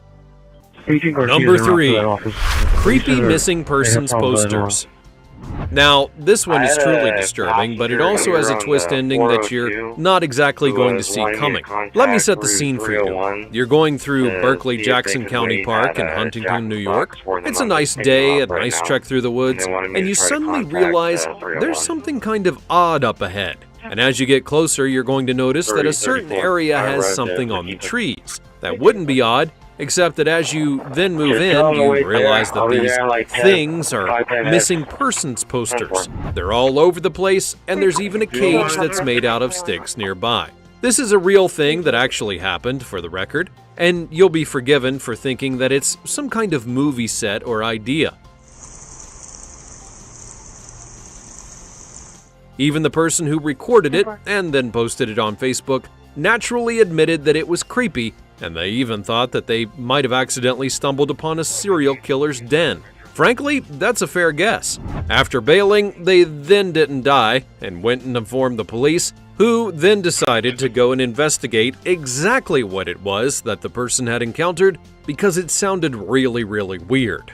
So, are you now ready for the twist? Well, after consulting with people who live in the nearby area, the police then found out what it was because it was a setup for a Halloween party. Yes, they promised to take it all down after Halloween was over, and then the case was dropped.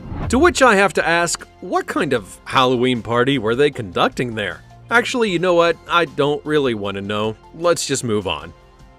Number 2. Booby traps. When you think about these kind of traps, you're likely thinking about things that you've seen in movies. For example, Rambo was a big fan of these kind of traps because it kept his enemies on edge while he worked around them. However, don't go thinking that this isn't something that happens in the world today and in the past, because booby traps have been used in wartime more than you may expect. And during the Vietnam War, they were littered all over the jungles. But I'm not talking about that war or jungle, I'm talking about in 2012, in a forest in Utah. The place has numerous trails for people to go to and have fun, and it's meant to be a recreational area. That's where U.S. Forest Service law enforcement officer James Schaffler comes into play. He was on patrol in one of the districts of the park, and he found something rather disturbing. As you guessed, it was a booby trap. This trap consisted of a large rock that was fashioned with sharpened sticks in order to create a gigantic spiked ball that would potentially hit an unsuspected victim in the chest or the head. If it had enough velocity, it could have likely killed someone, which is not cool at all in the slightest. Equally as bad, the officer barely saw the tripwire that was meant to activate it, so he could have been its victim had he not been paying such close attention. He then found another booby trap that would have set someone into a spiked pit. What the heck is even happening in Utah? The good news is that no one was hurt, and after some investigation, they actually found who was responsible, and those people claimed that it was just a set of traps that were meant to capture things like wild game. Number 1. Humpback whale. Now, to be clear, this humpback whale was real, and it was indeed found in a forest. The twist is that this was found in the Amazon rainforest back in 2019. There are still a lot of details that nobody's really sure about, but the fact remains that as people went through this forest, they soon came upon a dead humpback whale carcass, and I'm pretty sure the first thoughts were, how did that get there? Thankfully, we do know that part of the answer. This section of the rainforest was found near a beach, which sits on an island that happens to be in the Amazon River mouth. That island happens to have a mangrove forest, and that's where this young whale ended up. But how did such a great big whale get all the way into a mangrove forest, you may be wondering? The answer isn't really about the whale, but about the water. The tides in the Amazon River basin are incredibly strong, and equally as important, it's believed that the whale was actually dead in the nearby sea when the tides eventually caught it and brought it in. Where's the key? In the season that it was in, the tides would rise about 4 meters above what you would expect, which means that the waters would reach well over the beach and into the forest. Then when the tides receded, it just looked like a young whale had ended up in the forest. Still though, it's quite a sight to stumble upon, and it's definitely not something that you see every day. However, even with this knowledge of how the whale got into the forest, it still doesn't go into full detail about the situation. For example, how did the whale die? It was a young whale, which meant that it should have been with its pod, and yet here it was all alone. And furthermore, the whale migration patterns state that the whale honestly should not have been in that area at all. So we're left with more questions than we have answers, and mysteries that surround about this whale. Well, that's all from the forest of the world and some of the things that have been discovered there that can be called disturbing. Did you get freaked out by any of these things that were discovered? And which are you glad you didn't run into personally? Perhaps you know of something else that could have wound up on this list. Be sure to let me know all about it in the comments section down below. Check out the other cool things that are showing up on the screen, and I will see you next time.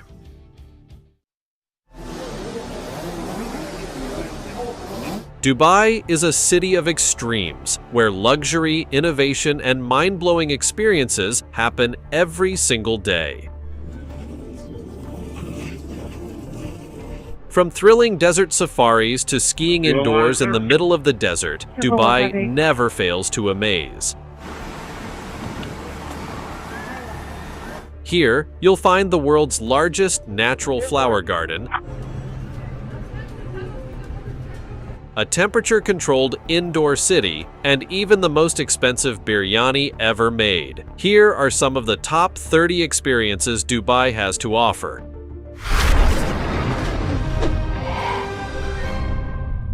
Number 30. Dubai Monorail Ride, Driverless Train. One of Dubai's most popular areas for tourists and locals alike is Palm Jumeirah, home to some of the city's best restaurants, hotels, and beaches. Among the best ways to explore this exclusive area is aboard the 5.5-kilometer driverless monorail train, owned by Nakheel. The monorail runs on a double-track system, offering breathtaking views as it glides 10 meters above the ground. As you ride, you'll pass by some of Dubai's top attractions, such as the Atlantis Aqua Adventure Park, just a quick 10-minute ride away. The train's first stop is Palm Gateway, with further stops leading to the very tip of Palm Jumeirah. For convenience, a customer service desk is available at the station, and 1,600 parking spaces are provided for tourists arriving in their own vehicles. A more recent addition is the Point Monorail Station, known for its excellent dining spots and retail offerings. One of the highlights at the Point is the Palm Fountain, which holds the title of the largest fountain in the world. Number 29. The Golden Toilet. Dubai is the kind of place where luxury knows no bounds, even extending to the bathroom. One of the city's more bizarre displays of wealth is a gold and diamond-studded toilet, rivaled perhaps only by a similar installation in Trump Tower. This particular toilet holds the world record for the most diamonds set into a toilet. Unveiled at Dubai's museum and art gallery, this gleaming lavatory is covered with a staggering 40,815 diamonds, totaling approximately 334 carats. The price tag for this extravagant fixture is a whopping $1.28 million. It seems like an insane use of such valuable resources, especially considering it's just a place to take care of basic human needs. But in Dubai, luxury is sometimes measured in the most unexpected ways. Number 28. Bugatti Veyron Police Car. Dubai is often regarded as one of the safest places in the world, and the police force plays a big part in maintaining that reputation. To ensure they are always a step ahead, the government has equipped their officers with an unmatched fleet of supercars. Among their collection are luxury names like Bentley, McLaren, Ferrari, and several Porsches. Perhaps the crown jewel of their fleet is the Bugatti Veyron. The Dubai police recently expanded their collection with a Genesis GV80 2021 edition, featuring a 3.5-liter turbocharged V8 engine and an intimidating appearance. Also added is the 2021 Toyota Supra, which reaches 100 kilometers per hour in just 4.1 seconds. With vehicles like these, it's clear that if you're thinking of committing a crime in Dubai, your escape plans are unlikely to succeed. The Bugatti, with its 408 kilometers per hour top speed, is officially the fastest police car in the world. Powered by a 16-cylinder engine delivering 1,000 horsepower, it accelerates from 0 to 100 kilometers per hour in under 2.5 seconds. It can arrive at the scene of a crime before you even hear its sirens. Number 27. Abandoned cars in Dubai. In a city like Dubai, where wealth abounds, people sometimes leave behind things that others could only dream of owning. It's becoming increasingly common to find high-end sports cars abandoned in places like airports, parking lots, or even on the side of the road. Mercedes-Benz limo. The sheer volume of cars left behind is astonishing, with estimates suggesting between 2,000 and 3,000 vehicles are abandoned each year. The idea of leaving such expensive cars to collect dust seems baffling, but in Dubai, it's a growing issue. Whether it's a Ferrari, Lamborghini, or Porsche, these cars are sometimes simply forgotten or abandoned by their owners for various reasons, often related to financial problems or fleeing the country. Number 26. Dubai's empty $13 billion man-made islands.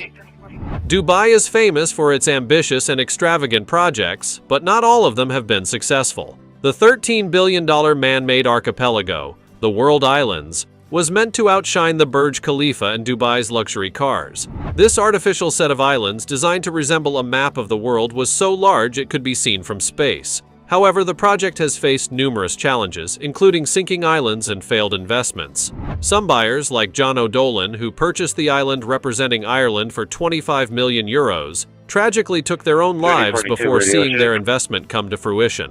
Others, like Safi Qureshi, who bought Britain, faced legal troubles. Over time, the sand used to build the islands began to shift, making the ambitious project seem more like a cautionary tale than a triumph. Number 25. Dubai Prince's Golden Car Collection.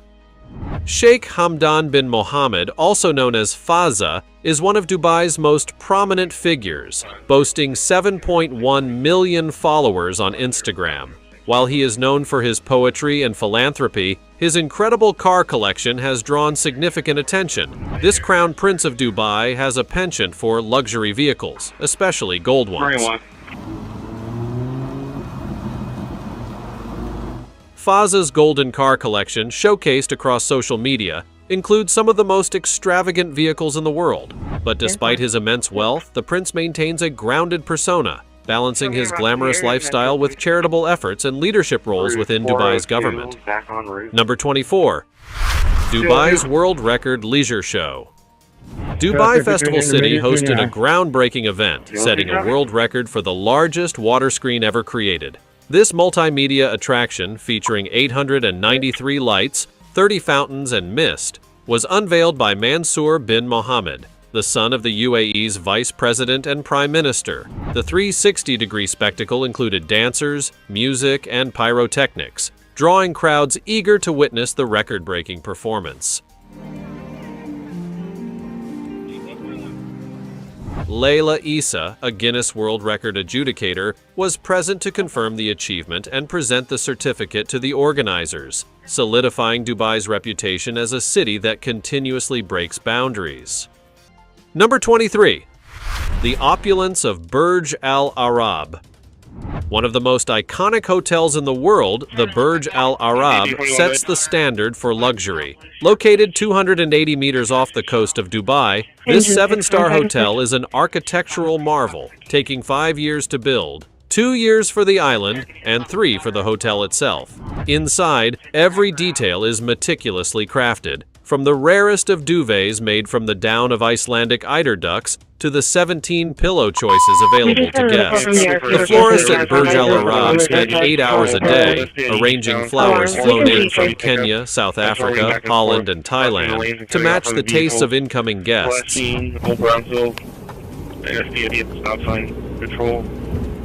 It's the epitome of go big or go home, which is Dubai's unofficial mantra. The hotel even boasts the world's largest indoor aquarium, with 10 million liters of water and over 33,000 aquatic creatures, including sharks and rays.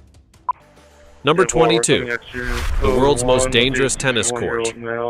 Atop the Burj Al Arab, one of Dubai's most luxurious hotels, stands a unique and perilous tennis court. Sitting 321 meters above sea level on a man-made island, this court is the highest of its kind, designed not only for tennis, but also for breathtaking views of the Arabian Gulf. In 2005, tennis legends Andre Agassi and Roger Federer played an unforgettable match on this elevated elevated court, high above Dubai's skyline. The court was built specifically for a promotional event leading up to the Dubai Tennis Championships. Though large enough to host a match, the court's dizzying height makes it a nerve-wracking place to play. One wrong swing, and the ball could easily fly off the edge, never to be seen again.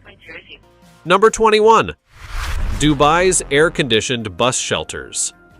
In a city where luxury cars are the norm, taking the bus might seem like a step down. However, in Dubai, even the bus shelters come with a touch of extravagance. Since 2007, the city's 636 bus stops have been equipped with air conditioning, providing a cool refuge from the intense heat while waiting for public transport. Dubai's summers are known for their scorching temperatures, but residents who use public transportation don't have to suffer through the heat. These air-conditioned shelters allow passengers to stay comfortable until their bus arrives.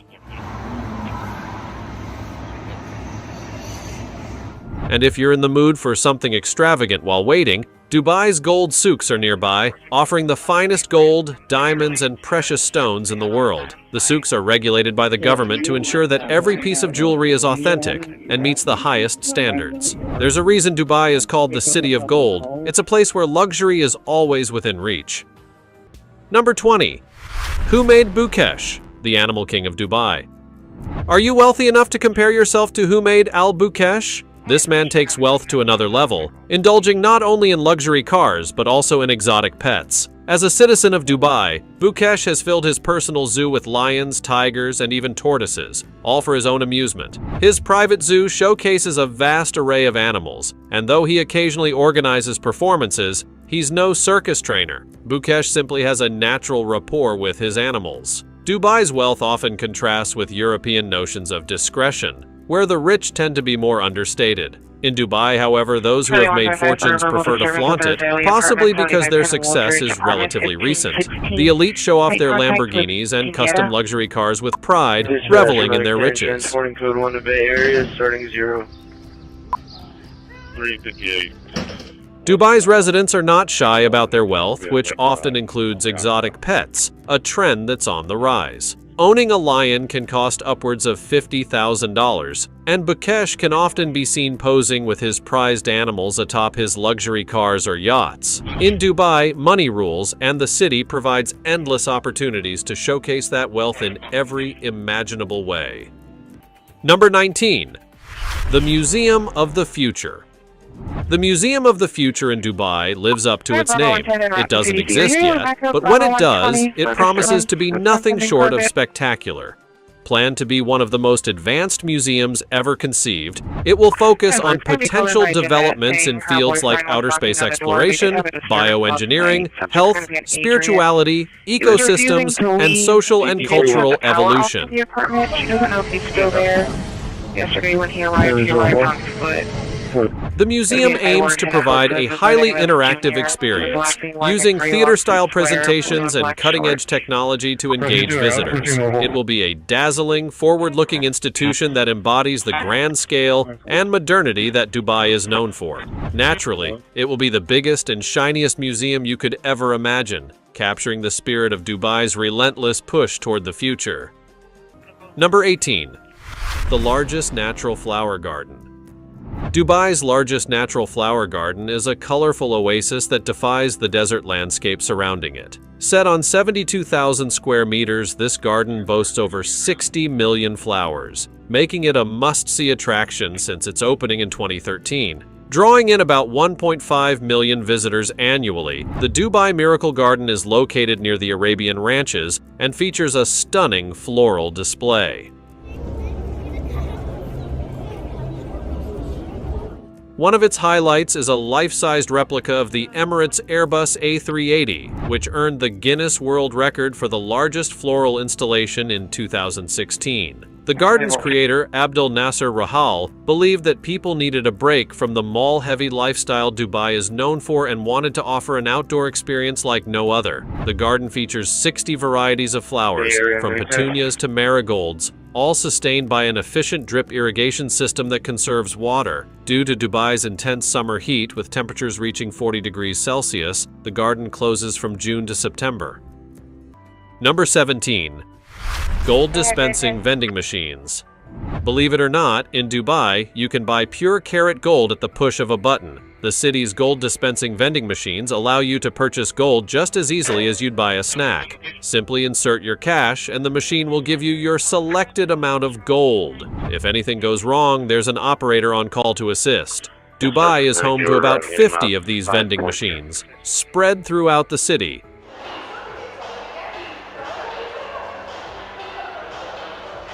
Whether you're a local or a visitor, buying gold is commonplace in Dubai, known globally as the City of Gold. The Emirates' reputation for high-quality gold is well regulated by the government, ensuring that the metal's purity is verified. Each piece is hallmarked, detailing the quality of the gold, the gems used, and the craftsmanship involved, with global market value assessments, so you're guaranteed to get the real deal.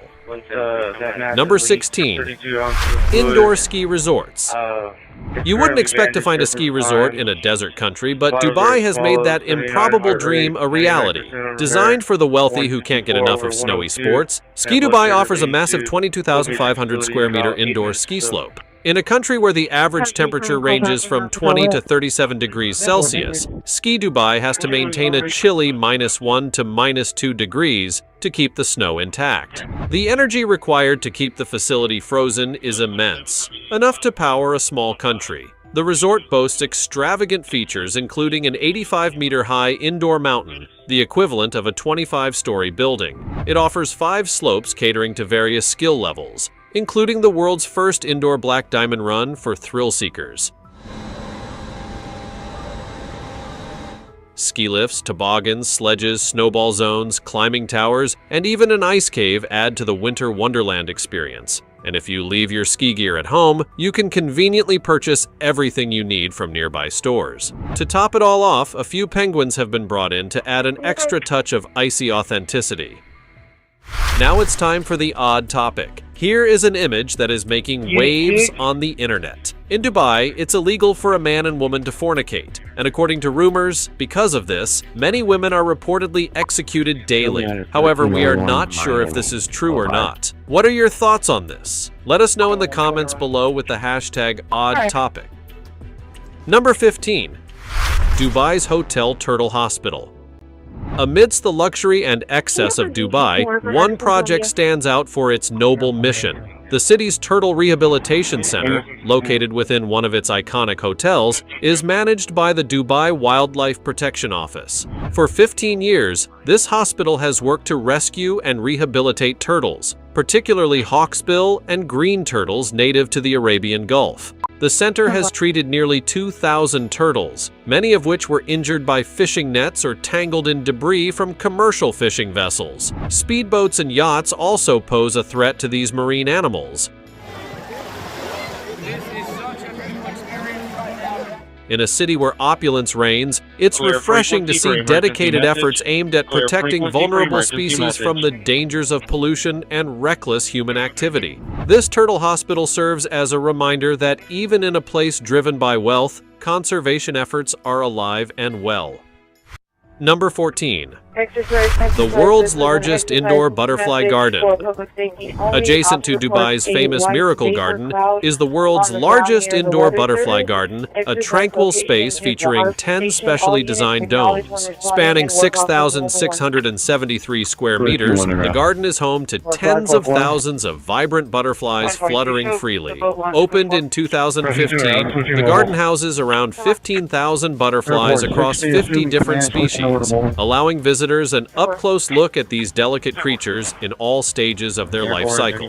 With a controlled climate set at a comfortable 24 degrees Celsius, the space is as educational as it is beautiful, complete with a butterfly museum, fish ponds, and immersive exhibits dedicated to butterfly development and conservation.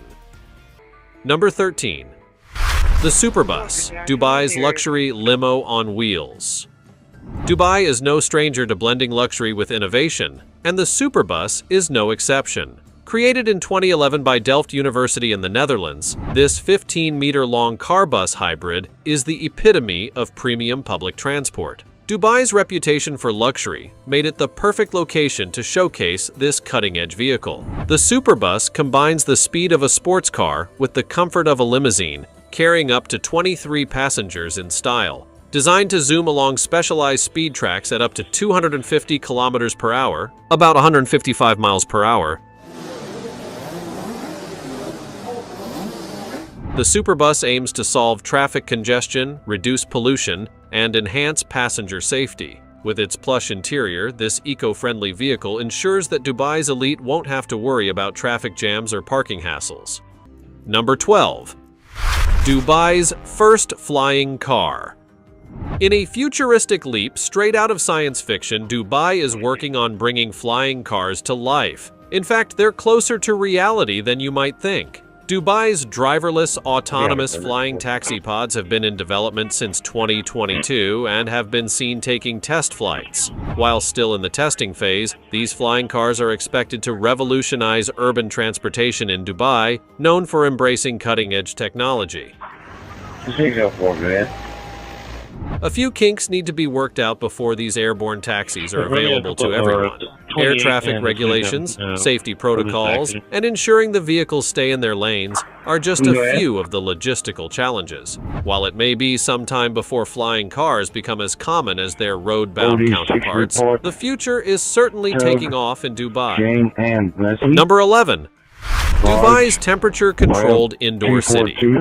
Dubai is set to build the world's first fully temperature-controlled indoor city, proving that in this modern desert metropolis, nothing is too extravagant. Considering the city already boasts ski slopes in the desert and air-conditioned bus stops, an entire climate-controlled city seems like the next logical step. Energy efficiency doesn't appear to be a concern here. This massive project, known as the Mall of the World, is expected to attract 180 million visitors annually and will be the size of an actual city. The 48 million square foot mega mall will feature a blend of global architectural and cultural elements, with influences ranging from New York's Broadway to London's Oxford Street. Inside this vast complex, visitors will find theaters, shops, cultural attractions, the world's largest amusement park, 20,000 hotel rooms, and even medical tourism facilities. No need to venture outside. The Mall of the World will have it all under one giant air-conditioned roof. Number 10. The tallest building in the world. Standing at an astonishing 828 meters, 2,717 feet, the Burj Khalifa towers over Dubai and holds the title of the tallest building in the world. For comparison, it's twice the height of the Empire State Building and 3 times taller than the Eiffel Tower. The Burj Khalifa's components, when combined, could circle 1/4 of the globe, making it a marvel of modern architecture. In addition to being the tallest building, the Burj Khalifa holds 6 other world records. It has the highest number of stories, the tallest observation deck, and an elevator that travels the longest distance in the world. The structure's massive construction involved enough concrete to weigh as much as 100,000 elephants, and the amount of aluminum used is equivalent to 5 A380 planes. Sustainability is another key feature of the Burj Khalifa. The building collects 15 million gallons of water each year, which is reused for landscaping, the fountain, and the cooling system. The tip of the Burj Khalifa's spire is so tall it can be seen from up to 95 kilometers, 59 miles away. After 6 years of construction, the Burj Khalifa officially opened in January 2010, and it continues to stand as one of the most awe-inspiring achievements in human history. Number 9. The fastest roller coaster in the world. Located at Ferrari World in Abu Dhabi, the Formula Rossa roller coaster holds the title of the fastest roller coaster in the world, reaching speeds of up to 240 kilometers per hour, 149 miles per hour. It delivers an adrenaline-pumping experience like no other. The coaster achieves this impressive velocity in just 4.9 seconds, thanks to its hydraulic launch-release system. Riders experience a force of up to 1.7 ground speed during acceleration, with the potential to feel up to 4.8 ground speed during the ride. Stretching over 2.6 kilometers, 1.6 miles, Formula Rossa ranks as the 6th largest steel roller coaster globally and draws its design inspiration from the legendary Autodromo Nazionale Monza racetrack in Italy. Given the high speeds and the possibility of colliding with airborne debris or insects, all riders are required to wear safety goggles. The coaster is also the first to be themed around Ferrari, adding to the thrill of the ride. Ferrari World opened its doors to the public in November 2010 after 3 years of construction. Number 8. Palm Island seen from space. Dubai's largest man-made island, Palm Jumeirah, is designed in the iconic shape of a palm tree, a symbol of the Middle East, often found along the Arabian shores. This incredible feat of engineering consists of a crescent-shaped breakwater, 16 fronds, and an impressive collection of luxury villas, townhouses, apartments, and hotels. Living on Palm Jumeirah offers access to world-class amenities, breathtaking views, fine dining, chic cafes, and vibrant entertainment options that appeal to both introverts and extroverts alike. Adjacent to Palm Jumeirah is the World Islands, a collection of islands shaped to resemble a map of the world. Together, these two island developments are so large that they can be seen from space. These artificial islands are not just marvels of modern engineering, but also stand as testaments to human ambition and innovation. Number 7. Amphibious car. Dubai's Crown Prince made headlines in 2014 when he purchased 6 high-speed amphibious cars. These James Bond-style vehicles, designed by California-based company Watercar, were built by inventor Dave March, who holds the Guinness World Record for the fastest amphibious car. The model the prince chose was the 2014 Python, boasting a 450 horsepower Corvette engine and a top speed of 60 miles per hour on the water. Each car came with a price tag of $135,000. One wonders, did he get a bulk discount for buying in multiples? Number 6. Dubai Miracle Garden. A fitting name, Dubai Miracle Garden is a floral paradise located in a country with only 2.7 inches of annual rainfall. Opened on Valentine's Day 2013, the garden attracts over 1.5 million visitors each year. It showcases over 60 million blooming flowers, and each year, the garden unveils a new design to keep things fresh for returning visitors. One of the most eye-catching displays is a life-size floral replica of an Emirates Airbus A380. Which earned the title of the world's largest floral installation from the Guinness World Records. Number 5. The Dubai Autodrome. This state-of-the-art 5.39-kilometer racing track is a motorsport enthusiast's dream, built to the highest standards by Clive Bowen of Apex Circuit Design. The Dubai Autodrome opened in October 2004 and quickly became a racing hub.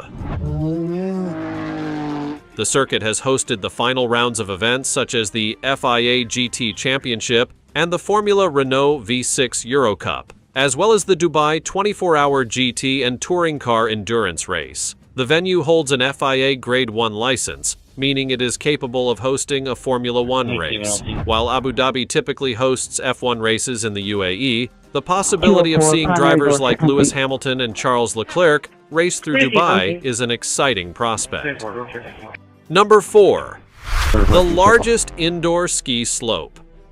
It might be hard to imagine skiing in Dubai, but the Mall of the Emirates is home to a 22,500 square meter indoor ski park. Kept at a cool -1 to -2 degrees Celsius year-round, Ski Dubai opened its icy doors in 2005. The park boasts an 85-meter tall indoor mountain with 5 different slopes of varying difficulty, 31, I'm over 34 right here.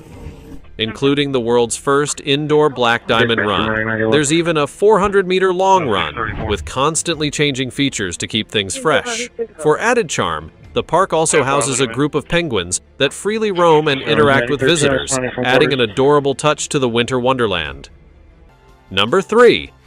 The best desert safari. In Dubai, everything is done to perfection, and the desert safari is no exception. You won't find half measures here, just the best of the best. Swap the sea for sand as you take part in thrilling activities like camel trekking, luxury 4x4 excursions, and sandboarding adventures. Evenings are spent around open fires with vibrant sunsets and lively belly dancing, offering a truly magical experience. This is the ultimate way to immerse yourself in the Arabian desert's splendor. Number 2. World's most expensive biryani. An Indian restaurant in Dubai has created the world's priciest biryani, served on a gold platter adorned with 23-karat gold leaves. As one would expect, this meal is a decadent experience, costing a small fortune. The Mughal-inspired biryani is a feast of rich spices and expertly cooked meats, featuring Kashmiri lamb, chicken kebabs, and ancient Delhi lamb chops, topped with gold leaf kebabs. Each bite embodies majesty and opulence. The real question is, are you willing to part with $250 to taste this culinary masterpiece? Number 1. Dubai's $1.5 billion underwater hotel. Atlantis. The Palm stands as the crowning jewel of Palm Island, nestled between the Arabian Gulf and Dubai's stunning skyline. This luxurious underwater hotel is a world away from everyday life. Guests can choose to stay in opulent suites, dine at world-renowned restaurants, or get an adrenaline rush at the Aquaventure water park.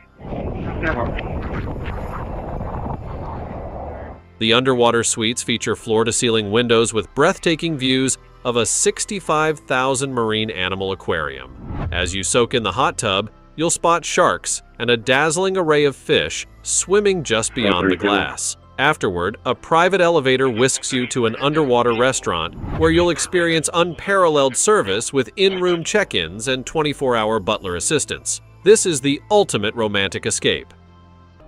Would you like to live in Dubai? Let us know in the comments below. See you next time.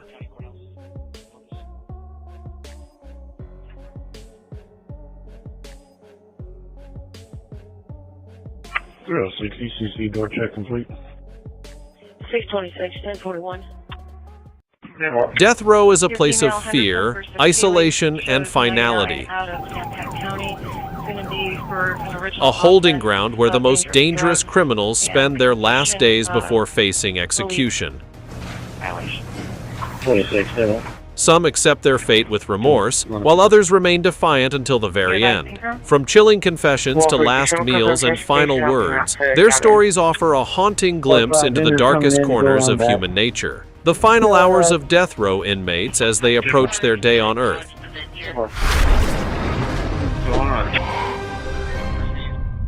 Number 8. Ted Bundy's infamous crimes.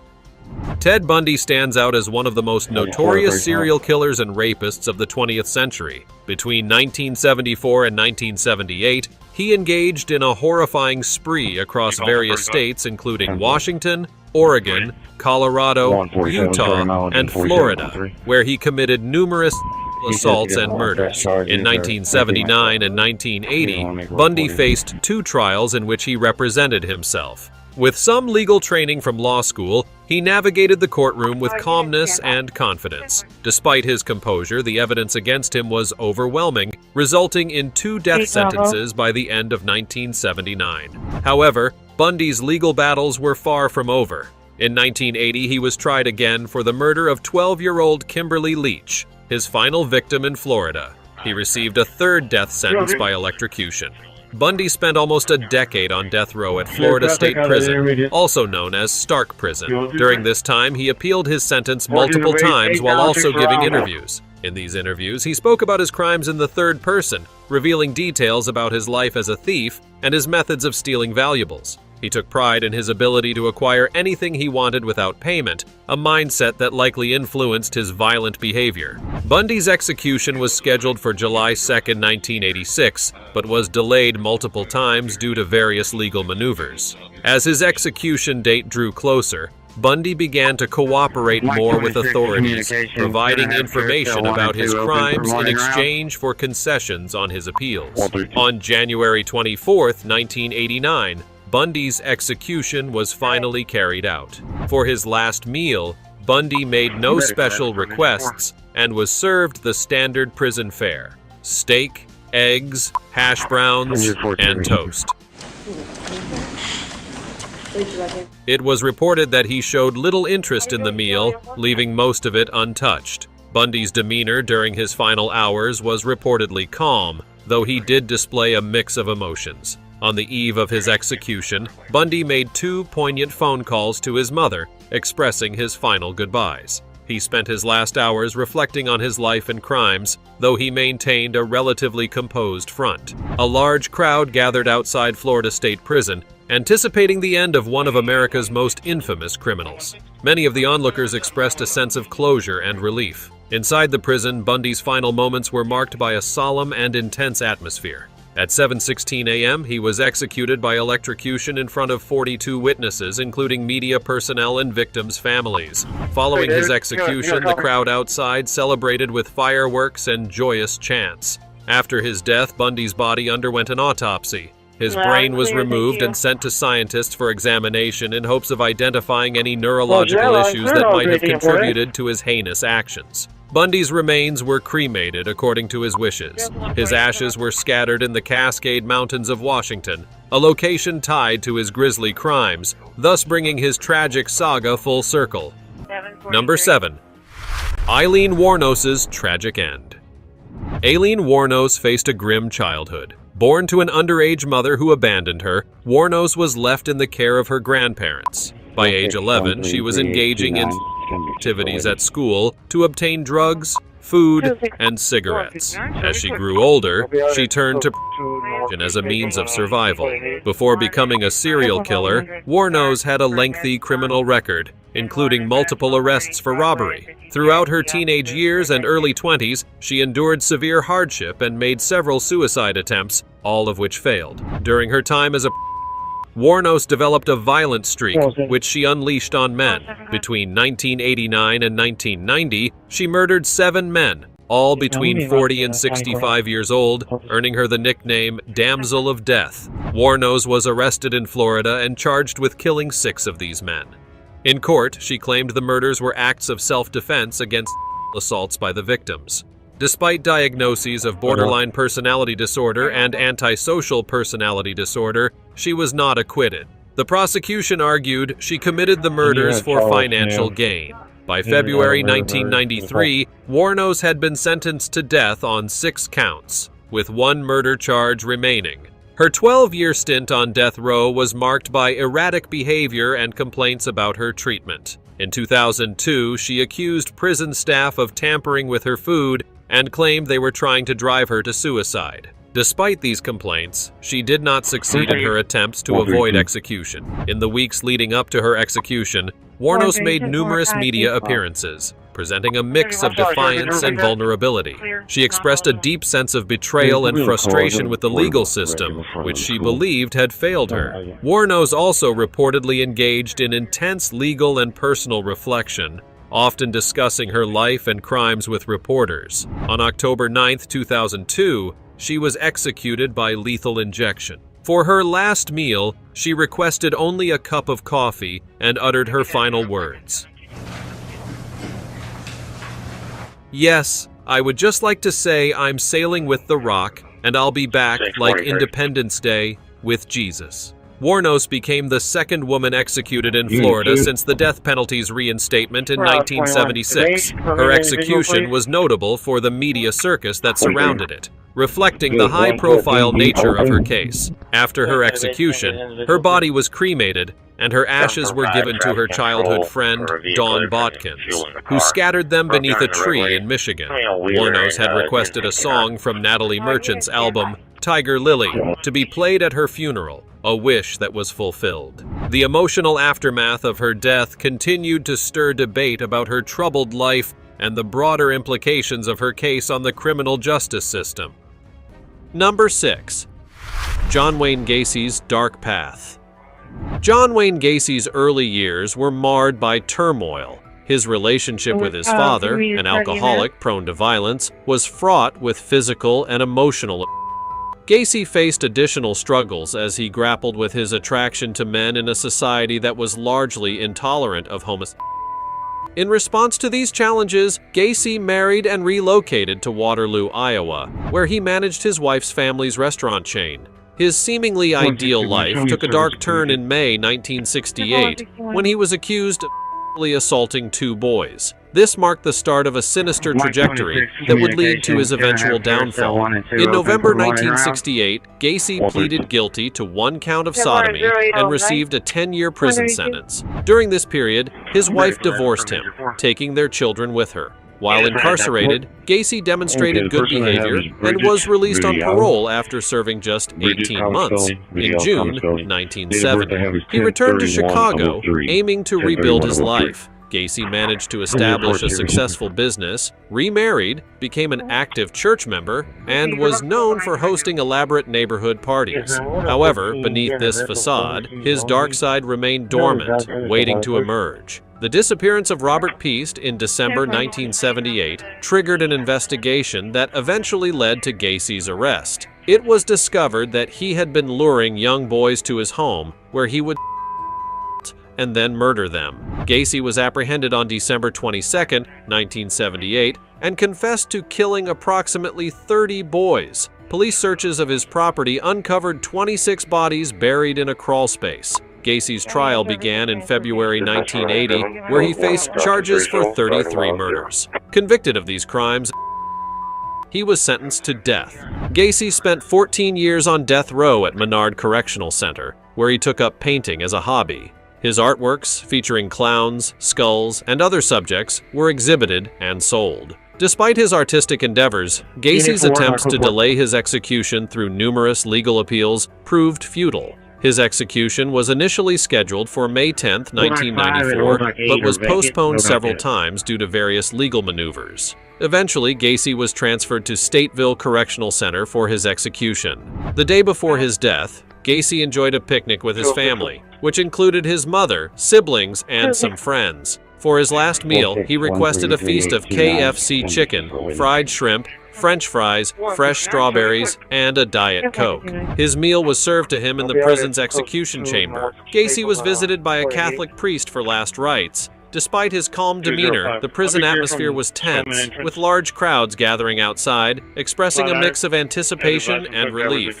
Gacy was executed by lethal injection at 12:58 a.m. on May 10, 1994, with 42 witnesses present. Outside the prison, the crowd erupted in celebration with fireworks and cheering as news of his death spread. Some reports suggest that Gacy's final words, "Kiss my," were directed at a prison official rather than the public. After his execution, his remains were cremated and his ashes were scattered at the request of his family. The aftermath of his death left a lasting impact on public consciousness, highlighting the extreme nature of his crimes and the complex legal battles leading up to his execution. Number 5. Gary Gilmore's notorious end. Gary Gilmore's early brushes with the law began when he was just 14, culminating in a 15-year sentence for assault and armed robbery in 1964. Released on parole in April 1976, Gilmore moved in with his cousin in Provo, Utah. Struggling to find stable employment, he soon returned to criminal activities. On July 19, 1976, he committed a robbery at a gas station in Orem, Utah, where he shot the attendant, Max Jensen. The following day, Gilmore struck again, robbing a motel in Provo and killing the manager, Ben Bushnell. Bushnell's wife witnessed the crime and saw Gilmore fleeing with the cash box. Gilmore's capture was somewhat serendipitous. He accidentally shot himself while attempting to hide his weapon. This injury led to his arrest after a garage owner, who noticed Gilmore's injury, alerted the police. His cousin Brenda also played a role in his capture, having been informed about his condition. In October 1976, Gilmore's trial lasted only 2 days, ending in a first-degree murder conviction and a death sentence. Surprisingly, Gilmore chose not to appeal, a decision that left many questioning whether he felt genuine remorse or simply wanted to end his life suffering. On death row, Gilmore's behavior became increasingly erratic. He went on a hunger strike to protest the delays in his execution and attempted suicide twice. Utah provided 2 methods of execution, hanging and firing squad. Gilmore opted for the firing squad, citing a fear that hanging might fail. The night before his execution on January 17, 1977, he requested a final meal of steak, potatoes, milk, and coffee, but only drank the milk and coffee. The next morning, Gilmore was executed by firing squad with sandbags positioned behind him to catch the bullets. His final words, "Let's do it," were delivered with an air of resignation. The execution attracted widespread media attention, not just for its brutality, but also for Gilmore's stoic acceptance of his fate. In the aftermath, Gilmore's body became a symbol of the death penalty's stark reality.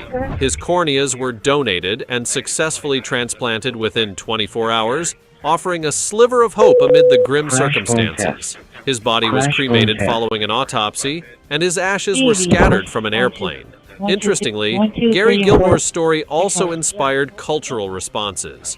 Notably, punk rock band The Adverts released a song titled Gary Gilmore's Eyes in 1978, which was a reaction to Gilmore's final moments and his corneal transplants. The song's lyrics explore the unsettling idea of Gilmore's eyes living on in others, reflecting the public's fascination with his case and the macabre aspects of his story. This track became a minor hit and remains a unique part of the punk rock genre's exploration of real-life events. Now it's time for the odd topic. Death sentences are reserved for the most heinous criminals, those whose actions defy humanity itself. Yet sometimes, even execution isn't enough to silence them. One such case, as the story goes, involved a convict who fought with his executioners until the last moment, cursing them with threats of eternal damnation. But fate had other plans. When the electric chair malfunctioned, it delivered a brutal surge that left him unrecognizable. The question remains, what could he have done to deserve such an end? What do you think his crimes were? Let us know in the comments below with the hashtag oddtopic. Number 4. Carlton Gary's execution. Carlton Gary, known for his heinous crimes, was involved in a series of brutal assaults and murders targeting elderly women between 1977 and 1978. During this period, he allegedly attacked 9 women and killed 7, but he was not immediately connected to these crimes. In December 1978, Gary was arrested for a robbery in South Carolina, receiving a 21-year sentence. By March 1983, he managed to escape from custody, but was recaptured a year later. As investigations progressed, new evidence began to link Gary to the murders attributed to the stocking strangler. His fingerprints, found at 4 different crime scenes, provided crucial evidence of his involvement. Gary was indicted for the murders in May 1984. Although he confessed to being present at the crime scenes, he denied committing the murders, attributing the crimes to another individual. Despite his defense claims, the overwhelming evidence led to his conviction for 3 of the 7 murders in August 1986. Sentenced to death, Gary spent his years on death row in a small confined cell, with only an hour of exercise permitted daily. While he had access to a television and radio, he spent much of his time in isolation. Gary's life on death row took an unexpected turn when he developed an interest in art. He began creating handmade cards and eventually got married in 1996 to a woman he met through a prison ministry. Gary also adopted his wife's daughter, establishing a family connection despite his incarceration. His artistic efforts and family bonds provided a semblance of normalcy during his imprisonment. Despite numerous appeals and hopes for exoneration, his convictions were upheld. On December 16, 2009, the Georgia Supreme Court briefly halted Gary's execution to consider additional DNA testing. However, the court later denied further testing, and a new execution date was set for March 15, 2018. In his final moments, Gary chose not to request a last meal or make a final statement. At the age of 66, he was executed by lethal injection at Georgia Diagnostic and Classification Prison in Jackson. The prison, known for its museum showcasing capital punishment artifacts, oversaw the execution. Gary's remains were handled with secrecy, and there has been no public record of whether he was buried in an unmarked grave or cremated. His execution sparked discussions on the death penalty and criminal justice system, reflecting ongoing debates about capital punishment's ethics and effectiveness. The case remains a significant chapter in the history of the American legal system, highlighting the complex intersection of justice, crime, and punishment. Number 3.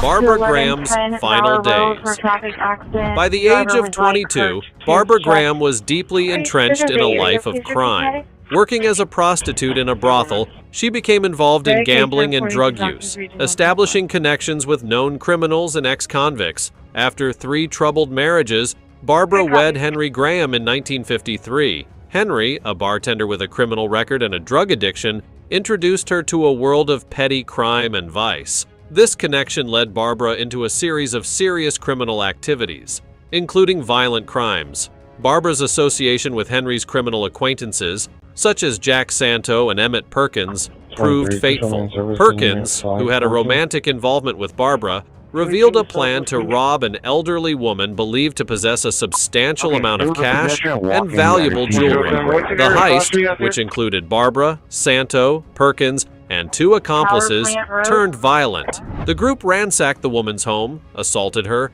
and left her in a severely injured state. Despite their violent actions, they failed to find any money and left behind incriminating evidence that quickly pointed to them. Throughout her trial, Barbara maintained her innocence, but the evidence and testimonies were overwhelmingly against her. Her brutal involvement and lack of remorse earned her the nickname Bloody Babs from the media. In 1955, Barbara, Santo, and Perkins were convicted of first-degree murder and sentenced to death. Barbara's repeated appeals for clemency were denied, and her execution was set for June 3, 1955. However, due to delays in the legal process, it was postponed several times. On the eve of her execution, Barbara was transferred to San Quentin State Prison. In the execution holding area, she exhibited visible anxiety, pacing her small cell. To alleviate her distress, the warden engaged her in conversation and arranged for her to receive unlimited double chocolate milkshakes. On the morning of July 3rd, Barbara had a hot fudge sundae for breakfast, as was her last meal request. Her execution was delayed from 10 a.m. to 11:30 a.m.,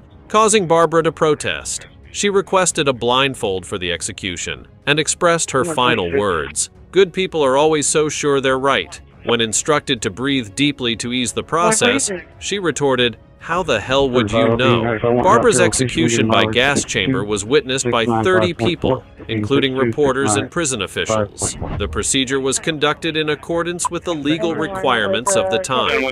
Following her execution, her remains were claimed by her husband, Henry Graham. Barbara was interred at Mount Olivet Cemetery in San Rafael, California. Her execution remains a controversial and tragic chapter in the history of capital punishment, reflecting the complexities and emotional turmoil associated with the death penalty.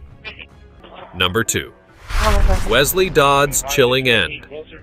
Wesley Dodd's journey of offenses began when he was only 13 and lasted until he became a murderer in his late 20s. As a teenager, Dodd would offer babysitting services to his neighbors with the intention of their children.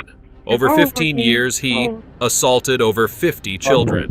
His criminal activities came to light in November 1989, when he was arrested for attempting to abduct a boy from a movie theater in Washington. Subsequent investigations revealed the extent of his depravity, uncovering that he had murdered 3 young boys in Vancouver that same year. During a 3-day investigation, Dodd confessed to the murders. Police obtained a warrant to search his home, where they discovered disturbing evidence. Among the items found were a scrapbook with clippings of his crimes, a briefcase filled with his victims' underwear, and a photo album of children he had molested. The most chilling find was his diary, detailing his murders and plans for more. Dodd was charged with aggravated first-degree murder and attempted kidnapping. He pled guilty to all charges and was sentenced to death in 1990. Dodd chose hanging over lethal injection, citing it as a reflection of how he killed his last victim.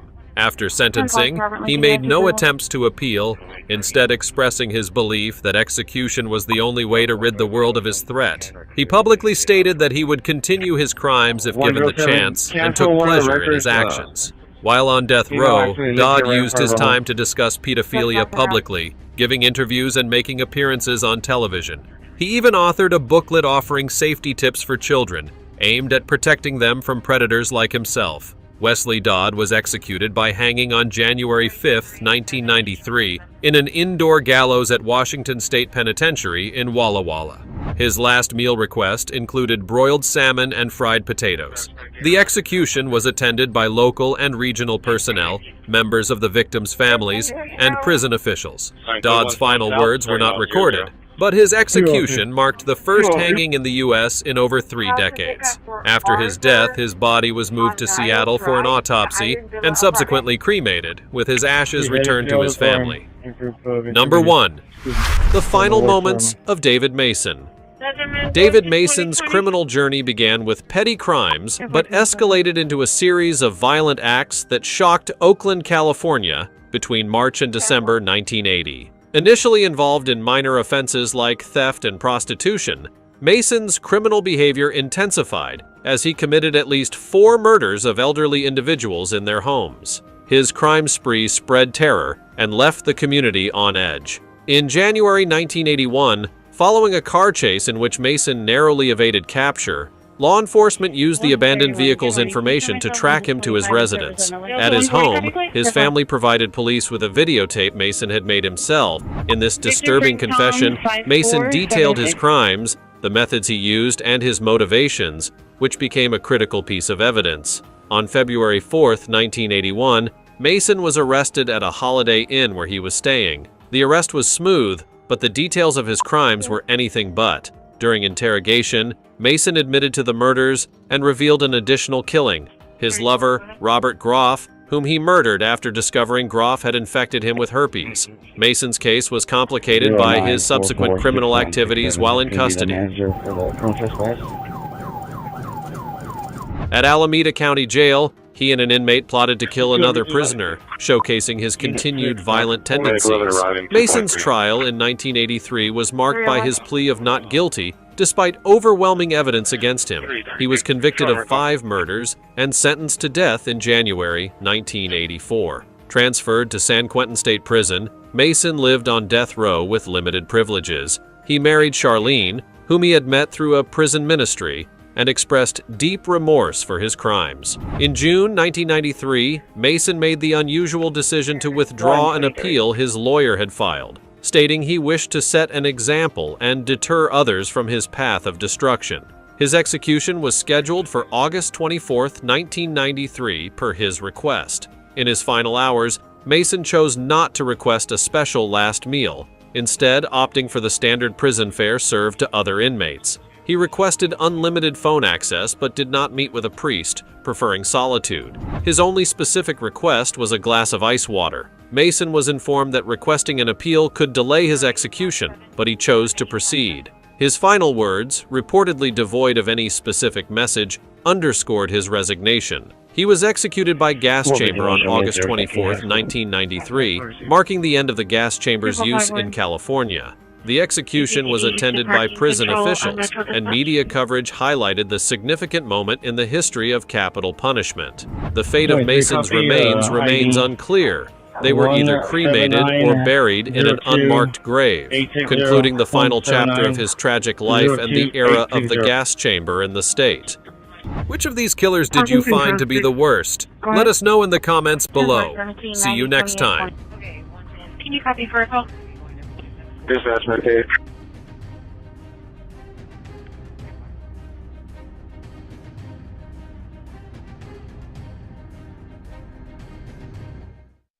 Ever meet him, so this is really amazing. Some pictures hold memories, but others hide terrifying secrets. An elderly man was flipping through old family photos when something caught his eye. At first, it seemed like an ordinary picture from decades ago, but as he looked closer, his hands began to shake, his face turned pale. What he saw in that faded photograph sent chills down his spine. Was it a trick of the light, or had something sinister been captured long ago? Ready yourself for 20 true scary stories about dark family secrets. Henry Union, Lincoln, Lincoln. 10-4, 48, 55, 48. Number 20. Joe Click. Finally, a story of a Vietnam soldier's son who did not know that his father was someone else than the person who had raised him. This happened due to DNA testing, where according to Joe, his mother was pregnant when his father went to Vietnam. He was trying to be the best soldier that he could be over there, but the war was anything but kind, and the vet didn't know that he had a son waiting for him back home. And so when things got really difficult, that's when he took his own life. Decades later, the family did a DNA test, and that's when they found out that he had a son in Joe. Eventually, the sides came together, and a surreal event happened as they embraced their new family members. So even in pain, it turns out that good things can still happen. Now it's time for the odd topic. A newspaper published an image of a man claiming that when this man took the photograph, there was no child on the spot. The reporter claimed the child might be a ghost that appeared in the photograph. However, some believe that the newspaper manipulated the photo for an April Fool's joke, while others believe it's true. What are your thoughts? Let us know in the comments below with the hashtag #OddTopic. Number 19. Lily Rose Lee. Lily Rose Lee used to go by the name of Michelle Knight. But it was Michelle Knight who was kidnapped and held against her will for 10 years before finally getting out. She's in a better place since her captivity and chose her new name to try and represent both the path that she wanted to take going forward. Lee founded Unleashed Animal Rescue, a nonprofit that takes in abandoned and surrendered rescue animals. And she apparently loves taking care of them and truly dedicates herself to it, which is a good thing to hear. Lee is doing her best to live the best life that she can and to let go of the past that had haunted her for so long. Number 18. Marissa Mowry. Sadly, I have to go back to stories that are dark and disturbing, but I'll glide over the more horrifying details because it's just too disgusting to mention. This is the tale of Marissa Mowry, who became a nanny for a family that happened to have an 11-year-old boy once she was hired. Almost immediately, she took advantage of the boy and began abusing him, and that led to many shocking revelations that would eventually lead to her getting arrested and sentenced to 20 years in prison. This is a parent's worst nightmare. You hire a nanny and a babysitter to protect your child and not hurt them in the ways that won't go away anytime soon. Sadly, though, you just can't trust people with everything that you have these days. Number 17. Kidnapped at birth. There are worse stories, though. For Paul Franzak, he grew up thinking that he was a kidnapped child from a hospital who had then been abandoned by his kidnapper a few years later.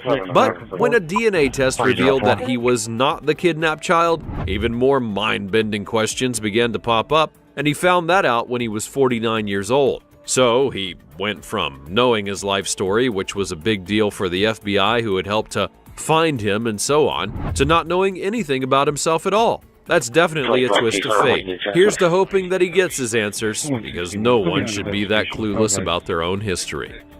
Number 16. Steve Carter. Picture this. You're just minding your own business on the internet when you come across a website about missing children. You're curious, so you click on it and scroll through the pictures, and that's when you see one of yourself. That's exactly what happened to Steve Carter. To his knowledge, he was just a kid who was adopted in Hawaii at the age of 4 and then raised to have a good life. He even went on to get married. So why was he on a missing kids poster then? Apparently, as was revealed to him by the police after Carter told them everything, his mother had gone on a walk with him from his home and never came back with him. It was his father who had put out the missing poster and never heard anything until a DNA test would confirm that they were related. That's certainly one way to go about your origins. Number 15. DNA siblings.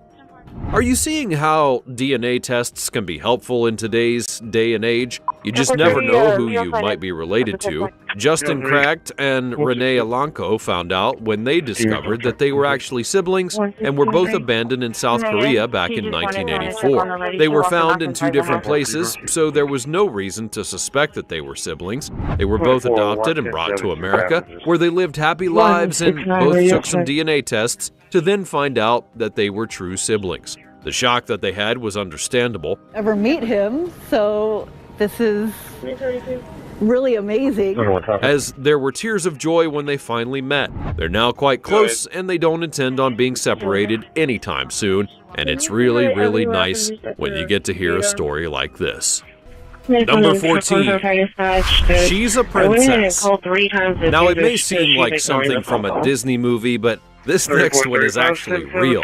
Sarah Culberson was born in Africa, but then put up for adoption, where she was then taken in by a family from West Virginia and happily raised by them. Then, when she was 28 years old, she was urged to do an ancestry test to find out about her African heritage. And it was there that she actually found out she was a princess of the Mendi tribe of Sierra Leone. Well, she eventually found out about her aunt and uncle who lived in America, and they were able to put her in contact with her father, who apologized for the separation immediately.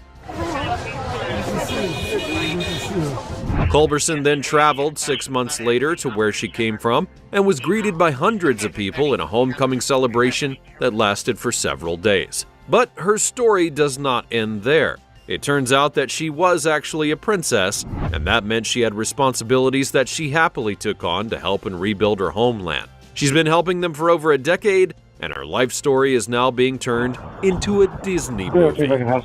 Number 13. Lee Boughton Small.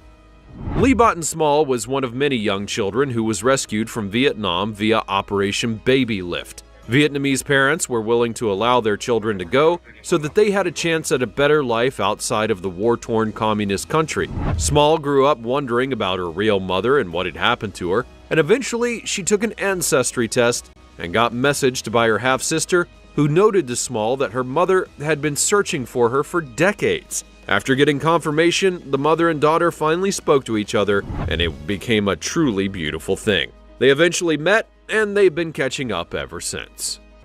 Number 12. Dr. Doctor.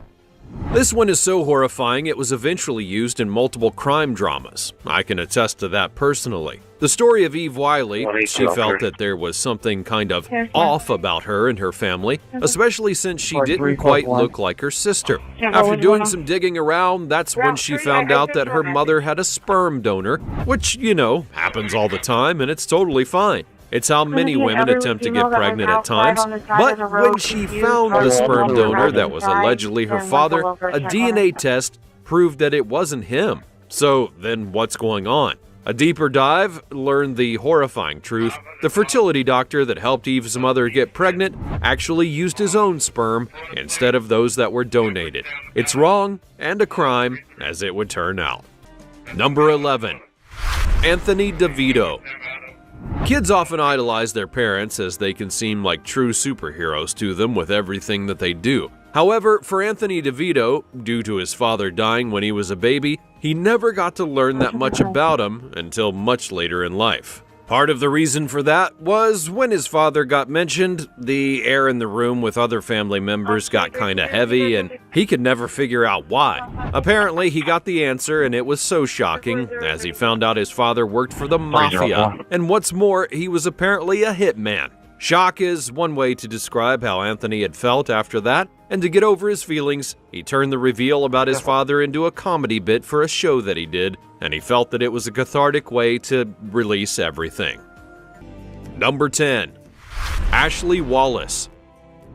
Death is something that we deal with through our lives, whether it be a parent passing, a friend, or a loved one. We all have been to a funeral at least once. But for Ashley Wallace, things were a bit more frequent when it comes to the death department. For example, her father had died of a heart attack, her new stepfather then unalived himself, and she herself had been poisoned at one point and almost died from that. So what was it that was going on? As it would turn out, it was all her mother, Stacy, who had done all of these deeds, and the poisoning of her daughter was done with the goal of making a fake unaliving note where Ashley admitted to both the murder and everything else so that the mother would be cleared. That is really dark.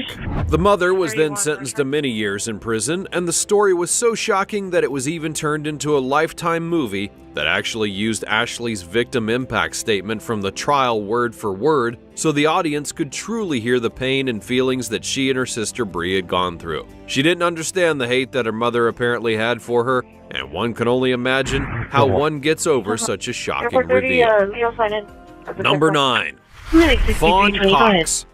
One of the saddest things about crimes is that, unlike in many TV shows and movies, they don't get solved immediately more times than not. Unless there's clear evidence or something that easily helps point to the killer, they can go unsolved for a very long time. That was the case of a young teen named Fawn Cox, who was found assaulted and strangled within her own room where she lived with her family. By the time her body had been discovered by her parents, she was long gone, and there was no sign of the killer. The case went cold for over 3 decades, that is, until a set of DNA information that was unlocked via new technology had helped to prove that it was Fawn's own cousin who had done the deed. But by the time they found that out, the cousin was already dead from an overdose incident. Even still, it kind of brought the family closure, and perhaps, and hopefully, that was enough. Number 8. The Next Door Sisters. Now, I need a happy and uplifting story to cleanse the mind, and that brings me to the tale of Hillary Harris. Hillary was adopted when she was young, and when she decided to look into her family, she found out something that she never expected, that she actually had a half-sister. Now, naturally, curious about that sister, who she knew was named Dawn Johnson, she spent the next 7 years trying to find out more about her and where she was. Fast forward to the end of those 7 years, and she realized that the woman who was living next to her for a few months was actually named Dawn Johnson. It couldn't be that perfectly set up, now could it? Well, except that it was. The moment they finally connected, it was as if their lives had grown in beautiful ways. Hillary even found out that she had another half-sister who was Dawn's biological sister. So, the family grew even more that day. They do hang out a lot. Dawn loves her niece that she now realizes she has, and the two have a great relationship. So you see, not all family secrets have to be dark and disturbing. Sometimes they can be quite fun and uplifting in the end. Number 7. Aziza Kabibi. Now, sadly, that day hasn't come yet, and there are plenty of tales of family abuse of this nature, and by family members even closer than grandparents. In the case of Aziza Kabibi, she was the daughter of a famous music director and producer, and one that was known around the country for his talents. However, the talent that he loved to show off the best was abusing his daughter in the most disturbing of ways. I'm not going to go into the details because I have a daughter and it's honestly very depressing to talk about, but I will say that he abused her often, with her mother fully aware of what was happening, and she was not taken care of. Nor were the sisters that she had that were also abused by him. The only good thing that came out of this was that she and her sisters were finally freed from their father and abuser once he had been convicted of the abuse and sentenced to 90 years in prison. Aziza even pushed forward with her life to ensure that she could end up telling her story and showcasing how fame will often hide a dark side in people, which is something that we have discovered all too many times. Number 6. Poppy's abuse. No one should have to fear any of their family members. Sure, you could be scared of them when they're rightfully angry, but that's usually because you did something wrong.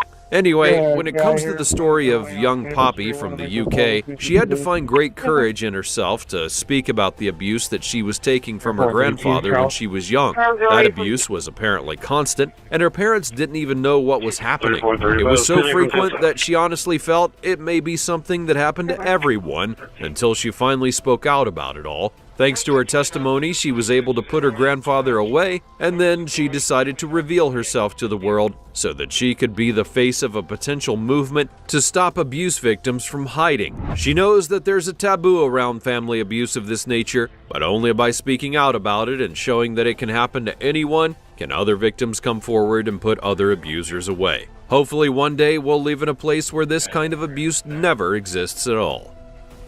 Number 5. Shania Davis. Now, sadly, you could easily argue that the next tale is even more tragic than the last few, as this one deals with a young toddler named Shania Davis who died at a quite young age. That alone would make it a dark family tale, but I have to get even darker because of how exactly it is that she died. You see, Shania's mother, Antoinette, had claimed that on the day of Shania's disappearance, that she had been kidnapped, yet she didn't want to call the police. Once the call was finally made, the police immediately investigated the family, only to clear most of the members. I did say most, because eventually security camera footage saw Shania with a man at a hotel. That man took her into a room and then carried her out a while later, and naturally he was the prime suspect, but it still gets even more dark.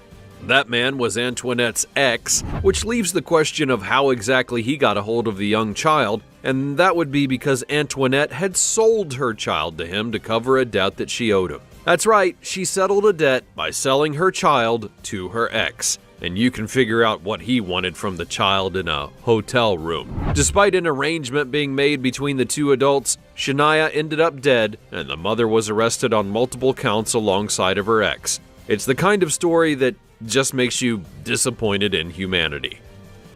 Number 4. David Berkowitz.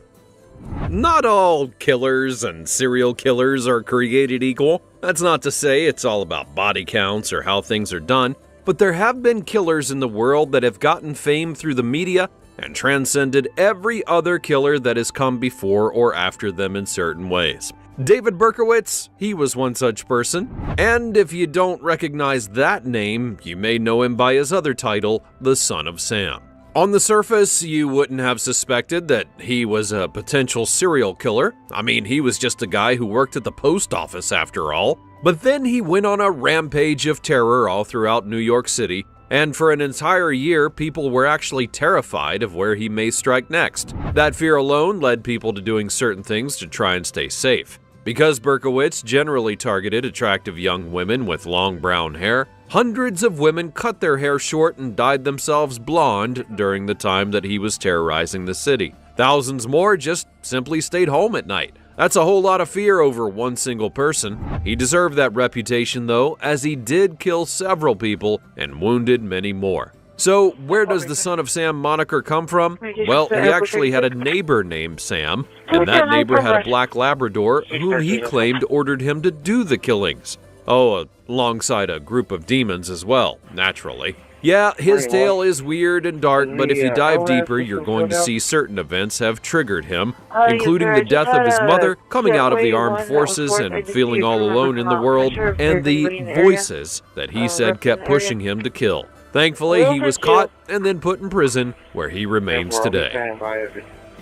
Number 3. William Leslie Arnold.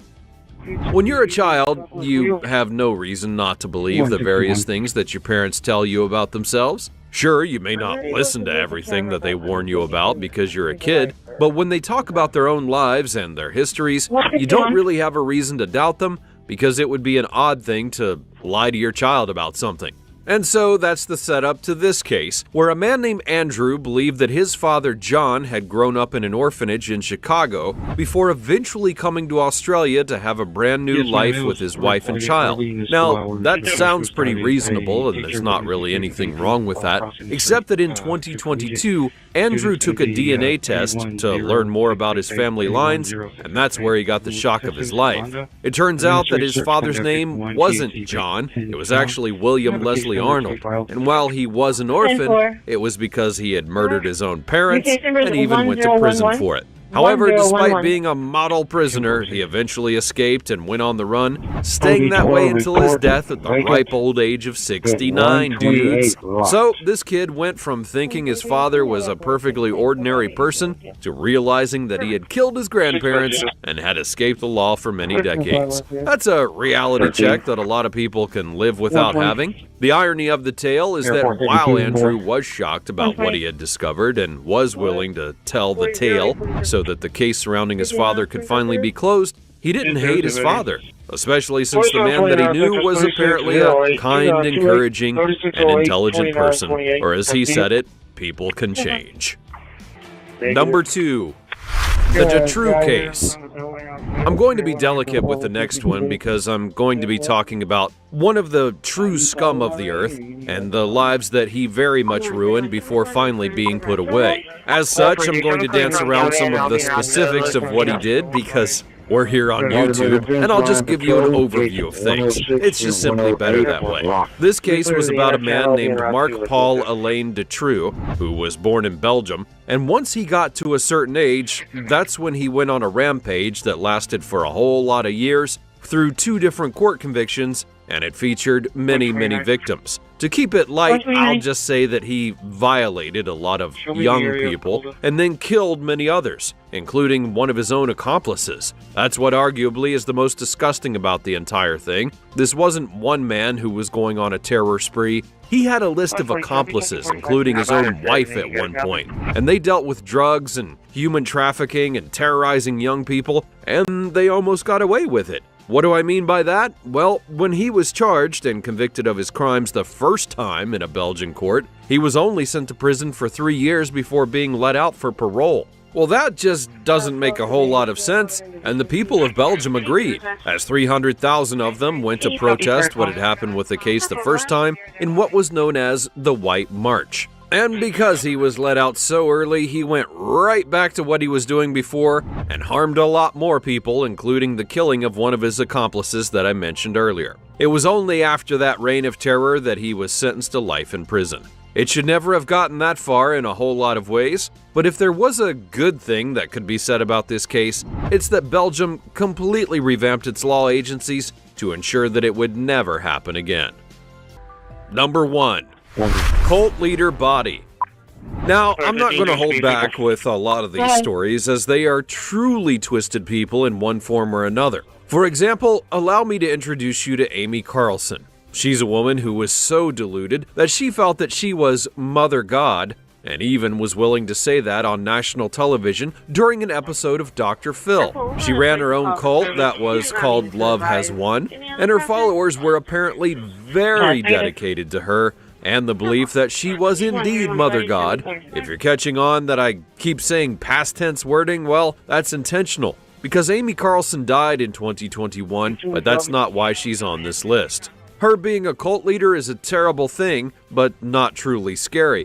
What was truly scary was the fact that when she died, her followers decided to preserve her body in a unique way by wrapping it in various items, which included even Christmas lights. They also dolled up her face and makeup so that she could look good as she ascended to her rightful place. And you can make of that what you will. But make no mistake, this woman was not a god or any kind of god, and she was definitely not a saint. She and her group were accused of various crimes from the moment her Love Has Won group was forced. There was one incident where they even clashed with protesters in Hawaii, and they were literally forced to leave the state. That doesn't sound like they were exactly showing love, you know? As for Mother God, she was apparently known for abusing her followers, and they in turn would go and abuse other people. There were even charges of child abuse against the group.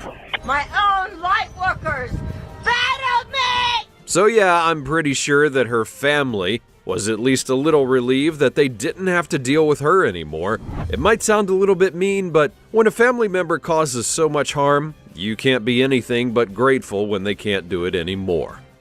That's all from the realm of family histories and the ones that some families wish could be changed or erased so they wouldn't have to bear the looks and talk about them. Which of these dark tales did you find to be the most gruesome and frightening? And are you glad that you're not related to any of these people? Or perhaps you know of another story that could have fit on this list. Be sure to let me know all about it in the comment section down below. Check out the other cool things that are showing up on the screen, and I will see you next time.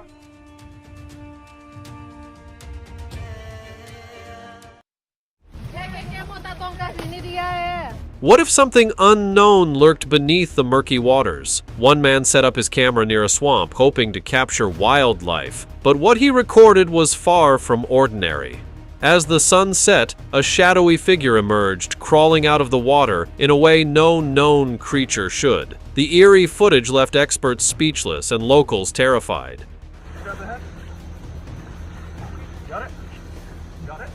Was it an undiscovered species, a lost legend, or something even more sinister? Get ready to witness 20 scary swamp monsters caught on camera.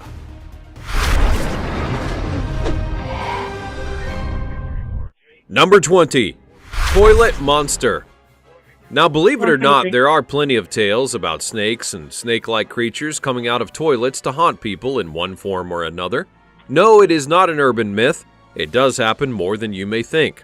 In this case, a massive creature came out of a Malaysian toilet and was apparently dining on the sewage that the toilet pipes were connected to. And then it promptly got so big, it had to exit through the toilet so that it could be on its merry way.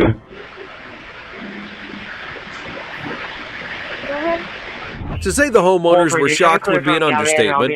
I mean, would you want this thing coming out of your toilet? I don't think so. Now it's time for the odd topic. A man set up a camera near a swamp to capture wildlife, but what the camera caught was far from ordinary. As the footage revealed, a mysterious creature crawled out of the swamp, moving in an eerie, unsettling way. At first, the hiker didn't spot it, but when he did, he wasted no time fleeing the area. The creature looked like an alien. What are your thoughts on this? Let us know in the comments below with the hashtag #OddTopic. Number 19. My fish. Now we'll go back to Florida for an example of just how weird and crazy that it can be down there. Picture this, you're going fishing with your father, and just before the sun is set, you get a bite on your line. It feels like it's a big one, so you take your time reeling it in, and just when you get it to the shoreline for you to show off to your dad, who is of course filming you, naturally an alligator shoots out of the water and snags your fish, and drags your rod into the water without a care in the world. Yes, it really happened, as the father and son duo oh so accurately noted, oh my god. Stranger than an average day in Florida, indeed. Number 18. The Mississippi skunk ape. Yeah, I'm going to blaze through this one kind of quickly because it just appears to be the case of a person finding something interesting in the wild and then jumping to the quickest of conclusions instead of actually considering what it really was that they saw. In this case, the person caught on camera a creature that seemed to be lurking by a tree, and they didn't immediately recognize what it was. Online, people have posted that it could have been the mysterious skunk ape that everyone keeps talking about. However, others were actually not fooled, and they felt that it was either a bear that was just reaching up for something at the tree that it was at, or may have been a gorilla that had somehow gotten free from captivity. Also, if it were a skunk ape, why wasn't it black and white? I mean, respect the lore, people. Number 17. Honey Island Swamp Monster. All of these monsters just seem to have incredibly long names. It's kind of weird. But this is not a beast that I'll call out as being fake right off the bat, as this one is steeped in lore and mystery from the place that it allegedly emerged from. The creature allegedly lives in the swamps of Louisiana and is about 2 meters tall. Witness accounts recount its striking glowing eyes in shades of fiery yellow or haunting red, as well as a pungent, lingering aroma that permeates in the air. It might have been a relative to the skunk ape that I mentioned earlier. Since its initial finding in the 1960s, people have been trying to get more evidence on it, but have always conveniently come up short. However, you can get on a tour boat ride and try and find one for yourself if you like. Number 16. Australian Nessie. Yes, I'm doing another video about a fake Loch Ness monster, because we all know that the real one is out there, somewhere. Anyways, when it comes to this video, this is one that absolutely screams fake. Like, you can't even hide how fake it is, because you're going to notice incredibly quickly just how ridiculous it all becomes. Shall I begin? The beginning of the video seems fine, as it's all about someone filming something that's unexpectedly huge in the waters near them. However, when that creature comes out of the water, it ends up looking really fake. Not just that, but you're going to notice that despite the video having sound, nobody on the boat that is doing anything is making any kind of noise about what it is that they're seeing.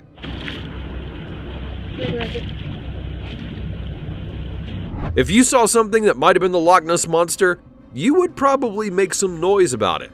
Even if it was just in hushed whispers, you would say something. So yeah, I'm sorry, but again, this one is not real. Number 15. Irish Monster. Next up, we have some students who were trying to film a short movie out on the water, and that's why some of them are in uniforms and tuxedos, and they apparently came across a so-called creature in that water. One of them even noted that it might have been their own Loch Ness Monster, which, again, is from Scotland, so it isn't whatever this thing is. The irony here is that a lot of people think that it's fake simply because it's not clear as to what it is. And despite having HD cameras in their hands, nobody can ever quite seem to get a close enough look at anything to get a good beat on it. Well, how convenient. Yeah, 23, I'm going to be clear with a impound and Given the location of the water, it is unlikely to have been something like a whale, and it didn't have the shape of a shark, so it may have actually been fake or just something that nobody recognizes. Number 14. Rescue Mission. How about a real and uplifting tale to change things up? In Indonesia, on a beach, some people were celebrating a birthday when they noticed that in the nearby swamp something was stuck. As they got closer, they then realized it was a massive leatherback turtle, and it was so big that it couldn't get out of the swamp to get back into the nearby sea. After consulting with the authorities, the people then rushed to the turtle's aid, dragging it to the sea, and it was able to get back into the water safely. It became a truly happy ending.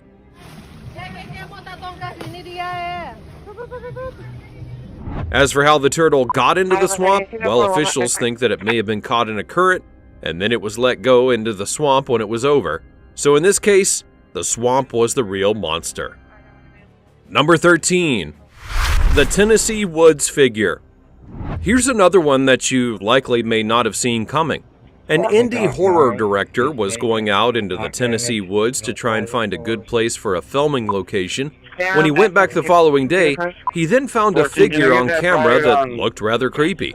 Specifically, it was this figure, and it looks kind of odd now, doesn't it? From the moment he posted about it, people had been wondering what it was, and there were a whole lot of theories. And it should be pointed out, the guy was a horror film director, and he found a horror-style monster. So, you know, is it synergy or is it staged? 41, we checking 45, number 1. It could also just be something like a tree that's being looked at the right way to seem human, or it could be a human dressed up in a weird getup. Because again, the guy directs horror films, and he was in the woods looking for a place to film. What better way to generate a lot of press and, you know, advertising for your movie?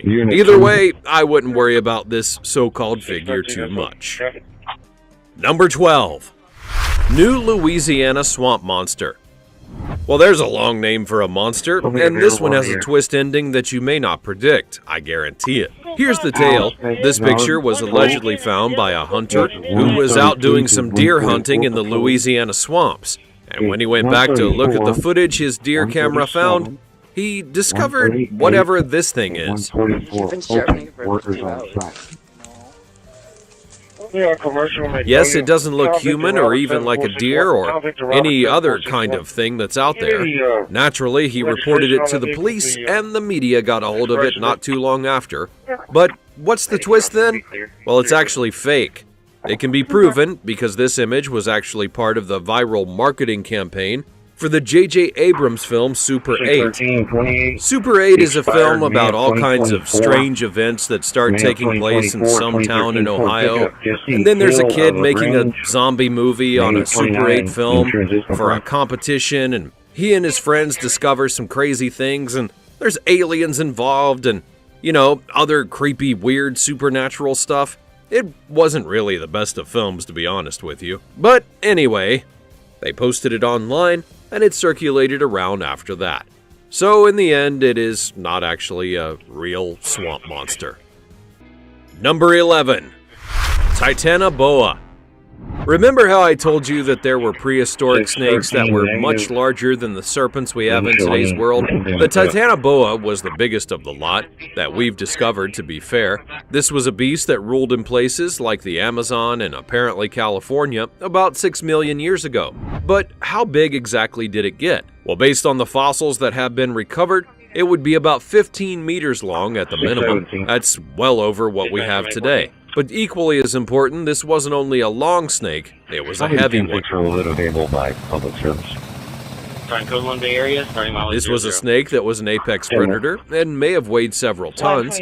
So you have to picture all the snakes from those monster movies that were just too big to believe, and then believe it, because this one might have actually existed. 132 traffic. Number 10.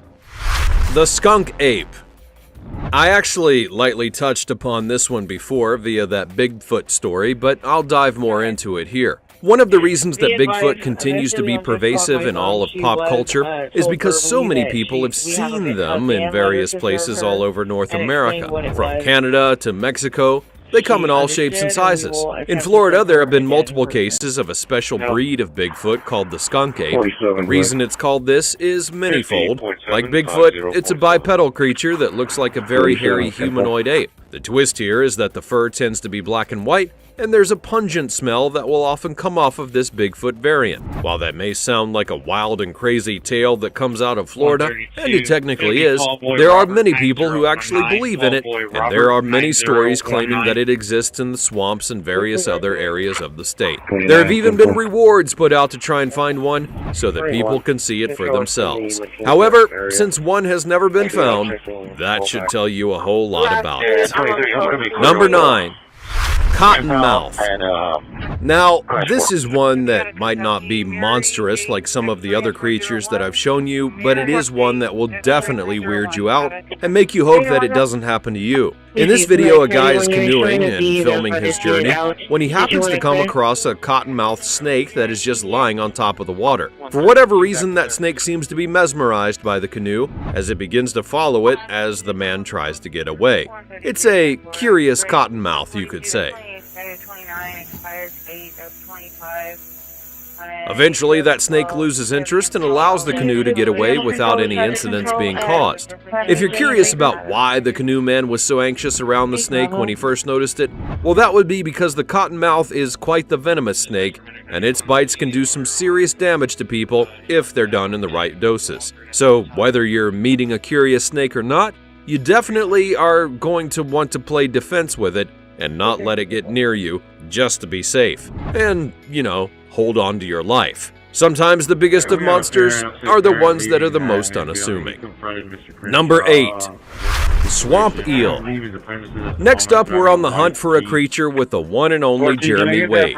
He's found all sorts of monsters from places like rivers and swamps, oceans, and everything in between, and he was out in the Amazon area looking for an electric eel when he actually came across another kind of elongated fish that is known as the swamp eel. There are multiple kinds of swamp eels that exist out there, including ones that live out in Asia, and the good news is that, unlike the electric eel, it doesn't have electric organs that can be used to shock their foes and potentially kill people. Instead, it's often one that gets mistaken for its eel brethren, even though it's not typically an eel. It may look like a true eel, but it is in fact another elongated fish. It's just one that has an eel-like body, and so it gets misidentified all the time. If you see one, don't be afraid, but you should still wander away from it, just to be safe, you know, just in case you can't tell the difference between the various kind of eels. But then again, I know that all of you out there are eel experts, aren't you? Number 7. Giant anaconda. Yeah, I know that I've already talked about big anacondas, but that last video featuring one was actually fake, so I felt that it was best to show you one that's not. It's not 15 meters long, but it is almost 6 meters long, and for a snake, that's still pretty big. This video comes from a group that is trying to catch a monster snake that matches the various Brazilian legends about how big they can be. And as you'll see throughout this clip, it's not easy to catch this critter. In fact, they have to go through multiple phases of attack and defense just to try and get it, as the snake goes from land to water to land again, and the people and crew are watching and chasing it all throughout. Now, to be honest, it's a pretty cool clip to watch, especially when they're swimming underwater with it. When they do finally get it, it takes multiple people to hang on to it and get it onto the boat, so that it can be measured, and while it wasn't as long as they had hoped, it was still bigger than the average green anaconda female. And that made the hunt all that much more worth it. But don't try this yourself, you may end up living longer that way. Number 6. Furry snake. In India, a very, very unusual snake would be found in its nearby swamps, and it caused a lot of people to tilt their heads in curiosity and in fear over what exactly that it was. You see, this was a snake that was furry. Specifically, it had a green kind of fur to it that snakes, well, they honestly don't have. At all. Ever. Now, before you say that it's fake, it can be confirmed via another source that it's not. However, it is not a monster snake, it's just one that decided to live a bit too long underwater. According to the other source, this is a puff-faced water snake, and it was one that lurked in a swamp for so long as it tried to get prey that the algae attached to it and grew on it, turning the snake into something of a furry snake. That's not exactly something that you'll see every day, and it's also not a true swamp monster, unless all of the other puff-faced water snakes transform into this thing as well. Number 5. Massive anaconda. So, what kind of snake can be bigger than a Burmese python? Well, the green anaconda, and other anacondas for that matter, do fit the bill. I mean, after all, that's why they made that one movie about it, remember? In this video, you can see that some people in Brazil claim to have found footage of an anaconda that was over 15 meters in length, and if that was confirmed, it would be the biggest snake ever recorded in the modern world.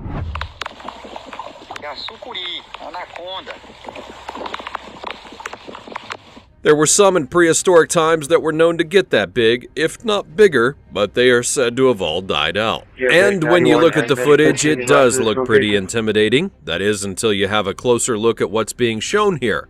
Now, first off, as the news people in the clip highlight, the clip of the massive snake claims to be a shot from a river, but they can easily see a road in the distance. Then the two were able to find the original clip, and they realized that it was just stretched out to make it seem bigger than it was. So no, it is not a 15-meter-long anaconda, it's just internet trickery. That being said, in theory, there could be one that gets near that size. I mean, after all, we can't say that we know how big every single snake in the world is, now can we? Number 4. Monster Burmese python. Now, earlier I noted that there are plenty of snakes who love to be in the water, and some of them love to specifically be in swamps. And guess what? One of them was found in Florida, because of course it was. Now, I don't necessarily mean that as a joke this time. There is a snake infestation in Florida because of non-native snakes like the Burmese python, who were introduced into the ecosystem by exotic pet owners after they had had enough of them and were done. Oh, and the ones like the Burmese python are not exactly small, as this one can attest to. Snake hunters, yes, that is a real job in Florida, went after one of these snakes and found what may have been the largest of the lot that had been captured to that point in 2020. Ryan Osborne and Kevin Pavlidis were the hunters who went into the swamp to try and take out some of these invasive snakes, and they caught one which could have been over 6 meters in length, which makes for one big massive python.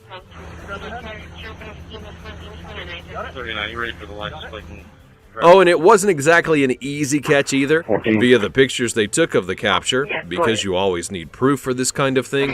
The snake at one point had tried to wrap itself around one of the hunters, which would have led to some very bad times for that guy. And thankfully, the two came out alive, just tired from the hunt. And if you're wondering why snake hunter is a job in Florida, well, as I said, these pythons are invasive species, and they've been causing a whole lot of havoc to the ecosystem for many years. While it may be seen as a futile effort, getting rid of these snakes where they live can help other species to survive without the fear of being devoured. It's a messy job, but clearly there are people in Florida who are willing to do it. Number 3. Man versus gator. Now, I'm going to be blunt here. We should note that there totally is a monster or two in the swamps of the world that everyone should fear, and they're called crocodiles and alligators. They are some of the most vicious creatures that you may ever meet, and they will not hesitate to make meat out of you if you tick them off or try to encroach on their territory. And if you don't believe me, for whatever weird reason, you need to look only at this footage from Florida, home of the gators, both good and bad. The video starts off simply enough. The man in question is going fishing for some tarpon and isn't having the best of luck that day. And then out of the corner of his eye, he notices that there's a gator lurking in the water only a few dozen feet away.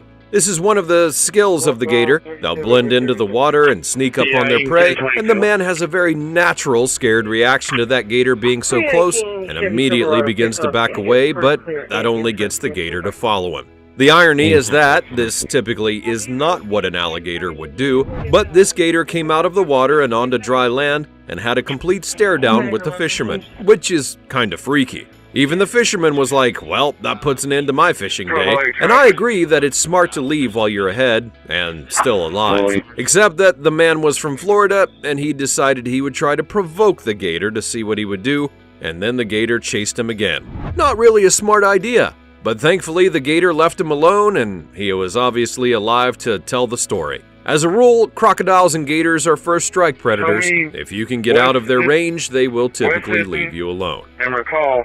Number 2, the Yangtze River Monster.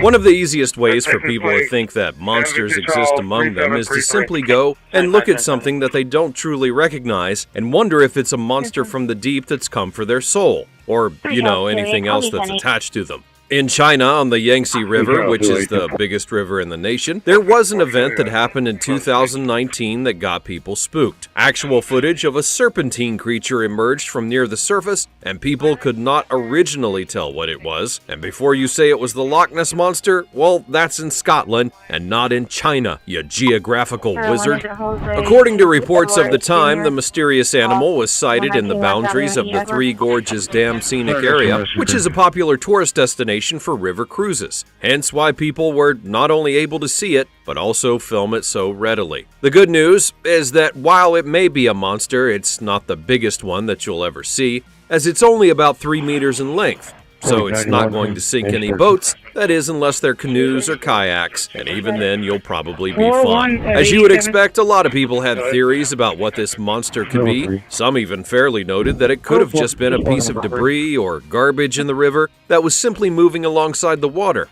Given that the river has had a pollution problem in the past, that's not all that unlikely. However, an equally plausible take based on the footage is that it was some kind of water snake. People forget that there are certain species of snakes that do love the water, and sometimes they prefer to be in it over land. Many experts would agree that it was likely just a big snake swimming without a care in the world. The lesson here is that if you do see a river monster on the surface, you can film it, but do it from a safe distance and never go near it. Number 1. Bigfoot. Now, you may not have expected me to begin with Bigfoot, but the irony about this tale is that while there are typically discussed in regard to the northern parts of the United States and Canada, there are also plenty of tales of Bigfoot that don't really belong in those areas. For example, one such story comes out of Florida, of all places. Yeah, if you ask us, Florida absolutely would be a place where Bigfoot would hang out. Down in a swamp near Lettuce Lake Park, which is by Tampa, a man named Matthew McCarney was doing some canoeing in the area when he saw something in the distance that he didn't recognize. And so, of course, he filmed it, and while he did not get a good look at it, as is the case in all of these videos, his first impression was that it was a bear. Being worried about people getting attacked by bears, he then showed it to a park ranger who noted that bears don't typically come down to the swamps, not to mention they aren't often seen near the Tampa area. And so, he looked at the footage more and started to wonder if it was indeed a Bigfoot. He even showed the footage to a skeptic that's known for debunking such videos, and that skeptic said that, while it didn't prove that Bigfoot existed, it didn't prove that it was fake either. So yes, Bigfoot may have well been in the swamp the entire time. No wonder we couldn't find him. Now obviously, even the clip taker would say that you can't clearly see what's going on here with this creature, whatever it may be, and even I'll admit that the footage looks pretty compelling, if for no other reason than the image of Bigfoot is so obstructed half the time, it's hard to even tell what it is or isn't. To that end, it honestly could be a bear, and at other points it looks like it's walking on hind legs, which bears are known to do. Plus there's some points where you can swear that you see a tail. Regardless of it all, it is one interesting story for all the Bigfoot fans to bite into and see if it's actually real. Well, that's all from the realm of swamps and the creatures and monsters that people have claimed come out of them over the years. Were you amazed by some of what people have seen in swamps? Or do you think that they're all making a whole lot of something out of nothing? Maybe you know of another swamp tale that could have fit on this list. Be sure to let me know about it in the comment section down below. Check out the other cool things that are showing up on the screen, and I will see you next time. Imagine living in a world untouched by modern technology, where time stands still. Deep in remote jungles and hidden valleys, there are tribes that have never made contact with the outside world. They live as their ancestors did, unaware of cities, cars, or the internet. Their customs, languages, and way of life remain frozen in time. Some are peaceful, while others fiercely protect their isolation. Who are these mysterious people, and how do they survive? Here are 20 uncontacted lost tribes that have never evolved or changed their ancient ways.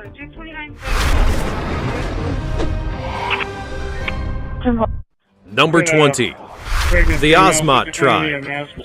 The Asmat people are an indigenous group who are native to the southwestern region of Papua in Indonesia, particularly concentrated in the Asmat region and its surrounding areas. In the wider world, these people are known for their intricate wood carving. Artistry is internationally recognized and admired. But funnily enough, their unique culture goes far beyond their artistic talent and what the rest of the world can take from them. These people traditionally lead a subsistence lifestyle and rely on hunting, fishing, and horticulture for their food. Their society is organized into clans, with each clan inhabiting a longhouse where many different families live together. Their spiritual beliefs are deeply rooted in animism and ancestor worship, and they create elaborate ancestor polls in order to honor and communicate with their long-gone relatives. Well, they've never done this ceremony for the last 20 years since it was performed only once before. Like so many other stories that you'll see, the Asmat people have been invaded by the outside world. As is standard, tub-thumping Christian missionaries barged into the people's way of life and brought diseases and exploitation, as well as forced their beliefs upon people who had never asked for such interference. The destructive nature of these visitors to unique cultures should not be underestimated. There is lasting and serious damage that has been done to people all over the world as invaders exploit their land and destroy their cultures and traditions. The efforts that are being made to preserve the remaining Asmat way of life are likely too little and too late. Now it's time for the odd topic. What if we told you there is a tribe deep within the jungles of Patagonia? Is a tribe so secluded and isolated that they barely resemble humans anymore? These tribesmen have darkened skin as well as smaller irises than usual, giving them a ghoulish appearance. But are they even real, or just an urban myth? We don't know. But what do you think? Let us know in the comments below with the hashtag #OddTopic. Number 19. The Matseis. The Matseis, or Mayoruna, are people who are an indigenous group from the Amazon region of Peru and Brazil. There are roundabout 3,200 people who still speak the traditional language. Over the last 3 decades, this tribe have gradually become a settled people, rather than the nomadic hunter-gatherer lifestyle that they'd always been accustomed to. They mainly live in the permanent forest settlements now, but still rely heavily on hunting and gathering for all of their food. The people are extremely knowledgeable about the plants and animals that live in the rainforest around them, and they bring very little into their community from the outside because the rainforest provides so much of what they actually need.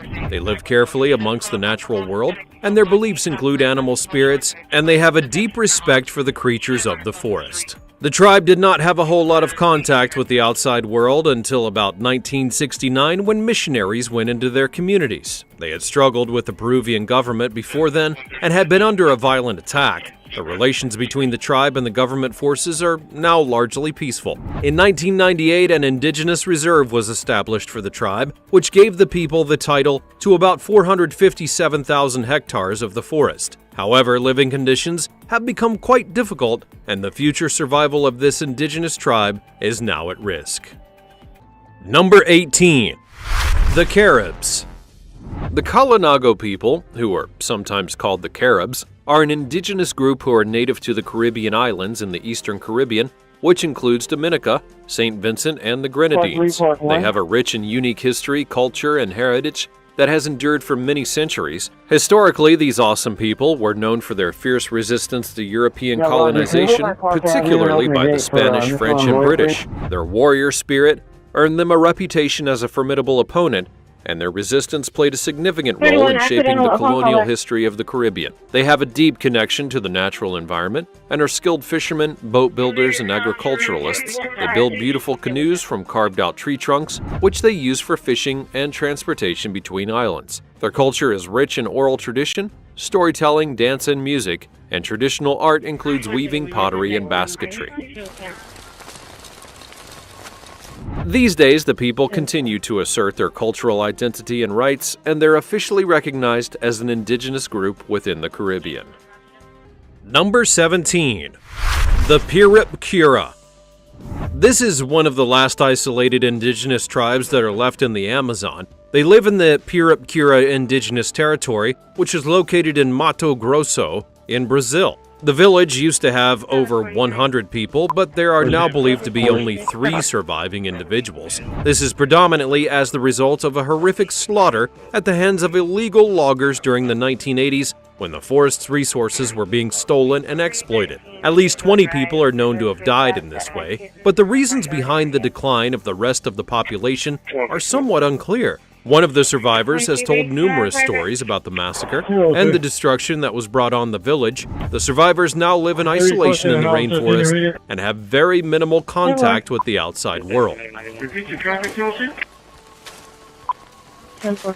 In 2008, there was an order which restricted access and land use in that territory, but ranchers and loggers have encroached across the area many times. There have been accusations that the tribe have been used as pawns for environmentalists, but have been mistreated and murdered by the deforestation and its perpetrators. Although there have been many legal moves to demarcate the area and forbid encroachment, there is a constant threat that these orders will not be renewed, and the growth of ranches in the region means that a huge part of the rainforest is being destroyed. There is hardly anywhere that's left to go for the very few remaining people. Number 16. The Hadza. The Hadza people live in the Lake Eyasi region in northern Tanzania in East Africa. They are one of the world's last remaining hunter-gatherer societies and have some very cool and interesting traditions. They've been nomadic by tradition and move within the seasons in search of food sources, mostly wild game, honey, berries, and tubers. Their hunting techniques, which will often involve the use of a bow and poison-tipped arrows, are super precise and extremely effective. Their language is one of the very few remaining click languages in the world. Their society is built on an extraordinarily egalitarian structure, and they have no centralized leadership or hierarchical systems, and they make all of their decisions through consensus and cooperation within small family-based bands. This equality is reflected in their shared access to resources and collective decision-making. They do sound pretty awesome, to be honest. Number 15. The Asaro Mudmen. These fearsome-looking masks are not something you would want to meet in the dark. The Asaro Mudmen of Papua New Guinea are an ancient people. They're also known as the Halosa, which means ghosts, and they have no written history, but lots of stories and spoken word histories have been passed down through the generations.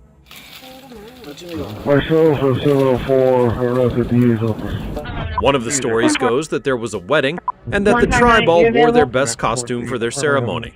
However, one man did not have the clothing, so as the tale goes, he took a string bag, cut out eye holes, dipped the bag and his body in mud, and then arrived at the wedding dressed in this wild-looking costume, where other people took one look at him and ran away in fear that he was a ghost. Now, I can see why they were frightened. The masks can be super creepy, and the story then goes that the incident gave the tribespeople the idea of making scary masks and using mud as body paint to make themselves even more intimidating, terrifying in fact, to their enemies. The costume is not supposed to start a fight, but actually to put the enemy off. So although you may be terrified to meet a masked Asaro Mudman, you are actually supposed to run away.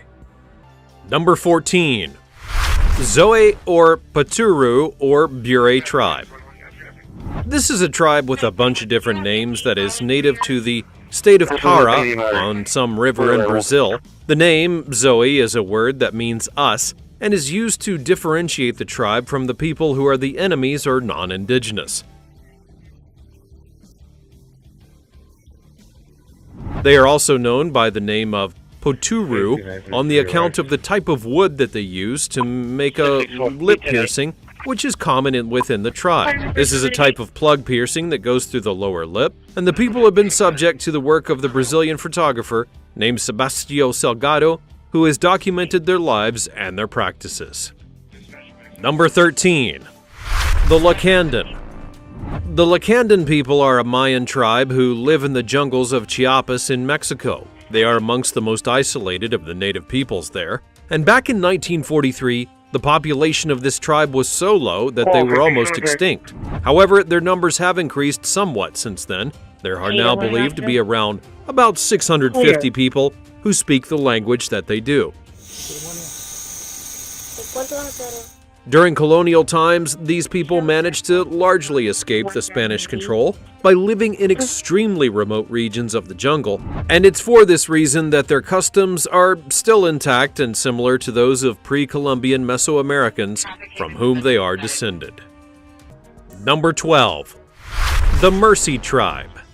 When a girl in the Mercy, Kai, or Terma tribes in Africa turns 15 or 16 years old, the tradition is that she will begin the process of wearing a lip plate. This begins when her mother, or sometimes another woman, will cut her lower lip and insert a wooden plug. That plug remains in place until the wound is healed, and it can take up to 3 months. Then after that, a disc may be chosen and added to the hole. The size of the disc is really a personal decision, and the young woman will choose just for herself how far she really decides to go with it all. The disc begins off smaller and then is gradually increased until the desired size is reached. Some of the girls may continue to add a larger disc up to around 12 centimeters in diameter, but it's not necessarily what's required by any means. It is a personal choice, and many will stop at a much smaller size. These lip plates actually carry a number of significant meanings for these women. It's a symbol of beauty, a commitment to the woman's husband, and she will traditionally wear it when she serves him food. It is a powerful indicator of their identity and membership in the tribe. Number 11. The Corubo. One of the groups of indigenous people of Brazil, the Daslala as they call themselves, or Corubo as they're known by outsiders, are some of the most isolated people in the world. This tribe is very small, featuring only about 150 people, and when you think of Amazonian tribes, you would imagine those old movie depictions and the sorts of adventure stories in retro comics and books. And you know the poison darts and great jungle hunting skills? Where those are actually not too far from the truth when it comes to this tribe. They're also called another word in Portuguese that means clubbers, not the partying kind, but the weapon-wielding kind. Are you guys accepting patients at this time? So it probably has something to do with their reputation for violence. All nicknames stick, you know, although it seems just as likely that the violence is done to the tribespeople by the outsiders rather than the other way around. It's true that they do hunt with poison darts and fight with clubs, so I guess you just need to imagine an Indiana Jones kind of scenario and then go right ahead. Number 10. The Yafo.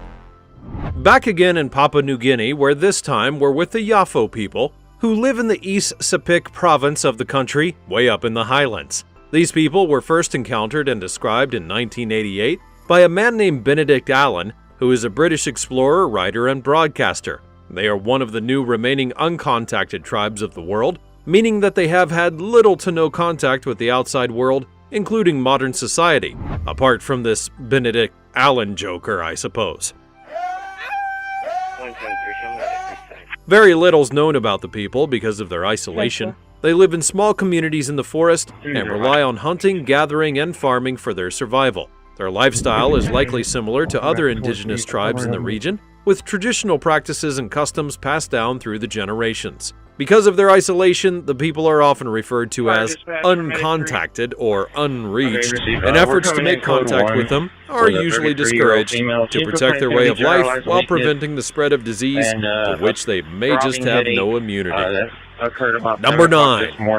Kawahiva. The Kawahiva are one of the very last uncontacted indigenous tribes in the Amazon rainforest. They mainly inhabit the remote regions of Brazil, and very little is known about their exact numbers, because they have chosen, quite wisely, to remain isolated from the outside world, making them one of the world's most unknown and perhaps vulnerable indigenous communities. The Kawahiva people live in small family groups, engaging in hunter-gatherer lifestyles, and they rely on the forest's resources for their entire way of life.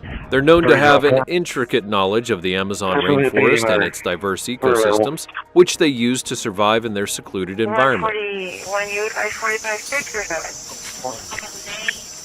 Their decision to remain isolated, that's likely a response to historical encounters with outsiders, which have often led to violence, disease, and exploitation. As a result, they have actively avoided contact with the more broad society. And you can't really blame them. If every time that you saw an outsider that gave you a disease, attacked you, or stole your land, and then forced you to act like them, dress like them, and pray like them, wouldn't you stay very well away? Efforts have been made to protect the territory of the Kawahiva and other uncontacted tribes in Brazil, all to ensure their survival while preserving their cultural heritage. Organizations and government agencies now seem to understand the value of allowing indigenous peoples their rights and have begun to work to demarcate and safeguard their land against illegal logging, mining, and other threats that may encroach upon their territory. Number 8. The Suri tribe. The Suri, or Surma people of Ethiopia, have a unique style of fighting. Known as stick fighting, the two fighters, with bodies decorated with chalk mixed with water, are armed with a 6-foot wooden pole. It's pretty hefty and weighs a couple of pounds. The long pole is held at the bottom, and the aim of the sport is to whack your opponent with your massive stick as many times as possible to get him to fall down. When your opponent hits the deck, they are then eliminated. The prize at the end of the tournament is an unusual one. The winner is carried on a platform to a group of girls and then gets to pick which one he's going to marry. So, young men are selected for their stick fighting skills, and the young women, the size of their lip plates. The lower lip is pierced and then slowly stretched out over the course of a year, using bigger and bigger discs as they go along. Ouch! The family of a woman with the big lip plate can ask for a price of as much as 50 cattle for her to be married. I like big plates, and I cannot lie. Number 7. The Ayo Rio tribe. The Ayo Rio people live in an area known as the Gran Chaco, which spans both Paraguay and Bolivia. These people were traditionally nomadic hunter-gatherers, but this was mostly squeezed out of their lives by missionaries in the 20th century, so now the remaining tribespeople are more or less sedentary in villages.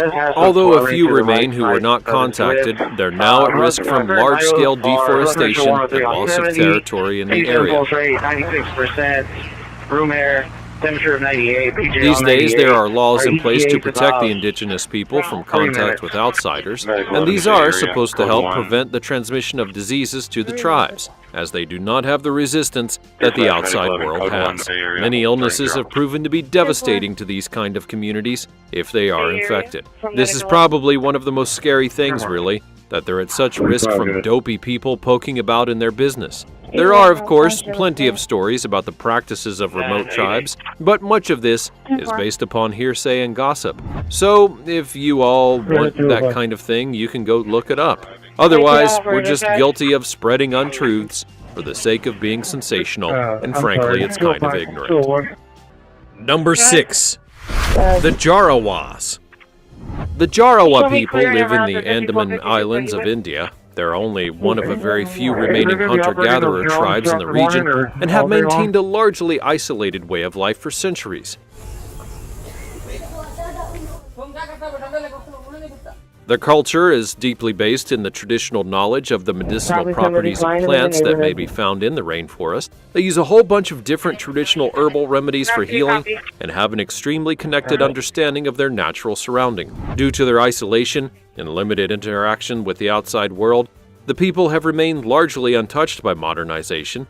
However, they have been pushed around by the outside world. Like most other tribes, they've seen all the typical ways of encroachment on their land and potential disruption to their traditional ways of life. Alleged efforts have been made to protect the people's rights and preserve their unique culture. The Indian government has now implemented policies in order to restrict access to their territory and minimize outside influences while safeguarding their well-being. Number 5. The Korowai tribe of Papa. Despite being pretty isolated and living harmoniously with nature in their rainforest home, the Korowai people have hit the headlines all over the place, with tabloids looking for sensational stories of wild places and weird rituals. The newspaper's dreams came true when they could point a spotlight on the unusual culture of the Korowai people, listing cannibalism and witchcraft amongst their favorite hobbies. But as is always the case with the tabloid headlines, you do have to look a little bit deeper to get the real sense of what the story might be. In a remote area of the Indonesian rainforest, the Korowai build their remarkable houses between 8 and 15 meters off the ground, sometimes in the trees or on tall stilts. The reason is said to be that evil spirits only stay around on the ground, so building up high will keep the family safe. It also offers great protection from animals and a lot of insects, as well as invading humans. Number 21. They are a religious people, and their beliefs include reincarnation, as well as respect for their ancestors and a belief that some of their people even have magical abilities, and they're able to influence things like luck and also detect black magic. This element of their culture is probably where the accusations of cannibalism and witchcraft would come in, and in the past, there may have been some violent endings to disagreements within the tribe. These days, however, most issues are pretty well solved by just giving each other gifts. I guess that offering a bunch of flowers to your neighbor is a lot less dramatic than eating them, but it probably makes a lot less mess as well. So, not so good for tabloid headlines, though. Number 4. The Yanomami. The Yanomami people live in the remote region of forest in southern Venezuela, in the Orinoco River Basin, and in the northernmost area of the Amazon River Basin in the very north of Brazil. These people live in small villages which are subject to moving when they need to inhabit a new area for the purposes of agriculture, and they practice a kind of shifting cultivation, which is known as slash-and-burn agriculture.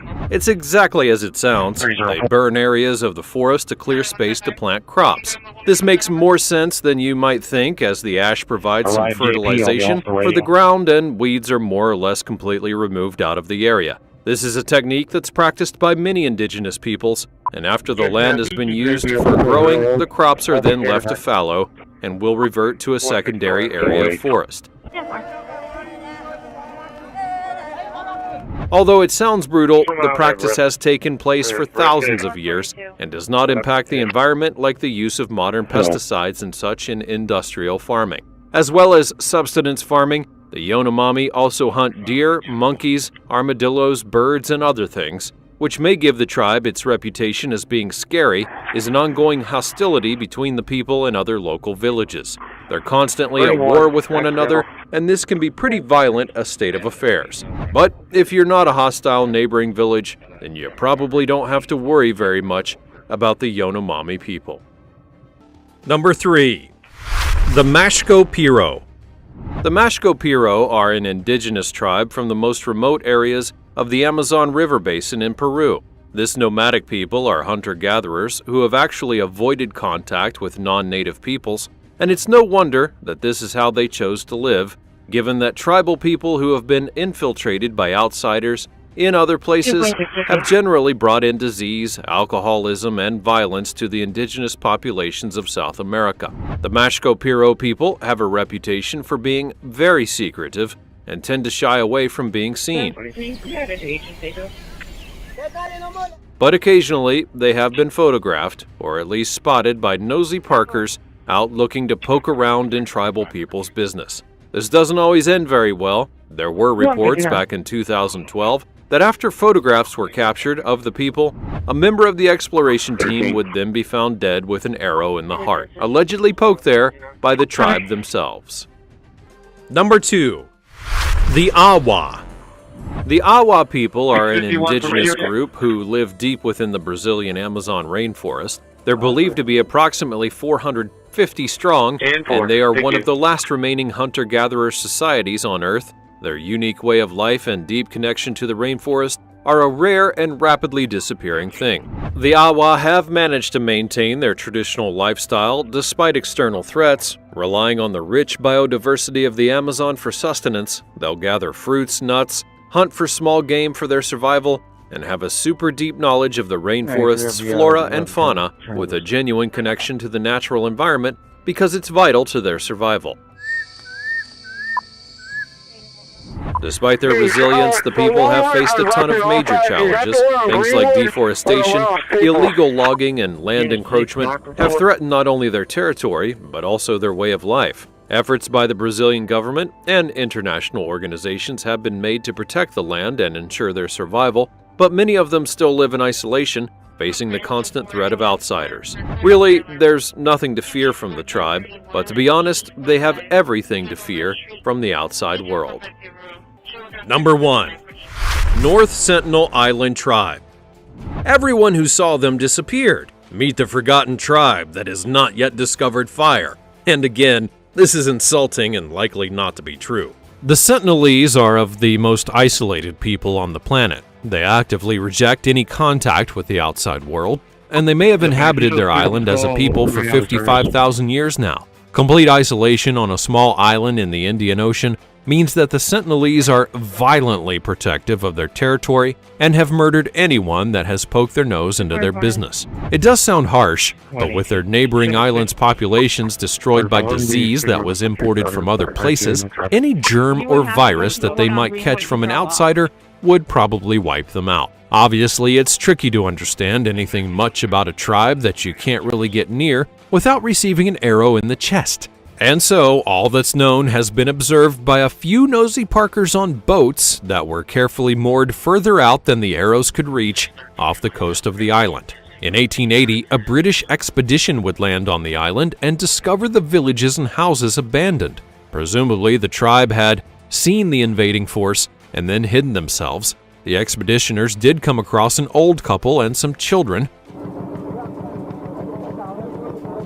and in the hideous wisdom of the colonial attitude, they then kidnapped the people from the island for scientific reasons. The Sentinelese quickly became sick with disease, and the older people all perished. The children were returned to the island, but how many were then infected with deadly diseases is obviously unknown. It's no wonder that the outsider is met with hostility by the Sentinelese. Various attempts at communication have been made throughout the 1970s and 80s, with gifts being left on the beaches, but most were rejected and then buried by the tribe. More recently, it's finally been accepted that this is probably the safest for the Sentinelese tribe if they're just left in peace. I guess the nosy parkers have finally gotten the message. Well, that's about all from this fascinating glimpse at some traditional and indigenous ways of life. Which of these tribes have captured your imagination? Go on and let me know all about it in the comments section down below. You should also check out the other cool things that are showing up on the screen, and I will see you next time.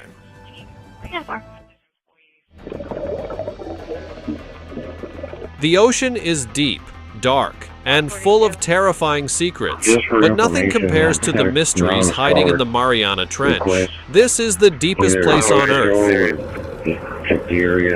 and what lurks below is beyond imagination. Strange creatures, eerie sounds, and unexplained phenomena have left scientists stunned.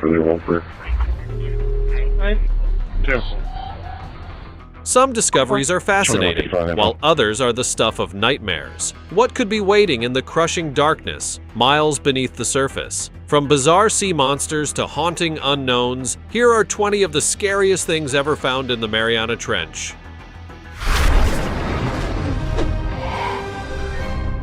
Number 20. Stalked crinoids. There are two main types of crinoid that exist in the ocean. These are the ones that remain attached by a stalk to the seafloor their entire lives. These are often called sea lilies, and then there are those that are unstacked and are known commonly as feather stars or comatolids. Fossils of stalked crinoids have been found in many places. These show that the way in which the crinoid attaches to the seafloor is through the use of stalks or stems that are known as calyx. These are the base of the feeding system that employs a kind of arm, and these arms have grooves in them that capture the food particles that are then suspended in the air, and then they direct these bits and pieces back toward the mouth of the feeding system. Most modern-day crinoids are actually free-floating, or feather star types, and they may have a stem as juveniles, but no longer use it when they're fully grown adults. The movement of these things is generally accounted for by the changes in direction of the current, but they can actually move themselves to a new location using their dangly bits. This means that they are able to move to different places or even climb to an elevated area in order to feed. These weird-looking things can also swim, and will do so by moving their feeding arms into 3 groups. They can move at a rate of up to 472 to 591 feet per hour, which is kinda crazy for such a small plant-looking creature with no discernible head and no obvious swimming equipment. Fossils of the crinoids have been discovered that date back to 480 million years ago, and it seems that some of these fossilized versions may have survived by attaching themselves to driftwood, often in colonies. Modern-day crinoids live attached to rocks in the gentle currents of the ocean. Now it's time for the odd topic. A deep-sea expedition to the Mariana Trench have stumbled upon this weird scene. The deep-sea divers claim they saw Underwater City along with its inhabitants. They swore by what they witnessed. However, there are no concrete proof that this is real. Let us know in the comments below with the hashtag #OddTopic. The telescope octopus. This is the telescope octopus. It is a weird type of deep-sea octopus that is found between 150 and 2,000 meters below the surface in tropical and subtropical waters in the Indo-Pacific region. These creatures generally grow to about 8 inches in length and are so see-through that they're almost invisible, much like their relatives, the glass octopus. These deep-sea creatures have a transparent and gelatinous flesh that makes almost no shadow that may alert a predator to their presence. They can make almost their entire body invisible except for their eyes and their digestive gland. Their eyes are really weird. They are on stalks that make them literally pop right out of their heads. These octopuses can then make themselves basically invisible and just poke their own eyes out to see all around them. Hence the name telescope octopus. Number 18. Dragonfish. Although the dragonfish is only about 6 inches long, it still cuts a fearsome figure in the deep dark ocean, especially if you're a teeny-weeny creature that the dragonfish loves to call lunch. These eel-shaped predators have extremely gruesome grins. Their fang-lined jaws are one of the things that makes them a formidable hunter, as it allows them to eat prey almost half their own size. These nasty teeth and dead-eyed faces make the fish scary enough, but the thing that puts them into the category of nightmares is their powers of invisibility. I mean, seriously, these creatures have fangs that are almost totally transparent, which means that they blend into their surroundings, and their potential prey can hardly see those nasty big jaws as they clamp down on their heads. To add a decidedly spooky element to the dragonfish's already scary appearance, it also emits an eerie bioluminescent glow. Mike 32, this is Elias. It's a proper creep, even if it is small. I'm blocking it right now. Number 17. Frilled shark. The so-called living fossil is a scary, well, actually it's downright terrifying, ancient species of shark that, although rare, is still out there menacing people from time to time with its intensely intimidating appearance and sharkish habits. Although there are apparently a few of these sharks still out there, sightings are so incredibly rare that one has only been captured alive, in living memory anyway, on one occasion. This particular specimen would be pulled from the water near Lake's entrance in Victoria, in Australia, by a group of rather surprised fishermen. It was such an unusual occurrence that the story made the headlines and captured imaginations all over the world. This super strange shark dates back to at least 80 million years ago, so the thing has been kicking around in our waters for so long, it's no wonder that it's known as a fossil. The name frilled shark is on the account of the big old fish's 6 pairs of frilly gills. It does look a bit like it's sporting some Elizabethan ruff, but with a toothier edge than most of those old stuffy portraits would have. Number 16. Vampire squid. The vampire squid is, despite its name, apparently neither a squid nor an octopus. Presumably it's not even actually a vampire, but we should probably just make sure. The vampire squid is a kind of small cephalopod. They live in tropical and temperate waters around the world at a depth of between 2,000 and 3,000 feet at temperatures of about 2 to 3 degrees Celsius. Ooh, that's cold. That's between 35.5 and 37.5 degrees Fahrenheit.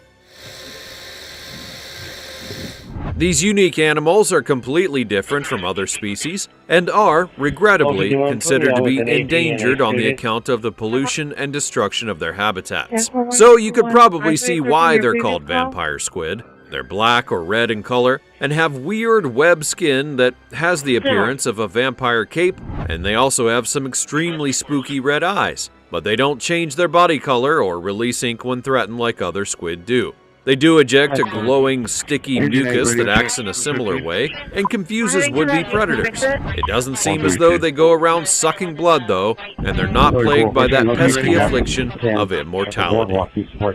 Number 15. Zombie worms. Zombie worms are a type of deep-sea creature that's known for its taste for bones. That's right, these weird wigglers are all about eating the bones of things, and they live deep below the surface and have been found at depths of 2,893 meters. This is where they can find the carcasses of dead whales whose bones they just love to devour. These worms will actually use their unique physiology to bore into the bone and reach the lipids that are inside. They feed on the collagen of the bones, and they make holes all throughout the skeletal structure, and will also use those holes that they make to hide from potential predators that will also, as we've seen before, feed on the enormous carcass of a whale. Number 14. Gigantic amoebas. Back in 2011, scientists discovered some super creepy gigantic amoebas in the depths of the Mariana Trench. In a voyage to the trench in the Pacific Ocean, the researchers had used all kinds of new technology to explore these previously unrecorded areas of the deep sea. They found the deepest known xenophyophores, or single-celled organisms, that we usually call amoebas. These were unusual when compared to other amoebas because they were so very large. Some of the specimens were as big as 4 inches or more, and that is for a single cell since these organisms have only one. The scientists have declared that these are the largest individual cells that exist anywhere, at least that they know of for now. They were found at depths as far as down below the surface as 6.6 miles within the Serena Trench, part of the Mariana Trench, and prior to this discovery, they had only been found as far down as 4.7 miles. There is still so much down in the trench that remains unknown and completely mysterious, but what may they discover next? Number 13. Mysterious metallic sound.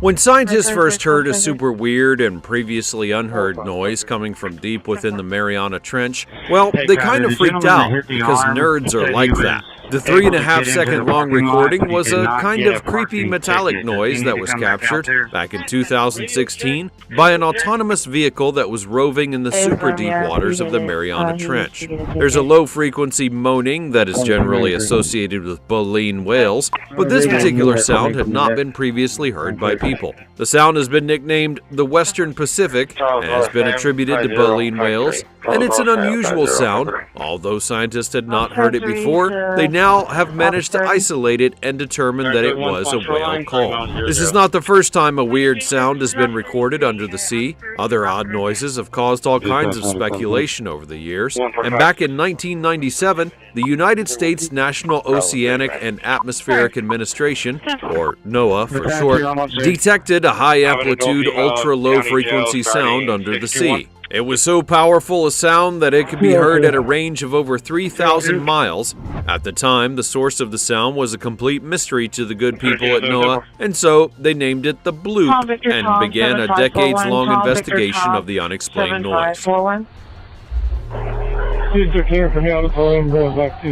Early on in their theorizing, they thought the sound may have been made by some kind of marine animal, although frankly, a sound that loud would have to have originated in a creature the size of an island.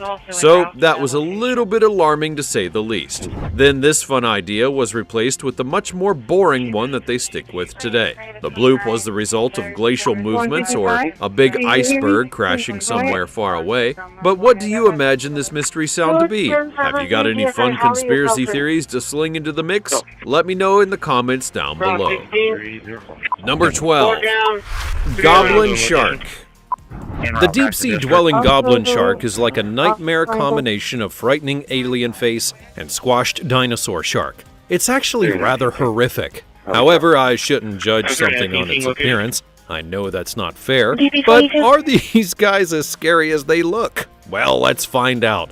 With a long snout on the top and a set of very sharp teeth on the bottom, this shark seems equipped enough to do some predatory stuff. It has a weird technique for catching its prey. The goblin shark can eject its jaws and then send out a dangerous snapping motion to grab a passing prey and will simply reel its jaws back in and scoff up the catch. Ooh, spooky. This long-nosed shark is actually, and mercifully, much lazier than many of the other sharks. Its sluggish behavior means that it's not likely to expend a whole lot of energy in a high-speed pursuit. And given one look at this freaky fish, no doubt you'll be able to outswim it just based on fear alone. Whew, I'm glad that one's finished. These guys give me the creeps. Number 11. The supergiant amphipod. Would you just look at the size of these things? There's nothing quite like a massive crustacean to give your nightmares some new depth of flavor. While investigating a deep-sea trench, some marine scientists got their own bad dreams enhanced when they sent traps down to the deepest depths to sample what was happening down there.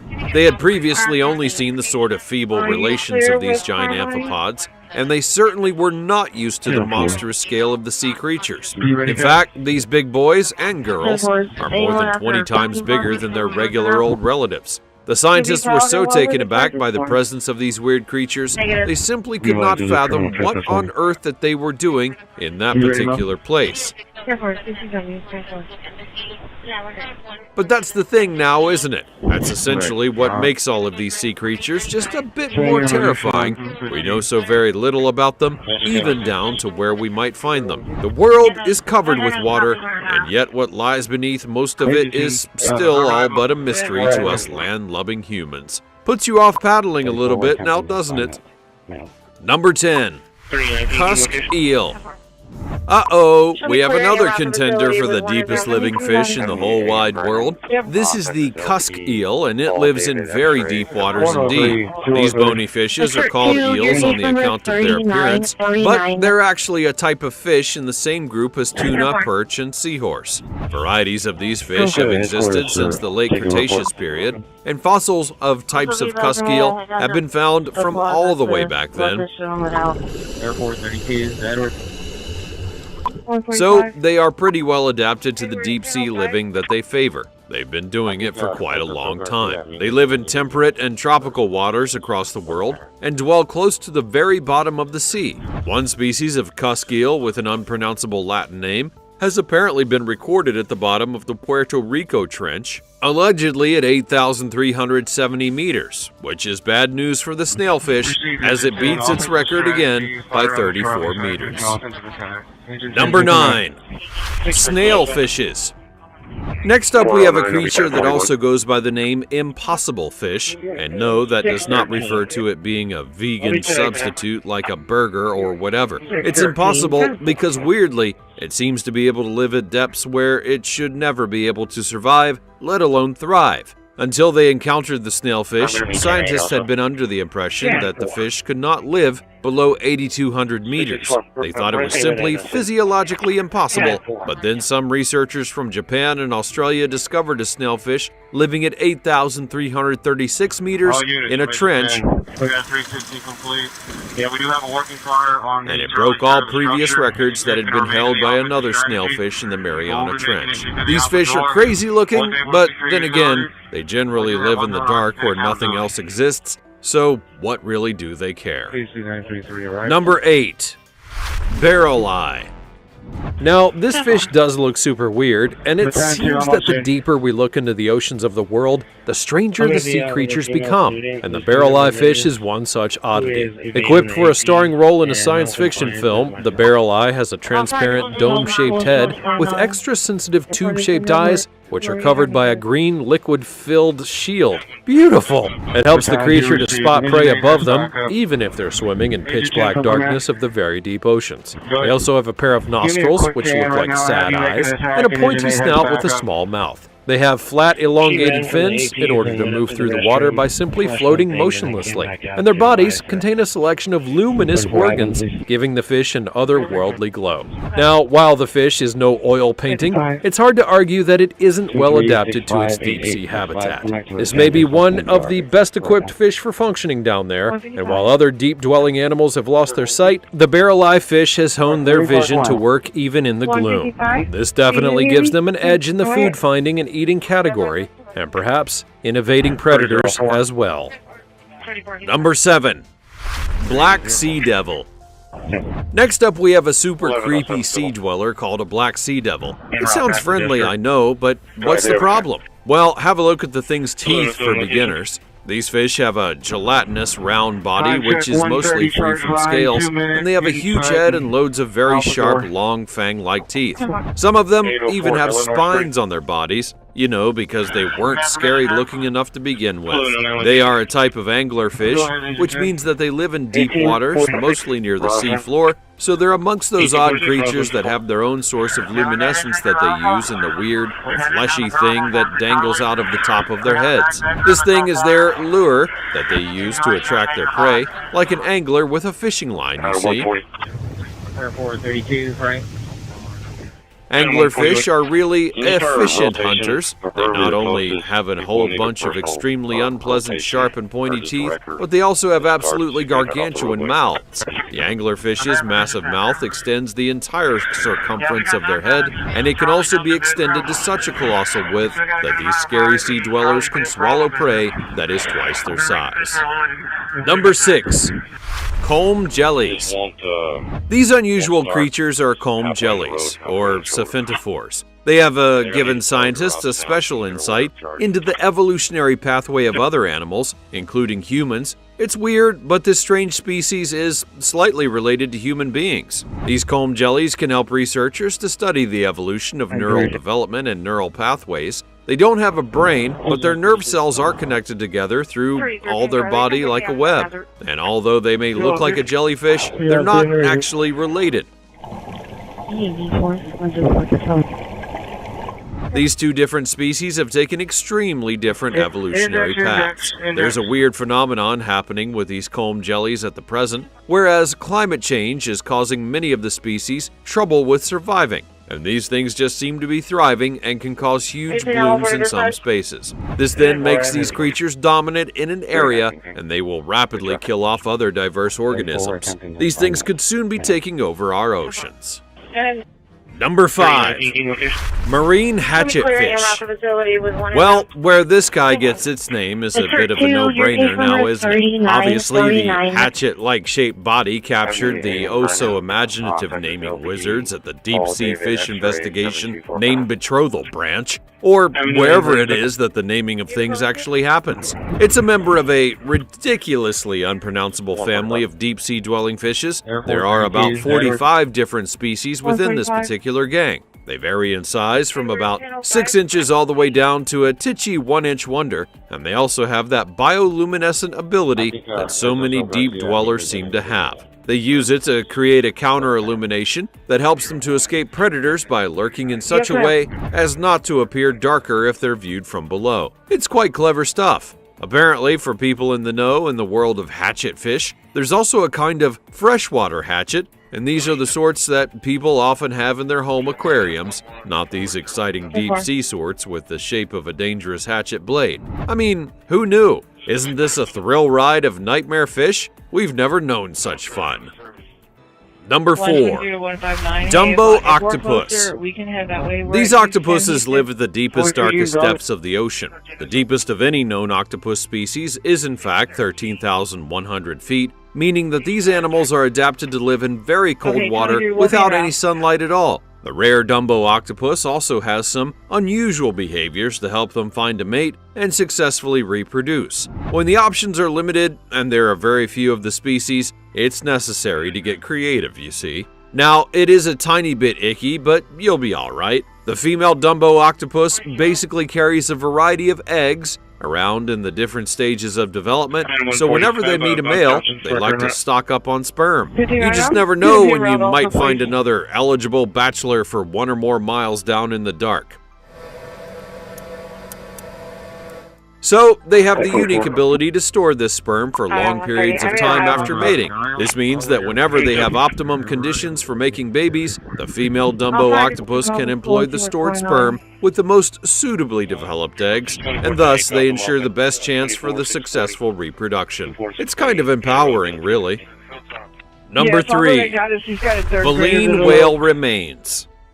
When a creature dies in the sea, there's a whole enormous natural marine-based cleanup crew on hand. Many ocean dwellers will scavenge on the carcass for days. The body of a vast baleen whale makes for a feast for thousands of other little sea creatures, and it's all rather grim, but then again, this is nature, and it is a cutthroat business to stay alive. Baleen whales are actually several different species of whale, including humpback whales, blue whales, and fin whales, and they're called baleen on the account of the way that they eat. They only feed through their baleen system. This is a way of taking in huge amounts of water along with their food, then sieving it all back out, keeping a hold of the prey while pushing the water back out again. They dive down to depths of about 200 meters to feed, mainly consuming krill, but these massive mammals are adaptable and will also eat other fish whenever there's a load of them available.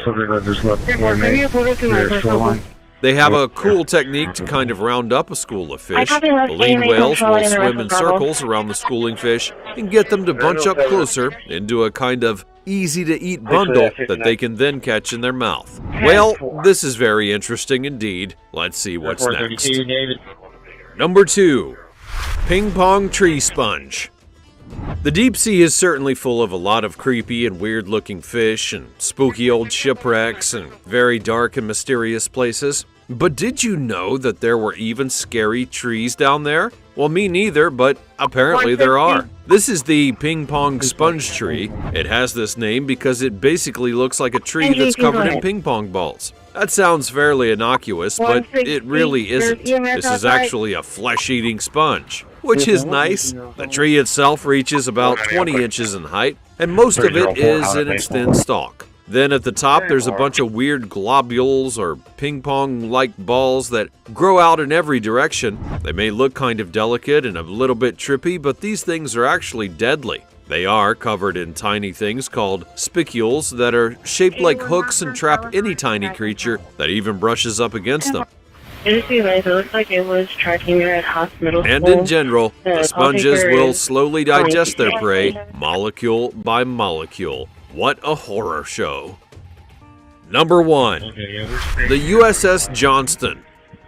This is the world's deepest shipwreck. The USS Johnston was engaged in a massive naval battle in a gulf in the Philippine Sea in October of 1944. 300 United States warships fought 70 Japanese vessels, and there were 1,500 aircraft involved. As I said, this was quite the massive battle. Nearly 30 of the Japanese ships were sunk during the fight, and most of the others were so damaged that they were out of commission. That included the biggest battleship that had ever been built, the Yamato. There were several U.S. ships sunk during the fierce fighting, and one of those was the destroyer USS Johnston. It had been hit with shells from the Yamato, but managed to battle on further for another 2 hours before the ship finally sank beneath the waves, taking the lives of 186 of her 327 crew. And that was the last time the ship was seen for the next 75 years.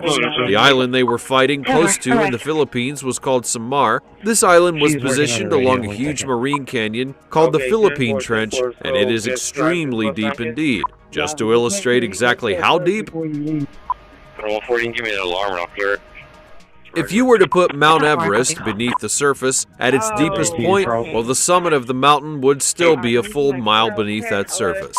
The trench is up to 6.2 miles deep, and the Titanic, for comparison, is about 2 miles down. The Johnston was found on a submarine expedition, and the front 2/3 of the ship were still intact, and the ship's number was clearly visible. The ship was resting at 3.7 miles deep.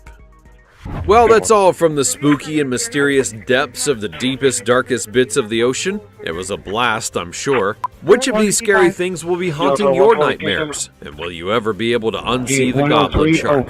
Go on and let me know all of your thoughts in the comment section down below. Check out the other cool things that are showing up on the screen, and I will see you next time.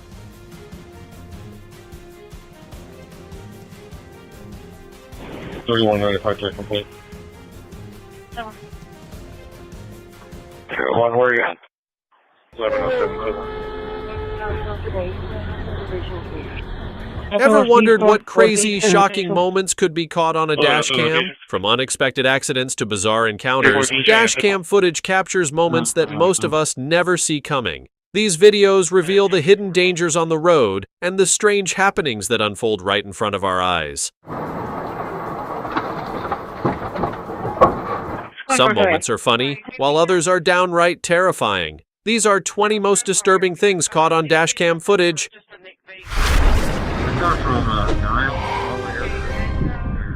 Number 20. Bigfoot caught on police dashcam. Allow me to take you into the world of the absurd and silly, where we see a police cruiser going down the road at night.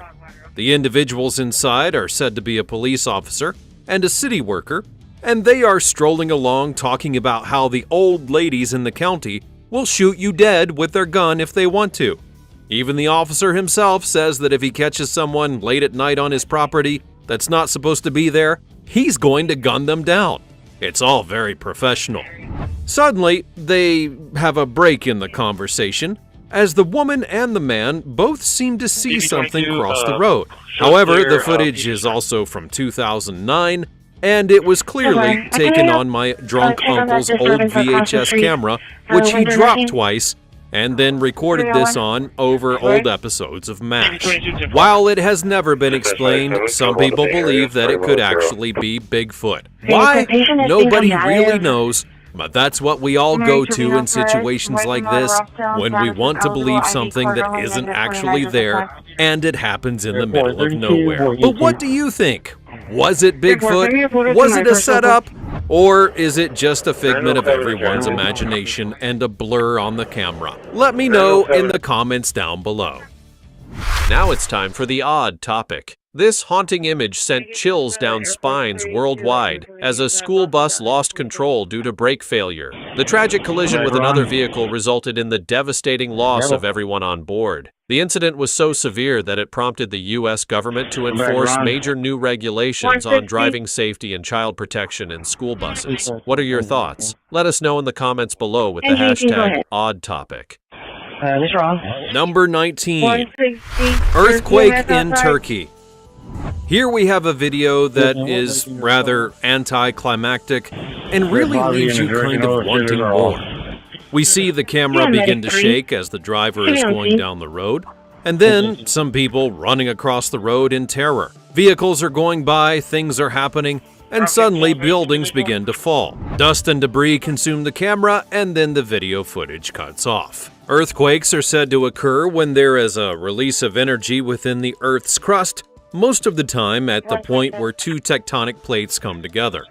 This causes a whole lot of things, depending on the severity of the earthquake itself, everything from the ground shaking to it actually opening up and destroying a whole lot of stuff. These catastrophic events mostly occur in places like California or Japan, and so they are rather familiar with the occasional tremor or two. It also turns out that they are rather common in Turkey. It's said to be a seismically active country, and they're quite common there due to its location along several significant fault lines. So it stands to reason that the people in this video are rather familiar with this kind of event, and were well prepared for it in the end.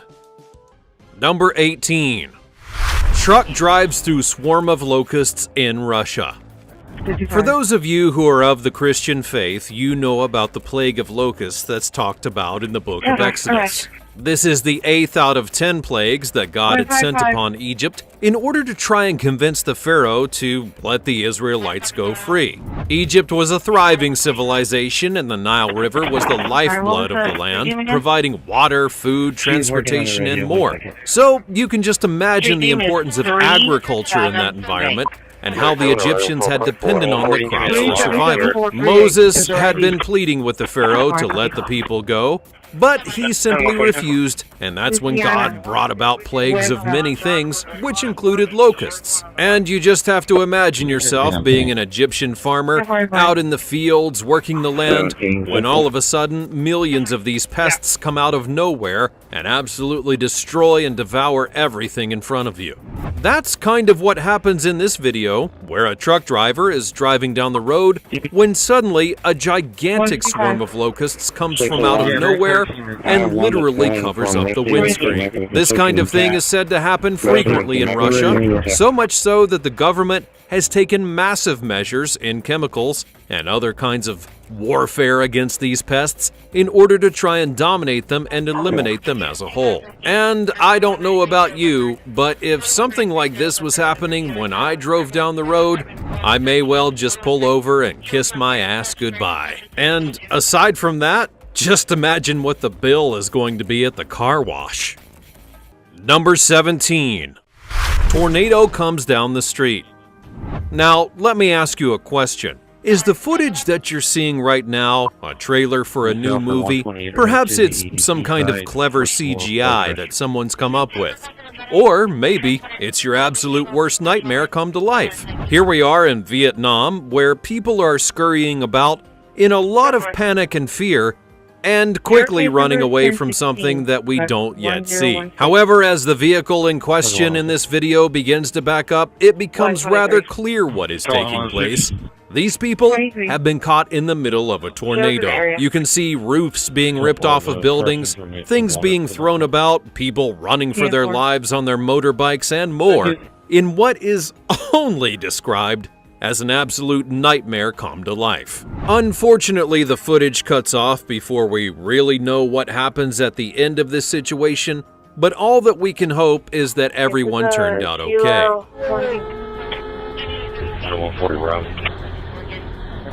Tornadoes are actually a rather rare event in Vietnam, but they do occasionally happen, mostly during the rainy season, and they usually come after a gigantic thunderstorm or even a typhoon. However, some scientists believe that as climate change continues to become a worse and worse problem for humanity, that natural disasters like this, in places like Vietnam and other areas of the planet, where they are usually more rare, will end up becoming more commonplace. Number 16. Lightning strikes vehicle. Now, it's said that you have about a 1 in 500,000 chance of being struck by lightning. There are approximately 333 million people living in America, so when you divide that number by 500,000, it says that about 666 people could be struck by lightning on a daily basis. Is that just a little bit freaky and ironic? Well, you tell me. In this video, we see some people in Kansas who are going on about their day on a rather rainy stretch of road, when all of a sudden the vehicle in front of the dash cam is struck by lightning and then disabled. A big ball of light, a lot of sparks flying everywhere, and it's over almost as quickly as it happened. For a moment, it seems as though the vehicle in front is completely dead, and perhaps everyone that's inside of it. But suddenly, the flashers and indicators come on, saying that the vehicle just probably can't start again, and that everyone inside is presumably okay. But aside from that, don't forget, if you're in a crowd of 500,000 people, and it's raining and there's lightning in the air, you may want to duck down just a little bit lower than the person who's standing beside you. Number 15. Trees falling on road. Sometimes I just love to get into the car, drive out into the country, see the scenes and sights undisturbed, you know, like natural habitats and woods and whatnot, but you never expect to get in your vehicle and be bombarded by an avalanche of trees. In this video, we see a motorist taking a casual drive through a woodland area when all of a sudden, a cascade of trees begins to fall all over the road. They try to back up and get away from all of the carnage, but it's just too late. And in what seems to be a giant simply pushing the trees over, they fall on the car as well. By the looks of things, a massive storm had just come through, and in these situations, oftentimes, the sod and the ground around the areas like this will destabilize because of mass amounts of precipitation. More than likely, that's what took place here. The ground simply gave way, and once one of the trees started to fall, all of them then went down with it. I mean, it's either that or these are outtakes from Lord of the Rings that weren't used, and the trees were simply saying, "You shall not pass." 1208. Number 14. Driver runs motorcyclist off the road. Now we head to Florida, where only the most outrageous things could ever happen. And in this video, we see quite the tragedy take place. A driver is on their way somewhere on the highway when all of a sudden, a motorbike comes up on their right-hand side on the median, and a speeding car comes up on the left.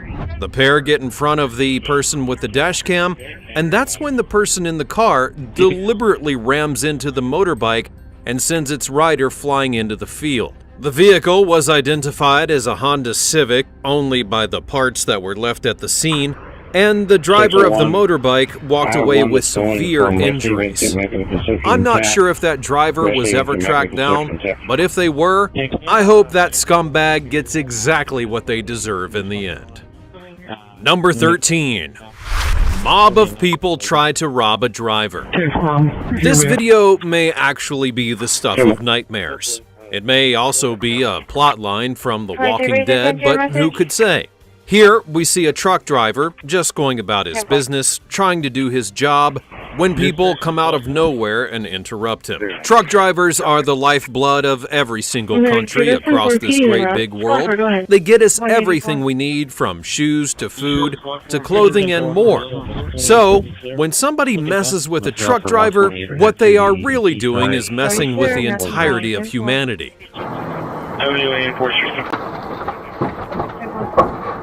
It's said that the large group of people in this video that come out are migrants who are awaiting entry into another country and living in jungle camps at the border. Not only have they put several trees across the road in an attempt to get people to stop, but once the truck does stop, they then begin to pelt it with rocks and try to climb on it. Fortunately for all of them, the driver did not stomp on the gas and end some of their lives, but he did make a quick getaway, and hopefully everyone was safe in the end.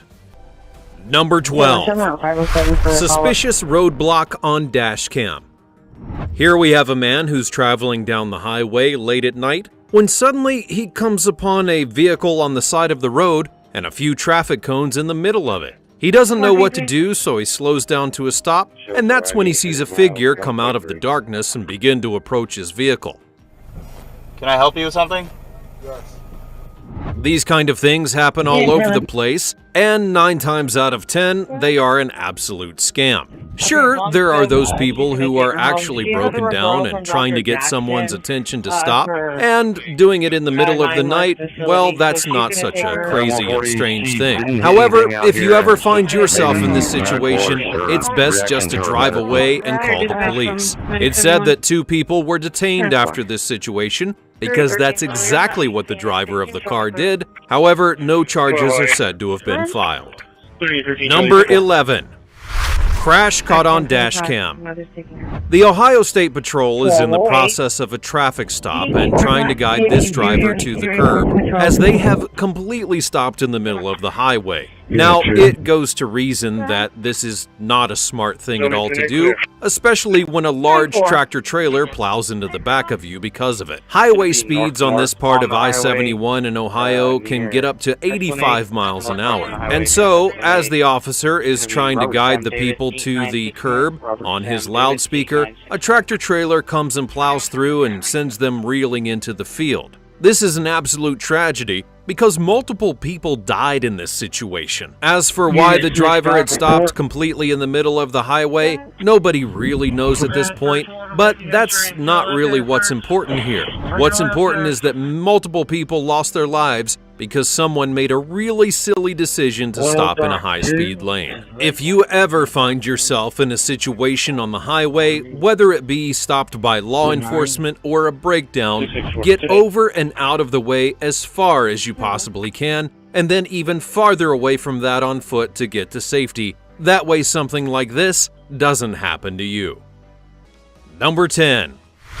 Ghost woman caught on the road at night. Here we have some footage from 2 men in Malaysia who are driving down the road really late at night. The road is rather windy, they're just having some general conversation, and they pass by a person who's wearing a red coat. The footage looks like it may have been recorded on some kind of VHS camera from 1982 and then dubbed over about 17 times onto 17 different tapes. In fact, the quality is so poor that as a video creator, it makes me really ashamed of humanity itself. I mean, the footage says that it was recorded in 2018, and I'm pretty sure that high-definition cameras existed back then. Nonetheless, the men keep driving down the road as they wind in and out having their conversation when they suddenly drive upon that same figure once again in the dark. And then they freak out, they back up, and they drive away. So, what do you think this was? A clever setup for some kind of viral video? Or was it actually a ghost in the road trying to deliver a message? Let me know all about it in the comments down below. Number 9. Driver attacks a motorist. Now, it should be known by now, if you have been on the internet for any kind of length of time, that there are two things that are rather serious in Russia. Both driving and dash cams. In fact, there's a large phenomena about dash cams in Russia simply because of the amount of accidents, the attempts at fraud, and aggressive situations like the one that was caught in this video. Here, we have a motorist being attacked by an individual who gets out of his car and proceeds to not only attack the car itself, but also the person who's inside. He's holding what appears to be either a baton or a selfie stick, because in my fantasies, he's a social media influencer who's just having a bad day. And I'm not really sure what offends me more, the purple shirt that the man is wearing, or the fact that everybody just slowly drives by gawking at him and not getting out to help or stop the altercation itself from happening. Road rage is a real thing, and it's a real problem, and it's something that we all should deal with just a little bit better in order to be able to help out humanity more. The next time that you're making a video for TikTok while driving around in your beat-up old car, please consider this. Nothing is worth the risk of going to jail or injuring another person, so just slow down, pull over, and let that person get by. Number 8. Aggressive driver slams into a wall. This next video is a great example of what not to do when you're trying to get somewhere quickly. I will preface what I'm going to say with the fact that there is nowhere that you need to be so fast that you have to put your life and the life of others at risk like this. But anyways, here we have some footage of an aggressive driver, possibly under the influence of road rage, weaving in and out of lanes trying to pass other vehicles while on the highway. The driver behind the wheel of the vehicle with the dash cam is actually taunting this driver to do something stupid, hopefully so that he can catch it on camera and then sell it off to a news agency for a couple of bucks. Humanity really is great now, isn't it? Nonetheless, the inevitable happens when the driver finally decides to make a pass on the median, which is not an actual lane of the highway, and then loses control and slams very violently into a granite wall. It's said that the 27-year-old driver actually walked away from this accident with only minor injuries, but also with a ticket for reckless driving. So, let's have a little fun in the comments below. Tell me, where was this driver trying to get to so fast? And please, only give me wrong answers. Number 7. Avalanche caught on camera. Here we have a clip from the morning news. They just love to bust out all of the great footage of different natural disasters in order to fill in some time and make everyone say, "Oh wow, that's crazy," before moving on to the weather report or something similar. I can't imagine what it might be like to end up inside of an avalanche. It's probably one of the more terrifying natural disasters to find yourself being a part of, outside of, you know, a lava flow that you can't run away from a volcano. But anyways, here we have some footage from a news program that shows vehicles driving down a very snowy and cold-looking road before an avalanche from the rather ominous mountains above comes barreling down upon them. It was reported that in the aftermath of the avalanche that nobody was hurt, and all of the vehicles ended up making it out okay, and that's not a typical scenario in these kind of situations. Number 6. Earthquake caught on camera in Japan. Natural disasters are never a fun thing for anyone who is involved in them. From hurricanes to tornadoes to earthquakes, they cause a lot of serious devastation and destruction, not only to buildings and other kind of structures, but to the lives of those who have to go through these events. This video shows a compilation of a massive earthquake that had hit Japan. Now, we don't really know when exactly this was, or what the circumstances were, or even the region of Japan that it's in. But it stands to reason that when it happened, it freaked a whole lot of people out and caused a whole lot of chaos. Some of the videos show minor shaking and rattling around, and some of them actually show people falling off of their motorcycles and motorbikes. And while it may not be anything that's necessarily disturbing, it still goes to show you that at any moment in your life, something can happen that can change it forever. Number 5. Ghost caught on dash cam. Now, I am not one to put down anyone's beliefs for really anything at all, especially when it comes to skepticism about the paranormal and the things that surround it. Here in this footage, we have someone driving down the highway at night. You may be asking yourself why they were recording, but it stands to reason that people have dash cameras in their cars for a variety of reasons, and one of those is to have their insurance lowered. You just never know what's going to jump out in front of you, or what you might hit, or what someone else might do, and so it's good to have it recording at all times. However, in this footage, we see something that kind of strikes you as being a little bit off or odd. What's off or odd about it, you may ask? Well, the thing is, everything else is in kind of high definition, from the lines on the road to the footage itself, when suddenly the driver swerves for something that doesn't really seem like it should be there in the first place. Now, that should be obvious because it's in the middle of the road, but the other thing about it is that this thing doesn't seem to be in the original footage in the first place. When you slow this footage down, you're going to see that it's basically just some kind of glare that is apparently floating above its place in the road. It doesn't look like any kind of figure or human being or anything that anyone would know in real life. So then, what is it? Can you tell me? Let me know all about it in the comments down below. Number 4. Meteorite caught on camera. This footage went incredibly viral after it had happened, where almost 1,000 people were injured after a very big meteorite had gone across the sky above a Russian city, and it even broke windows and damaged buildings and caused everyone to freak out, and their mobile networks overloaded in the process. Meteorites are things that happen all the time, but most of them end up burning up before they enter into the Earth's atmosphere. Every once in a while, one does slip through, but it's nothing as catastrophic as what happened in this video. This one, however, was so big and so popular that it even got its own Wikipedia page. And for the person who was able to capture it on camera and post it to the interwebs, they got all of the likes and views and subscriptions, I'm sure. Number 3. Lady forgets to remove the gas pump. Now, I cannot tell you how many times that I have seen this happen. Even one evening when I was sitting in a gas station parking lot, and I saw a man do this exact same thing. He drove off of the parking lot and then to the parking lot next to it, ripped the gas pump out and threw it into a bush. In this video, we have a similar situation where an oblivious lady simply forgets that she has the pump in her gas tank and then begins to drive away. Is it disturbing? Well, not so much. Is it hilarious? I suppose that it could be to the right sense of humor. Is it appalling? Well, I would say the more appalling thing is how dirty the person's windshield is who's capturing the footage in the first place. Little known fact, these gas pumps are designed for this sort of thing because they know that people are going to be doing this. This keeps the gas from flying out all over the parking lot and the gas station from blowing up. Number 2. Herd of flying deer.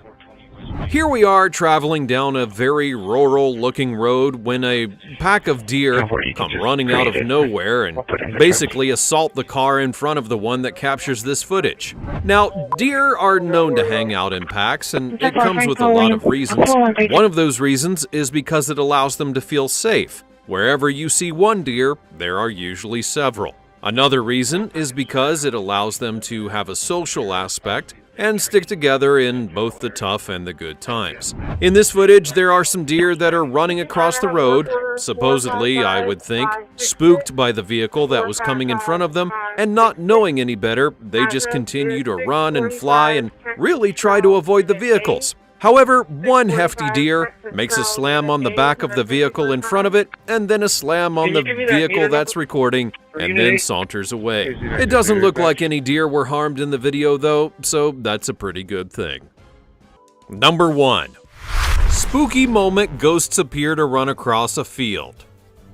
Now, I'm not really one to be too skeptical about the paranormal. After all, it's something that's been around for quite a long time.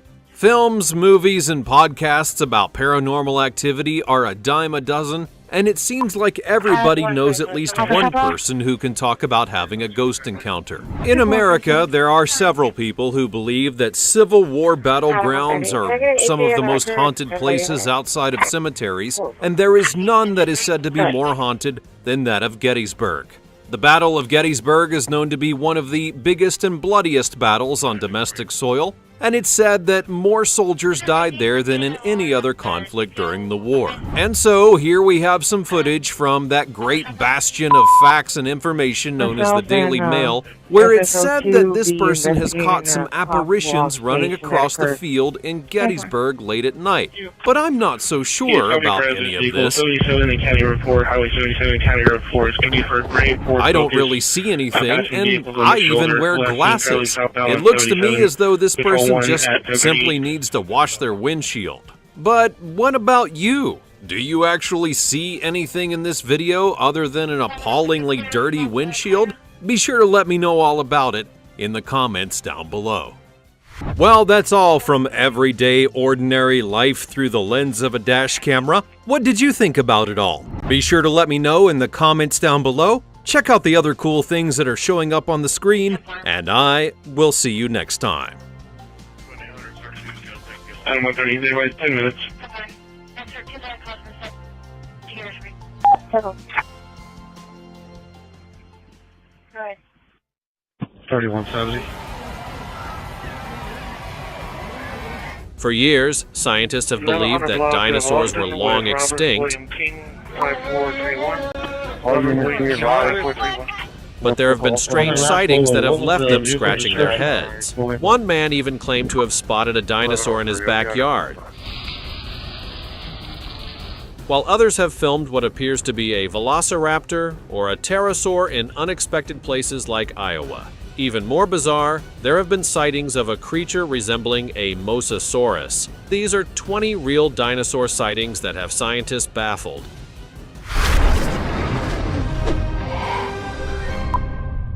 Number 20.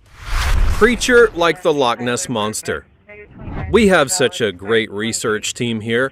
They find all of the best content and videos for all of the scripts and all of our videos that are absolutely legitimate, and you can tell that they have put the greatest amount of effort into their job, especially when they choose a video that comes from the Sony Pictures Entertainment YouTube with a link on it that leads you to the website of a movie for which this clip comes from. This clip actually comes from a movie called The Water Horse, a movie that I had never heard of until I was forced to watch this clip, which I am told to pass off to you as being the legitimate sighting of a Loch Ness Monster type creature. But obviously, it's from a movie. It comes from the movie's YouTube channel. It's linked to the movie's website. And in the comments, everyone knows that it comes from a movie. So why am I even still talking about it as though it was a real and actual event? Excuse me for a moment. I'm going to go and re-examine my entire life.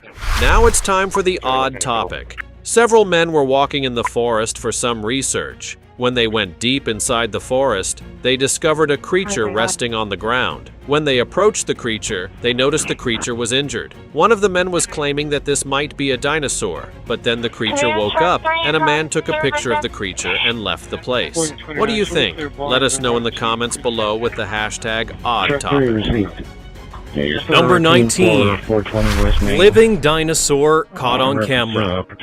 Here we have footage where there are two sides to the story. On one side of the story, a fisherman has caught a 10-foot-long sturgeon. It was reported on by an actual legitimate news organization from the CBS Broadcasting Corporation, and in the video, the man talks about the fish, how much it weighs, how long it is, how they have tagged it, and how he's releasing it back into the water. Probably 500, maybe 600 pounds.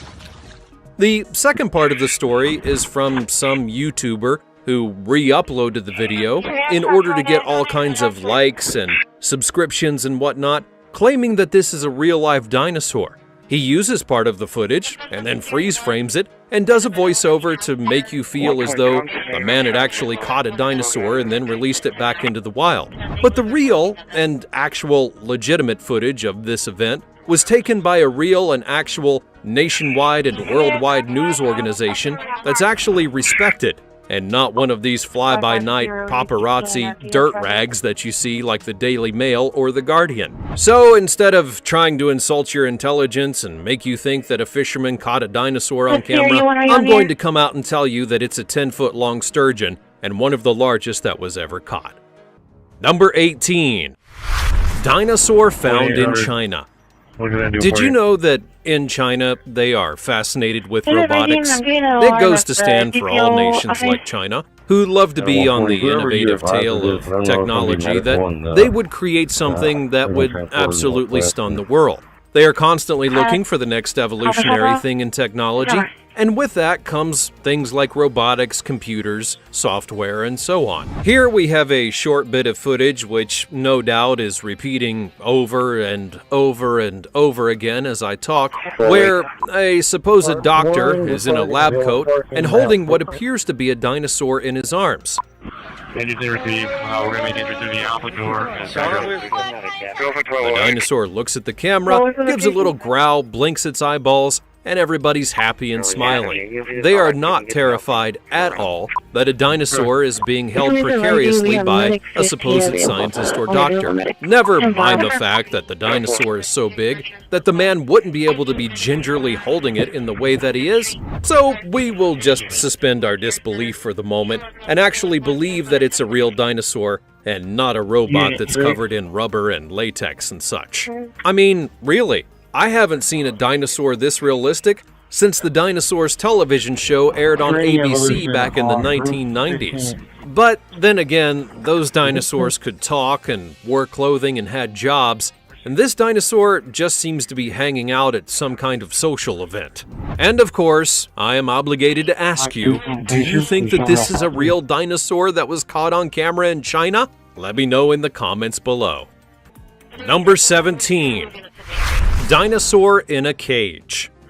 Here we are, once again on the Dino Tracker. Universal Studios really outdid themselves with the promotion of Jurassic World Dominion. It was panned by the critics and didn't receive a whole lot of recognition from people who had been fans of the Jurassic World series up to that point. But with the Dino Tracker, they were able to create something truly special. When you go on the website, you can click on supposed dinosaur sightings from all over the world, which even include Chris Daughtry from the band Daughtry. Now, here's the thing though, a lot of these look kind of real because they were made by a professional movie studio that created them and then placed them up to do promotion for the movie. It's clear in this video that this one could not even be assumed to be real because of the shakiness of the camera and the awkward movements of the dinosaur in the cage. But nonetheless, it is still pretty fun, and for a movie to do promotion in this way is kind of unique all in its own.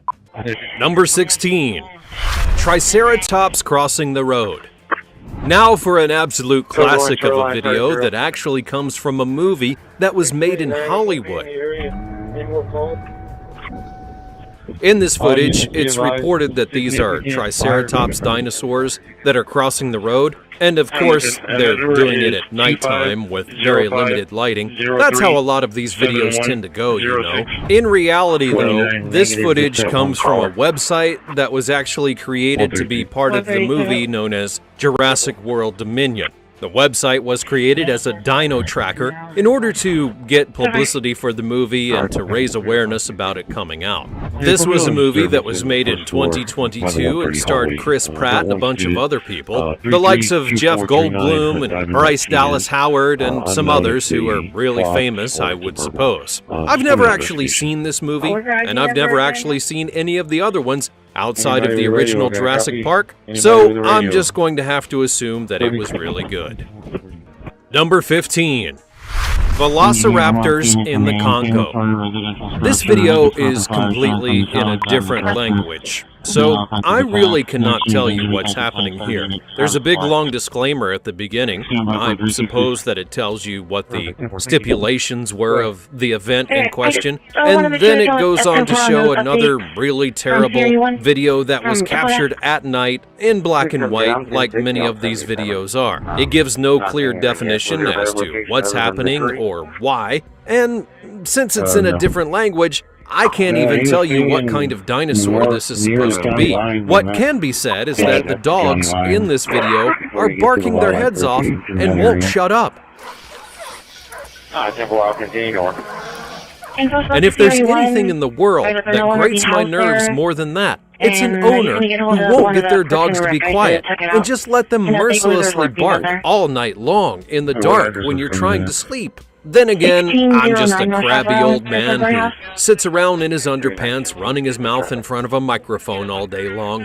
What do I really know anyways? I'm just kind of fascinated that there's such an abundance of these videos that report themselves to come from the Congo. I never knew that so many dinosaurs supposedly lived in the Congo, or there was such a fascination with them to be there in the first place. It's not exactly the kind of thing that you'll learn in your high school social studies class, you know?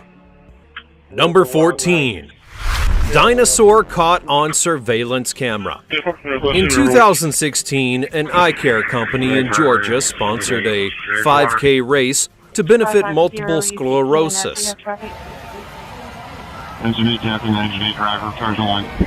It was called Running with Dinosaurs. As part of their campaign, they decided to make a series of videos which featured dinosaurs in real-life situations. In pictures from the race day event, you can even see people posing with fake animatronic dinosaurs, and I would venture to guess that they actually ran with these dinosaurs during the race in people that were in dinosaur costumes.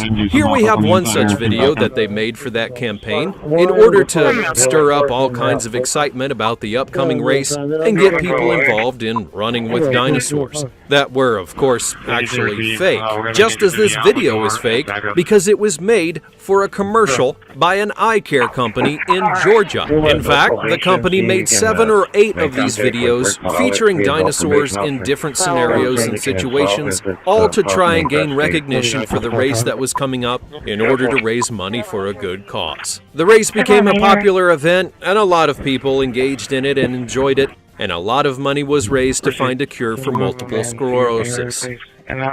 Number 13. Pterosaur in China. Now it's time to go back to 1973 for the 3 blurriest seconds of your entire life. This footage is said to have been captured by some kind of military organization in China back in 1973, where they claim that a real-life pterosaur has been caught flying through the air. Now, why this footage is as blurry as it is and as quick as it is, that is for someone else to disseminate. What is known is that it is some kind of winged creature, and it's flying through the air, and it only lasts for about 3 seconds. So, by now, you have probably watched this footage, I don't know, maybe 20 times at best? And what do you think that it actually is? Is it a real-life pterosaur from 1973 caught by a military organization who for some reason did not shoot the thing down? Or could it have simply been some kind of big bird on the coast trying to do its thing and grab food and live its best life now? Let me know what you think in the comments down below. Number 12. Mokele Mbembe. Now here's something interesting. A Japanese exploration a really long time ago flew over the Congo in search of a dinosaur that they had heard existed. In the footage, we see someone having an epileptic seizure while trying to capture footage of a lake, and when freeze-framed, it claims to have been some kind of lake-dwelling monster. Now, I'm not one to really poop on anyone's party for anything, but it just seems kind of ironic to me that the same country and people who created things like Godzilla and Mothra and other kind of fictional creatures for movie entertainment purposes would go looking for one in another country and then try to pass it off as being real. This video is not really long enough or doesn't give any kind of information to really tell us what it is that we're supposed to be looking at, so for now we can only speculate as to what this actual supposed creature is in the water, drawn from this expedition in 1992 that looks like it was done more in 1932, and we will all be left simply with our imagination as to what it actually is. Number 11. Sea monster's tail. The oceans of the world are a vast and extreme network of places that have rarely ever been explored. Some of this is due to the depths of certain places. Some of it is due to the lack of funding and other resources that people have to do it. So it's safe to say that out of everything in this world, we know very little about what's in those waters in the places that we love to go. It does stand to reason that a sea dinosaur could have actually went on to exist and not become extinct, because of the vast amount of life that we don't know exists down there. So, I'm not necessarily going to rule out that this could be some kind of ancient dinosaur, or at least generations of dinosaurs have come and gone and left this one behind. But then again, it also kind of looks like a manatee, and people in the comments section say that the three-pronged tail may well be damaged from a motorboat's engine. Manatees are rather docile and gentle creatures who do love to come to the surface from time to time and explore what exactly is going on up there, so it's not out of the question that one could have been run over by a boat and left with a three-pronged tail like this. Also, because we don't get a full view of this creature coming out of the water or anything of the like, it very well could be a manatee, or perhaps it is a real-life dinosaur having lived through the generations and existing in these waters. My money, however, is on manatee. Number 10. Oviraptor caught on camera. It's the thug life for deer, you know. One moment they're out there just hobbling around and eating grass, trying to do what a deer does, and the next moment they're attacked by a great big dinosaur. Because it happens all the time now, doesn't it? Everywhere, all over the place. It's such a rampant problem that deer are fearing for their lives and staying inside of their deer hutches and castles, not wanting to go outside, for the fear of oviraptors overrunning them and killing them. Just like in this very realistic footage, where an oviraptor is growling with no sound, and its shadow goes under the deer, defying all scientific explanation, while being absolutely and clearly real. There's no blood or guts or anything around the deer though, so somehow or another its vital organs and systems have just been able to defy all logic in being attacked by this oviraptor, which is very clearly... They got into an argument. He took off with her vehicle without permission. He's going to be located at 209 East Avenue H, a white yacht. Go ahead. DP 41, same traffic. Can you stop by the... Can you read it? 160. 160. Yeah, 471 copy, McCardle and Everhart.